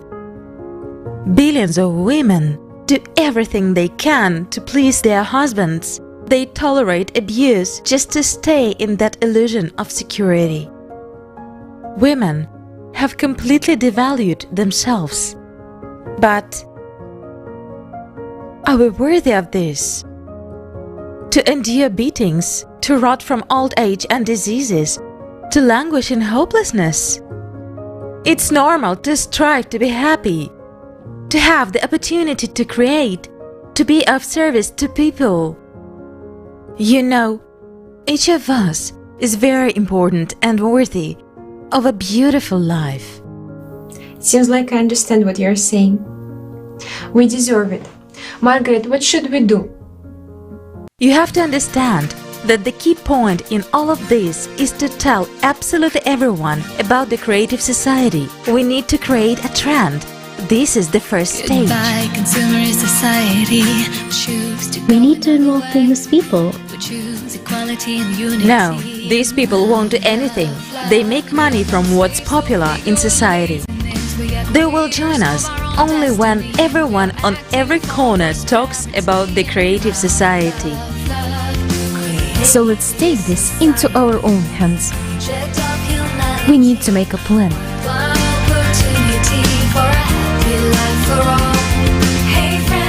Where can I see the design of this business card? Go to the website, click on About, and choose the Creative Society project designs. And you can download all of them for free. Adult and child, living on a planet, we all can be kind. The time has come for us to unite. Let these people join kindness, remind us who we are. Empower and unite us by love, love, love. Creative society. Hey, where do you think you're going all dressed up like that? And what is that weird thing you have? That's creative society. Going to politicians is useless. We simply declare that we support only those who support the creative society, and they will come to us on their own. Girls, let's put stickers "I support the creative society" on our cars.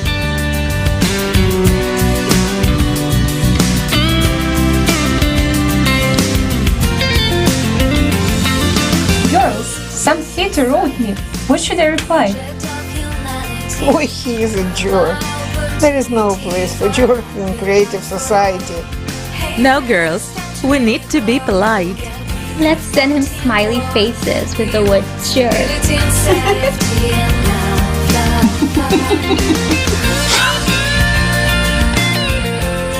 Politicians won't have any other choice but to fulfill our electoral demand. Do you know what their weakness is? They are entirely dependent on us. Without people's support, they are nobody.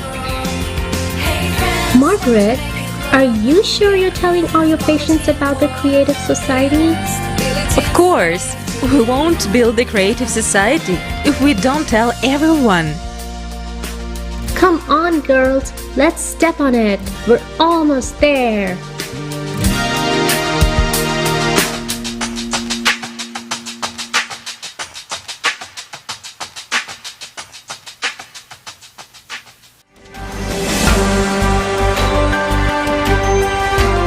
The referendum took place and you can see results on the screen.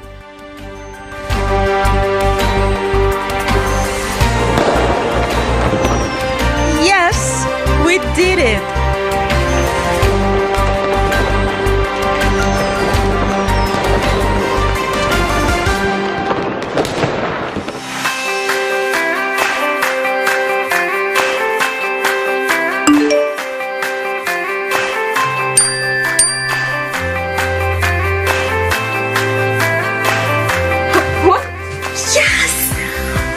I got 10,000 and I will be getting it every month?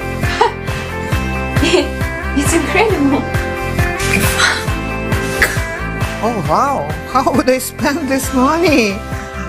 The plan to build the new residential neighborhoods was approved by the popular vote. The new homes, equipped with fuel-free generators and the latest technology, will become available next month.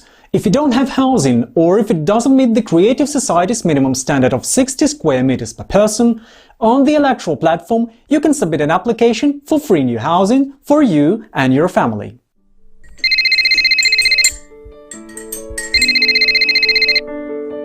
Yes, I'm listening. Your mother's medical records show that she's eligible for free treatment. It's specialized medical center for patients with Alzheimer's disease. With full support. What? I can't believe it. Your mother will receive accommodation, a balanced diet and care, and a full range of therapeutic and recreational procedures. If you agree, we will send a car tomorrow at 8 a.m. Of course we agree. Can I go with her? Don't worry. We will take care of her. You can call and visit her at any time. Mom. Because we have come together and transitioned into a new creative format, our scientific potential has been united and healthcare has stepped far ahead. And my grandma was on TV. She built me the Creative Society. She got $1 million for it. At this moment, an award ceremony is taking place across the globe, where every individual who was actively informing people about the Creative Society is receiving a Peace Prize ranging from $1 million to $5 million, as it was promised. You are true heroes and an example for all humankind. Mom, Dad, when are we going to Grandma's? We miss her so much.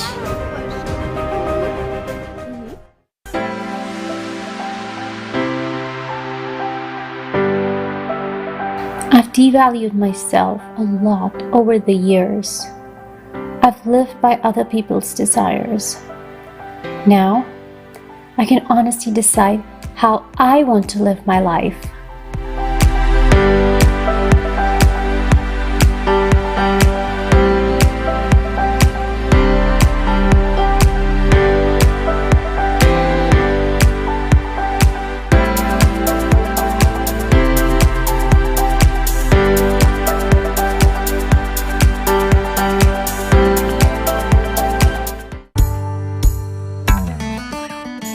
Well, see? Here you will plant peonies for me, like 7 pieces, 4 and 3 2 rows, all right? Got it? And here you please sow the carrots. This will be carrots and this area will be covered with carrots, all right? All the space will be just carrots. I like it this way. Okay? Got it? Well, I like it.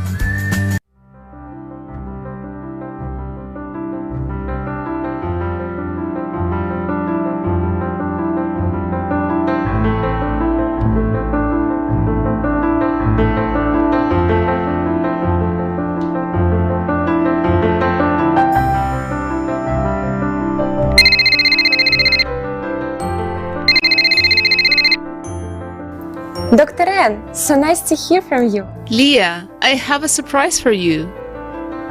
Mom, how are you doing? Darling, I have so much to tell you. I am so grateful to you.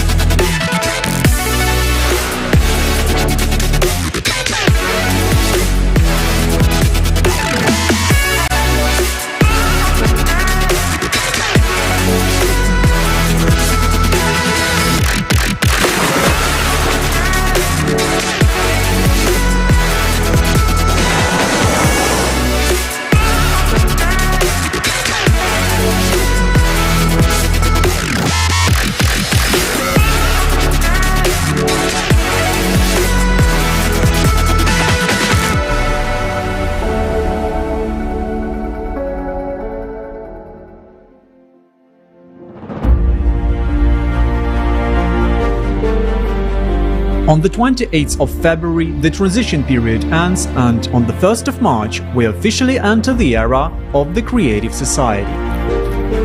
And every resident of the Creative Society will receive the first gifts: a matter replicator and a revitalization capsule for every home.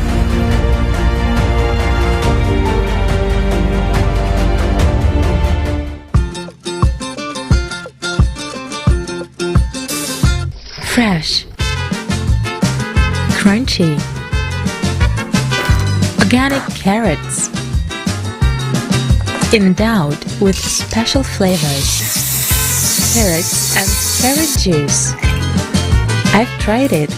You should try it too. The Mrs. Tracy Bloom variety, grown with love. Get it from your replicator now.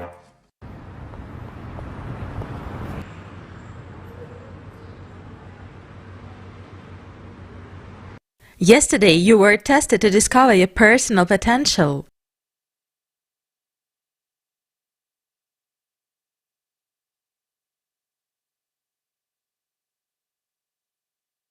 You need to develop your creativity.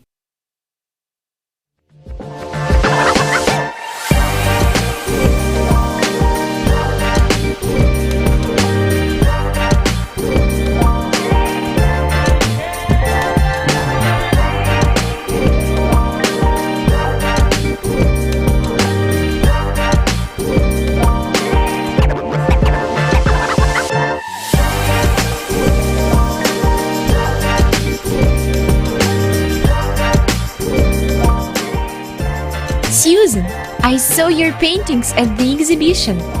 They are awesome! So where's Tracy? I think I know. Girls, it's me!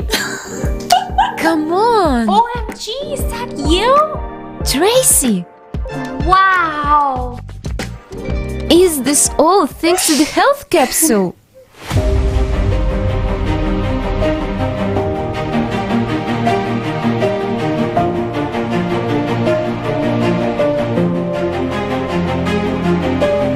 I visited 110 countries on planet Earth, and now I have an opportunity to explore space. So, greetings from the Earth orbit. I'm logging from the space station, and our expedition is on a mission to clear space debris from near Earth space.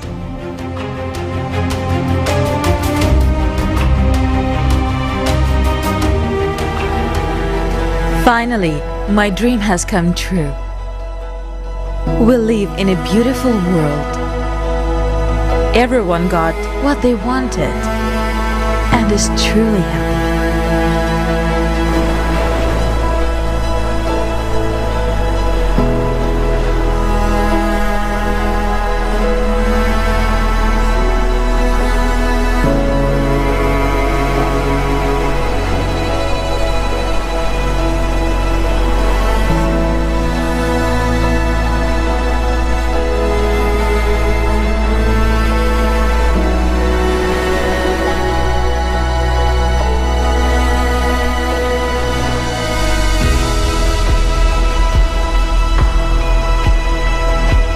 I have something to tell you. I care about you very much, Trace, and I don't want to hide anything from you. I am actually 75 years old. Is it okay that you're a little younger than me? What? You too? Yeah.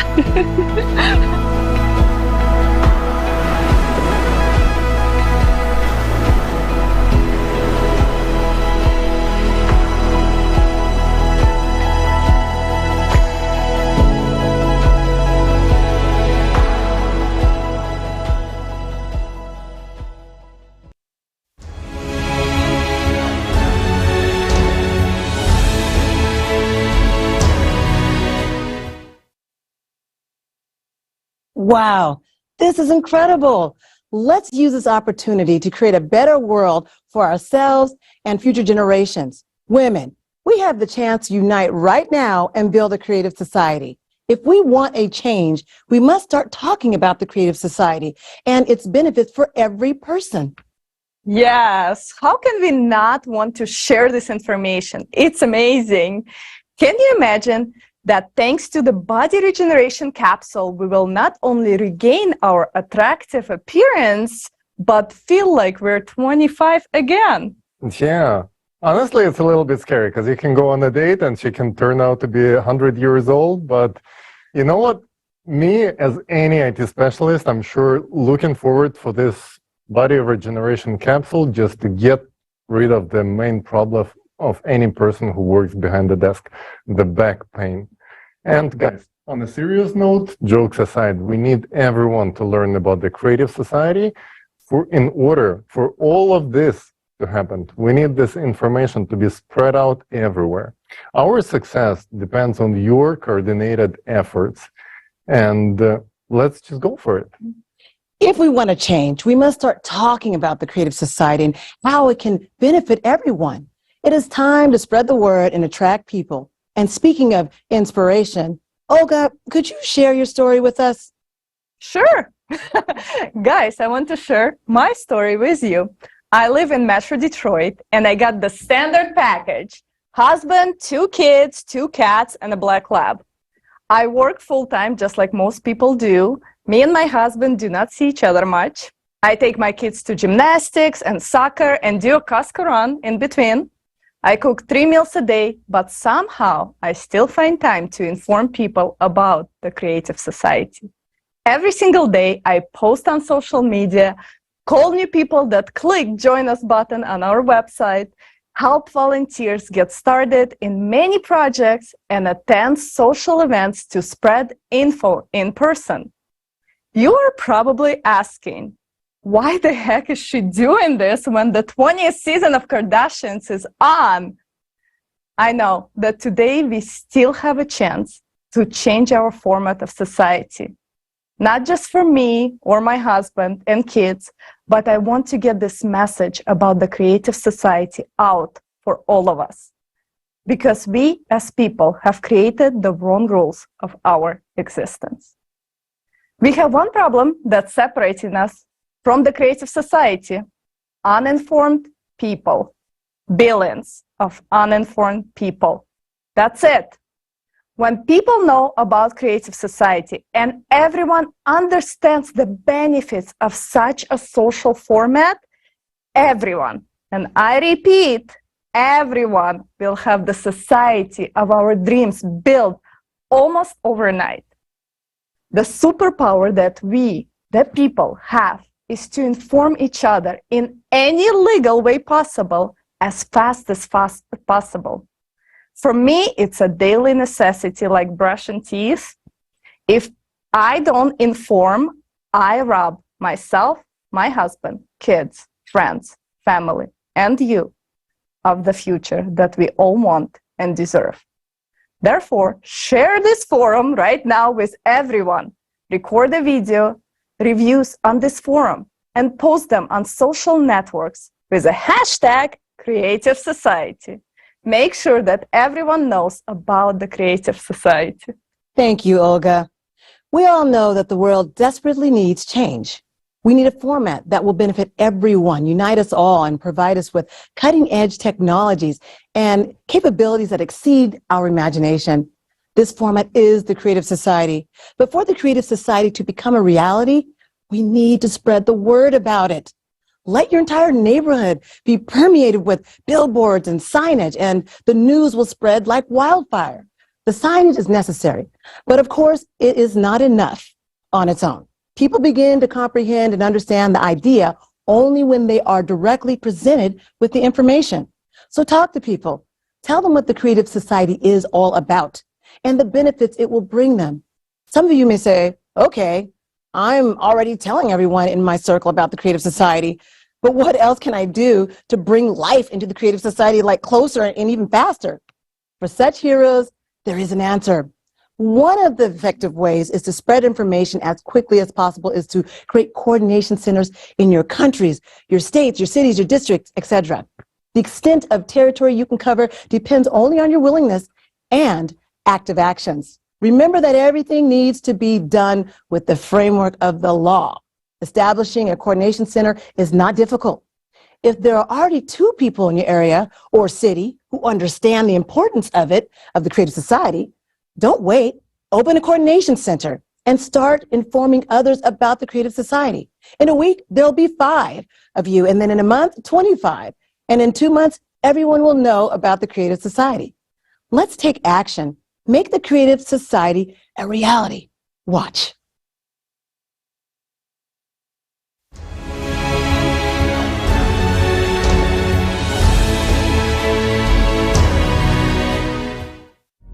Now that you've learned about the Creative Society and understand that, thanks to its implementation, we can first of all avoid all global climate catastrophes as humanity, and secondly, gain a life beyond our wildest dreams.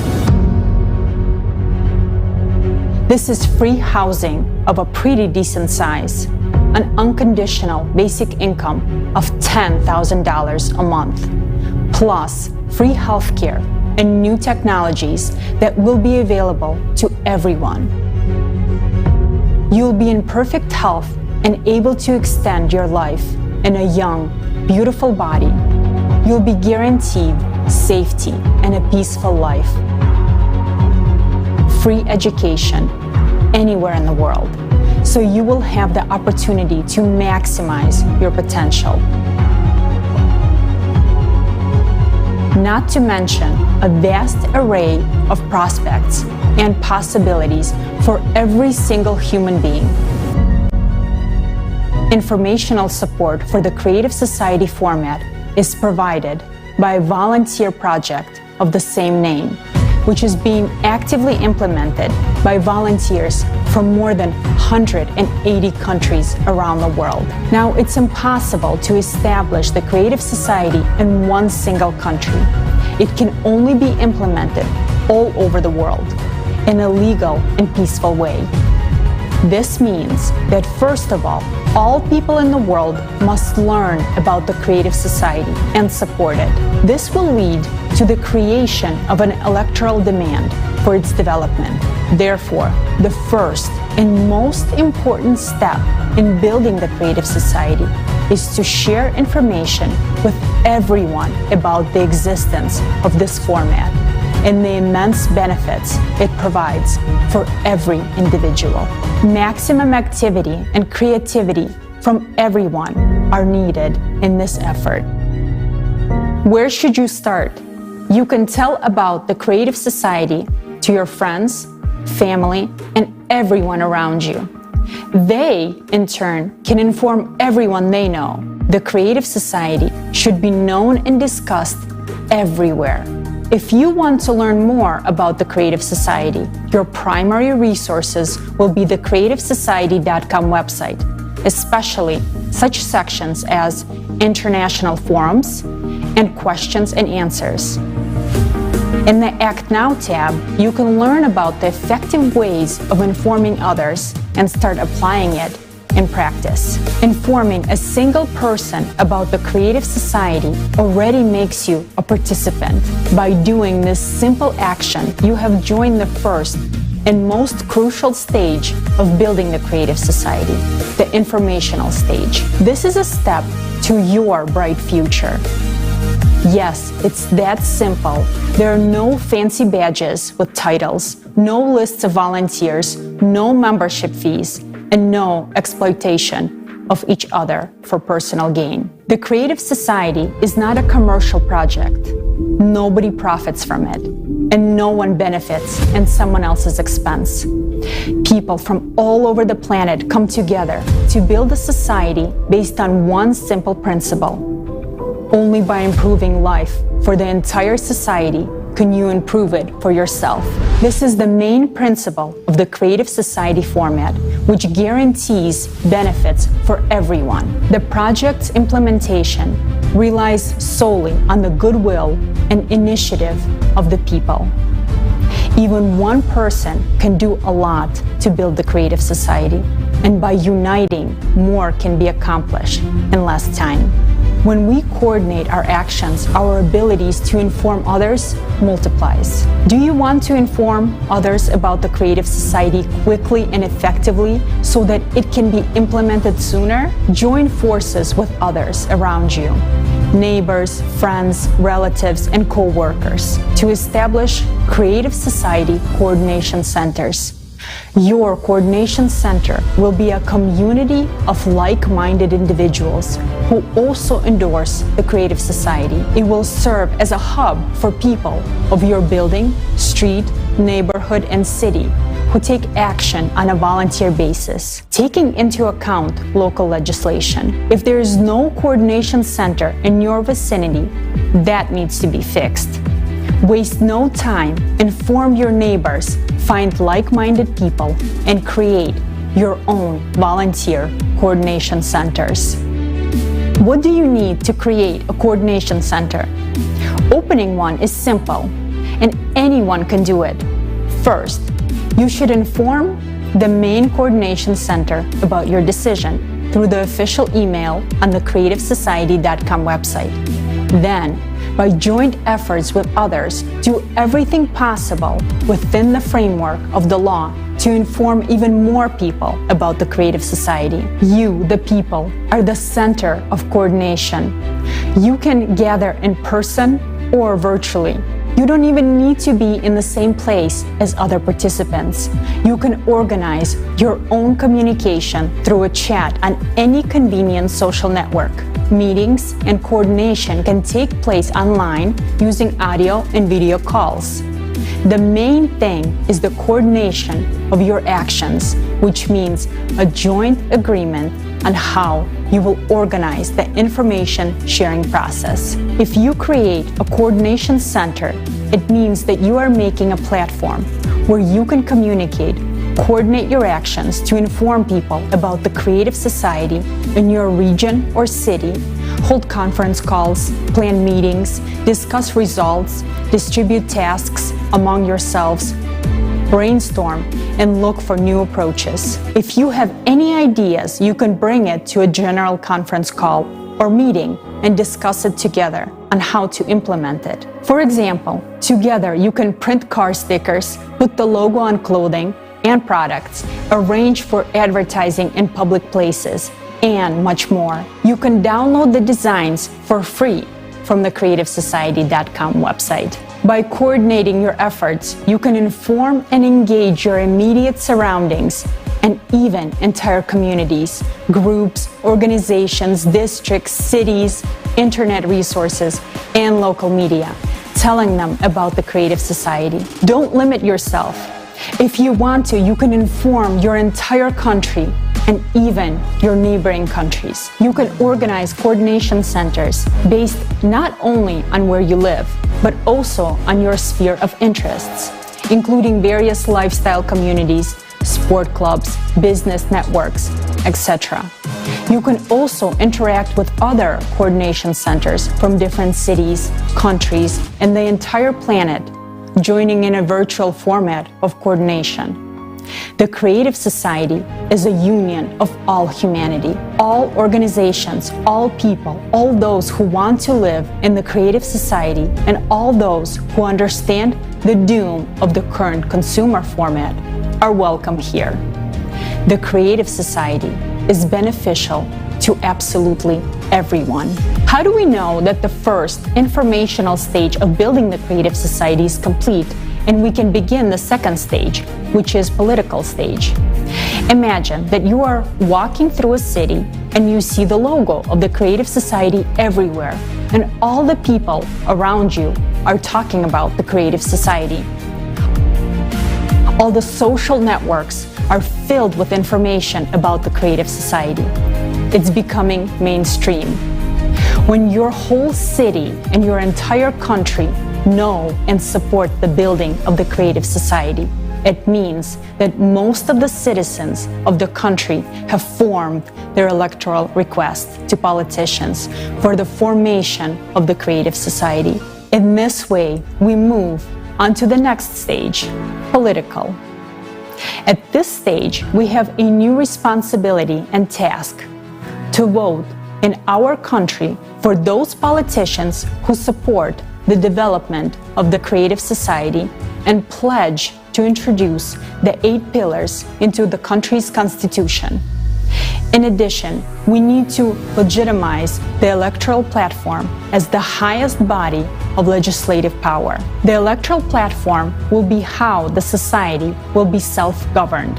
Every person will be able to control and recall politicians and vote for or against specific laws. This resource will be publicly available, transparent, and protected by the most advanced technologies. Through the electoral platform, power is effectively returned to the people. It returns to each and every one of you. Implementing the Creative Society is an entirely new approach without any revolutions, and everything happens within the legislative framework of each country. Thanks to this, we can peacefully transition from the consumerist to the creative format through an evolutionary path. We can not only save our lives and the lives of all humanity, but also open up opportunities and perspectives that we never even dreamed of. The Creative Society is a unique format that can solve all modern problems and crises. Never before in the history of humanity has anything like this been attempted. Its implementation depends on each of us. So act now. Do not wait for someone else to make your life better. Act now if you want to live the way you always desired. Act now if you want to live in a free, secure, and prosperous creative society.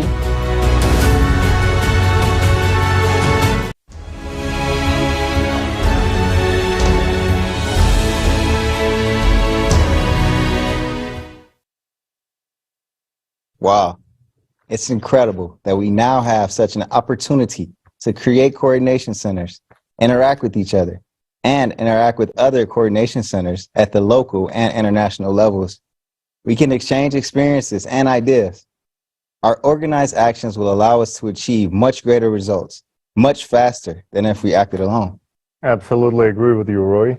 And let's not forget that thanks to the coordination centers, we will also be able to identify those who sincerely support the Creative Society and those who do not. After all, we know every active participant in the Creative Society project because of their actions, and they are very noticeable.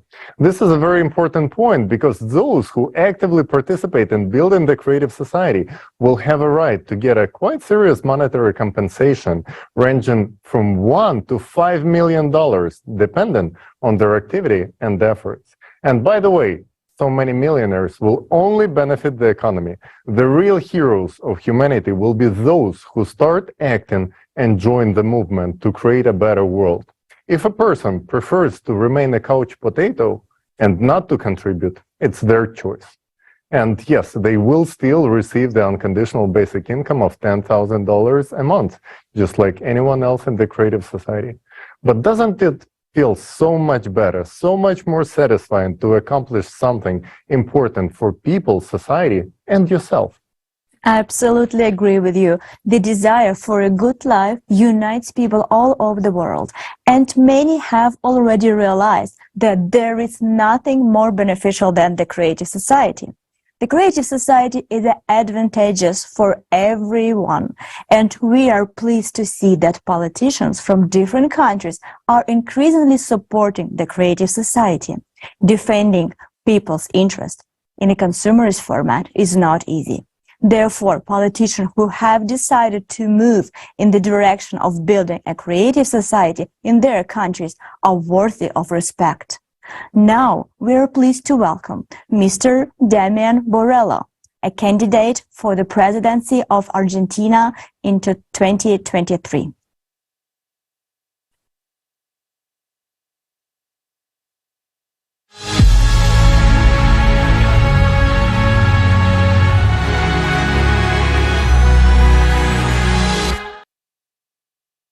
Dear friends, greetings from Argentina. It is an honor and a pleasure for me to participate in today's forum, Global Crisis. There is a way out, and to have the opportunity to speak about the creative society that every person on earth undoubtedly wants to live in. And since this is so, we must make it a reality. I, Damian Borrello, intend to run for President of Argentina this year 2023, to restore the truth and justice, to return power to the great people of Argentina. The entire world knows that Argentina is a country of champions. However, the most important match in the history of humankind is yet to come. This is a knockout game in which we are playing for our lives. We have never played against such a strong and experienced opponent before. It has been gaining experience for 6,000 years, and no one has been able to defeat it yet. Our ruthless adversary is the consumerist format of society. We can win, but it depends solely on ourselves, on our decision, our will, and our unity. You and I know better than anyone that there is no invincible opponent. To win this time, each of us, every Argentinian, must become part of the team.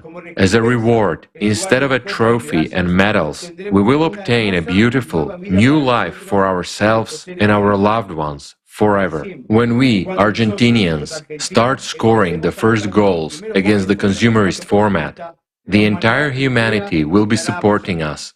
And when fans from all the countries become part of the team, it will be a true World Cup, and together we will score the decisive goal which will leave behind these dark times forever and open the door to a beautiful future. Today, everything depends on each one of us. Why have I said so confidently that we can win? Because for the first time in 6,000 years, we have a winning tactic against this enemy. Against the consumerist format. This tactic is to build the creative society. I'll be honest with you. I had no intention of running for president until I learned about the creative society, because in the current reality, if we remain in the consumerist format, whoever comes to power will not be able to pull off a win, to clean up this mess and horror. Neither in our country nor in any other country of the world. But when I learned about the creative society, I realized we have a chance, and that it is our only chance. Because we have no time to make mistakes. There is no margin for error. Today at the forum, we have heard irrefutable facts about catastrophic climate change. In our country, we already have the most severe drought in 100 years. We all understand that water scarcity and poor harvests are causing hunger and high inflation. By the way, inflation is now also setting new records, both in our country and in the world. That's a clear sign that the current format is not working. Now imagine, in the creative society, the problem of drought is solved in 6 seconds, thanks to the technologies that will be available. Nowadays, we are told that water must have an owner, and the owner should be not people, but corporations. And I ask myself, Argentinians, are we going to wait until we are forbidden to breathe without paying for it? While in the creative society, all resources will be publicly available and will belong to the people. There will be no monopoly over them. Power will return to the people, and so everything will fall back into place. That's the way it should be in a normal society, but right now it is not so. And as long as power belongs to the few, human life is not worth anything. We are adults, and seeing the global crisis of our society, we understand that if we continue to play by the rules of the consumerist format, we will never be able to get rid of corruption, inflation, poverty, and wars. The creative society is a completely new format. It is our opportunity to peacefully and legitimately build the world that every Argentinian, every human being deserves. Already in the transition period to the creative society, we will live the lives we did not dare to dream of. We will live in freedom and safety. Everyone will be confident about the future and wake up without thinking about money and how to survive. We will always be healthy and live in prosperity. We will live in an environment which will reveal our individuality and genius. In today's world, there are plenty of technologies, ideas, and opportunities to achieve this. Have no doubt, my friends, if we build the creative society, then in 10 to 15 years, it will be easier for us to fly to space than to afford a vacation in Europe now. It will be available to anyone who wants it. And I am more than sure that in a short time after we build the creative society, we will be using completely different physics. We will no longer burn hydrocarbons. Work is already being done on this with very encouraging results. But you know what I like the most about the creative society? that everyone's life will finally be valued equally. It will become the highest value, because no one has the right to be superior to a human except God. Only God is above us, and nothing can be more important than human life. All laws, everything in society must be for humans. Everything will become great in Argentina when we are no longer ruled, when power belongs to the people. As soon as I become president, the first thing I will do is return power to you. I promise to implement the 8 pillars of the creative society in the Constitution of the Argentina and to legislate the electoral platform, which will make people the highest authority. The electoral platform is an electronic system which is transparent and protected by the most advanced technologies. Every Argentinian will have access to it. Through the electoral platform, you will be able to appoint and fully control politicians. You will be able to instantly recall those who have not lived up to your trust and elect new worthy candidates to replace them. In fact, there will be no politicians in the modern sense, but rather individuals hired, appointed by you, and also supervised by you.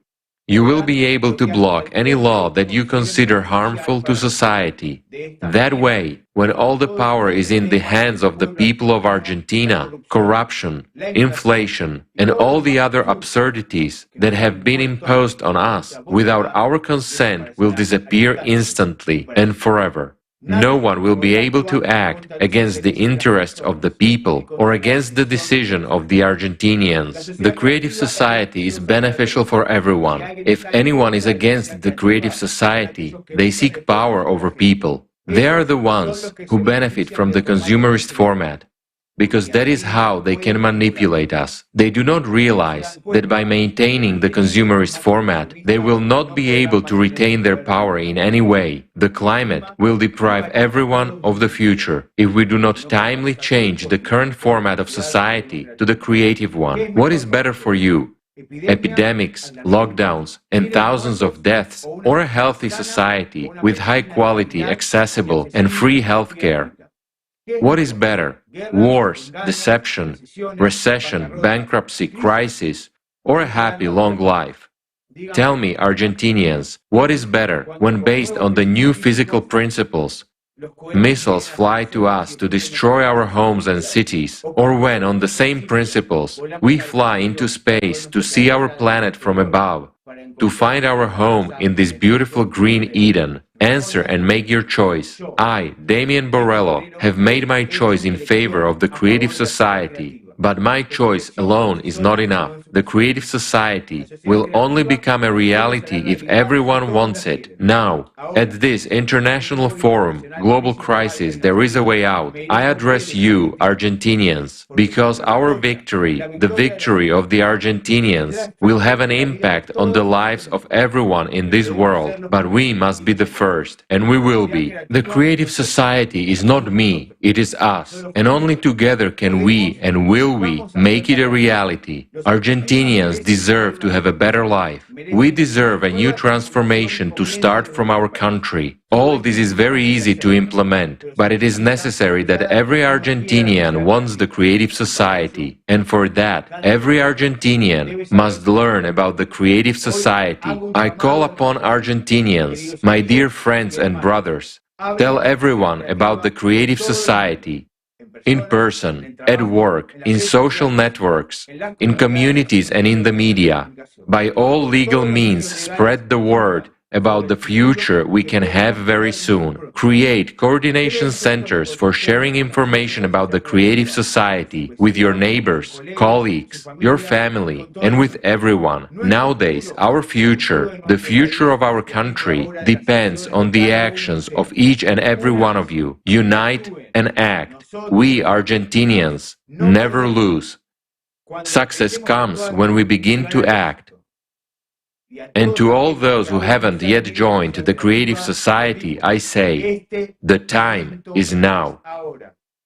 Stop warming the bench. Come out to join our team for the most important match of your lives. Go and call everyone to this match. Invite everyone. Let everyone come to the field. Let them come out to win.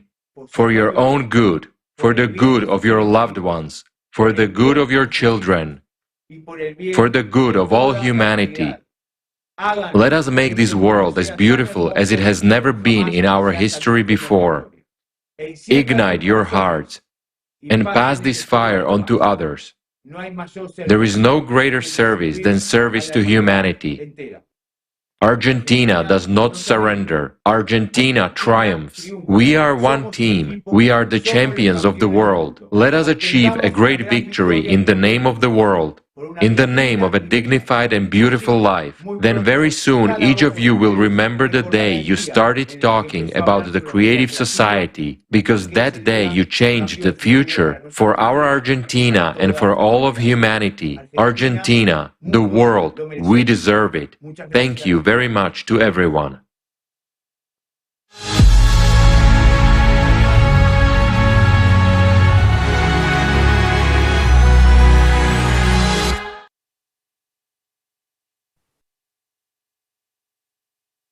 Thank you very much, Mr. Borrello. You are a true example for many in your sincere actions for the people of Argentina and every person in the world.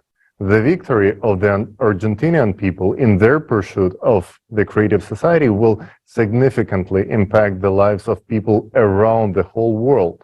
Yes, and as Mr. Borrello said, my choice alone is not enough. The creative society will only become a reality if everyone wants it. Only by working together can we achieve a society that truly benefits everyone. And how can anyone not want such a society? Only in a creative society will all the problems and crises that we face today disappear forever. For example, here in the U.S., it seems that more and more Americans realize that our current consumer-based society is leading to chaos. From unaffordable housing and homelessness to rising taxes, drug addiction, and untreatable mental illnesses, gun violence, traffic fatalities, and climate issues. People are losing hope, and the only way out of this is the creative society. It's heartening for all of us to see that even in our country, there is someone who has taken the model of the creative society as the basis of their electoral platform. Let's welcome Mr. Robbie Wells, a candidate for President of the United States, 2024.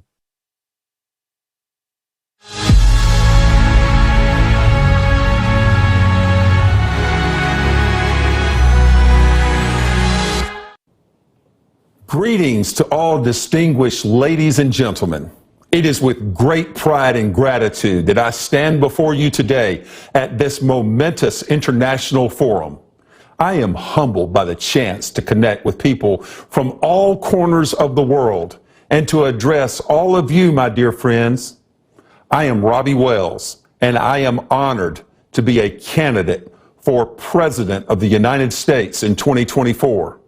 With your support, I am committed to building a creative society that will usher in a brighter future for all Americans and all of humanity. Let me begin by saying that I am truly thrilled to see responsible politicians across the globe running as Creative Society presidential candidates in their respective countries. And just now, I had the honor of hearing from the esteemed Mr. Damian Borrello, the presidential candidate in Argentina 2023.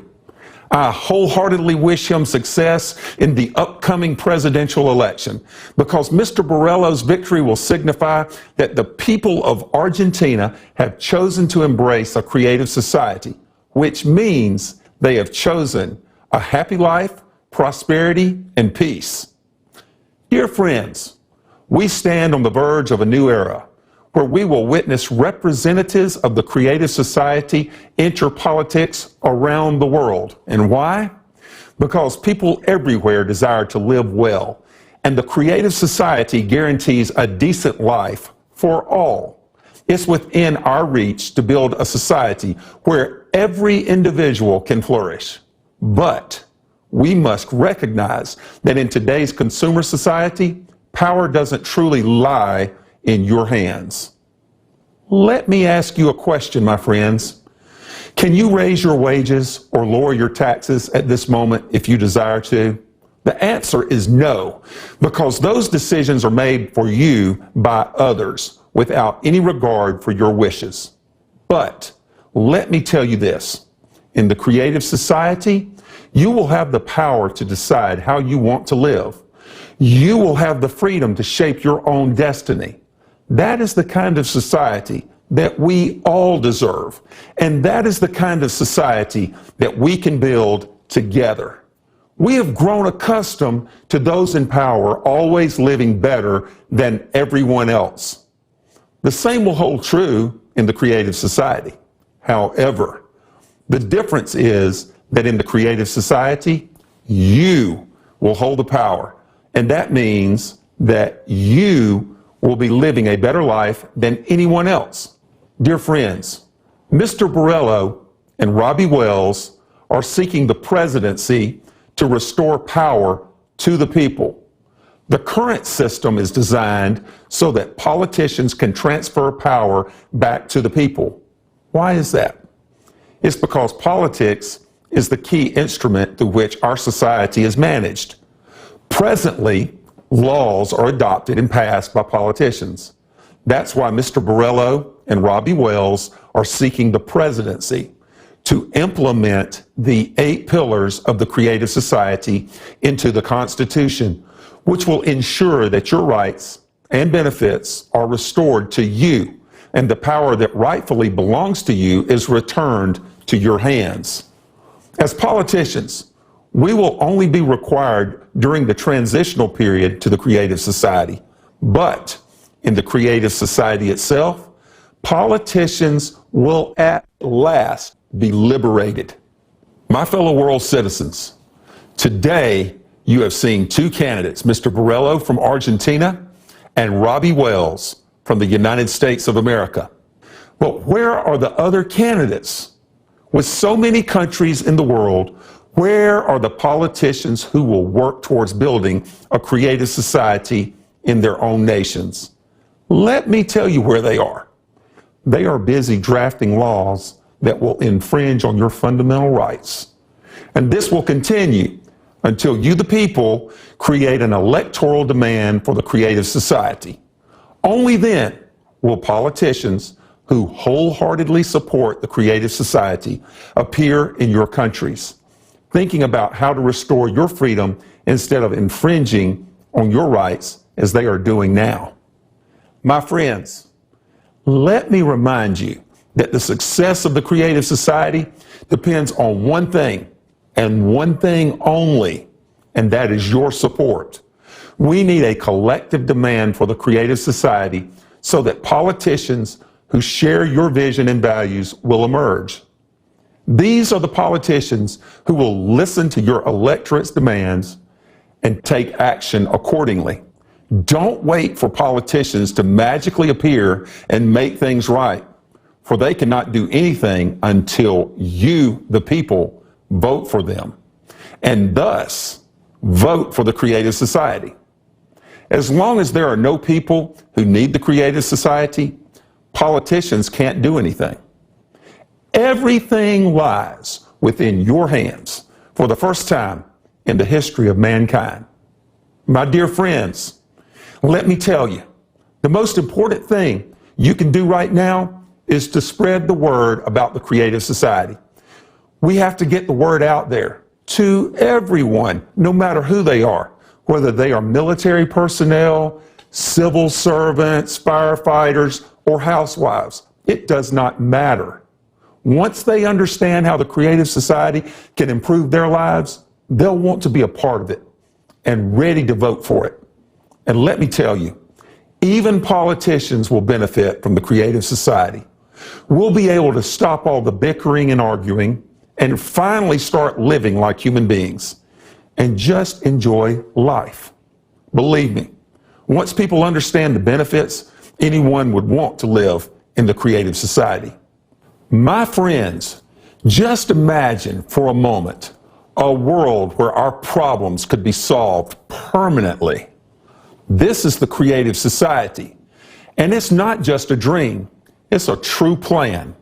From the very first day of the transition period from the consumer format to the creative society, each and every person will receive an unconditional basic income of at least $10,000 per month. Yes, you heard that right. $10,000 per month. Plus, all debts will be completely canceled. That's right. All debts will be canceled. And that's not all. There will be no more taxes for individuals or small and medium-sized businesses. Then we will have free education, free health care, and there will be no utility bills. Later on, if you need it, you will be provided at least 650 square feet of housing per person for free and as your private property. My fellow citizens, let me paint a picture for you. Imagine a world where no one goes missing without a trace, where wars and conflicts are a thing of the past, and where you can feel safe in any corner of our planet. This is what the Creative Society guarantees you. So, let me speak now to all those who are listening, to all those who support the Creative Society. Our duty is to disseminate information about it through all the legal means possible, to create an electoral demand in the shortest amount of time. What can we do to rapidly inform everyone about the Creative Society, you may ask? I urge you to come together with your friends and like-minded people in your local communities to create coordination centers that will support the Creative Society on a voluntary basis, while always respecting local laws and regulations. By working together, we can increase our opportunities to spread information and make a real difference we all aspire for. While we can make the world better right here in the United States of America, our Argentine friends can do the same in Argentina, our Ethiopian friends in Ethiopia, and our European friends in Europe. Together, we can change the whole world if we have the will to do so. I am Robbie Wells, and I can tell you that if the whole world knew about the Creative Society yesterday, we would already be in the transitional period to the Creative Society today. We would already be enjoying its benefits. But there is no time to waste. We must act now to bring about this brighter future. If we start acting together today, we can make the Creative Society a reality tomorrow. Rise up.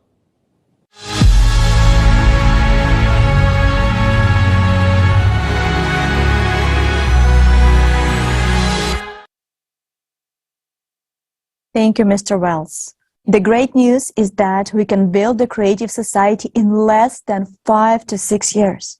Mr. Wells actually brought out a good point. Where are the other candidates? With so many countries in the world, where are the politicians who will work towards building the Creative Society in their own nations? The answer is simple. They will appear when we form an electoral request.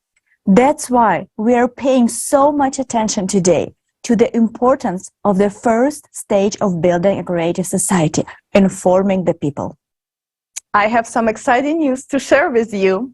The political party Movement of the Liberation of Peoples in Guatemala is running for Congress to implement the 8 pillars of the Creative Society and introduce the electoral platforms on the legislative level.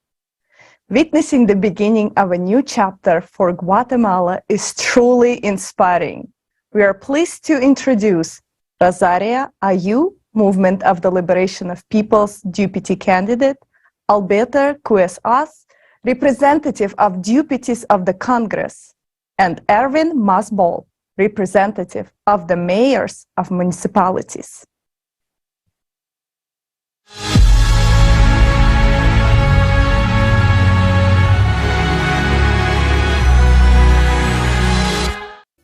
Greetings from Guatemala. We are representatives of the Movement for the Liberation of Peoples, MLP. It is a pleasure for us to participate in the international online forum, Global Crisis. There is a way out. My name is Rosaria Ayu. I have been talking about the creative society with friends and politicians for quite some time now, because I realized that if we don't unite, it's impossible to achieve a life of dignity for all. As long as politicians have power, nothing will change, because our people were forgotten. Politicians start wars, make money from them, and then escape, leaving the people in the communities to suffer the consequences. As all the misfortunes fall on people who want a decent life. The entire world is sick of that, and so are we. Unscrupulous people who get into politics feel like a god or a king who is above everything. And nothing will change until power is in the hands of the people.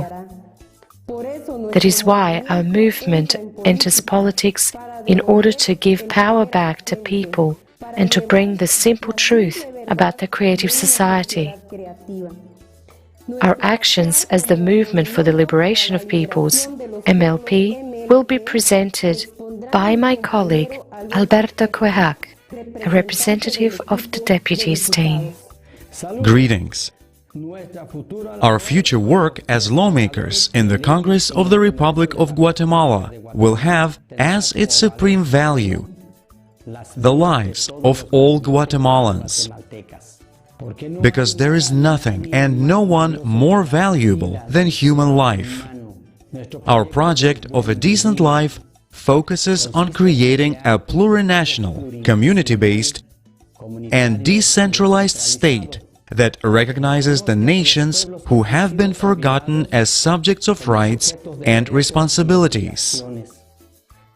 Because the exercise of an individual's rights and freedoms should not violate the rights and freedoms of other people, which is exactly what we are experiencing today. The total marginalization of our peoples that Guatemala unites. Today, we have a participatory and political approach where our top representatives, such as the presidential candidate, have been denied the opportunity to participate. However, the actions of our peoples are heroic and constant. Today, we take on a serious responsibility to diversify the power of the people through our mayors and deputies, and we commit to the revocation of our mandates. If we do not comply with the principles of the Movement for the Liberation of Peoples and the foundations of the creative society, the people themselves will be able to revoke us. Thus, we recognize the fact that we want to implement a decent life with dignity, honesty, technological modernization, and all that guarantees the life and freedom of a human being. We want to introduce new technology, such as an electoral platform that allows the public to hold a referendum on legislative, judicial, and executive decisions to ensure a decent life. We firmly believe that our world must evolve towards a creative society, integrated with public self-governing. But only united as a family of all countries can we achieve this. We know that there is a way out of this global crisis, and it lies in unification. In order to do this, we must reach the farms, homesteads, villages, municipalities in all corners of our Guatemala. So I would like to introduce to you the representative of the mayor of our movement for the liberation of peoples, Mr. Erwin Ricardo Maas Ball. Greetings, friends, from around the world. We are here to bring the voice of self-governance of diverse communities that demand a more efficient municipality. Addressing human needs requires the implementation of processes that bring us to a decent life. Our goal is to implement a self-governing society where communities can join us in making decisions on projects that are considered a priority to meet basic needs. The Movement for the Liberation of Peoples, MLP, will develop the project of decent life, which implies establishing a system of healthcare, education, security, and environment with a creative ideology that promotes friendship, cultivation of ethical values, as well as spiritual and moral aspirations of human beings. Our goal is to create a system of cultivating kindness in action in every person in order to make a step towards the evolution of our civilization. And this information must reach every family in every little corner of our country to convey to people the foundations of the movement for the liberation of peoples and the pillars of the creative society means to create our future with strong confidence. We are living in the climate crisis with high levels of pollution, disorderly urban growth, wars, violence, hunger, media control, and struggle for power that have brought grief to our people. And we have had enough of it. Enough of the suffering from the consumerist format. We want to live well. We want to live the way every person in this world desires to live. That means to guarantee life and complete safety. All communities and families come to City Hall demanding justice and equality for a decent life. And we are focused on finding a way out of this crisis, which is happening at the municipal, national, and global levels. We are willing to assume the responsibility of delegating power to the people through a self-governing society where each person can participate in building a life of harmony and prosperity in the creative society. From Guatemala to the whole world, there is a way out.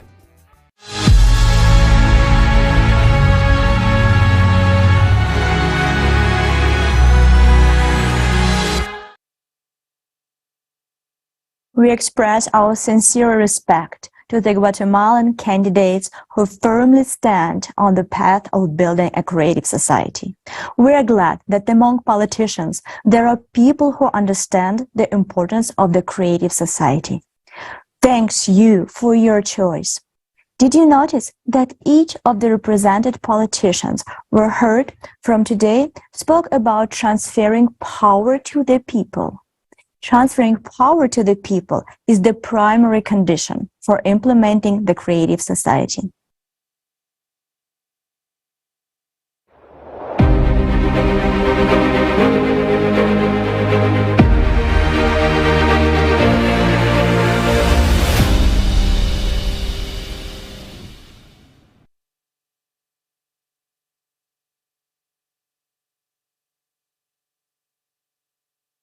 However, it is reasonable to question how elected officials will cope with the daunting task of implementing such a transformative vision and get rid of corruption in politics. Fortunately, we can rely on the cutting-edge technologies developed by XP-NRG to ensure that the obstacles of corruption and economic constraints are overcome, paving the way for the creative society.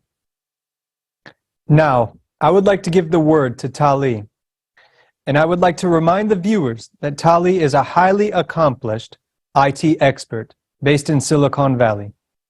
Having worked in Silicon Valley, Tali has had the opportunity to explore the most advanced artificial intelligence technologies.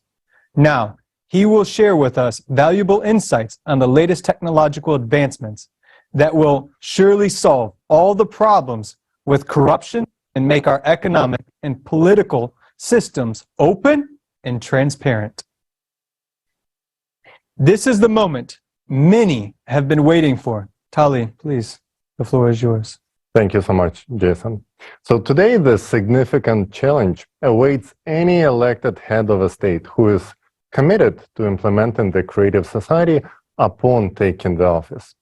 They would have to confront a deeply interconnected system of corruption that involves corporate interests, politicians, law enforcement, and special services.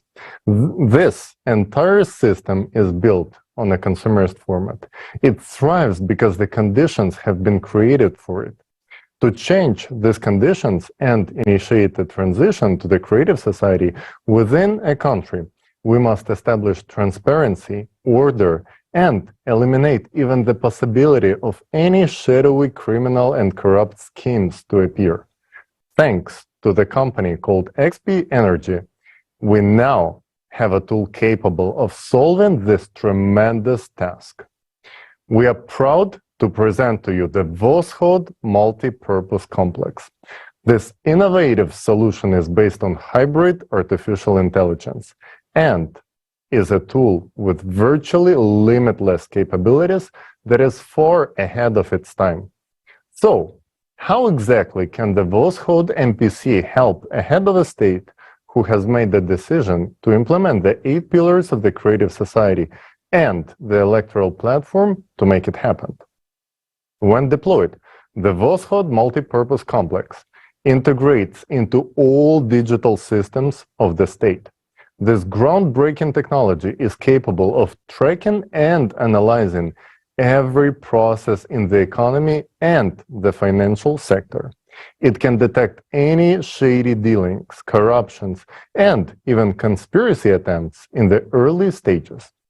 The Voskhod MPC not only monitors and exposes any illegal money laundering schemes, but also identifies all individuals involved in these activities. It is impossible to hack the Voskhod MPC. It has a robust internal audit and control system, and it is impossible to input the false data in it. It truly verifies all the information. Any attempts to breach its security will be immediately identified. Can you imagine the possibilities? Even before the transition period to the creative society, thanks to the Voskhod MPC, we can tackle the age-old problem of the consumerist format, corruption, and theft of government funds. Of course, many politicians are intrigued by the Voskhod MPC right now, attracted by the idea that it can help to boost the economy. However, when they realize that any shady schemes, and I emphasize any form of corruption, will be rendered impossible, regardless of their high-ranking positions, their interest quickly disappears. But we don't blame them. We understand that these are the rules of the game in the consumerist format. But for politicians who are ready to build the creative society in their country, Voskhod MPC is an essential and necessary tool. And as promised by XP Energy, any country that starts building the creative society and incorporates the 8 pillars of the creative society into its constitution will receive the Voskhod MPC absolutely free of charge. Now, let's watch a short video about the capabilities of Voskhod MPC when it's integrated into country's infrastructure.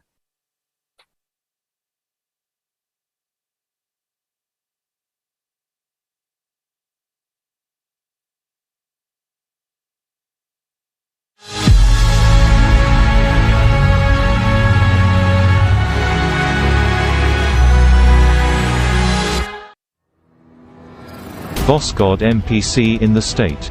Despite the fact that Voskhod MPC was created for the transition period from a consumerist to a creative format of society, it can be effectively used at the level of the state or the Commonwealth of States and in the consumer society. Of course, in the consumer format, the democratization of information is out of the question, as it would make the state vulnerable. In this regard, the use of Voskhod MPC at the state level should take place in closed mode, with direct subordination to the head of the state. When Voskhod MPC is installed and integrated into all digital systems of the state, it carries out total supervision of the entire financial system. This ensures the transparency of the use of funds at all levels, allows the control of all financial flows, and operates with accurate data regarding both public and private capital. Voskhod MPC solves the problems of almost all controlling services and departments much more effectively while carrying out supervision for corruption and misuse of budgetary funds. State economic benefits. In economics, the Voskhod MPC makes the basing state practically out of reach of other states. The complex is capable of optimizing costs, bringing in huge profits by building accurate forecasts and financial models. It is also capable of significantly improving the economy and the well-being of the people. It will increase the level of trust for the government and strengthen the authority of the first person of the state. If we are to put into numbers the benefits of a single state from the usage of the Voskhod MPC, only on the optimization of budgets, personnel, restructuring of government services, the United States can save up to $2.5 trillion of the budget funds annually. Having the initial data on all the spheres of state life, Voskhod MPC predicts with maximum accuracy volatility of the economy. This enables reallocating budgetary funds between industries and companies with maximum efficiency, mitigating, reducing to zero, the negative effects of the crisis phenomena in the world economy, and using forecasts with maximum profit.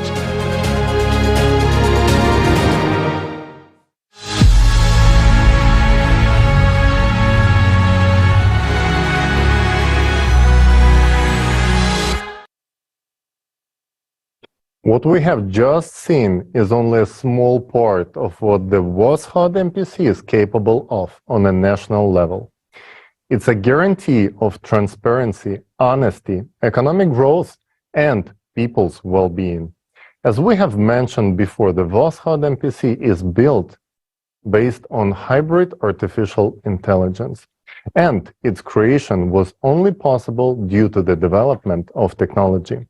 As AI continues to develop, it can become an inevitably serious ally to humanity in tackling many complex challenges that we face.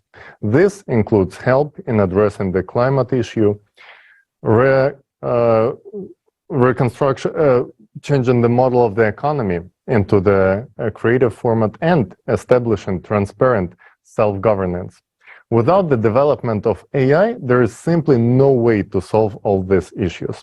That's why when we heard about that fact that some famous figures in the Silicon Valley started calling for a slowdown of AI development, we could not help but smile as we understand their true motivation.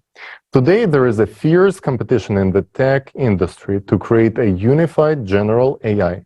And those who have fallen behind in the development of their own AI solutions are simply trying to catch up with their rivals and buy some time by pushing for legislation that would prohibit others from advancing their AI.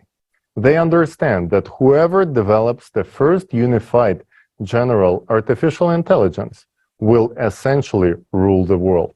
So, as usual, in the consumerist format, it's all about money and power.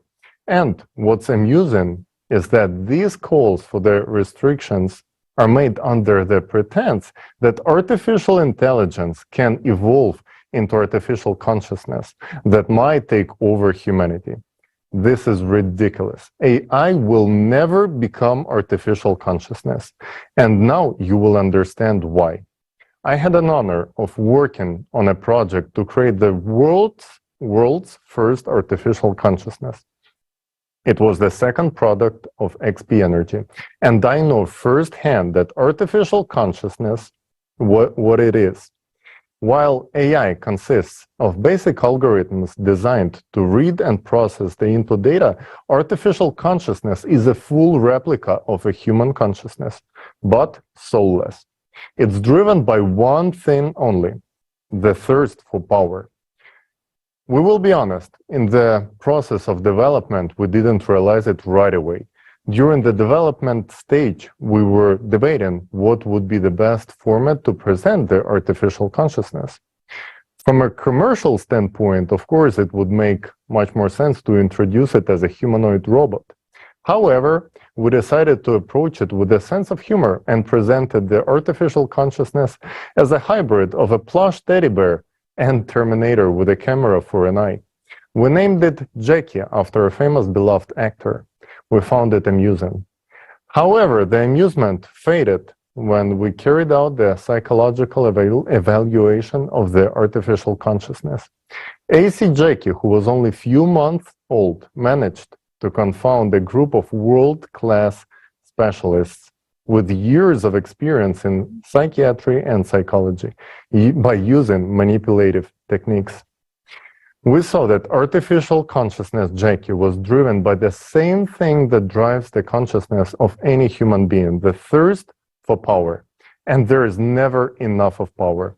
We realized that in the consumerist format, this technology is dangerous. Therefore, we no longer promote this topic. Artificial consciousness is in the consumerist format is indeed dangerous to develop. However, this has nothing to do with the development of artificial intelligence, which is crucial and essential for humanity. And the full potential of our AI to help the society will only unfold in the creative society. This is because power will be evenly distributed among all people, and no one will be able to use the technology against humanity. Under these conditions, even artificial consciousness will be serving humans. It is important to understand that neither artificial intelligence nor artificial consciousness can completely replace humans because they cannot generate new ideas. They're like statisticians, just as many scientific researchers today. They can only compile and process pre-existing data. Humans are, on the other side, the only ones who can introduce new, original ideas. In the creative society, all conditions will be created for each person to unleash their potential and genius. Artificial intelligence will free people from boring, repetitive work, and people will be able to generate something new that this world has not seen yet.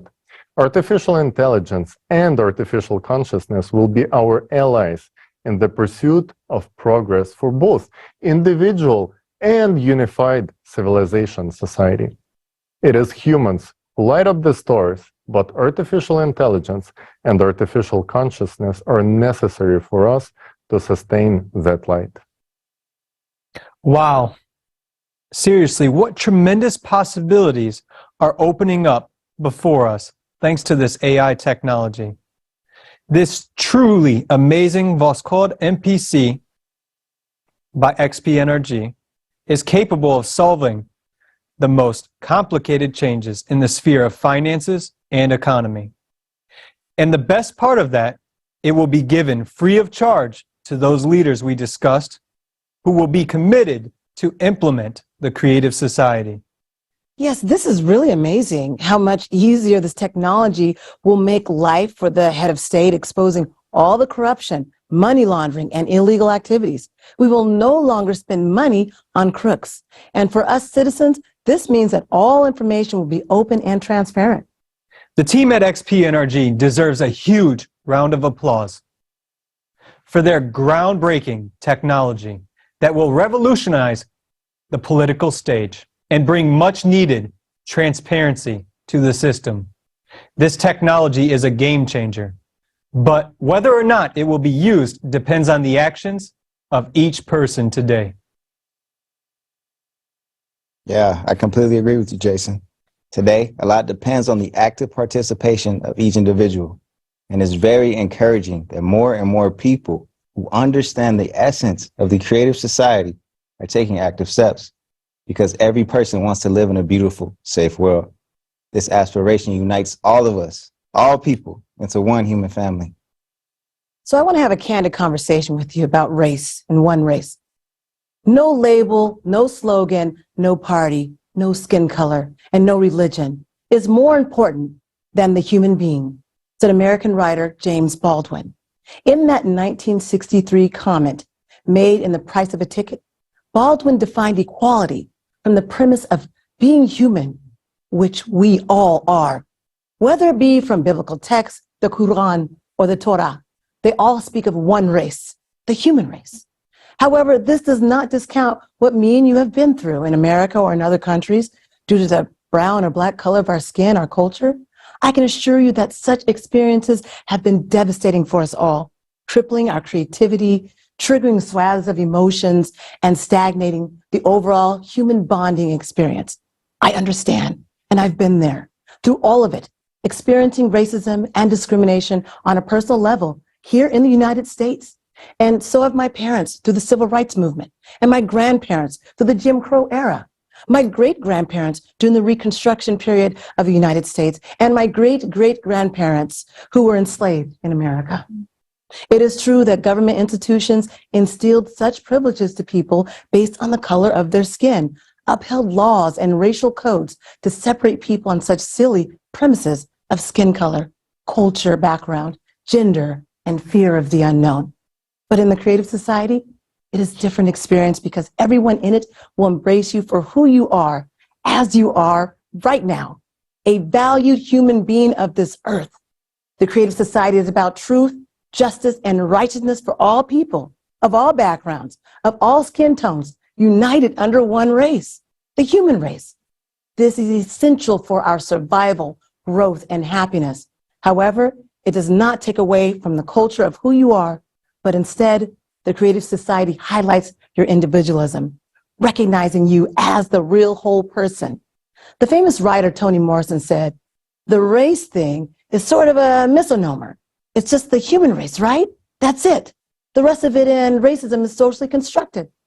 I'm here to tell you that you deserve heaven on earth.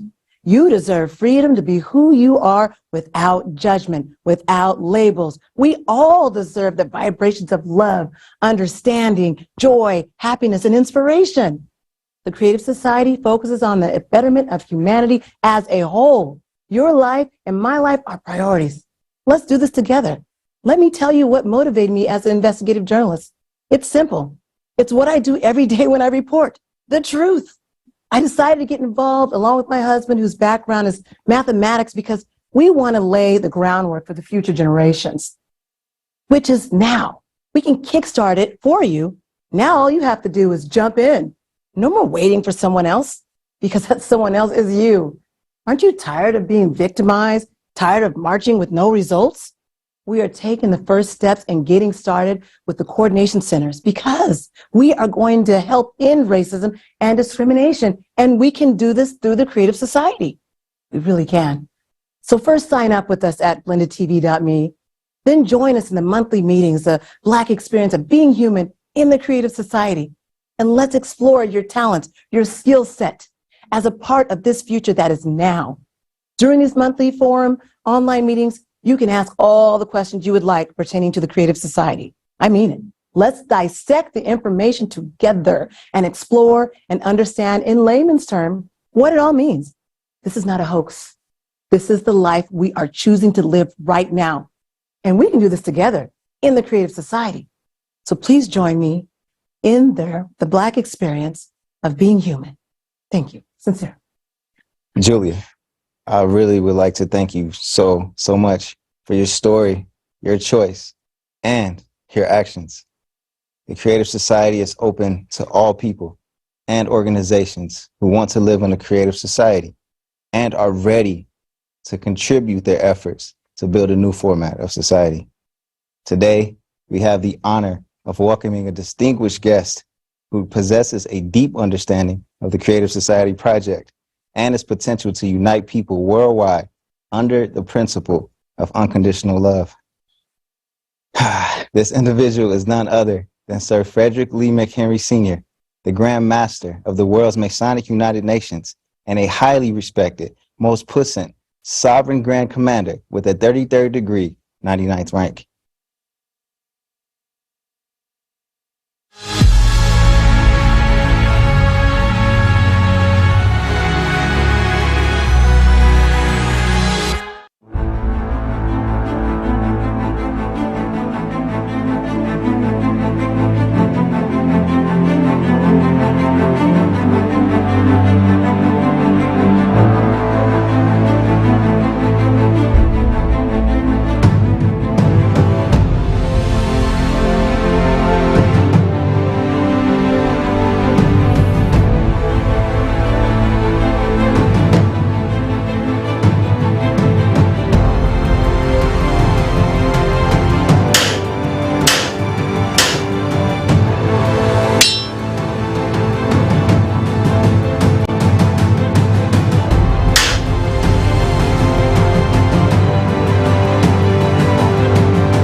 Hello, ladies and gentlemen.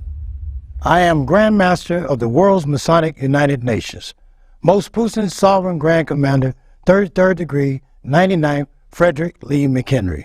It is a great honor for me to speak today on behalf of Freemasons at the International Forum, Global Crisis. There is a way out. We are the Masonic Order, Order of the Knights of the Sun. We were the first organization on earth created by the will of God. This means that we have been entrusted with the most important mission from the beginning.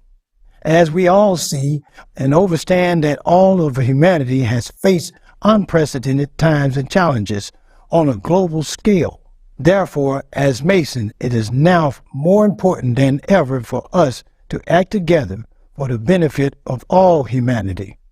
The Creative Society is our chance, a chance to build a better future for everyone on earth. Without a doubt, the Creative Society embodies all the dreams and aspirations of every human being. This is what we as Masons have been striving for all our lives. This is true service, the very essence of Masonry. We have always opposed to the aggression created by the consumer format of society. But I want to openly declare that the time of confrontation, division, struggle for resource and domination is over. The life and future of all humanity are at stake. It is our duty to change the consumer format to a creative one. This is our time. We support the Creative Society project, and we will use all legal and peaceful means to implement this idea as broadly and quickly as possible. And the reason why the Masonic United Nations support Creative Society, because Creative Society brings back the 8 pillars of life. What happens is the Masonic United Nations want to bring all that back to society. In order to do that, we got to stand up for humanity. So we are creating development centers all around the world. We formed an alliance, and we're going to continue to do this in all aspects of the world. The time for philosophizing is over. The time for our action is now. Our duty is to unite the world, the whole world. I appeal to every member of the Masonic Order. Brethren, we must be one in order to fulfill the Most High's work to build a creative society. I've been a Mason 40 years. I stand on these principles. My moral character is there. I stand for the righteousness, and the Creative Society has pointed those righteousness out. I appeal to all people. We must become united to change the world, to ensure ourselves a better future.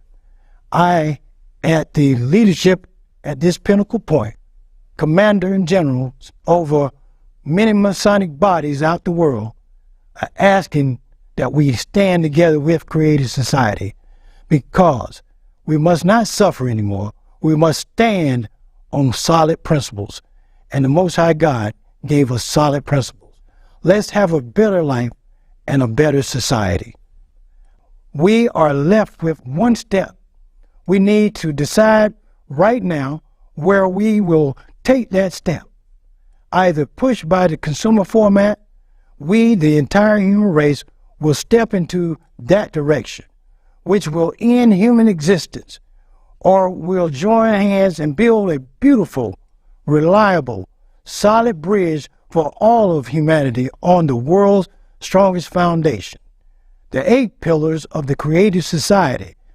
I am confident that we will make the right choice, and despite everything, we will forget past grievances, misunderstandings, claims, and prejudices. We will step forward toward our joint development and peaceful coexistence. It will be so because it must be so. The Creative Society is the source of the Creator. We all come from the Creator, and it's now time for us to move forward and take that bridge, walk on that bridge, stand together on that bridge, and walk in the freedom, walk in love, love and peace, harmony. We can do that, and in order to do that, We all have to stand together, and we have to love one another unconditionally. I say these words because I walk this walk, because it's important for all of us. God laid this upon myself. My whole existence belongs to the Most High. And I ask all of you, ask yourself within yourself, what do we do next? Creative Society has the answer. Creative Society has a way out. And that way out is a good way to move forward. So as a leader, as a king, I travel in many countries. But my job is to bring people together. And the Creative Society have given me the opportunity to speak before this forum. And I speak the truth. My truth is my heart. Let's all stand together. Let's all build a bridge. Let's all live for God. That is my word as the commander of the Masonic United Nations. God bless you all. God bless humanity.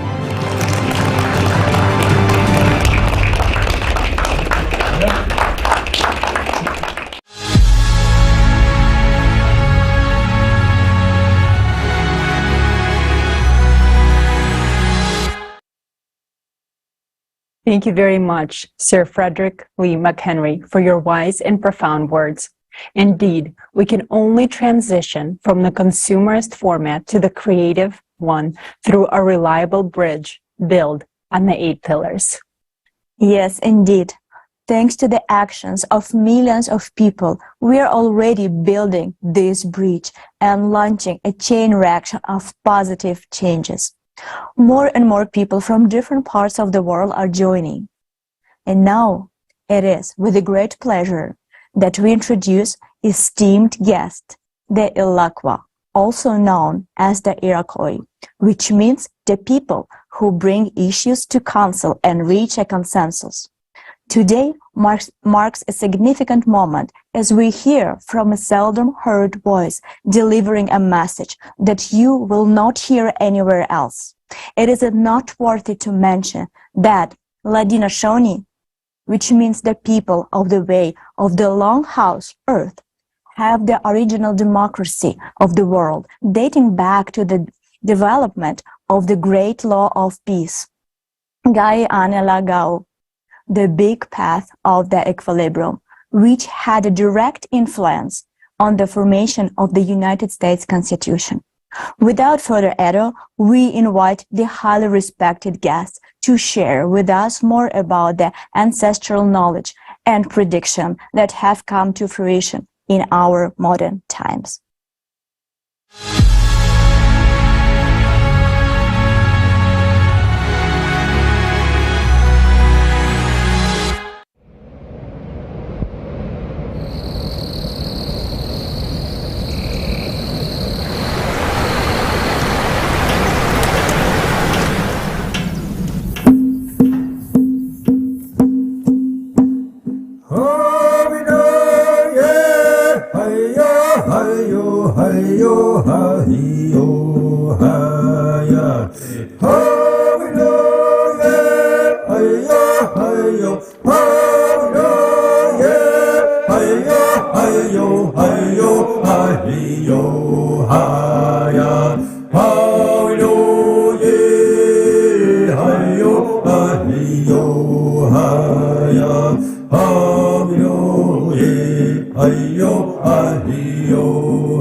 I greet you all in peace, righteousness, and strength.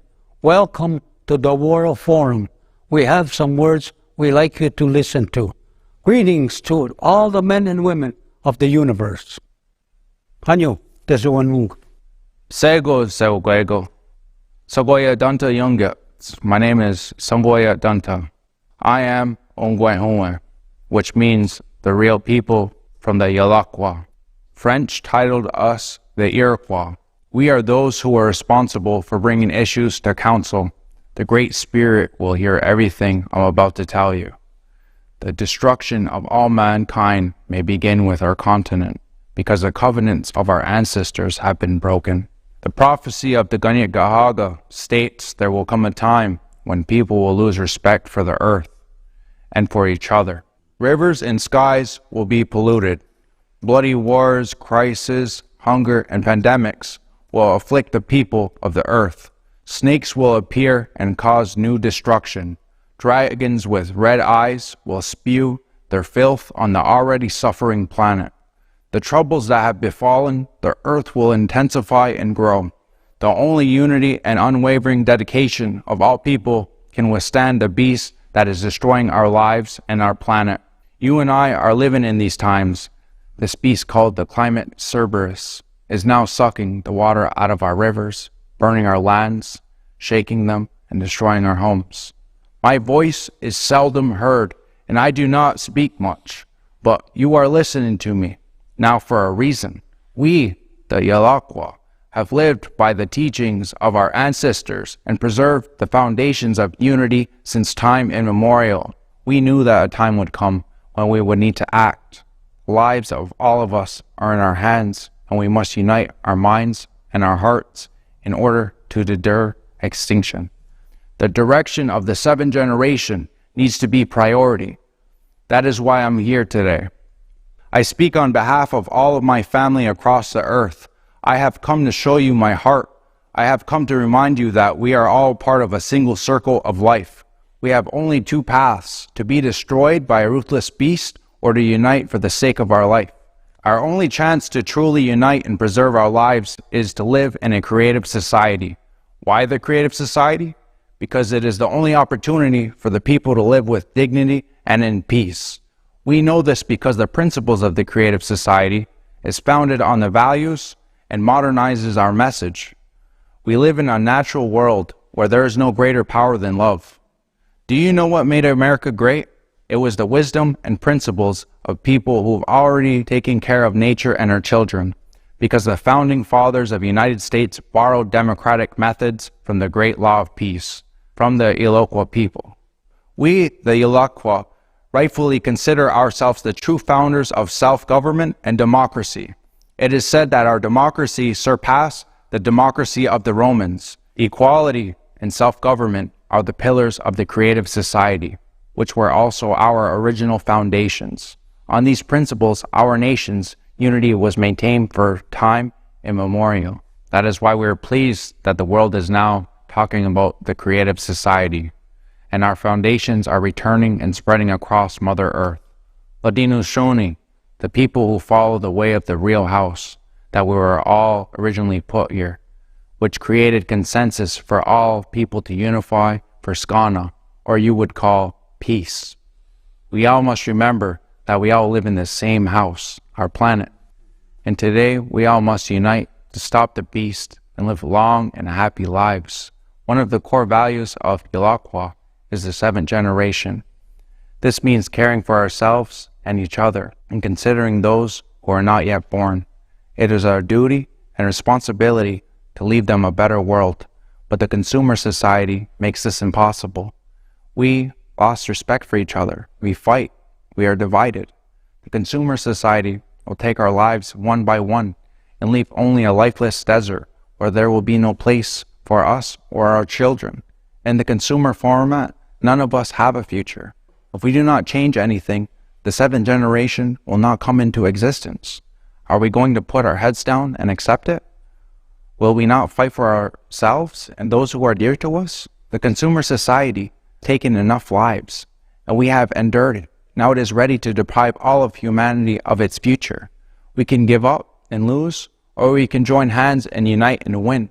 My duty and responsibility as Iroquois, I believe that the consumerist format needs to be eliminated. It is time to act. I call on all indigenous peoples of Turtle Island to unite as one creative family. I believe in humanity. I believe that together we will win. I am doing what I can. I came to this forum and expressed my position. All nations stand in support because the knowledge of organization stems from the Iroquois, and we all support the creative society. But this is not enough for our victory. We can survive only if everyone does everything possible to make the world aware of the creative society. Ilakwa's responsibility stands for life, unity, prosperity, and peace, which means that we stand for the creative society. Without unification, there is no other way to avoid destruction, and we all lose. The Ilakwa will once share the knowledge passed down that united vast clans, families. Still, the time has come for us to unite the nations of 6 continents. If we humans do not unite today, we will not have it tomorrow. This is precisely what our prophecy says. Today, we are creating what will be our tomorrow. Let us build the creative society today to have a future tomorrow. May this be a reminder to all that we are all one family.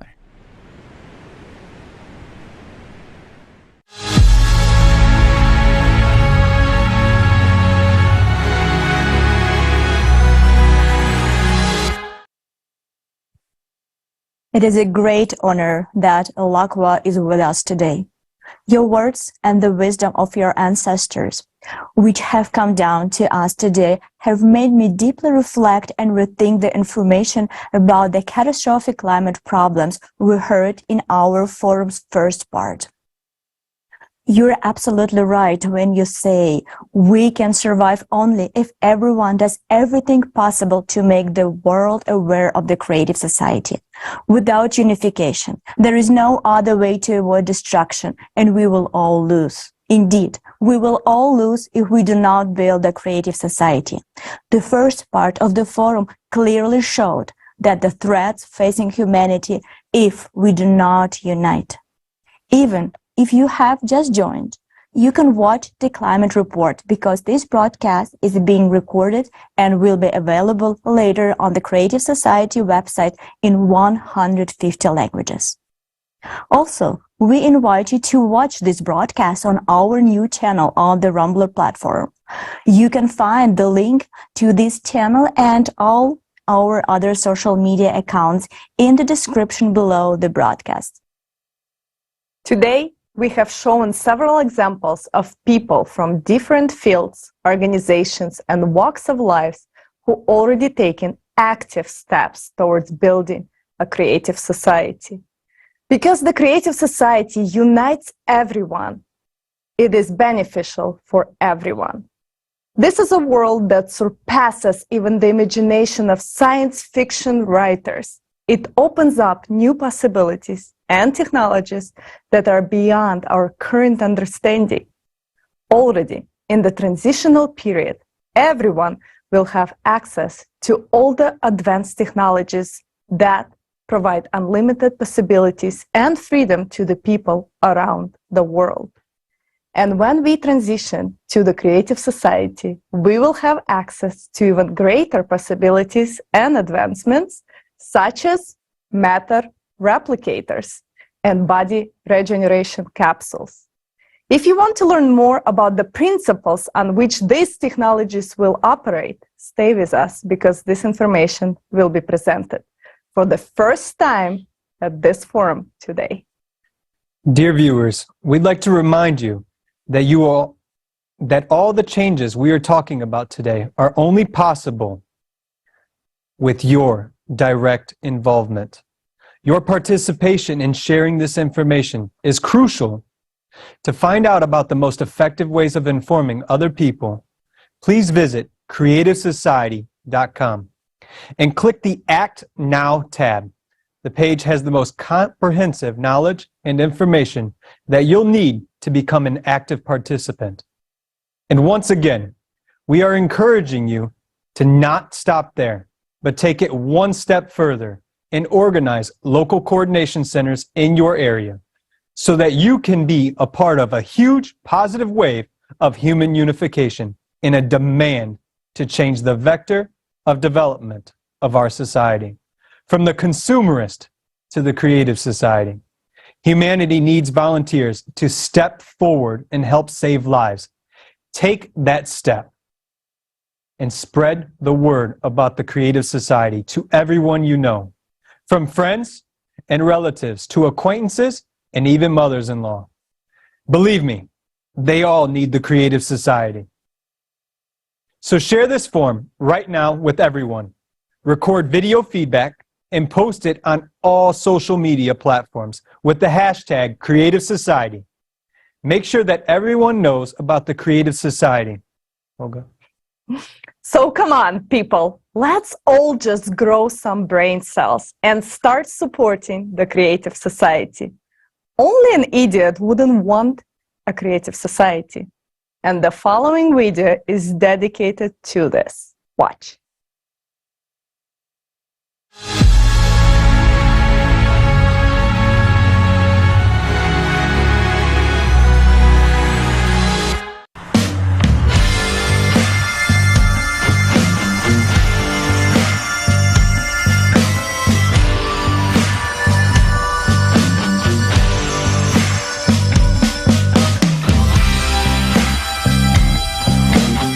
Okay, so I come in and I tell him,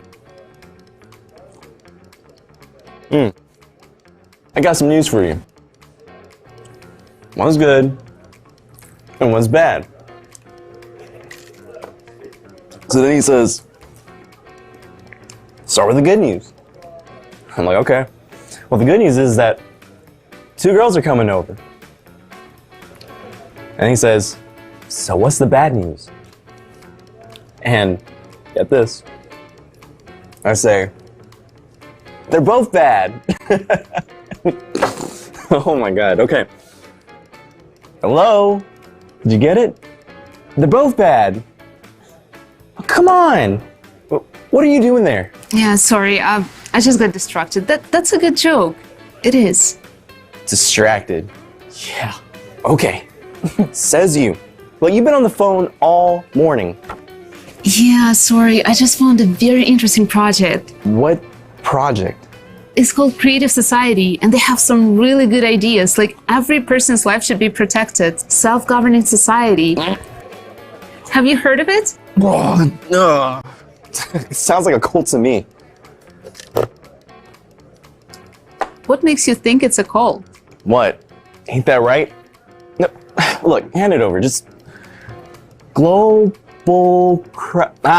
got it. Globalists.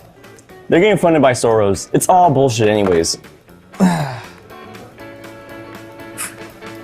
What's the connection? What do the globalists have to do with this if it's a volunteer project? Wait, you said volunteer? Yeah. Like, working away without getting paid? Wow. Bob, people are concerned about their future. They want to live in a society where everyone is equal, where there's no wars, violence. Just live like decent human beings. Sounds like a scam for chumps. Are you kidding me? Wait, Emily, what's wrong? You didn't even bother to figure anything out. Instead, you just slapped your labels on like you always do. Whoa, what's got you all riled up? Look, if you want to save the world, go feed a homeless guy. Or adopt a cat from a shelter, or do whatever those tree huggers do. Actually, I already do that. But this isn't fixing the problem at large. The number of homeless people is not going down, and so does not the number of stray cats. Can't you see what's happening around the world? I don't give a damn about the world, Emily. Look, the world's too big to fix. You either gotta adapt, or you're gonna die. Well, I don't want to die. But I don't want to live in a society like that either. Yet in the Creative Society... Let me guess. In the Creative Society, there's gonna be pink ponies and unicorns. Yeah. You're taking it too far. Anyway, look. You either gotta pick me, or your little society of creators.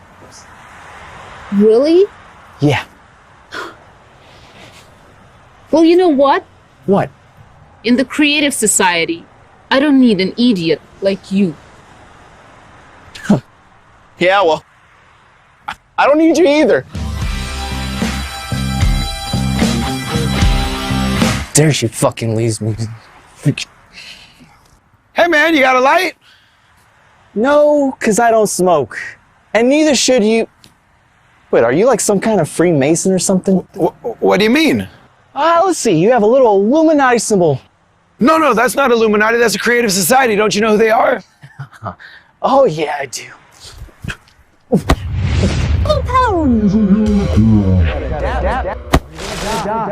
Hey! Hey, you okay? Man, you must be an idiot or something. I could have really hurt you. I got great reflexes.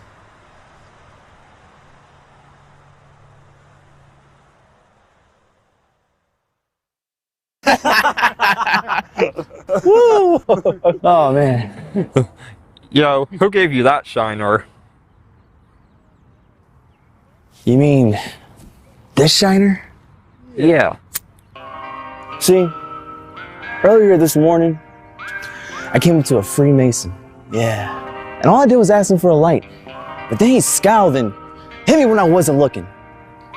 And you know what I gave him? A punch right to the face. It gets better than that. See, when I hit him, he was out cold for 5 minutes. Couldn't even get back up. And you know what I did about that? Give him a little taste of the foot to the face. Oh, come on, stop telling fibs. What? You feeling lucky? Well, do ya? Punk? Go ahead. Make my day. Hey, Bob. What's the progress on the report, sir?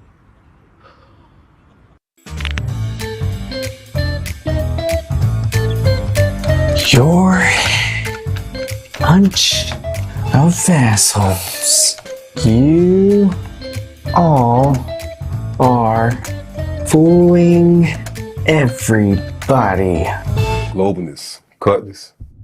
Your society is impossible.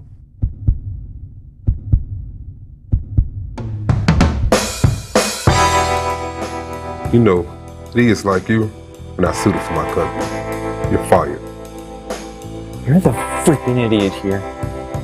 Why didn't I know this earlier that you're one of those Freemasons?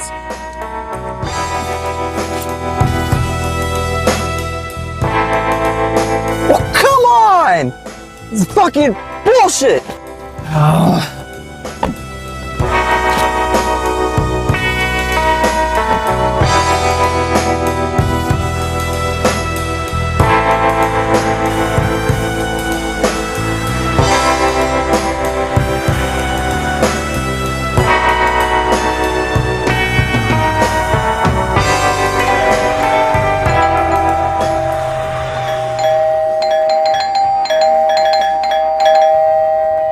Oh, hi!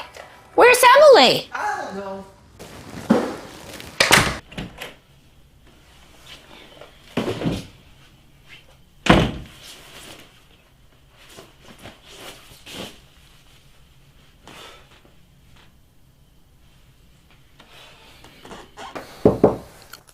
What?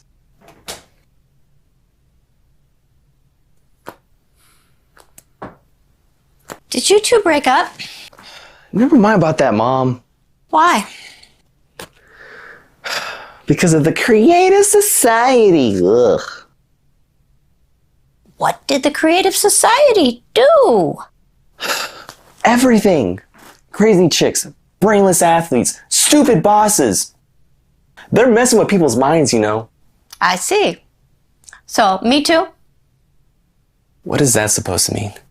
I'm a Creative Society volunteer too. What? You too? So you think I'm stupid too, huh? No, I didn't say that. Well, maybe because I gave birth to an idiot. Oh, Mom, come on! Sit down.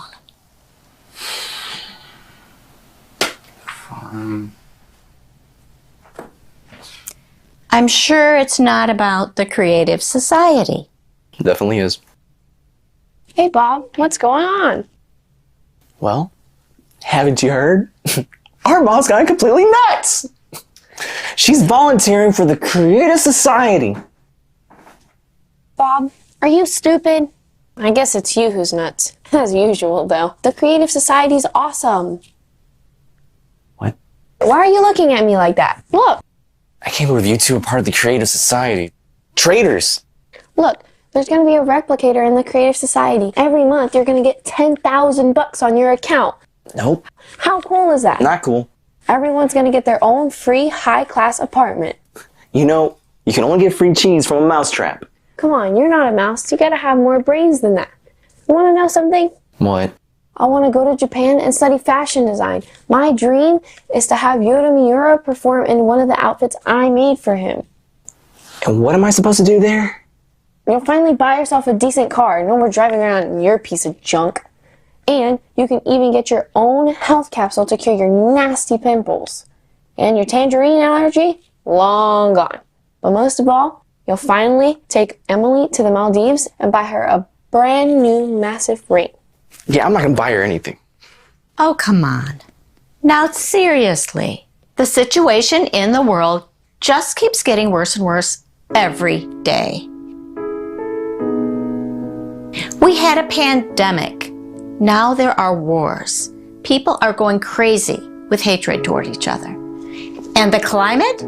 Have you seen the kind of earthquakes happening lately? Fake news. Nowhere is safe now. Bob, I'm so tired of being scared all the time. Imagine a sustainable, safe world. The world where I could send Vicky to Japan and wouldn't have to worry about her. Where all borders are open and there are no wars. I'll finally have peace of mind. And for you too, Bob. By the way, where did you get that black eye? Oh, this black eye? Well, I just happened to have a nice talk with some of those friends of yours. Bob, any sane person would want to live in a society like that. What's wrong with you? Nothing's wrong with me. Only a person who doesn't get the essence of the project would not support the Creative Society. Or a total idiot.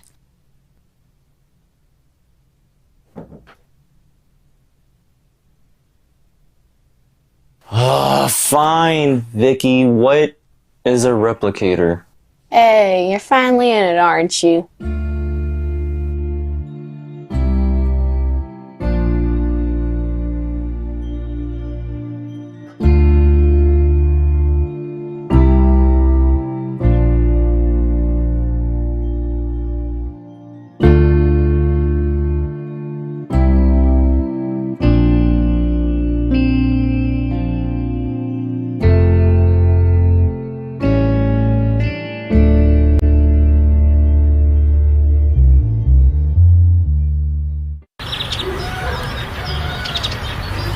And you didn't believe it. Hey, come on. You didn't believe it either. Nice.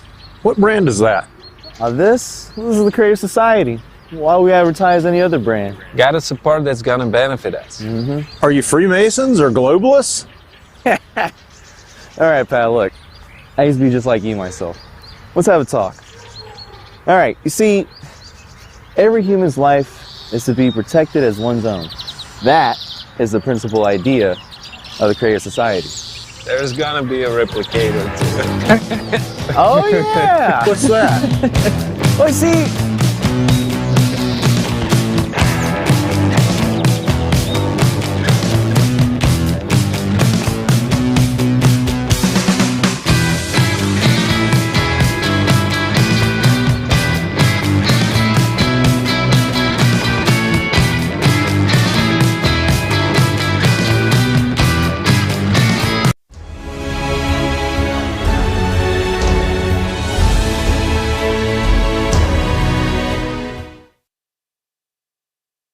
Wow.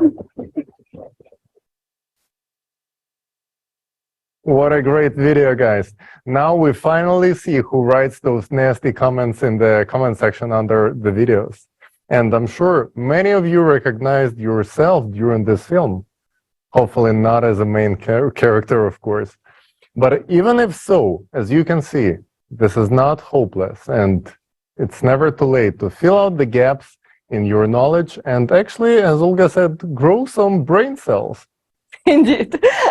There's no place for idiots in the Creative Society, but honestly, they won't be there anyways. I hope so. And also, at the end of the movie, there was a fascinating question. What is a replicator? And indeed, it's time to talk about it.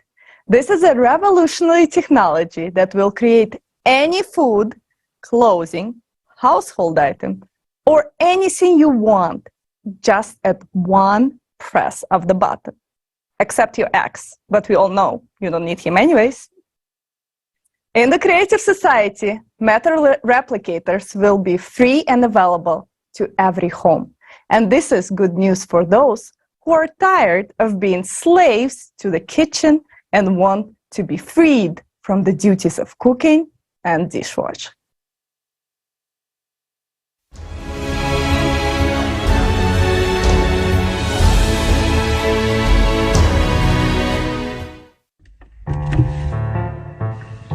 Dear kitchen, I have a confession to make.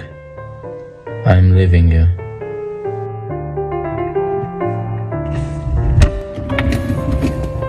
I'm tired of constantly double checking to make sure the dishes were properly washed.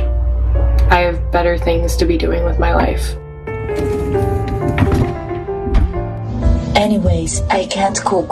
I always pretended it was homemade food. But it was delivered. Now, I have him. I cannot do this anymore to get upset over molded cucumbers.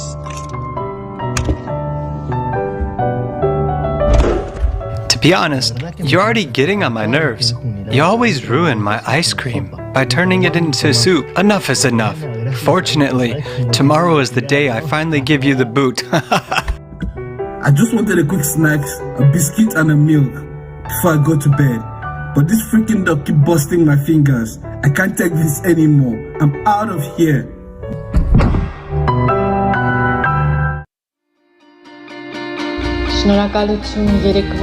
Thanks for that Indonesian gado-gado treat last night. Today, let's make my all-time fave, carbonara. And let's try some African cuisine with kamba vanasi tomorrow.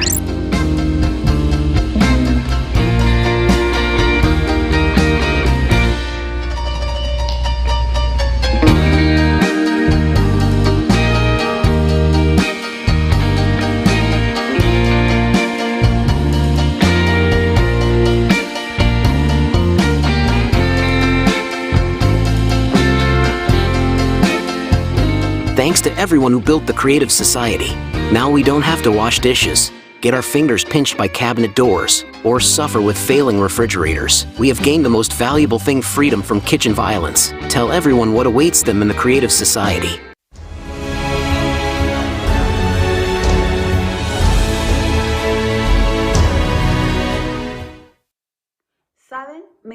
You know, I'll happily say goodbye to the kitchen.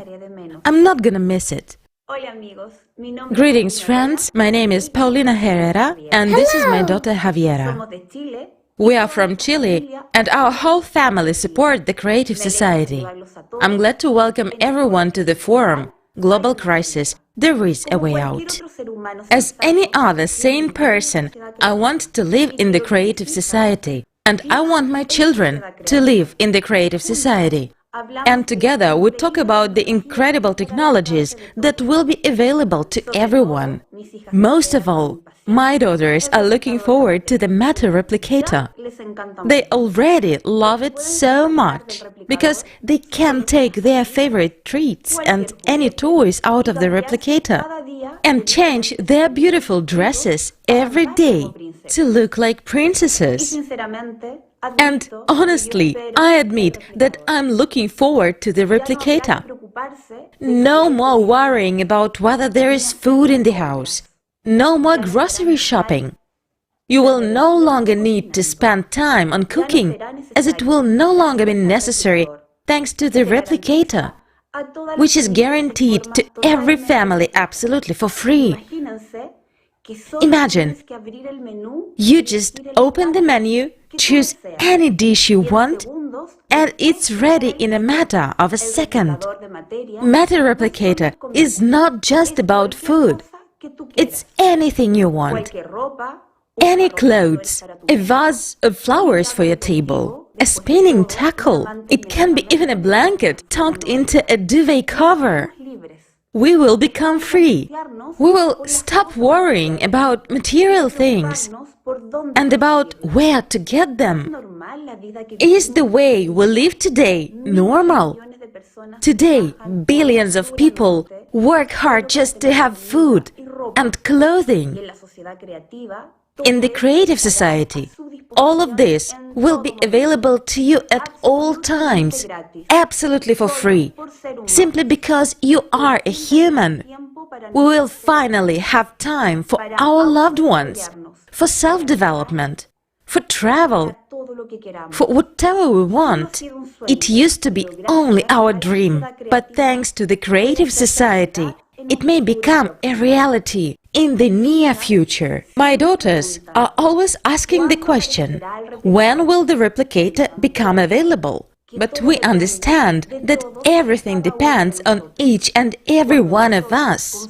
When you and I build the creative society, then we will have the replicator. But there is one more question that they are very concerned about. How does the replicator work? And I'm sure many of you have the same question. So, together with my family, we decided to make a film to answer this question for both adults and children. And the participants of the Creative Society project from different countries helped us to implement this idea. This gift is for all of you, my dear friends, from the bottom of our Chilean heart.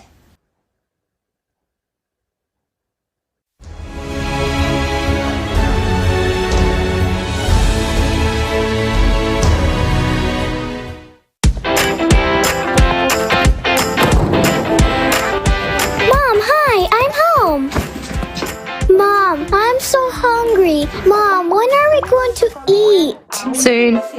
Wait a few more minutes. The food is warming up. Why does it take so long? Why does food have to be cooked at all? Why isn't there a microwave yet that creates hot prepared food I want instantly? What makes you think there isn't? Actually, it's almost ready. What do you mean? Well, it does exist. It's called a replicator. Well, come eat. What is a replicator? A replicator is a device that creates ready-made food right away, and you don't have to cook anything yourself. How is this possible? They haven't told us about this kind of thing at school. Well, that's understandable, because no one has a replicator yet, although modern science is already very close to discovering the method of its operation. But in the Creative Society, everyone will have a replicator. So will we have one too? Of course. So I'll be able to print a warm sandwich in it right away? Or will I have to heat it up as well? It can be cold or warm, as you wish. What about chocolate cake? Even marshmallow cake, as you want. Would it be possible to print lots and lots and lots of fresh orange juice? And right away? So I don't have to wait for the oranges to be squeezed? Yeah, right away. Instantly. Whoa, it's like a magic wand. How does a replicator get it done so quickly? Will it cook that fast by itself? Almost. Only while in order to make food, a bun for example, we mix ingredients. The replicator will mix particles and create anything from them, because everything in this world consists of the same particles. How so? Well, you're eating a bun, right? What is it made of? From flour. What is the flour made of? Wheat. And wheat? From grains. What is a grain of wheat made of? I don't know, maybe of little grains? Well done! You're almost right. A wheat grain consists of chemical elements. They consist of molecules, molecules of atoms, and atoms of even smaller particles, like seeds. So the bun is made out of these little particles, right? That's right. And not just the bun, but also this table, your blouse, and the bottle too. Everything in the world consists of them.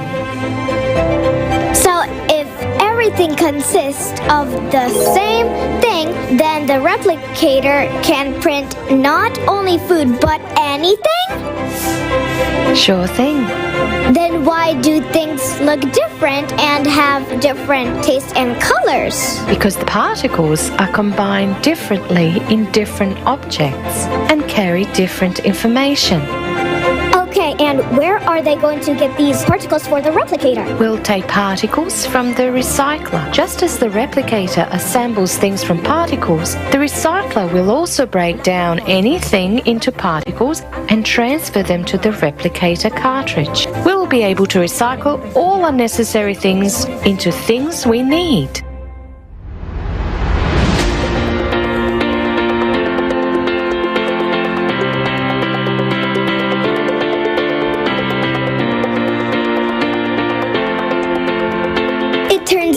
Recycle all the trash on the planet. There will be no more garbage. We can break it into particles in the replicator too.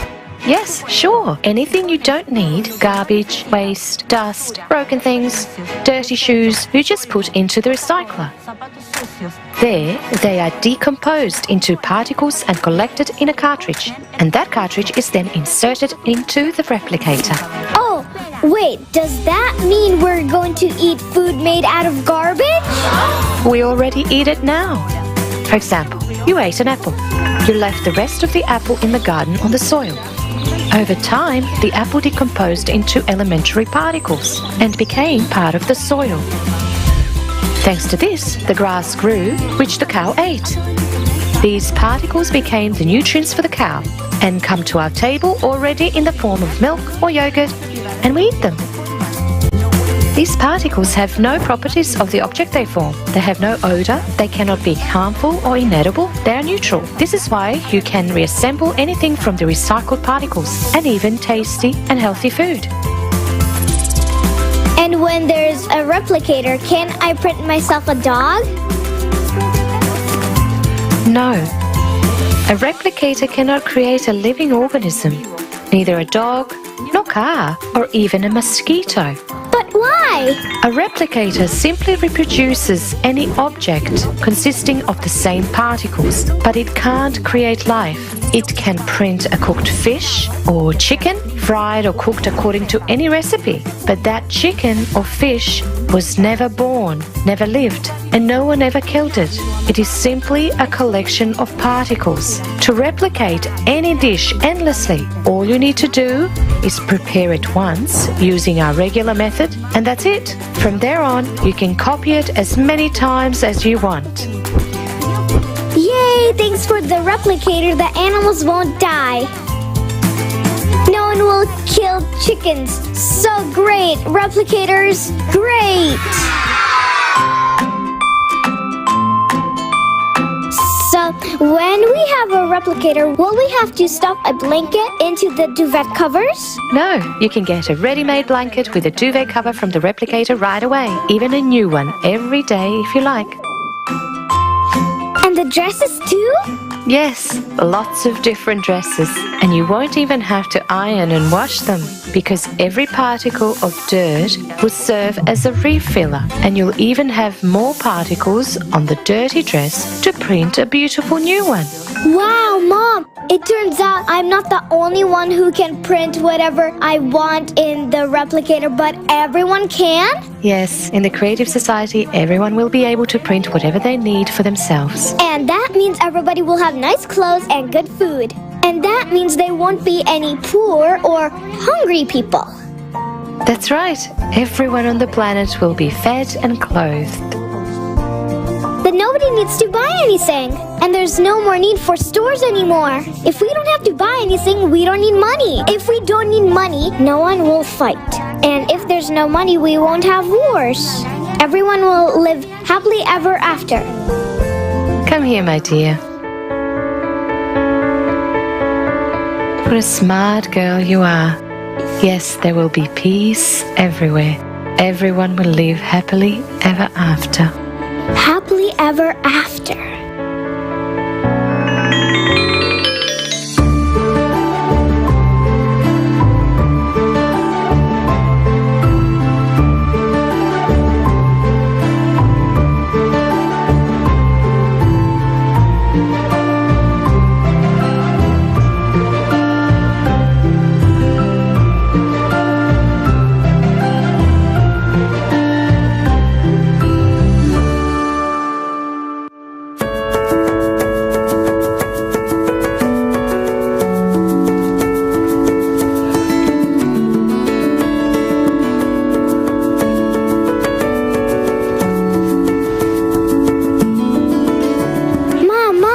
and I had a dream about such a wonderful world. Everyone had a replicator and printed delicious food on it. Everyone had beautiful clothes. There were no wars. Everyone lived peacefully. Everyone was friendly and all were beautifully dressed. And I got a huge teddy bear out of the replicator and a bunch of chocolates and a TV, and I got a dress for me and you, a princess dress.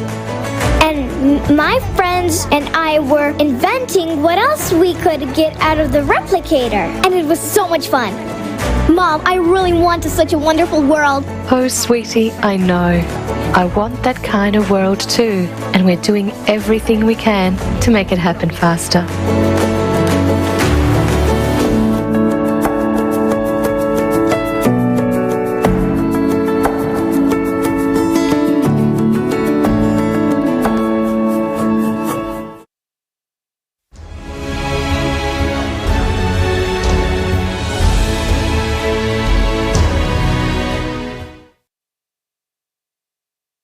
Thank you so much to our dear participants from Chile and everyone who took part in creating this video. You are truly amazing. And dear Javiera, you have melted our hearts, and we want to express our special gratitude to you. Friends, don't our children deserve a beautiful future? And what can be better for our children than building the creative society? It is crucial that this life-saving knowledge, which we hear today at the forum, reaches every single person on this planet. So we urge you to share this forum and spread information about the Creative Society. Absolutely, Olga. Thank you. And friends, finally, the wait is finally over. The information we're about to present to you right now is about to revolutionize the future of our civilization.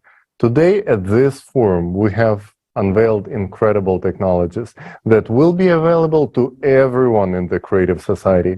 These are the technologies that will certainly improve and make your life exciting and worry-free. The body regeneration capsule, matter replicators, and other incredible inventions we've presented are the reality of the creative society.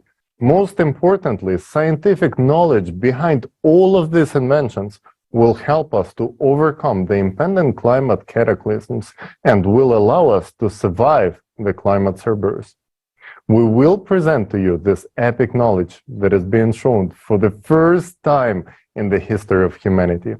Alexei, the floor is yours.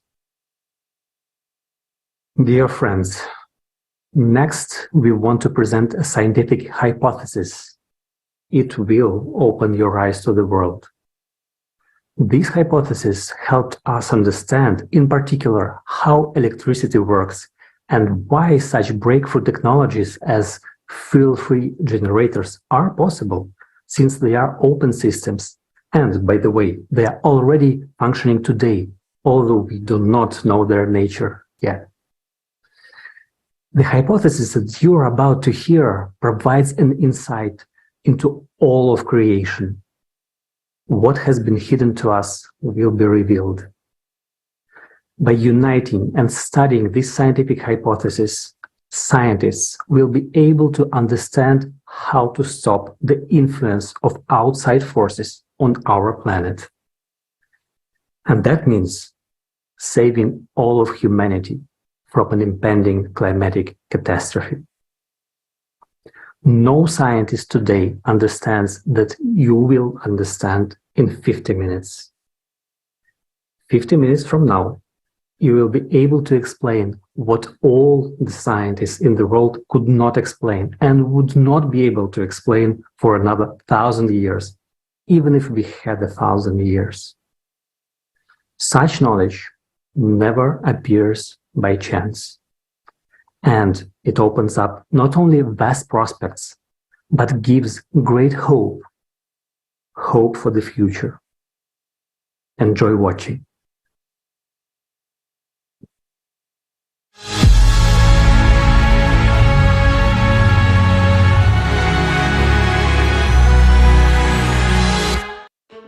We live in a unique era where two doors are open in front of us. One leads to our extinction, while the other one leads to a potential future full of fantastic opportunities. Today, we would like to present to you a hypothesis that can become a foundation for such a future. Our survival and the prospects of humanity, including even manipulation of matter, depend on its implementation. To solve this task, we have an understanding of the overall picture, but there are many unexplored islands in it. In order to explore these unknown islands of science and build a unified theory capable of saving humanity in the shortest possible time, the scientific potential of our planet needs to be unified. Today, humanity possesses only 6 types of energy, but thanks to the new hypothesis, we can gain access to 32 types of energy.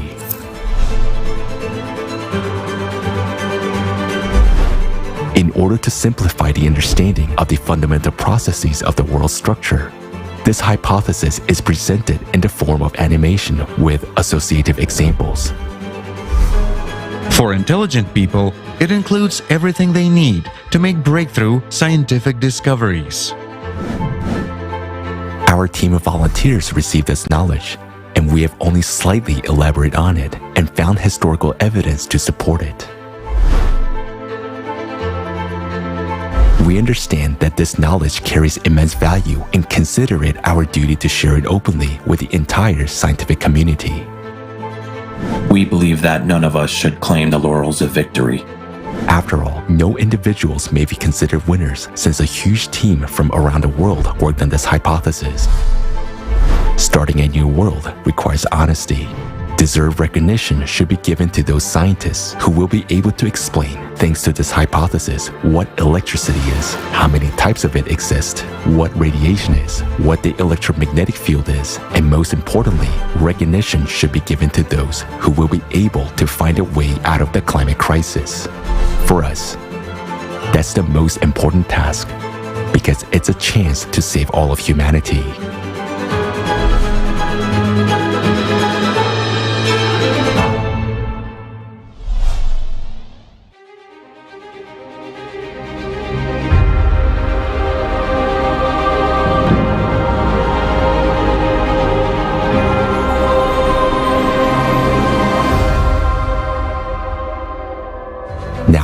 We'll present you a hypothesis which offers a totally different view of how our world is arranged. This hypothesis gives us keys to manipulating matter and developing such technologies that will enable humanity to take a step into a new era of evolution. It's a future where we will have everything, even the things we haven't dreamed of. How did this hypothesis originate? Some time ago, we were given unique information about how our world is actually arranged. It was confirmed by rather interesting historical artifacts. In order to understand it more deeply, we decided to collect all existing mentions of this information throughout human history. We asked volunteers around the world to start searching, and they found a large amount of artifacts, legends, and stories, which preserve mentions about the true fabric of our world. Along with that, a lot of indications were found pointing towards the veracity of the use of such legendary technology as the Eye of God and Vajra in ancient times. And it turns out that the principle of its operation is directly related to the knowledge of how our world is arranged. We became very intrigued by this information. Since it was impossible to study it using standard methods, we were offered to conduct a number of special experiments and to build for that purpose a unique device that would have a pyramidal shape and certain characteristics. We developed a prototype of such a device in 2016. It is made of aluminum and contains 11 tori. We conducted a series of experiments with this device using certain programs. Some of them were publicly demonstrated. The purpose of those experiments was to verify the possibility of transmitting information to a large number of people, regardless of distance, by means of thoughts. The operator, an experienced person, transmitted information remotely, a symbol or a number, while being inside the pyramid.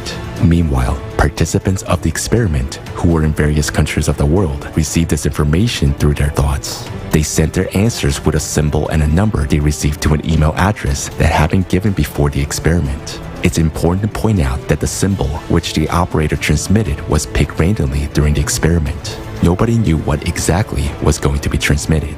All the experiments were conducted exclusively in the presence of a dedicated committee of volunteers, and the whole process was recorded. Thousands of people all around the world took part in the experiment. The result of this experiment shocked us. Why? We were struck by the fact that 70 to 80% of the answers were accurate. This means that people actually perceived the symbol transmitted by the operator. And this cannot be explained by the theory of probability, because the percentage of correct answers was too high to consider it a mere coincidence. Yet, there was another thing that struck us the most. We received a huge number of responses from the participants before the experiment had been conducted, and most of the answers sent in advance were accurate. We asked how this was possible, if at that moment of time, even the operator himself didn't know what sign they would be transmitting. In response, we received an offer to conduct another experiment. It is necessary to understand that the range of Tori settings in the pyramid is very large, and we were told the exact settings of the Tori at which a certain unique phenomenon was detected. The operator noted that literally after several minutes of being in the pyramid device, he began to see various people as well as their whereabouts. Here is how it was happening. At first, he saw numerous white dots, similar to white noise on a TV screen. As soon as he focused on any of those dots, it came closer and a person appeared in front of him. It could be someone the operator knew or someone he didn't know. At the same time, the operator had a clear understanding of where exactly this person was at that moment. This effect was observed by all operators with such settings of the pyramid. In order to study this phenomenon, we conducted another experiment. Volunteers from various parts of our planet took part in it. Some of them were intentionally driving during the experiment in order to change their geolocation.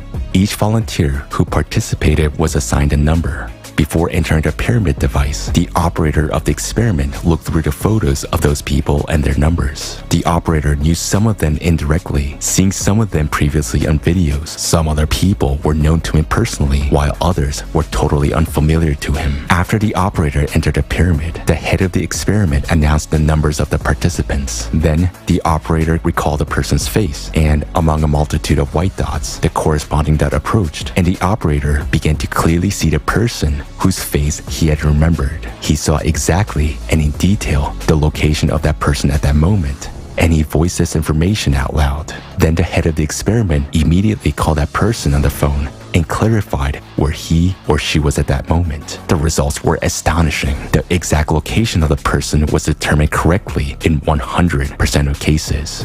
We became very interested. How did such abilities appear in the person who was in the pyramid device functioning at certain settings? We conducted the experiment in Ukraine, while the operator was able to clearly see and determine the location of people even on the other side of the globe. And in further experiments, the operator was even able to feel what the person was feeling at that moment, whether it was taste, smell, heat, or cold. After all, this is actually an immediate transmission of information at enormous distances. How is this possible? During our further research, we realized that it was not all that simple. It turns out that besides the known radiations, thermal, electromagnetic, X-ray, and others, the human brain is able to generate, transmit, and perceive another, completely different type of radiation. These are special waves unexplored by science.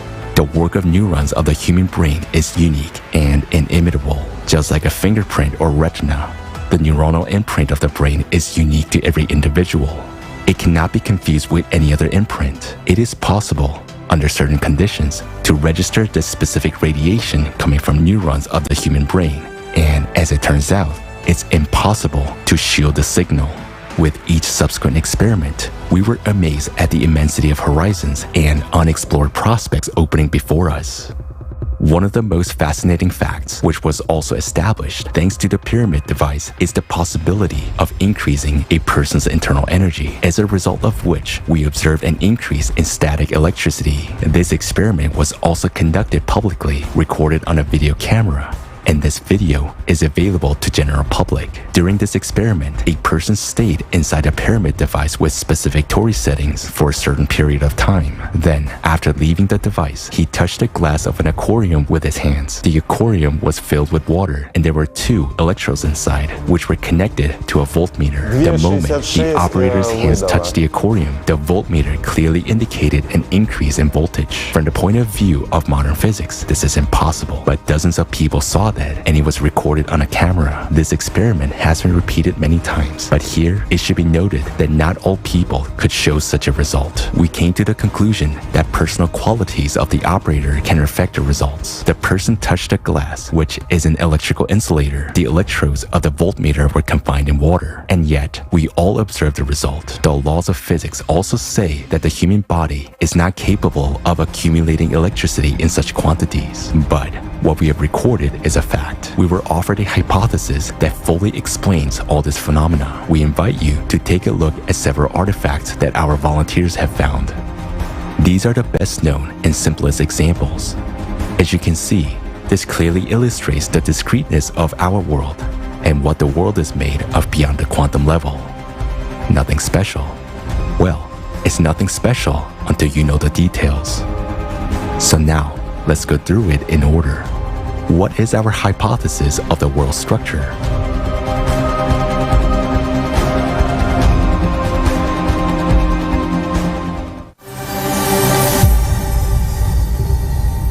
Modern science knows that all substances consist of molecules and atoms. Atomic nuclei are formed from protons and neutrons, which consist of quarks. It is generally believed that quarks are the smallest particles, along with leptons, electrons, and neutrinos, and they are structureless.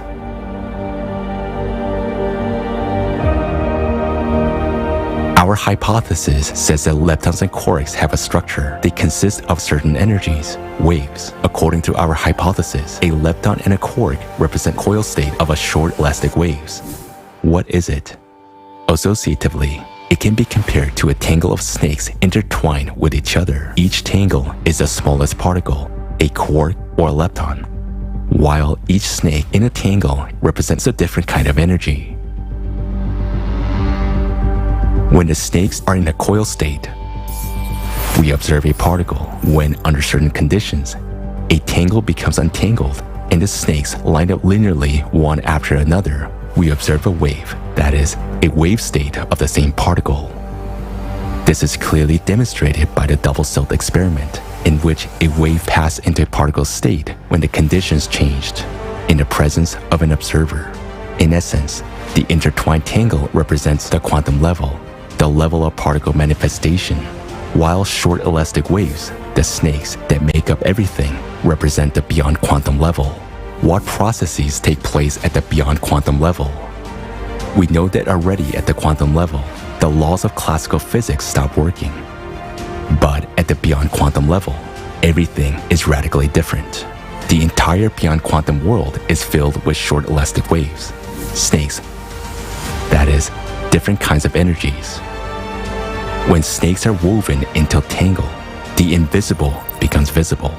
This is a process of the quantum world. Each such tangle is nothing but that very elementary particle of the material world. In the beyond quantum world, there are lots of kinds of energies, that is, snakes. Associatively, you can imagine that they have different patterns, colors, and thicknesses. Some are poisonous, some are not. Combinations of these energies, meaning short, elastic waves, or snakes, make up all the waves known to science today: electromagnetic, thermal, and so on.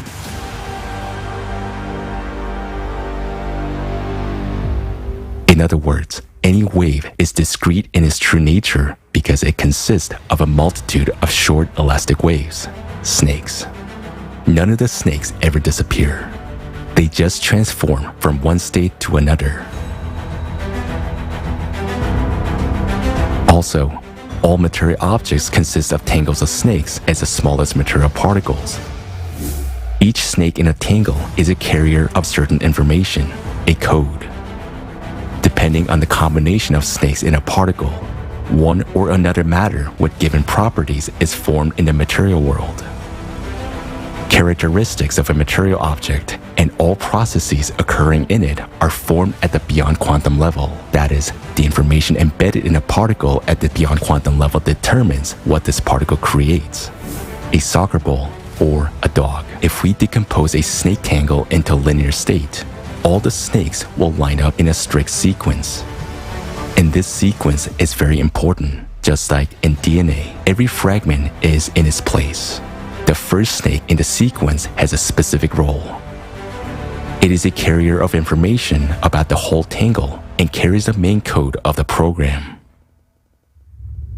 Understanding how the world is arranged at the beyond quantum level and that everything is made up of short, elastic waves has led us to an obvious fact that there are many more types of energy in the world than is commonly believed nowadays. Modern physics identifies only 6 types, while we have come to the conclusion that there are at least 32 of them. Interestingly, this is also supported by historical facts. Our volunteers found references to the use of at least 32 types of energy in the ancient times. As paradoxical as it may sound, all this information, which is new to us, was known in ancient times, and many artifacts from around the world prove this. Let's have a look at some of them.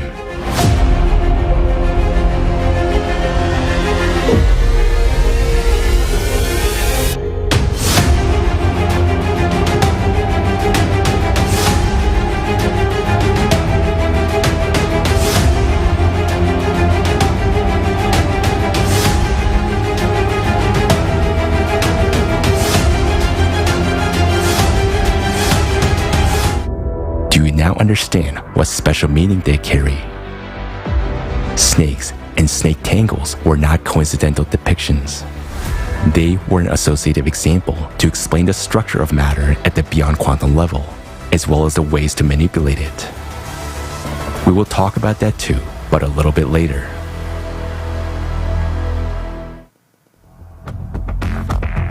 To date, this knowledge has been mostly lost, and that's a shame, because it will be of a great use to modern scientists who for decades have been struggling with questions which can be easily explained by means of this hypothesis.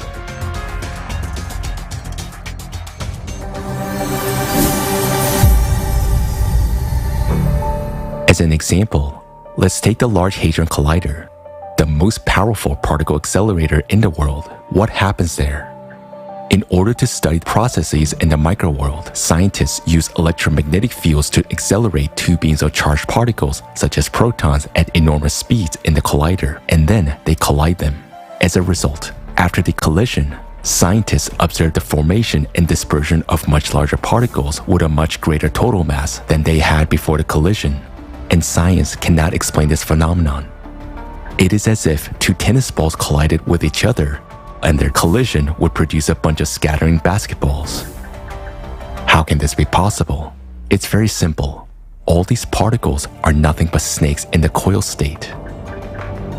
The energy that accelerates them, the electromagnetic wave, is also snake-like, only not in the coil state, but in the linear one, in the state of a wave. Thus, not only 2 particles collide in the collider, but billions and billions of snakes in the state of waves, which are transformed into coil state during the collision. These coil states are precisely what we capture as a bunch of scattering particles. Thus, the hypothesis gives an answer to how 2 small particles can form new ones that surpass them in volume, size, and mass. In our regular logic, it seems impossible that something larger could emerge from something smaller. It is like Jesus Christ feeding over 4,000 people with just 7 loaves of bread and a few fish, and there were even some leftovers. He made more out of less to us.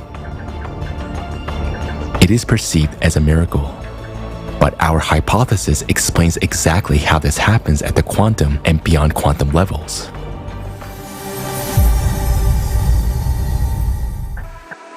The mysterious birth of virtual particles in the physical vacuum can be explained in a similar way.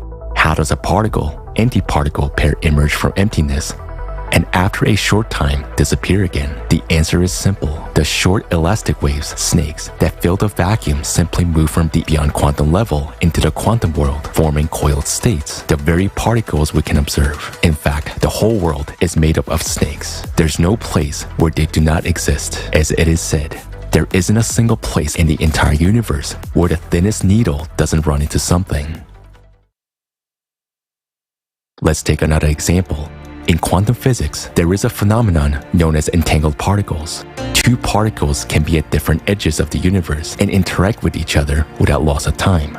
A change in the state of one particle instantly causes a change in the state of the other. How is this possible when modern physics says there is nothing faster than the speed of light? It's a question that has led modern science into a dead end. Scientists have no answer. In fact, the answer is simple. At the beyond quantum level, all these particles are located next to each other and connected by a single snake. There's no concept of distance, speed, or time in the beyond quantum world. Completely different laws work there. For example, in the material world, one of the interconnected particles can be in our hands, while the other one can be in a grain of sand on the shore of the ocean in another galaxy. Meanwhile, at the beyond quantum level, both of these particles are at a distance of a single snake, and there's no time or space between them. There can be many more than two of these entangled particles, and all of them are instantly exchanging a huge amount of information among each other. In other words, matter in the universe is constantly interacting.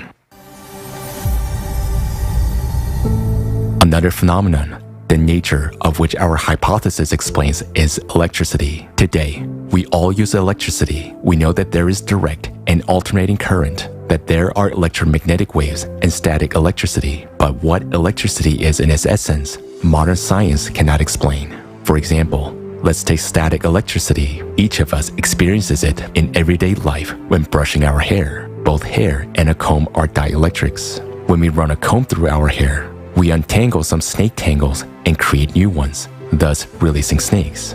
The snake tangles on the comb interlace with the ones in the hair. In this way, joint snakes are formed. This quantum manifestation is precisely electromagnetism, which attracts hair to the comb. By understanding these processes, even at such an elementary level, we can already provide answers to many riddles of modern science. For example, let's take an electrostatic machine. There is a paradox associated with it, which is an unsolvable riddle. When the disks of an electrostatic machine are rotated, a powerful spark between the two electrodes occurs only when there are metal spheres attached to their ends. If these spheres are removed, there will be no spark between the electrodes, or it will be barely noticeable. But if, for comparison, a device that works from a battery or a household outlet is connected to the electrodes of an electrostatic machine, an equally strong spark appears both with and without the spheres. This indicates that the electric current generated by the electrostatic machine is not capable of causing a powerful discharge without the spheres, and that the current from the battery is capable of causing the same discharge with and without the spheres. What is the difference between these two currents? The difference is that these are different kinds of electricity, and they differ not just in their external characteristics, they differ at the beyond quantum level. And our hypothesis gives an in-depth justification for the nature of electricity and its different kinds. Doesn't that remind you of anything? It's a good example for thinking people.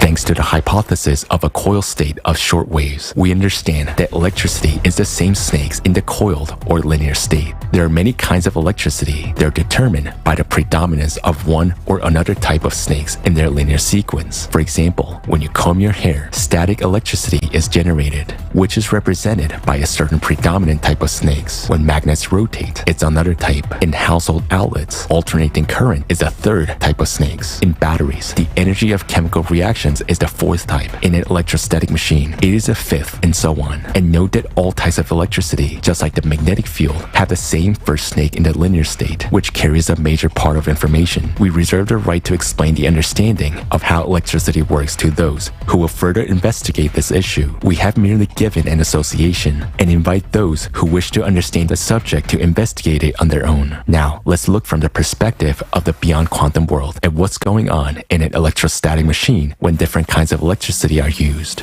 As the disks of the electrostatic machine rotate, the brushes rub against their surfaces. As a result of the friction process, the snake tangles become untangled and form an electrostatic field. Some of the snakes start moving along the conductor, as if along a riverbed, forming a directed movement of snakes along the electrodes. As long as there is static electricity, there are no tangles, just a flow of snakes. And in order for a discharge to appear, that is, for the snakes to interact, we need to create conditions where they can gather in tangles again. Such conditions are created by the shape of a sphere. By flowing around a sphere at the ends of the electrodes, the snake coils up on themselves, which contributes to the formation of tangles. In the space around the metal spheres, the snakes and tangles begin to accumulate. The snakes from tangles on one side begin to cling to tangles on the other side, and their massive collision occurs. As a result, the tangles become untangled and the snakes are released. This is the discharge that we observe. We see a spark, waves are emitted in the optical range, and we hear a sharp click,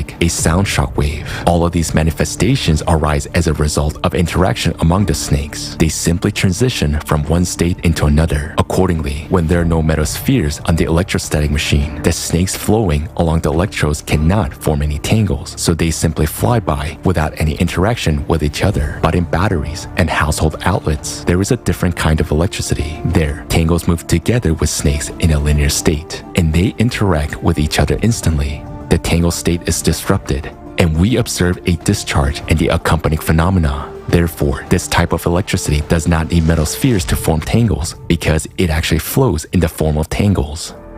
Thus, we understand that the shape of a sphere creates the necessary conditions for transformation of the linear state of snakes into a coil state. That is, in fact, the shape of a sphere or a dome creates conditions for accumulating energy. Doesn't this remind you of anything? If you have noticed the similarity with the domes of religious buildings, you are not mistaken. Ancient legends say that the first dome temples were built more than 24,000 years ago by the representatives of an extraterrestrial race known as the Apexians. They also created the first religion and the first dome-shaped structures for the purpose of collecting energy from humans, which is known as vril. People gathered in those temples and prayed to the Apexians as gods. This was a process similar to what we have seen in the spheres of the electrostatic machine, where static electricity accumulated. In the temples, people's energy, vril, flowed through the building into the domes, accumulated there, transformed into a coil state, and was transmitted to the Apexians. The Apexians built structures of various forms in order to collect energy. Those could be pyramidal structures or towers with pyramidal or dome tops, ending with a pyramidal spire. Many such ancient structures are considered to be places of power. The paradox is that those were places where power was taken away, not given. It is also quite interesting that to this day, such shapes of structures are mainly used for places where mass gathering of people, decision-making, and emotional outbursts take place. If you wanted to tell the story you just heard as a comic strip, how would you draw it? We will show you an ancient artifact that depicts this process as a comic strip. We see a temple structure with a portal above it, and a flying saucer at the top indicates that it is extraterrestrial. In those times, people couldn't know such technologies. On the left, we can see people and an indication that they're giving away their energy.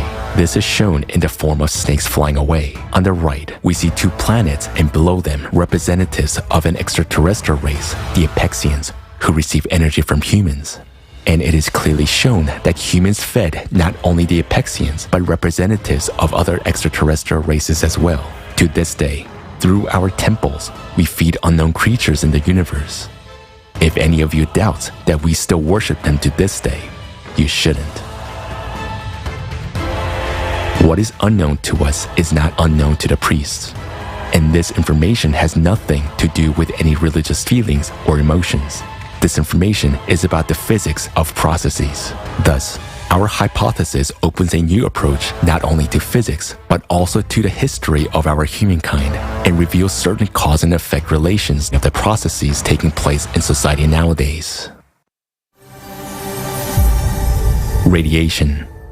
The second riddle of the electrostatic machine is the radiation background that is recorded near its brushes during operation. Where does the radiation come from? After all, there are no obvious conditions for its occurrence. We can explain it easily with the help of our hypothesis. The brushes rub against the disc during the operation of the electrostatic machine. The process of rubbing is a collision of a huge number of snake tangles with each other, which leads to their untangling. As a consequence, various types of snakes are released, including poisonous ones capable of biting and destroying other tangles. These are exactly the radiation snakes that form the radiation background. This background is local and short-lived during the operation of the electrostatic machine. It disappears as soon as you stop the machine, unlike the background radiation in nuclear reactions, which can last for a long time. Why is such a difference observed? Radiation exists in any object, but not in active state. Radiation background is a serpentarium with different types of toxic snakes biting all the tangles they interact with.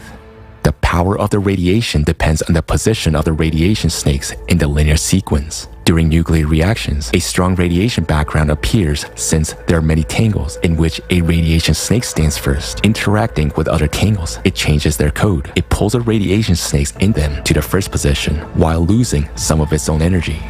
Therefore, the farther away from the center of contamination, the weaker the radiation background. Meanwhile, during the operation of the electrostatic machine, short-lived radiation appears because when the tangles become untangled, radiation snakes that were not in the first place are released. Such single snakes biting another tangle very quickly lose their energy and transition into another state. That is, they quickly lose their toxicity. Radiation snakes can penetrate anywhere, but there are exceptions. For example, lead is good at shielding radiation because the viscosity and the density of its tangles are very high, so it's not easy to destroy them. Figuratively speaking, tangles of lead consist of small sticky snakes. Interacting with them, radiation snakes quickly lose their toxicity and power. It is important to note that the position of radiation snakes in a tangle determines the strength and durability of materials. The closer these snakes are to the beginning of the linear sequence, the stronger the interaction exhibited by the tangles they're part of. Of course, this is all a figurative comparison, simple associative examples to explain what happens at the beyond quantum level, and it gives an understanding of what processes actually occur during a nuclear reaction and what radiation is. Taking this hypothesis as a basis, it is up to scientists to discover this. Understanding the structure of the beyond quantum world, even such an associative level, already opens up possibilities that seemed science fictional not so long ago. Manipulating matter, creating material objects, using elementary particles, prolonging human life for at least 1,500 years, rejuvenating cells in the body, and completely revitalizing it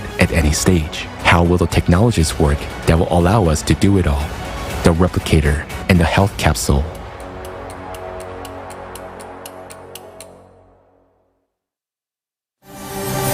Replicator.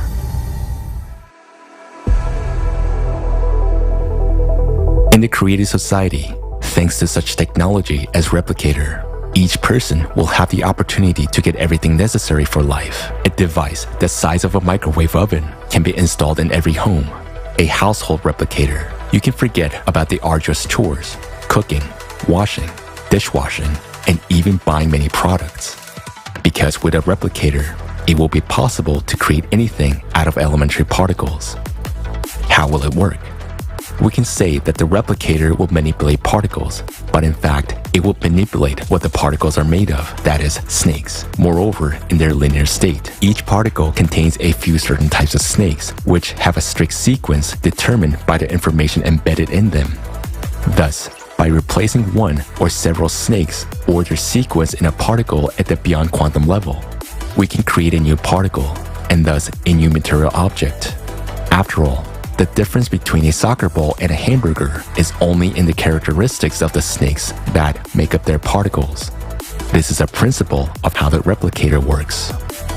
In order to create something from particles, we need particles themselves. Where can we get particles from? And in quantity to ensure the creation of different kinds of food and clothing for each person throughout their lives from the particle recycler. After all, if we know how to create objects out of the tiniest particles, we will know how to disassemble those objects. That's what the recycler will do. It will disassemble your dirty clothes, for example, or dirty dishes into particles. After disassembling the unwanted matter into particles, the recycler will pack them into a nano cartridge, which will then be used in the replicator to create new objects. Naturally, in the cartridge, the particles will be stored in a coiled state of snakes in the form of leptons and quarks. Since snakes in linear state cannot be held, they're constantly in motion, whereas in the form of particles, that is, in the coiled state, under special conditions, they can be stored in the cartridge without loss of properties and power infinitely long, up to billions of years. What size should this cartridge be to store such a large number of required particles? About 1 million nano cartridges can be placed in one human hair. 1 centimeter of nano cartridge can contain about 10 to the 36 quarks. So, 1 centimeter of human hair can store as many particles as to create a great number of material objects about the volume of an entire city. Thus, a cartridge the size of a human hair is able to serve a person for a lifetime and much longer. It seems incredible that such a small size can hold large volumes. In a cartridge, particles will be stored in a compressed, compact manner, not interacting with each other. While there are enormous distances between the particles that make up material objects, the distances between elementary particles in the microworld are similar to the distances between stars and galaxies in the universe. And the reason for this fractality is in the beyond quantum world. Having this knowledge, we will rethink the value of different materials. For example, the same plastic that we simply throw away today will become the most valuable material. Why? Because the tangles of hydrocarbons contain the largest number of different snakes, 33 types, from which you can create a lot of combinations, gold, hamburgers, and so on. For the same reason, cotton will also be valued because it is close in characteristics to plastic and many other particles can be created from it. To understand the process of replication better, we'll give you a figurative example. Imagine that we put knitted jumper into a device similar to a microwave oven. At that time, a special device reads the shape of the jumper and the position of each hair in the threads of the jumper. A special device, like a crochet hook, is then used to pick up one thread and unravel the jumper all the way down to the hairs, and each hair is disassembled into its component parts. All these components are stored compactly and tightly packed. Thus, our seemingly large jumper fits into a small box. When we need to make a jumper again, the previously recorded program reconstructs the hair components in the right sequence and converts them into wool strands, which are then converted into the yarn that will knit the jumper anew.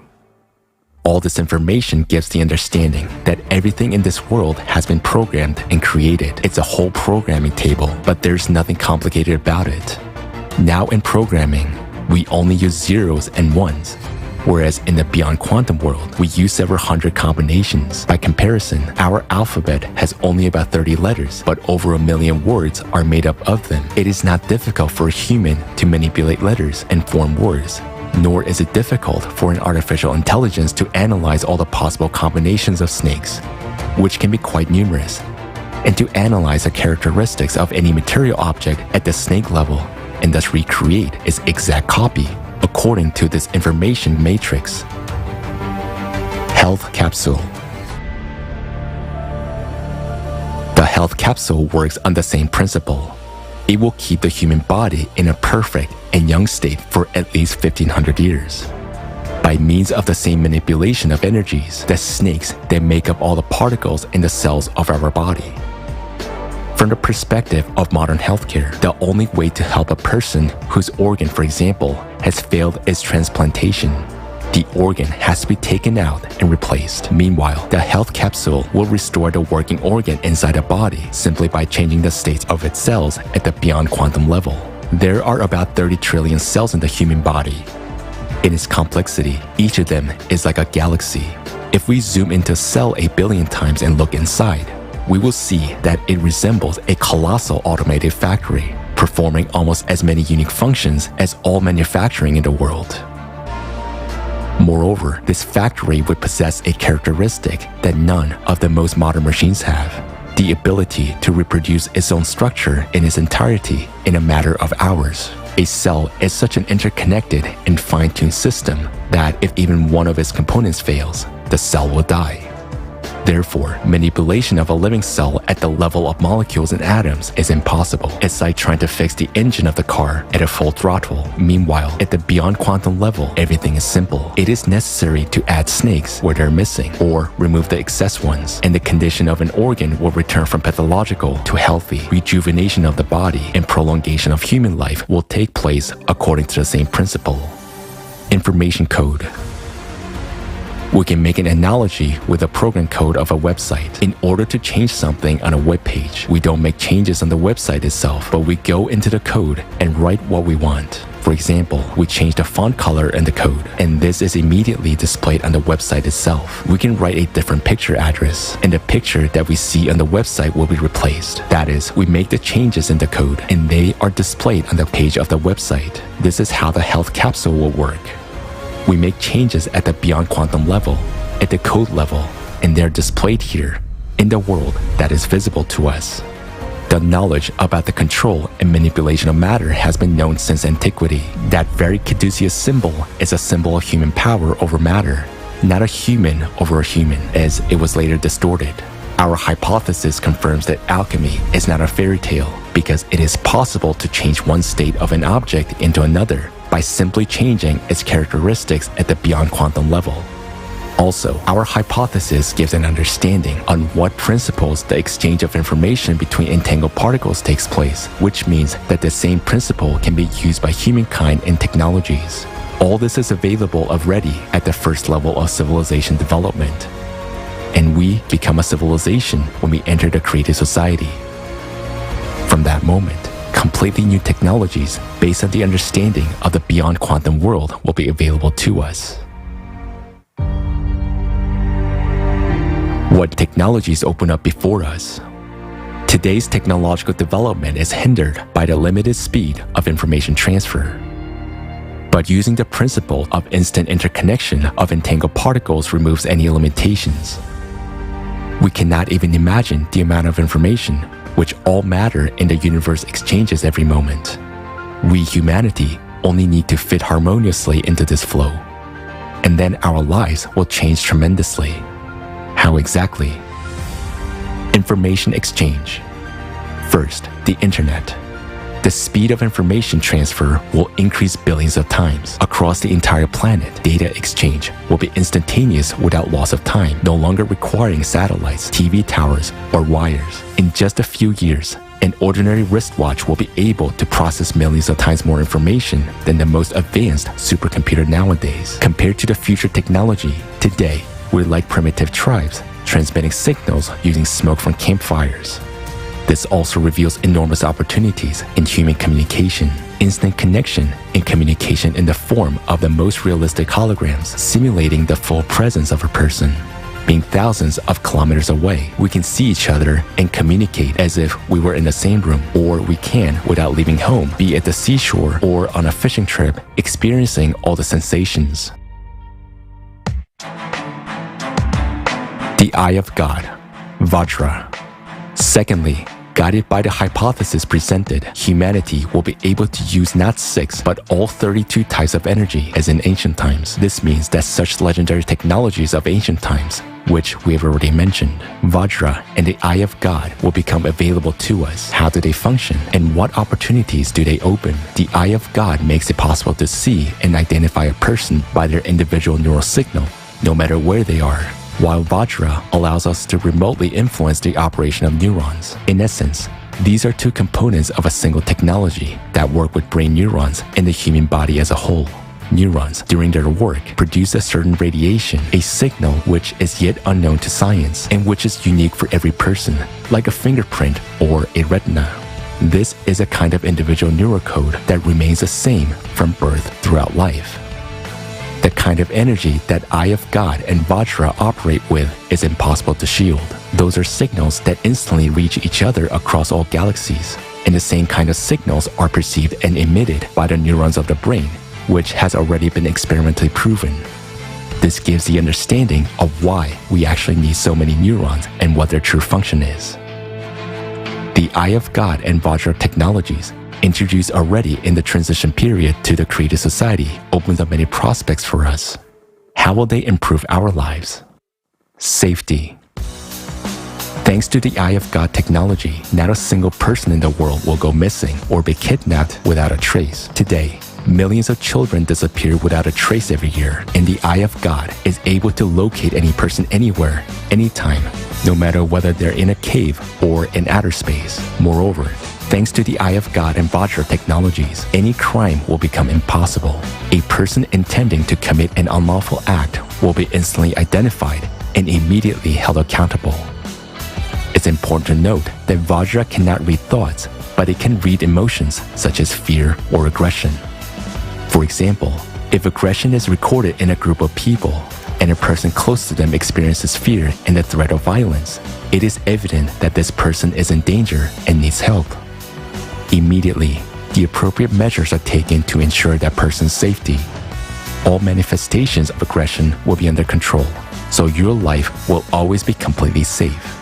Also, in the creative society, these technologies will be synchronized with the NPC Vuskud, which will be able not only see any perpetrator, but also to identify who they're connected with, see their financial flows, and make decisions to neutralize them. The Eye of God and Vajra will also help in case of emergencies. If a person is in trouble, catastrophe, or injured, suppose there is a major earthquake and many people are trapped under rubble. The Eye of God technology will instantly indicate exactly where a living person is, whereas Vajra technology can remotely make changes to their body that will allow them to survive. For example, by interacting with a person's neurons, Vajra will instantly stop their bleeding, eliminate the painful shock, and if necessary, put them into an artificial controlled coma. As processes in the body slow down in a coma, rescuers have more time to get to a person and save them. By the same principle, in case of an accident, Vajra will help a person before the ambulance arrives. And these are just a few striking examples of the use of these technologies to ensure people's safety. There will be no more accidents on the road due to drunk driving. Vajra technology will simply not allow a person under the influence of alcohol or drugs to get behind the wheel. A few months ago, I promised to demonstrate a working prototype of the Eye of God system. I was obliged to keep my word. The only point we discussed was the security issue. Fortunately, we were helped by chance, and we took advantage of the opportunity. Lately, most of the world's leading states have been developing global human monitoring and identification systems. To date, the best results have been achieved by Chinese specialists. Their facial recognition system that works with video surveillance based on Beidou 3 satellites, as well as the developments of such companies as SenseTime, LC Vision Technology, and others, actually shows quite good results. Chinese experts claim that their system is even capable of identifying a person wearing a balaclava. Well, this is partly true, but there's a nuance. The thing is that their system is able to identify a person wearing a balaclava only provided this person has been identified before, meaning his data is already in the system database. It means that if the person has never been exposed to the system, it is not able to identify him. Or here's another example. We take a person, put a pot on his head, and the Chinese system will not be able to identify him. Or we put a sack on his body, and the Chinese system will not be able to identify him either. The prototype of the Eye of God system we are demonstrating is completely different from any existing system. It works on completely different physical principles. And it doesn't use human anthropometry to identify a person. It uses the signal imprint of brain neurons. And that signal is unique.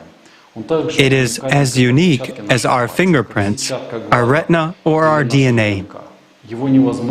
It cannot be changed. It cannot be shielded. And we've proven that through a number of experiments. The prototype that we are demonstrating to you today actually works within a certain range.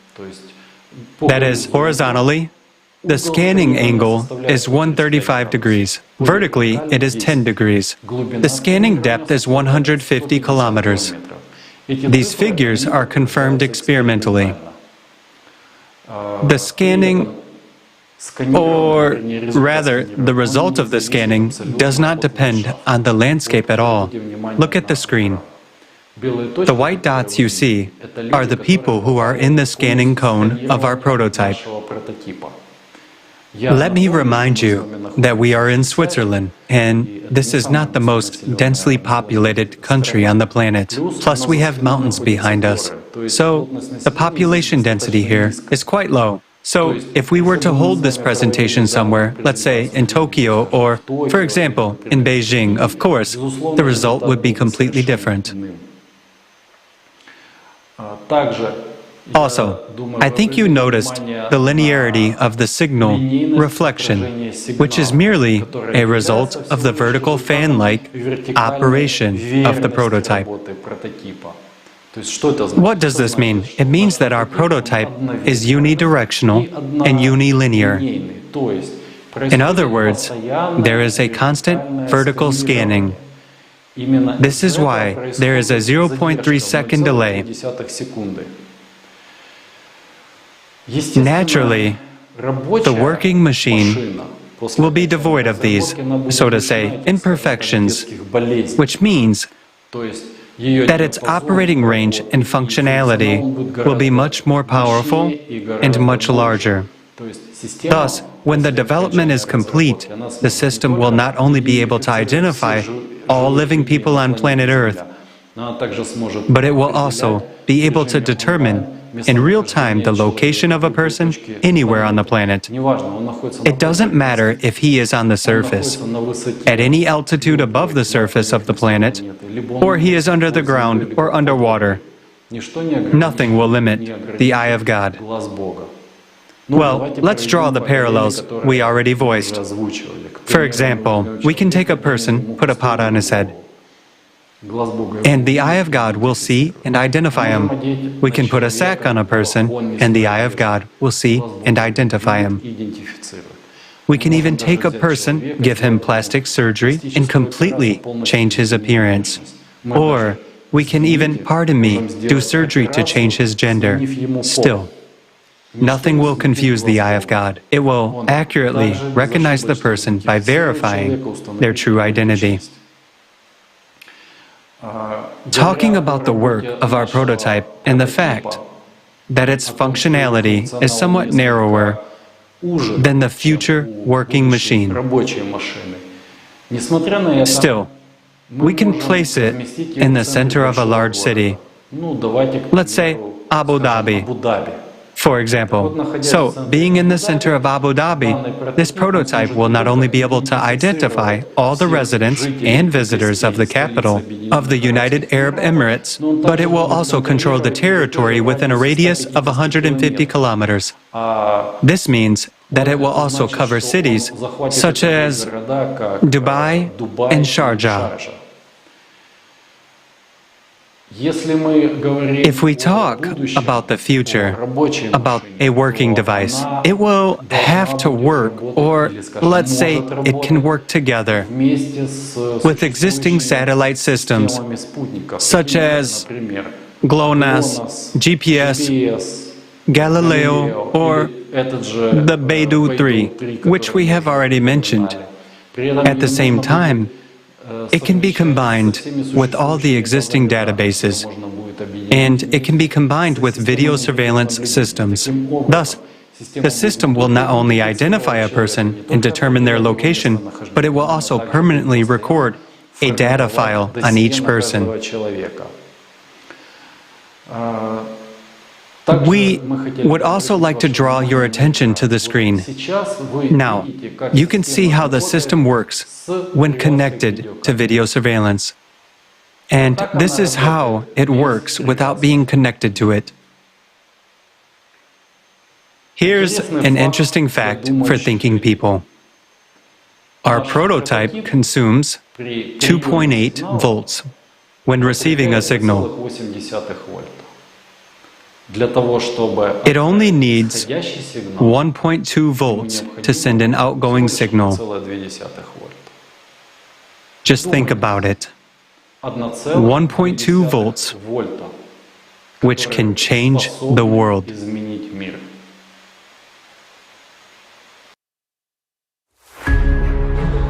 Health and Medicare. Vajra opens up tremendous possibilities for maintaining our health as well. For example, a person may not even realize that he has a pre-infarction angina, while Vajra can already detect this through his neural radiation, and emergency assistance will already be on its way. Anesthesia during surgeries will no longer be necessary, nor will any painkillers. Vajra will be able to anesthetize a person for any length of time, no matter how complex the surgery is. Drug-induced pain relief always has negative effects on the body, but thanks to Vajra, everything will be solved with just one click of a button without any side effects, thanks to the targeted impact on the neural group. In essence, the Eye of God and Vajra are a new level of care for human safety and health. Some people may have concerns like, what about private life while a neighbor is away? And if someone visits the neighbor's wife, is this technology going to record all of this too? The answer is simple. All of this is your personal business. Technology is not responsible for that. If there is no violence, fear, or threat to life, then it is not within the sphere of Vajra functioning. This technology does not monitor who came to visit whom and why, but it is obliged to monitor the fact that you have a pre-infarction or pre-stroke condition. Yes, some people might argue, will everyone be under control or what? It is now in the consumerist format that all people are under control. Today, even our own iron is watching us. All our gadgets, smartphones, laptops, all of this is used to collect as much information about us as possible, to control us, to profit from us, and to gain more power over us. Whereas in the creative society, you are the power. Just like every human being, your safety and your life are the top priority. The Eye of God technology is a guarantee of your safety, and most importantly, it is a guarantee that under no circumstances will the power belonging to all humanity be usurped by anyone. Nowadays, there is no more terrifying beast on the planet Earth than a human. Sharks kill an average of 10 people a year. Crocodiles kill 1,000 people a year, whereas one human today is capable of killing hundreds of thousands of people per year. Now, the Eye of God and Vajra technologies will make it possible to identify even those who stand behind people who give such orders and eliminate the entire chain. The Eye of God and Vajra technologies in the creative society are the main guarantee that no one will be able to impose their will on people. Power will never be taken away from humanity under any circumstances. If the Eye of God and Vajra technologies are used in the creative society, where human life is a top priority, they would serve for the benefit of people. But if these same technologies are used in the consumerist format, where human life is worth nothing, this will inevitably lead to a global totalitarian regime. Why? Because a state, a company, or a person who possesses this technology, with a push of a button, or even with a mental order, will be able to give a command to destroy all armies of the world, no matter whether it is one object or billions of people. And the scariest part is that no one will be able to resist that, because these technologies work in energies which cannot be shielded. It is simply impossible to hide from them, just as it is impossible to determine where these signals are coming from. The introduction of such technology in the consumerist format is highly undesirable, because it will be fatal for everyone. It will lead us to a planet-wide enslavement, where one person or a group of people dictates their will to everyone. Why have we made a decision to announce these technologies and our hypothesis now? There are two reasons for this. Firstly, because we fully understood the phenomena we encountered while conducting experiments in the pyramid device only over time. When we understood that by using those energies, it is possible to recreate technologies such as the Vajra and the Eye of God, we realized the entire severity of the situation. At the initial stages of our experiments, a wide circle of people were involved, so the information went beyond the original group of participants and became available to many. We understand that this knowledge is of great interest and encourages people to research. According to our data, some countries are already working in this direction today, which means that sooner or later, one of the countries will own such a device. That's why we're talking openly now. If now, in the consumerist format, these technologies fall into irresponsible hands, it will be extremely dangerous. The second reason why we're now voicing this hypothesis is because humanity's most important task today is to survive the cycle of climate disasters. The climate Cerberus does not use the internet, and even Vajra and the Eye of God cannot stop it. Today, the Earth's core is being affected by the impact from the space, which causes cataclysms every 12,000 years. The proposed hypothesis gives us an opportunity to understand what kind of energy affects the core and what are the principles of its impact. By studying this energy at the beyond quantum level, humanity will be able not only to neutralize its negative impact on our planet, but also to use it as a source of additional energy for the benefit of humankind. This can only be achieved if the world's best scientists are able to unite their efforts and focus precisely on solving this problem. This is possible only in the creative format of society. For this to become our reality, we as humanity must make a request to change the format from the consumerist to the creative one. This requires active participation of every member of society, and I would like to address the representatives of the scientific world. The hypothesis you have just heard is just information to ordinary people, but for you, it's a real chance to save all humanity.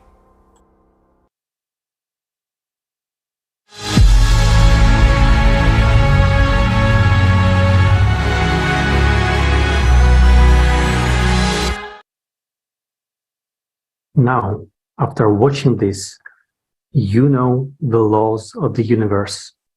You know how your thoughts work, what they are made of, and you understand the complexity of this world. Yes, you have understood a lot, and so have we. But we still have unexplored areas that we have yet to explore so that we can truly save the planet. Now, you know that we are exposed to cosmic rays and that we will have to confront them. In order for us to stop processes that are destructive to all humankind, we need to fill in the gaps and explore the unknown. There is not as much time for this as we think. And we are honestly saying our knowledge is not enough for this. We need the whole world. We need the collective potential to become a united civilization, and only then will we succeed. If we are divided, there is nothing we can do. And this is true.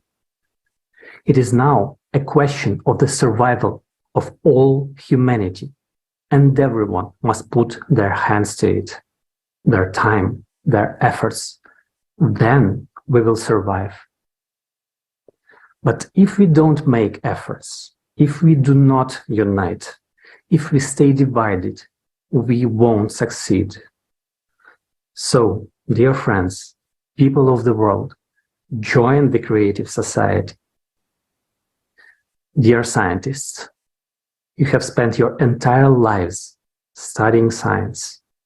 Make an effort now to save all the people. There's only little that is required of you. Remember Archimedes, who once said, "Give me a fulcrum and I shall move the world." We have provided the most important thing, the fulcrum. And thanks to this, there's now a real chance to change everything. We have provided the fulcrum, and all that remains is for you to use science instead of a lever.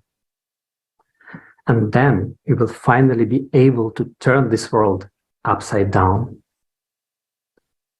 Dear scientists, make every effort now to save yourselves, your loved ones, and all of humanity. Believe us, people are worth it for humanity to be saved. Nothing makes sense without the perspective of humanity's existence. The climate situation is indeed severe. Now you understand that. We only have one chance to save ourselves and save our entire planet. The situation is extremely difficult, and today many could feel hopelessness. But believe us, there is a way out, and we have voiced it today. People, unite.